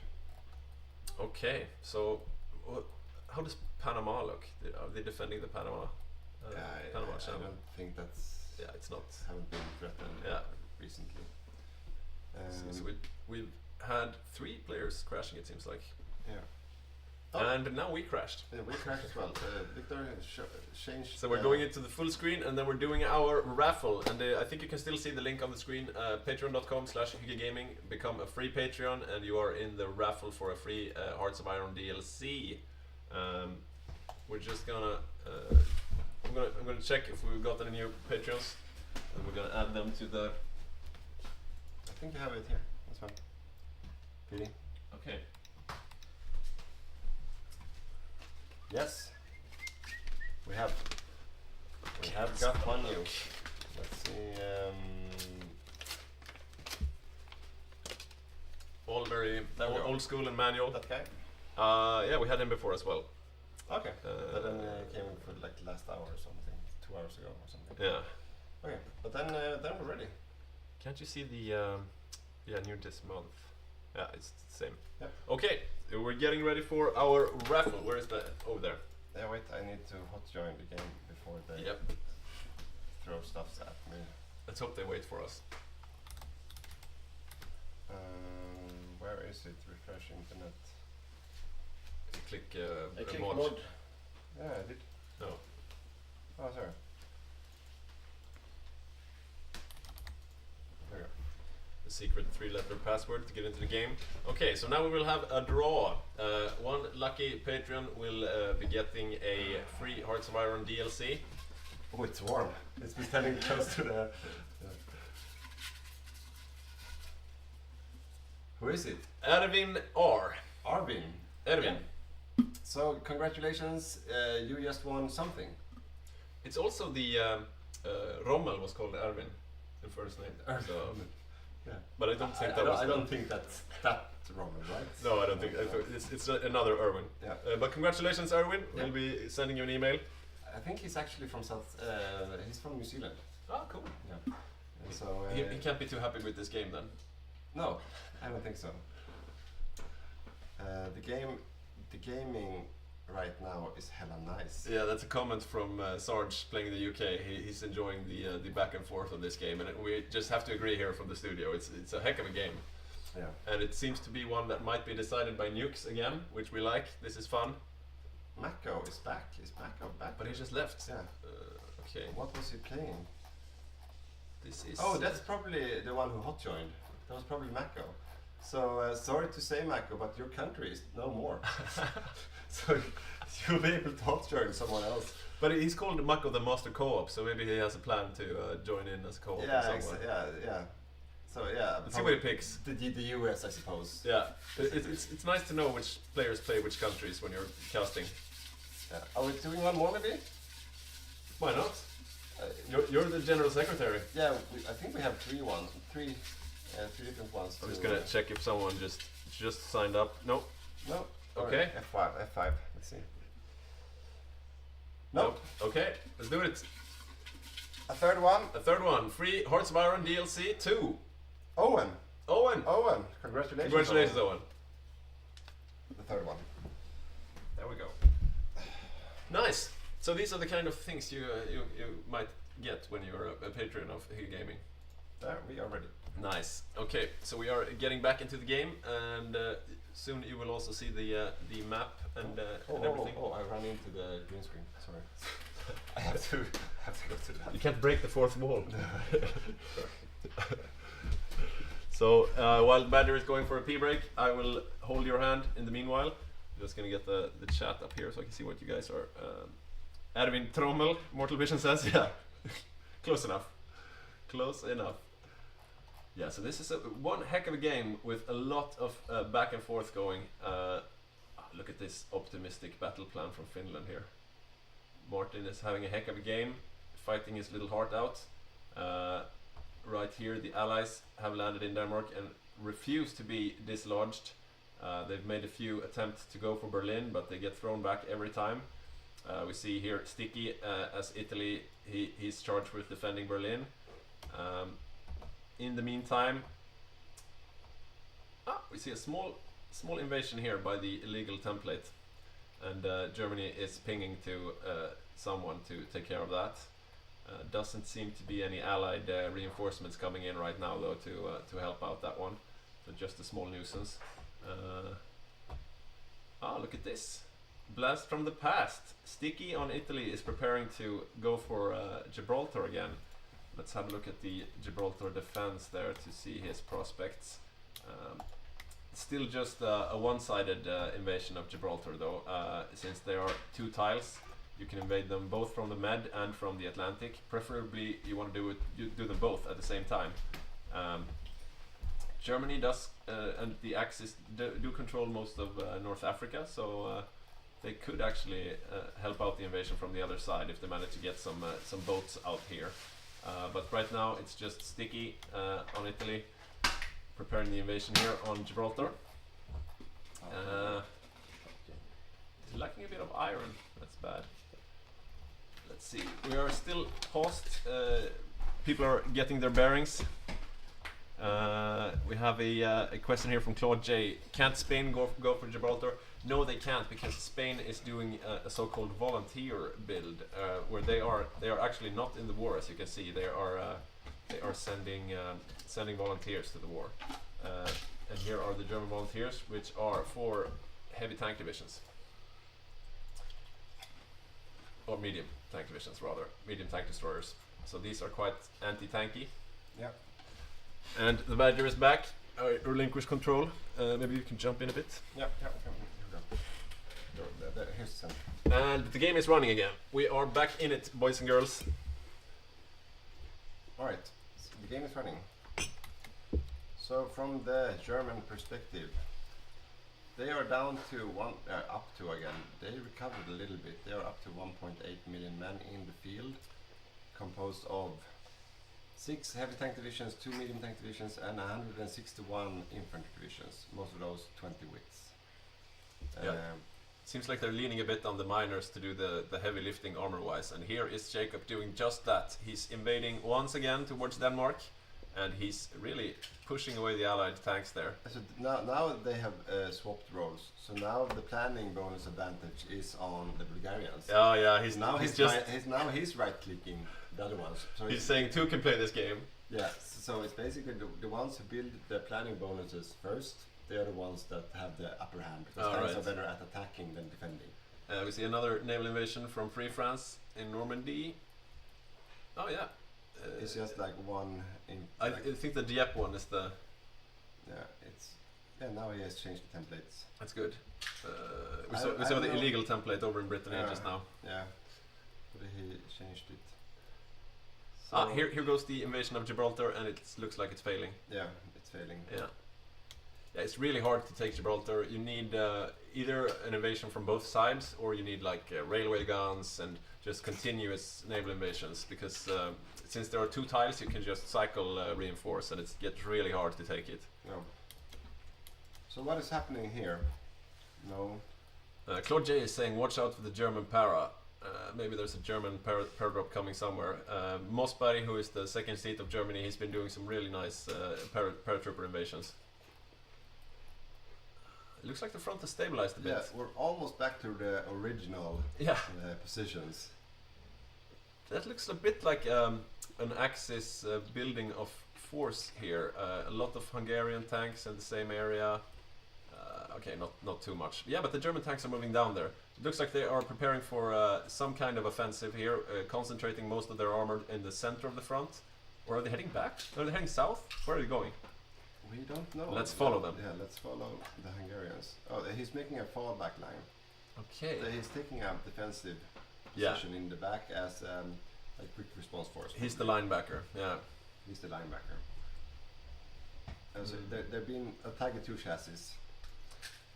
There's a German para around Bordeaux, Claude says. Let's have a look. Because he only had like 1 para division left. 2 left. 2 left, yeah. Bordeaux is further south. But there's one. Yeah, they're both here. Yeah. Just hanging out in Brittany. Drinking some apple cider maybe. 10 weeks, yeah. It's nothing to care about. But it's pretty sick how long that paratrooper division held out south of Paris. Yeah, south of Paris, but it's the metropolis tiles. They are incredibly strong for Paris. Like they get. Yeah, seeing as it's only 10 width with no supporting artillery or anything. It's keep that in mind, kids. If you have paratroopers, you don't even have to paradrop with them. Just put them to defend cities. Yeah, it's crazy.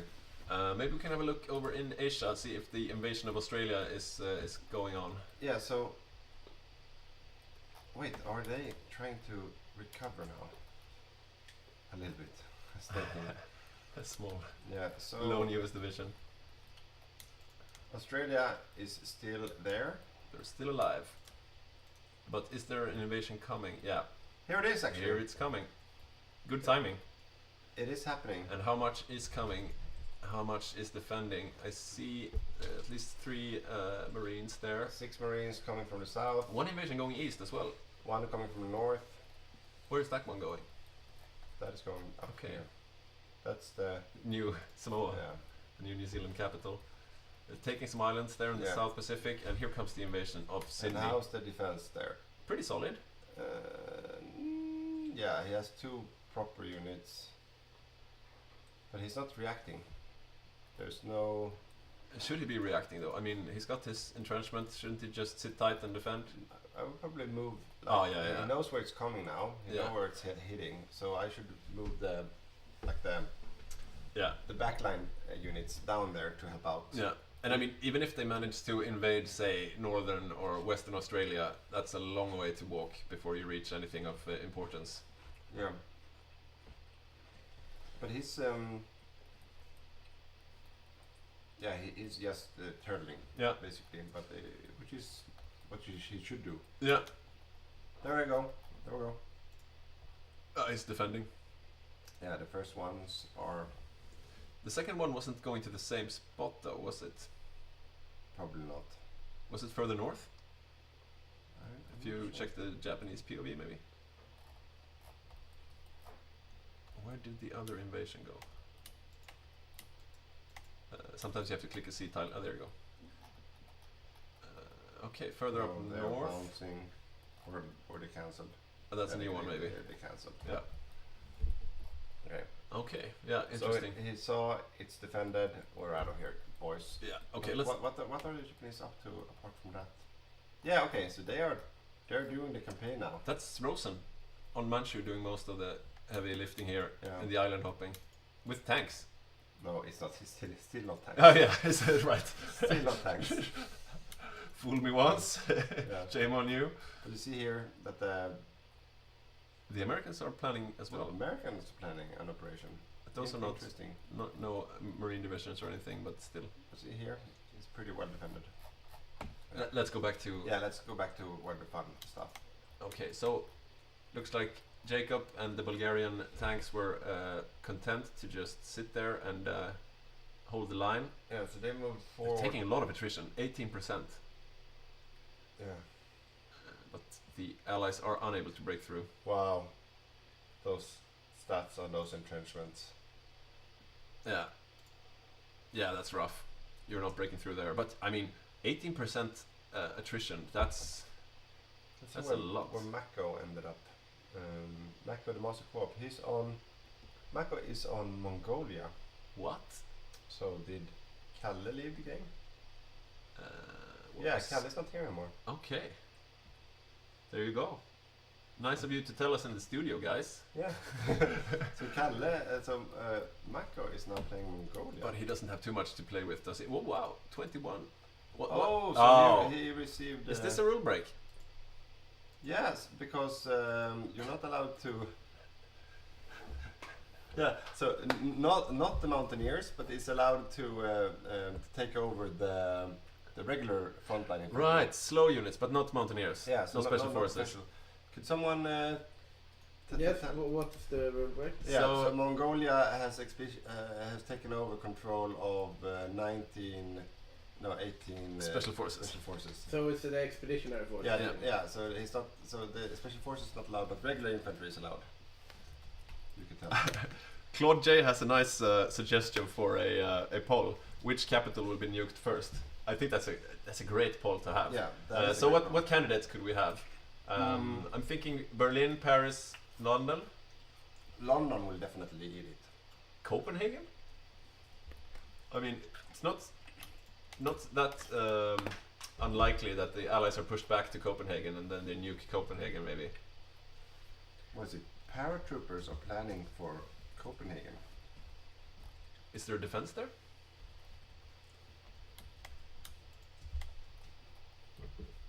Yeah, it is. Yeah, pretty well defended.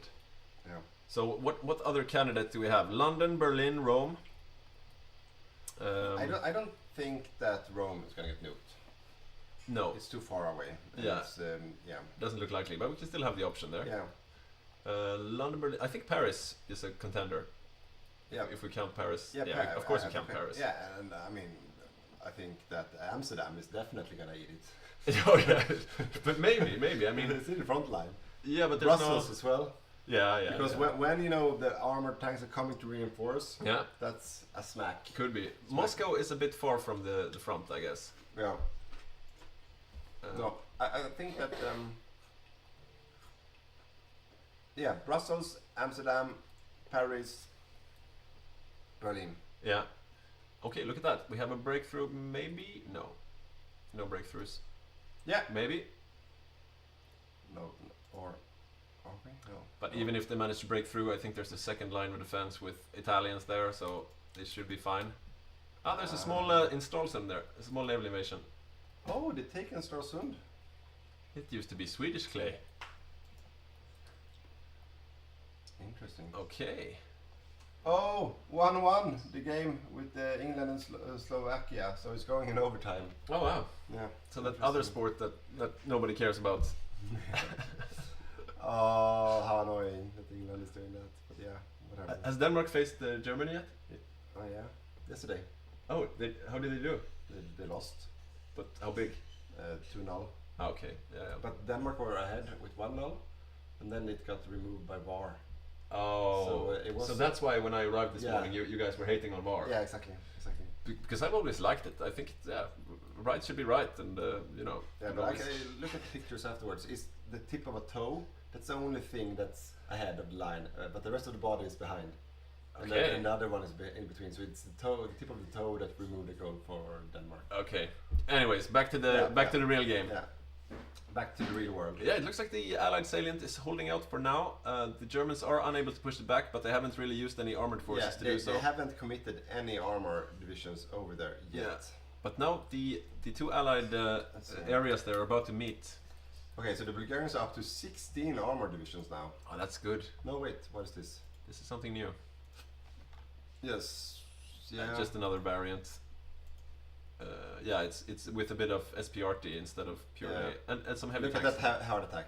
Look at that heart attack. That's heavy tanks and tank destroyers. Yeah. So Bulgaria is a monster. Yeah. If you haven't noticed already, he is the real monster. Yeah, he's really on his toes to ask for occupations. He's like, guys, if you don't mind, could I take Greece? Guys, could I take all of Africa? And they're like, oh yeah. Yeah, now you got the rubber production. Yeah.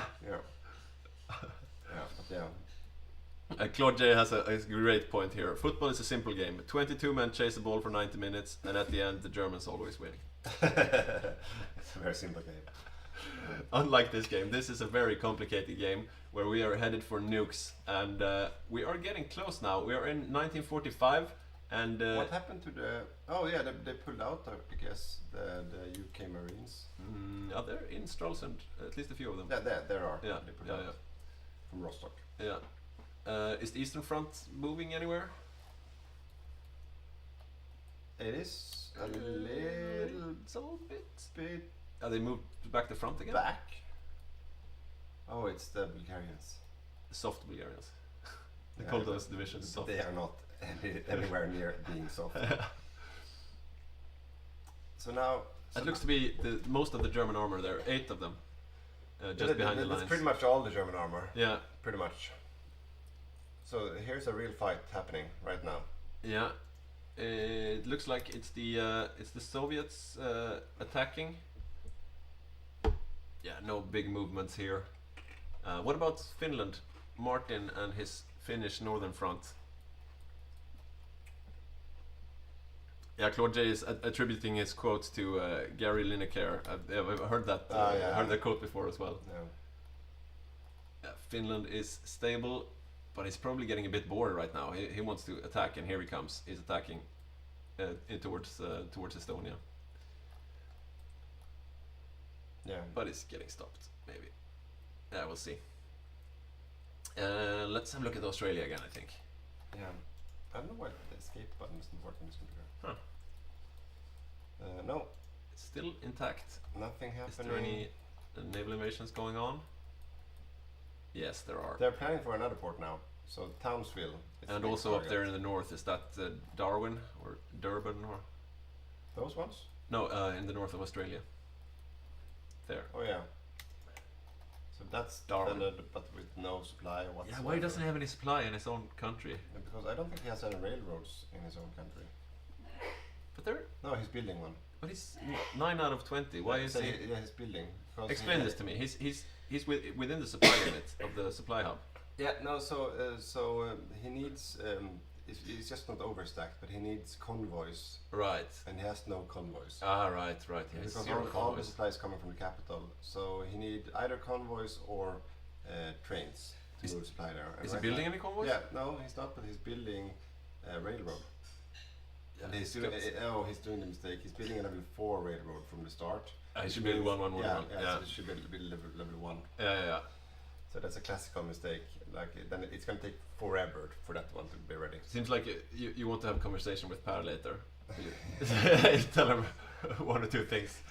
But he's still fighting the good fight, and you can never take that away from Per. He does not surrender. He fights until the bitter end, and he does it with a smile on his face. Yes. Let's see. We see some pinging, probably back in Europe. No, it's Free France, feeling a bit threatened. I can understand why. Oh, they wow. just landed here. Oh wow, look at that. So and landed here as well. Matt is having a good game as Siam. Yeah, but he's been playing single player against the AI for quite some time. Yeah. Pretty much. Just doing whatever he pleases. There's no US Navy trying to stop him. No, that's true. So I wonder what I think they must be very distracted because there are no navies down there protecting Africa. So what is happening? Where is the US Navy? Let's see. We know the British Mediterranean Navy were taking care of the German panzer ships at the Cape Verde plain before, but now it seems like most of the navies are concentrated towards Europe and the Pacific here. This is so you see here.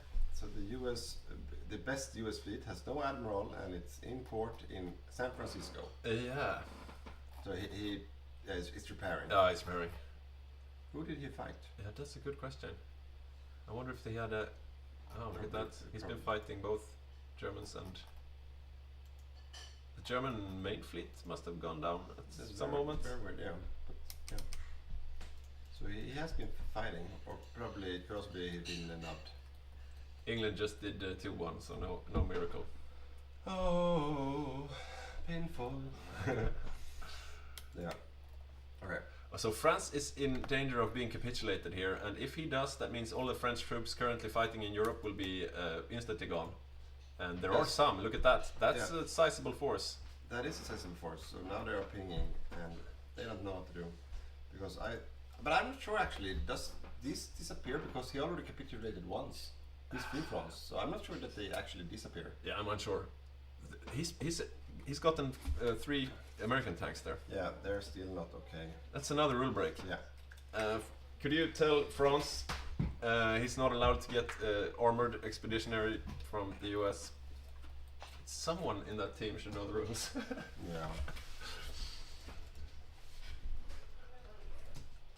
Or maybe they changed the rules without us knowing.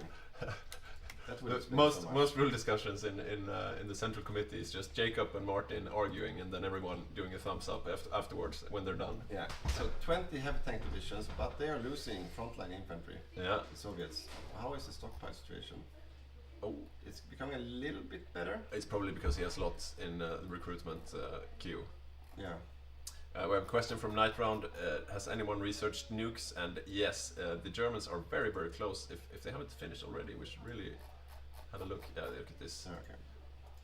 That's a deficit. Yeah, so the Germans are... Reactors are being built everywhere. I'm not sure if they have some reactors. What about... Construction. Sorry. Do they have the tech by now? Let's see.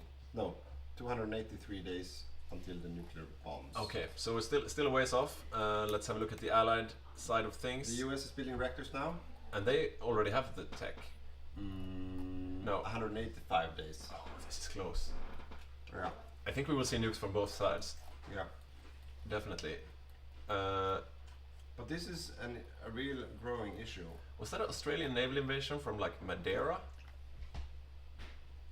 Oh, are they? They're pinging. Did someone finally take Ascension Island, by the way? Yeah, it's in Allied hands. Someone finally took care of those pesky Germans there. Yeah. Ratanakosin Kingdom is cleaning up Free France. Unless they solve this, Brazil is next. Yeah, that's very true. He will continue. Like there's nothing stopping him right now. Yeah, there's very little there to defend. And it's so easy to just cut him off and just land in the back because he's nothing to. Yeah. There's no fleet backing him up. It's just submarines. Yeah. Let's have a look at Australia if they've landed yet. Those Asia-Axis invasions. No, not yet. But they are being bombed. Coastal pillbox is being bombed. Yeah. So Night Round is saying whoever gets nukes first can destroy the other's air force. Yeah, exactly. And that's what's going to happen. So that's what happened last game. So the ones getting nukes first will nuke all the airports where all the planes are in, and then those planes are dead. Yeah. And then once that happens, that one side that does it the quickest will win, because they will have the upper hand right away. Because you need air superiority to fire the nukes. Exactly. So as soon as you have air superiority over an airport, that airport is gone. Eastern Australia is being invaded right now. Let's see how those invasions fare. So there's one further north, I think. It's that one. Let's swap to... Yeah, here we go. They seem to have focused more on that one spot. They stopped it. Oh yeah. Is there one still going? They stopped it, they canceled it. They're getting ready. They're consolidating forces. See here that the US, they took Saipan. Yeah, and Rosen with his Manchu forces are ready to take it back. And Wake Island survived. Yeah. The invasion. Yeah, they had lots of forces there. Yeah, so the US, let's see. We need a core territory. Right, we had a vote. We're going to have a vote on which European capital gets nuked first. You will see on the screen the menti.com link and the code. And you can go into menti.com, write in the code, and then you vote which European capital gets nuked first. A morbid question, I know, but it was requested by the chat, so we aim to please. Yeah, exactly. We are not going to be those guys. No. Stopping the fun. No. Okay, but see here that the Finnish divisions, they are unstoppable. Yeah. Like there's nothing that the Soviets can do about them. The slow tide. The slow white tide. The white death. Yeah. is coming from the north. It's like an avalanche in slow motion, except for his bicycle troops. Those are the fast ones. Look at that guy. Look at that cheeky bastard. He's going for Moscow alone. He's like that from Paris to Berlin, but from Helsinki to Moscow. Ratsuveki Pirkali or something. Yeah, exactly. Was that correct pronunciation? From our Finnish friend? Good question. So Claude J is asking, is Copenhagen a logistics hub? It should be, I guess. It should be. It's a capital. Usually there's a supply hub there. Let's have a look at the war situation. 12 million Soviets. It's Finland. Yeah. 4.5 million by Finland. Yeah, now. it's Finland. He's not stopping. Yeah. He's just not stopping. Yeah. What's happening to the Germans? Yeah, so they are not losing units as quick. Because that's a crazy number. Yeah, and they almost killed him. Do you remember the naval invasion of Western Finland? That was the Allied naval invasion of Western Finland. That was close call. That was the play, but that was a close call. Yeah. But at that point, the Soviets didn't have any offensive capacity, so they couldn't help out. Yeah. So we're getting asked to add Copenhagen to the list of. Add Copenhagen. To the list of capitals that might get nuked. Yeah, I added it. I'm just trying to find out where the. Oh, there it is. Working on getting the vote up. I need to change the text. Okay. Yeah. We need to have a look at the US. What is he building or having? 8 heavy tank divisions, but that's not counting the ones he gave to France. He should have given them back now, though. You think? I think we told him. Yeah, but they might not. Sternly. Yeah, but not sure they are listening to us. So he's still producing the M6 chassis, 119 heavy fighter 4s. So the tactical one. Okay. So let's look at the French player. He still. Can we see the surrender? Yeah, he still has those 3. Do we have surrender progress on him? He's already at 100%, so I don't think he can. Okay. Yeah, so I don't think he cares, to be honest. As long as he has, convoys of fuel and stuff. And he does have some off-map factories, maybe as well. Yeah, a few ones. Yeah. Just to reinforce his divisions. Yeah, so I don't think he really cares. He still has the American divisions, though. Yeah. This grinds my gears. Yeah. I mean, those American divisions here, British, those are okay because it's not offensive units. Yeah. That's the rule set. Yeah. Just to reiterate, the rule is that you can't send expeditionary forces to other players if they are armored or special forces, because we try to balance the teams, and sometimes we put stronger players on smaller nations, and a good way to circumvent this is just to expeditionary all your armies out to the strong player, and we don't like this. No. That's exactly it. So the UK, he's rebuilding his army, being to prepare for another invasion somewhere. He still has some manpower left in the bag. Yeah, he does. Not a huge army, 30 units in total. Yeah. But some are expeditionary. Still have those 800 casts that are dealing a lot of damage. The number of fighters has gone down, though, haven't they? Wait, no. He has 1.4k close air support in the stockpile. If he would have fielded those 1.4 close air support. That's a lot. That is a lot. So in reality, he has over 2,000 casts. Oh wow. That could have made all the difference. Yeah. Up there in northern Germany, imagine like 2k casts. Oh wow, that's and there is space in those airfields as well. Yeah. Wow. Why is this happening? Yeah, and he had fighters in the stockpile too, and Denmark is a yellow air zone. 1.8k fighters in the stockpile. Yeah. What is happening? We want them in the air, not in the warehouses. And it's the good kind too. Yeah. Wow. Okay. Spitfires and Spitefuls. Maybe he's preserving his fuel reserves. I don't know. But it's V2 from London. V2 rocket from London. Where? I don't know where. I just saw it in the chat right now. Oh yeah, you see it right there. A V2 rocket. There's one flying over. Landing Ghent. in Ghent. And there's another one in London coming right now. No, oh, they're flying the wrong way. It's usually supposed to fly the other way. How is this for alternative history? Okay. So, is there any damage being dealt by those? Claude J says, I guess planes in stockpile can't be nuked. Aha, he's doing some 4D chess here.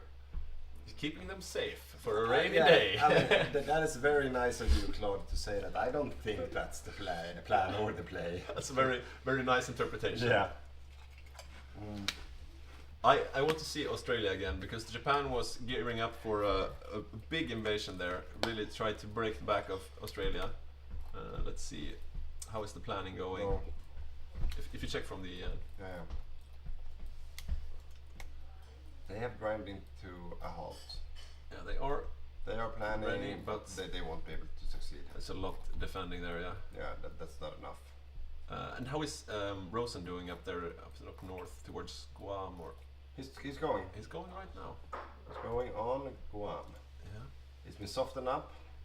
The forts are damaged. The supply is down. Is there defending troops? There should be. Yeah, I think so. Should we swap or should we stay on this side? He will reach the shores in just a bit, I guess. There were some navies there as well. Let's see. Yeah, but he has bad supply. I'm not sure. Do you think the American fleet will... Oh, there we go. Green bubble. Green bubble. Do you think the American fleet will get there to defend? He did have his main fleet sitting in California, chilling. It's not there. He's still defending, even though he's on low supply. Oh, his main fleet is sunk. What? Half of it. Oh, wow. Oh, and it was a green bubble, a red bubble. Yeah. Oh, it's green again. There's another one. Invasion coming. Green bubbles though. I really want to look at what happened to that US fleet. Yeah, because I'm curious. He landed. What? Oh yeah, but he's retaking it. Yeah, he might be thrown out immediately. Yeah, I think so. But he's on red supply. Is he able to replenish, like, organization? Okay, so he has really bad stats. You see that? Oh yeah. Low supply minus 4. And now it's red. Train. Oh. He's holding. Yeah, he's holding. So if Rosen just arranges for another quick naval invasion, or just, I guess, ferry more troops in. He's leaving. He's leaving. I don't know why. I don't know why. You can't see the supply situation there. I don't know why he left. Because he had it. Yeah, he looked like he had it. Okay, so what happened to this fleet? Yeah, he's taken a punch for sure. Don't you need like a bunch of screens and stuff? Okay, as so well? who did that? That must have been could be the Italians? But wasn't the main fleet on the west coast of the US? Must be the Japanese, right? No, he's in. Oh, sorry. You're the Navy guy. Yeah. Clear it up for us. Let's see. Nitron is saying that the bubble color lies. We shouldn't trust it. Probably, yeah. So it's not the Japanese, I think. No. Okay, so it must be the Japanese fleet. So we should be seeing some ships sunk on the Japanese ships, I guess. Probably, and we should probably also see some reparations happening. So fleet, that one is probably the main one. Seems to be in pretty good shape. No.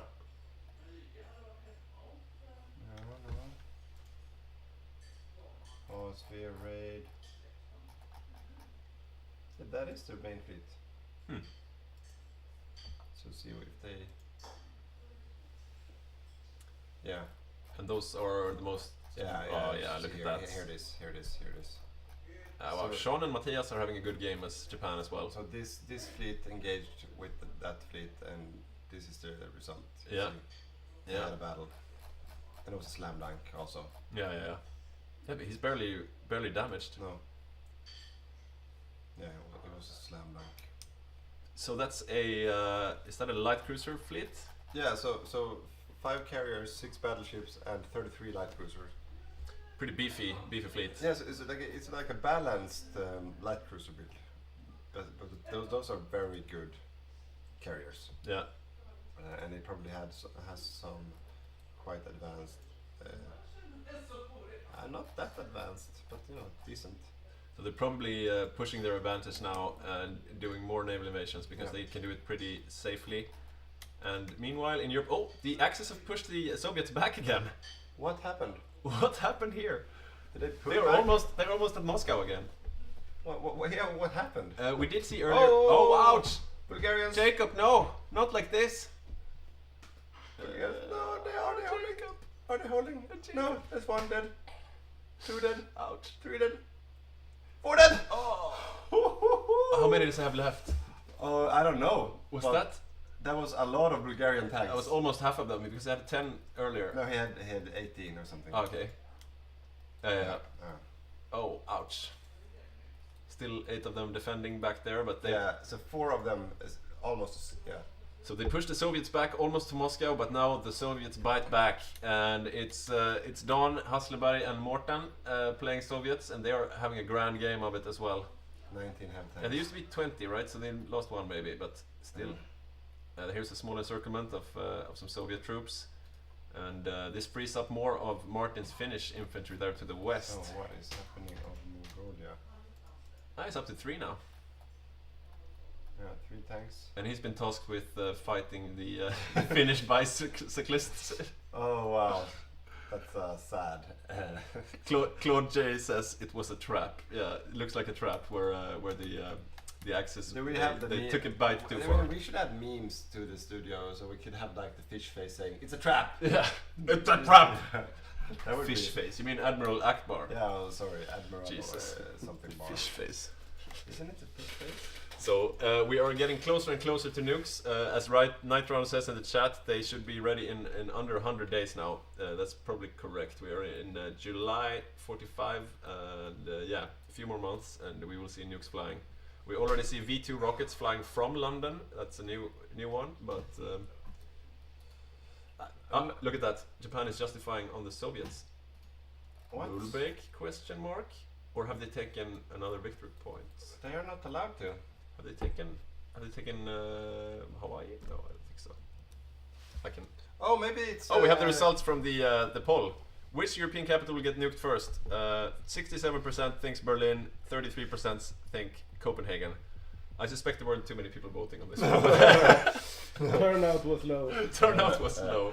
Yeah, but it was lower than in the European Parliament elections. Do we have a rule that the Japanese are allowed to attack the Soviets after a certain date, maybe? Yeah, it is 45. Yeah, so it might be something like that. I think so. Yeah. Don't we know the rules? No, but that doesn't happen that often. You know? No, yeah. It could actually be that they are allowed to attack like after 45. Yeah, that's probably it. Or probably maybe it's hard coded in the. Like if we don't have that rule, I think we should have it. I think it's fair. I mean, even if Australia holds, you should be allowed to attack the Soviets eventually. I will consult the rule book. Our technician is checking the rules, and we will get back to you on that one. Let's have a look at Manchu's naval invasions. So Did is he justifying? Yeah. Yeah, he's justifying. I can say it. Yeah, he's the target of justification there. Yeah, he's already justified. He has the war goals. Yeah, he has the war goals. Yeah. I'm not sure. Have a look at Rosen's attack on the island there again, on Guam. Did he? Yeah, he's rearing up for a second attempt. Has the Americans been able to get any supply in there? Any ice cream barges pulling up? Yeah, they're allowed from 1944. Okay, from 1944. Yeah, already. Or from 1942 if they have taken at least 3 of the following. There we go. Okay, there we go. So they've been allowed for 2 whole years to attack. They should have read the rule books. Yeah. Wow. That could have been a different game, I guess. Yeah, so now they go. Here they go. But where are they attacking? Okay, it's they're just. It's not that big in scale. No. it's like this is not a game-changing move. That one division though, he put up a good fight. They didn't even serve. It will probably provoke a reaction from the Soviets though. We will probably see an army heading east.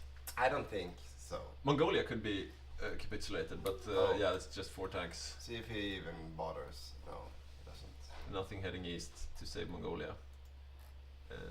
That's sad. Yeah, the Manchu horses are invading Vladivostok. Yeah, I think Mongolia is. Night Round says America needs to get aggressive, attack mainland Japan while they go for Soviets. Here we go, another encirclement. Yeah. The Americans have been very Europe focused in this game. Yeah. Another encirclement. This is a big encirclement of Axis troops. It is an encirclement. It's okay. Is there anyone coming to save them? No. No. Goodbye. Goodbye. Yeah. So, no. Some of them were saved. How? How? By a horse? By a horse. So how's the air map mode? Yeah, it's also his favorite here. Yeah. What are the allies doing? Yeah, I don't know. Oh! Whoa! Here's an invasion. We have another D-Day. Irish, British and Canadians taking over the lowlands and spreading out quickly from that initial landing point. And they're about to connect with the old invasion there up north, close to Hamburg. Here comes the Axis response though. They are scrambling to get a good line, defensive line going. I would love to see some British cars, and I'm talking about 2,000 of them right now. Yeah. I don't think we will. Maybe if you change the... There. Let's see. Claude J is saying Finland should lend lease some bikes. Yeah, that could probably help help the Asia access. Yeah, no, he only has those 800 still in the field. Yeah, they could be tripled. Yeah, they could be tripled. That would make a big difference right now. Yeah.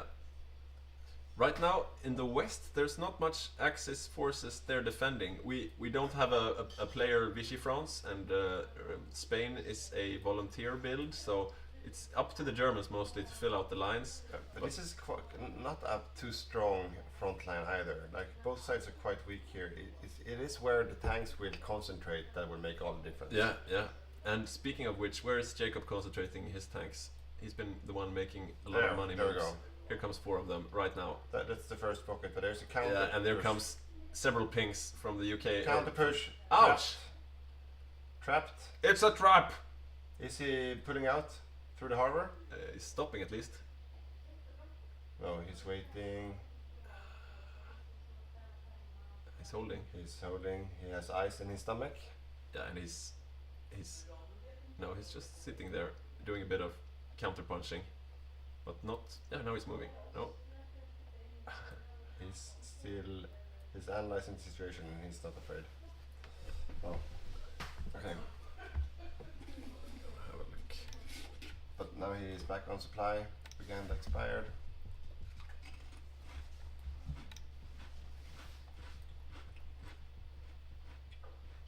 But those American tanks, Yeah. they're a bit far out, but they look fine. A bit of an encirclement there of British troops. Looks like Jacob's tanks are fine, but France is... Italy is sending a lot of help up though. Italy is stabilizing the front in the west. It's bad supply for the allies. Yeah, let's see if they cramp too many units into smaller space there. But this is the play up here. Yeah. Those Bulgarians will annihilate everything here. It looks like it. Yeah. What about the south there? Yeah, so they need to run to Rotterdam now. Yeah, they or really need to retreat. Yeah. It looks like Jacob stopped for a moment, but not for long. Yeah. He's coming from there. He's defending though. The UK is. Sarge is defending with a green bubble there. But look at all those troops out of supply. I think the front line collapsed. Yeah. It collapsed. This could be a heavy blow to the allies. If they clean this out, we won't see another D-Day for a while. No. So the nukes will come before that. Yeah. Here are the V2 rockets happening. I've never used V2 rockets. Do they do anything? No, they're like strat bombing. Okay. Yeah, but like I'm. Yeah. So we have nukes? We are on the American point of view now.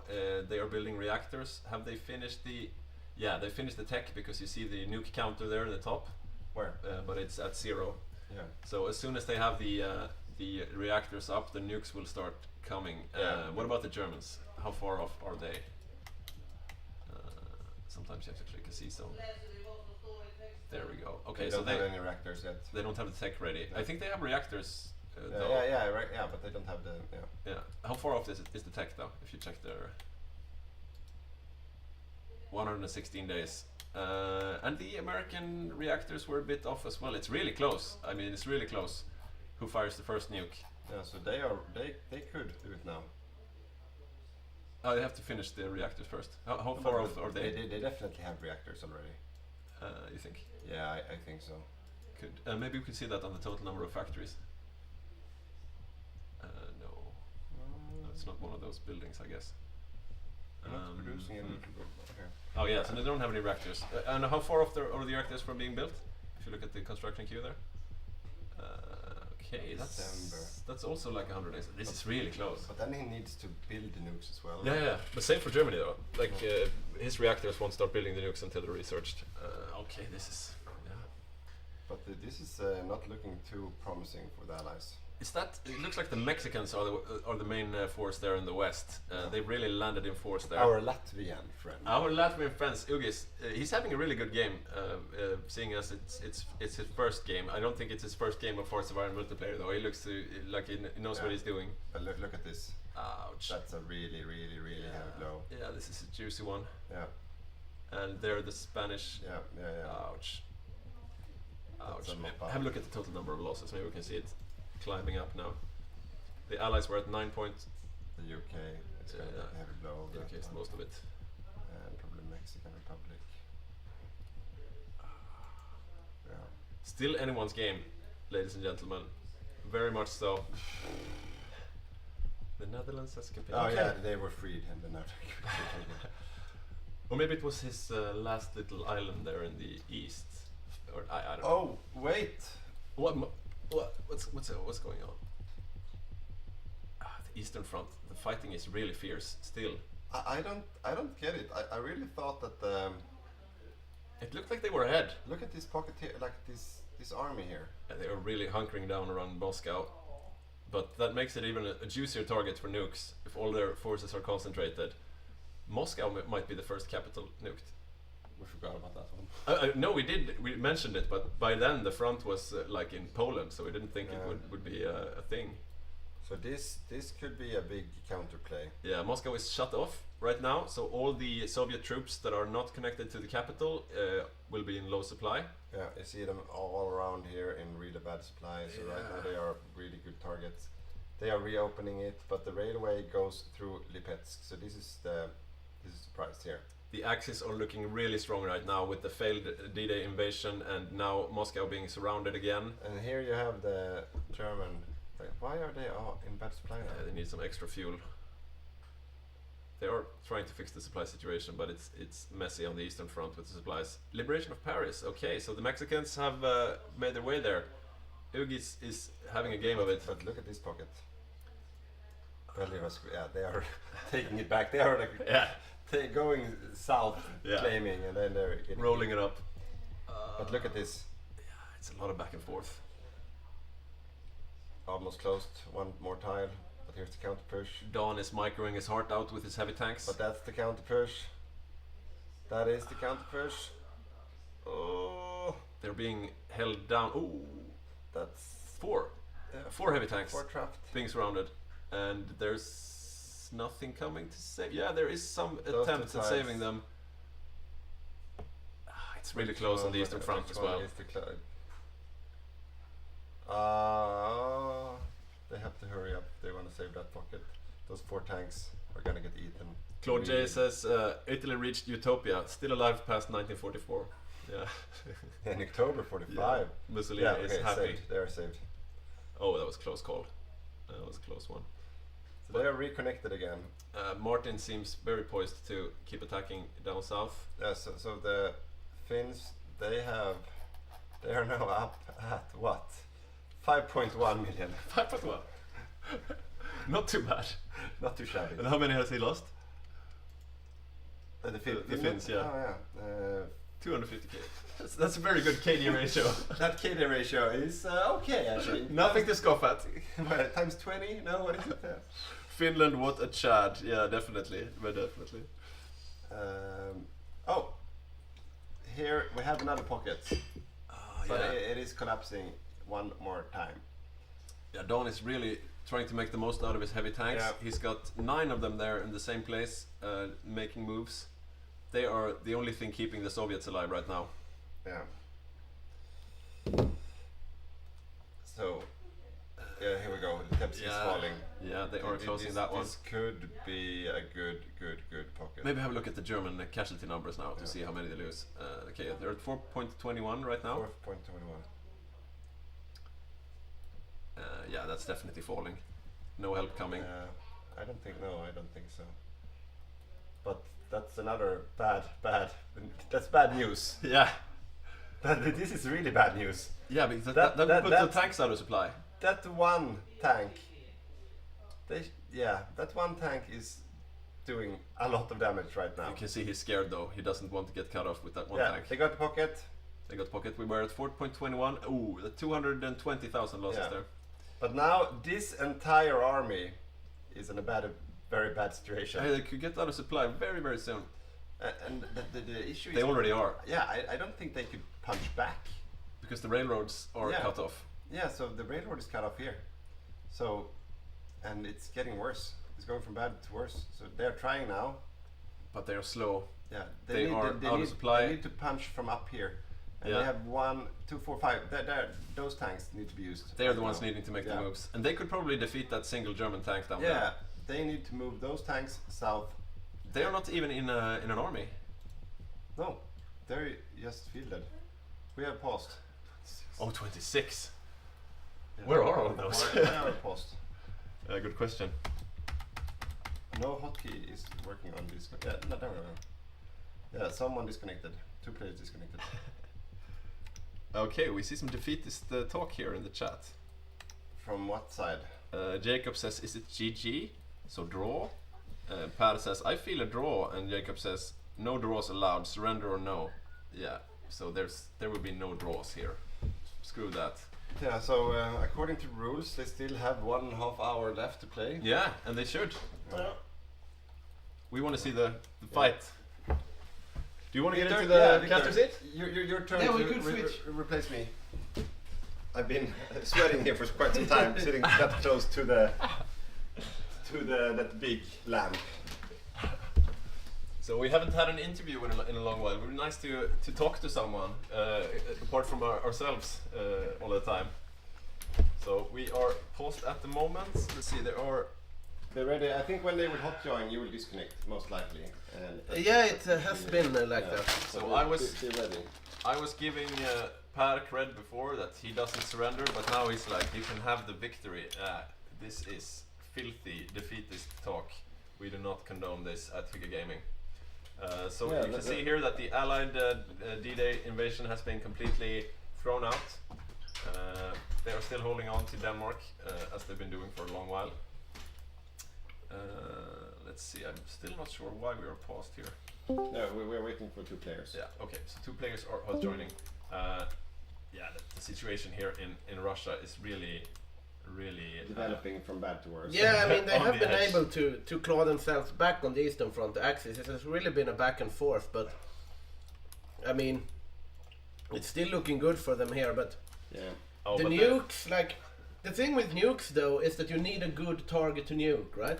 And if the Axis gets the nukes later than the Allies at this point, it doesn't really matter because they will nuke Moscow. What will the Allies nuke? Yeah, I think that if the Allies... Why am I talking? It seems like the technician has a hard time finding his role. Get some expert comment. You can edit the newsreel, Johannes. You can edit the newsreel and shut the fuck up. You can write like a little essay in the newsreel. Okay, you should consider. The game was running for a bit, but then 2 players disconnected, 4 players disconnected, so we're waiting for some hot joins. Maybe we can get an interview while we are waiting. It would be really nice to speak to Sarge, maybe, on the UK. Let's see if we can get Sarge on the UK. We haven't spoken to the Japanese players either. That would be nice. Let's see who we can get. But yeah, looking at the situation here, Moscow is really in dire straits. You see they are completely cut off from the rest of the Soviet Union. They do, however, have some heavy tanks here inside the pockets, and now they are moving south, and this could open up quite a bit. because the Soviets are still not dead. The Asia Axis are coming from the east, but it takes a long while to get there from Asia. There's not many victory points either way off to the east. I mean, No. I guess they can cap Mongolia, that will be something, but... Yeah, and it's looking likely. Mongolia does not have anything to defend their home country here. So they're, let's see, oh, they have no armies left either. Yeah, Mongolia is a non-issue. Australia still standing, even though they seem keen to surrender. Yeah, we'll see how the discussions pan out here, but we are timed until 10, should we need to. I guess, were we to end now, we would have a point win for the Axis, I would imagine. Yeah, I think so. Yeah, definitely. They control most of the victory points. I realized I've been making a mistake. I said that Per was the one wanting to surrender, but it was actually Sarge on the UK. He's called Pilot Per on Steam, so that's the confusion. So the defeatist is Sarge here playing the UK, and we're going to get him for an interview soon, maybe. So we can ask him directly. Why are you such a little bitch? But I mean, it's interesting because I mean, if I were the Allies, I would not necessarily want to count points at this point, right? No. Because you are still standing to. You might get the nuke first. You might get some D-Day done, but yeah, I mean, it's looking grim considering that the Asia Axis is actually on the move. I mean, you can't nuke everything. Yeah, yeah. Well, we'll see. I mean, if they manage to nuke enough of the Axis Air Force, that could be enough to swing the tide. So we'll see. But the nuke game is really, really close. Yeah.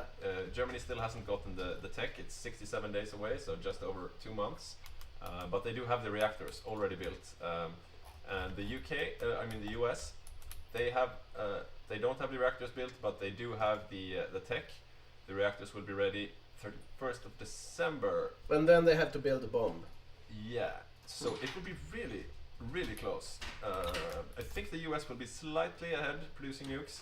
Yeah. But not by much, so we will probably see nukes coming from both sides. Yeah, the thing is, once the Axis gets nukes, they will nuke Moscow. Yeah. And they will take it. Because and once the Allies gets nukes, what do they nuke? Like Lübeck to make a push? Yeah, if they nuke the tanks defending here, that would make it an open road towards Berlin, basically. So that could be a good target, but they would need to follow up with some actual troops, and they just lost a lot of troops in this failed D-Day, the last one. Let's have a look what's going on. Yeah, Ratanakosin Kingdom is continuing their victory march, but they are starting to meet some resistance here. It seems to be, let's see, seems to be divisions controlled by, or from the US controlled by India. So India is doing a bit of microing here, which is fine because these are not special forces or armored divisions, so it's within the rules. It does seem like they managed to stop the Thai advance, the Thai tide, for now. Yeah, we have in the chat suggestions that in Finland the bikes are the nukes. Yeah. And well, I mean that's a very interesting strategy, really, because when you are Finland and the Soviets is a bit on the ropes, you really just want to cover ground, right, and snake, because they will not fill the lines up there, and you cannot fill the lines up there. So I mean, the bike tactics is memes aside quite good.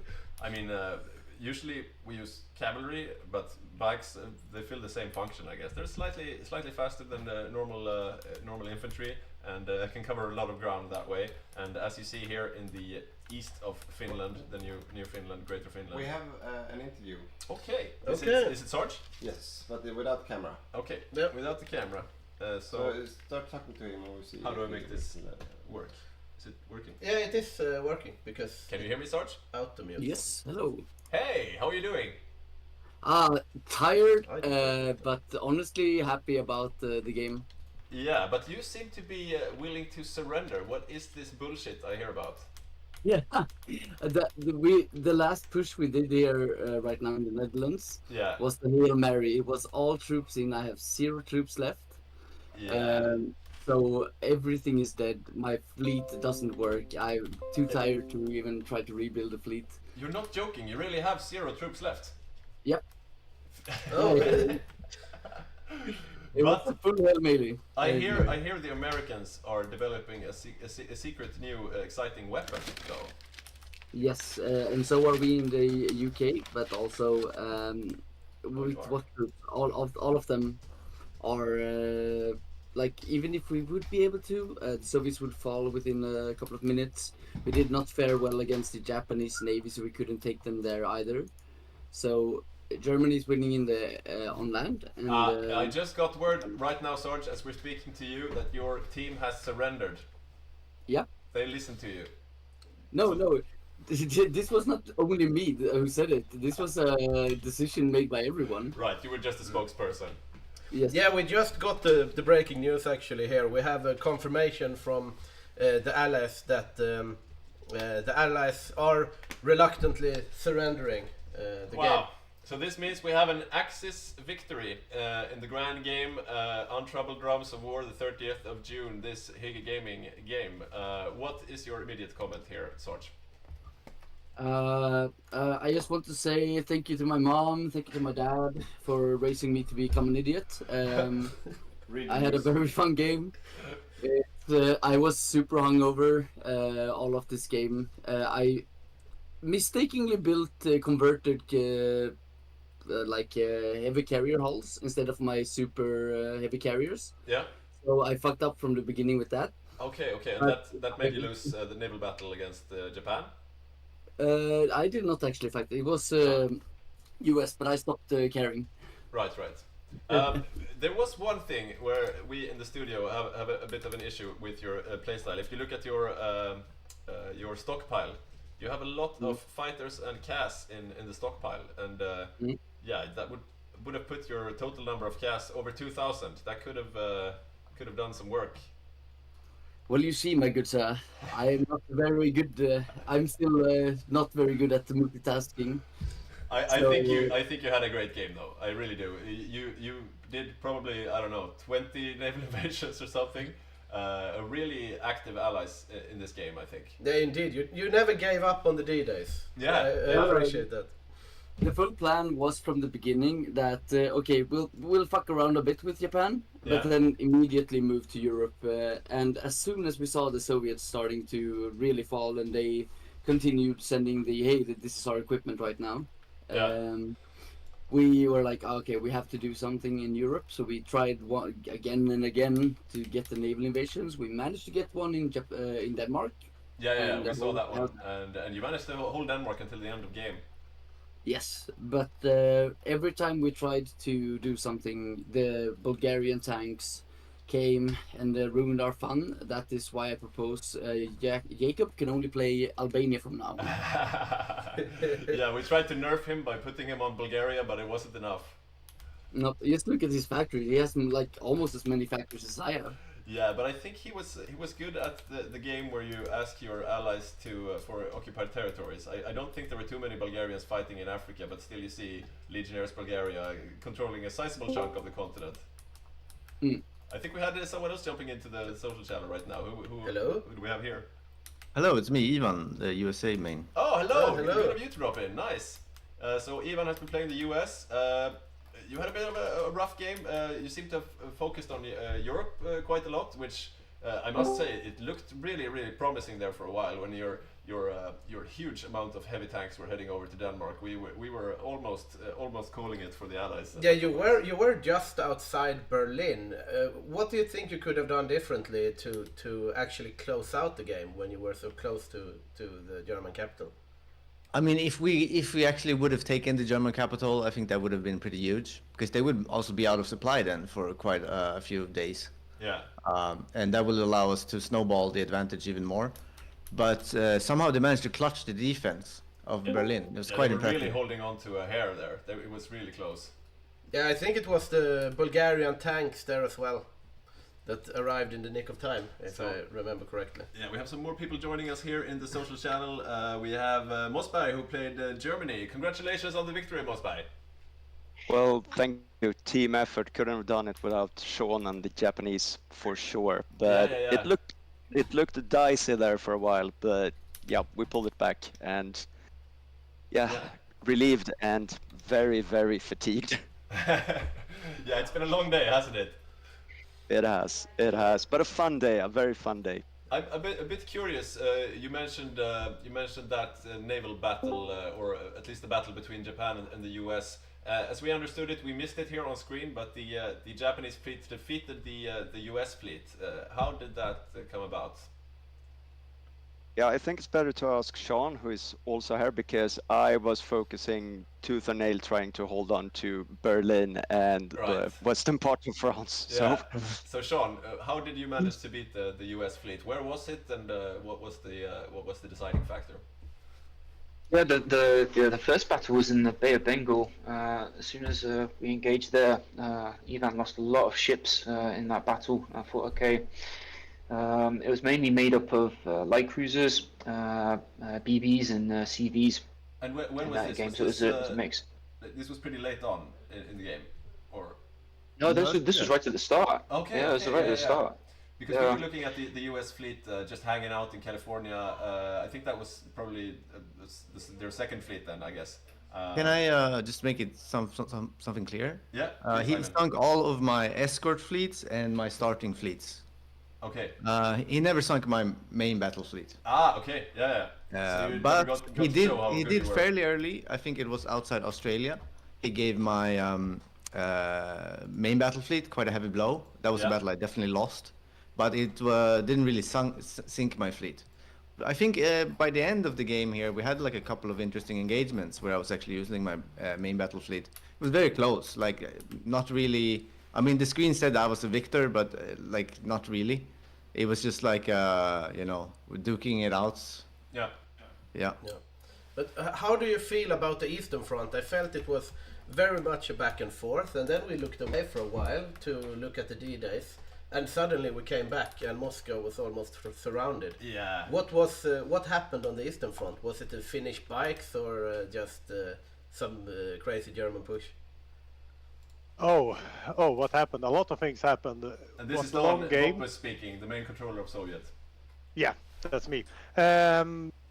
What happened really was that they had a lot of tanks, and as soon as the D-days fell, we had the possibility to strike back a little bit. Yeah, we saw. But then they could take their Bulgarian tanks and their Hungarian tanks back to the Eastern Front, and we were on the back foot.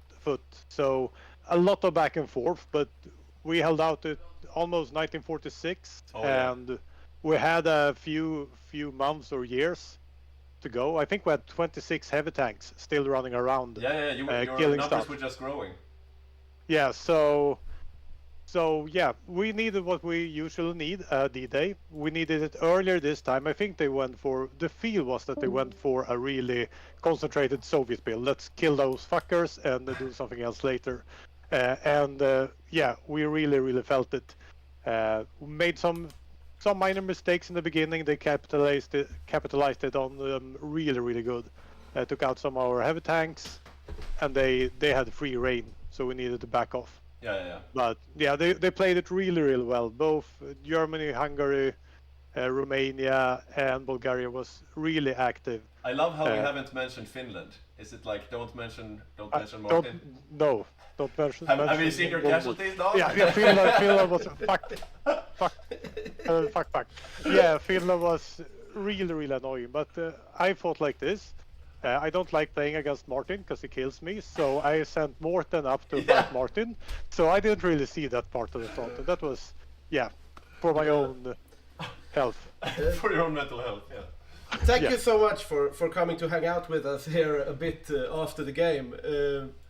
We have had an Allied surrender, and we have had an Axis victory, and we would like to round off this game by saying thank you from the studio, thank you to the technician, which has been alternating roles throughout the day, and come in here, and of course we will be back. Maybe we will have a blitz game, but otherwise the next thing is the Bergårdhof, which is our physical LAN, which will take place in September, and that will be very, very interesting to cast and to see what's going on. It will be an epic event. We have all the Axis sitting in one house and all the allies sitting in another house, and then we have us in the studio, sectioned off, of course, so they can't hear us. We'll probably have some professional technicians with us then, and maybe more of us casting in the studio. It's gonna be like one of these grand games, but with extra everything. Yeah, it will be really epic. So don't forget to join us, and please support us on Patreon and subscribe to the YouTube channel and click the bell. Or I think you should do that as well, right? Probably. Yeah.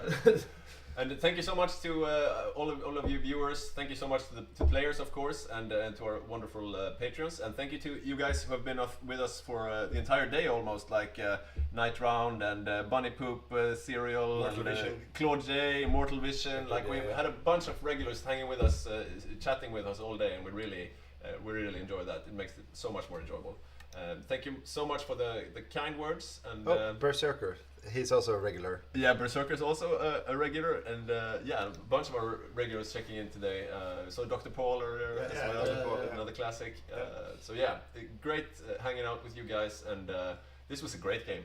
Yeah, really exciting. Thank you so much. Thank you so much. Thank you. Take Bye care. bye.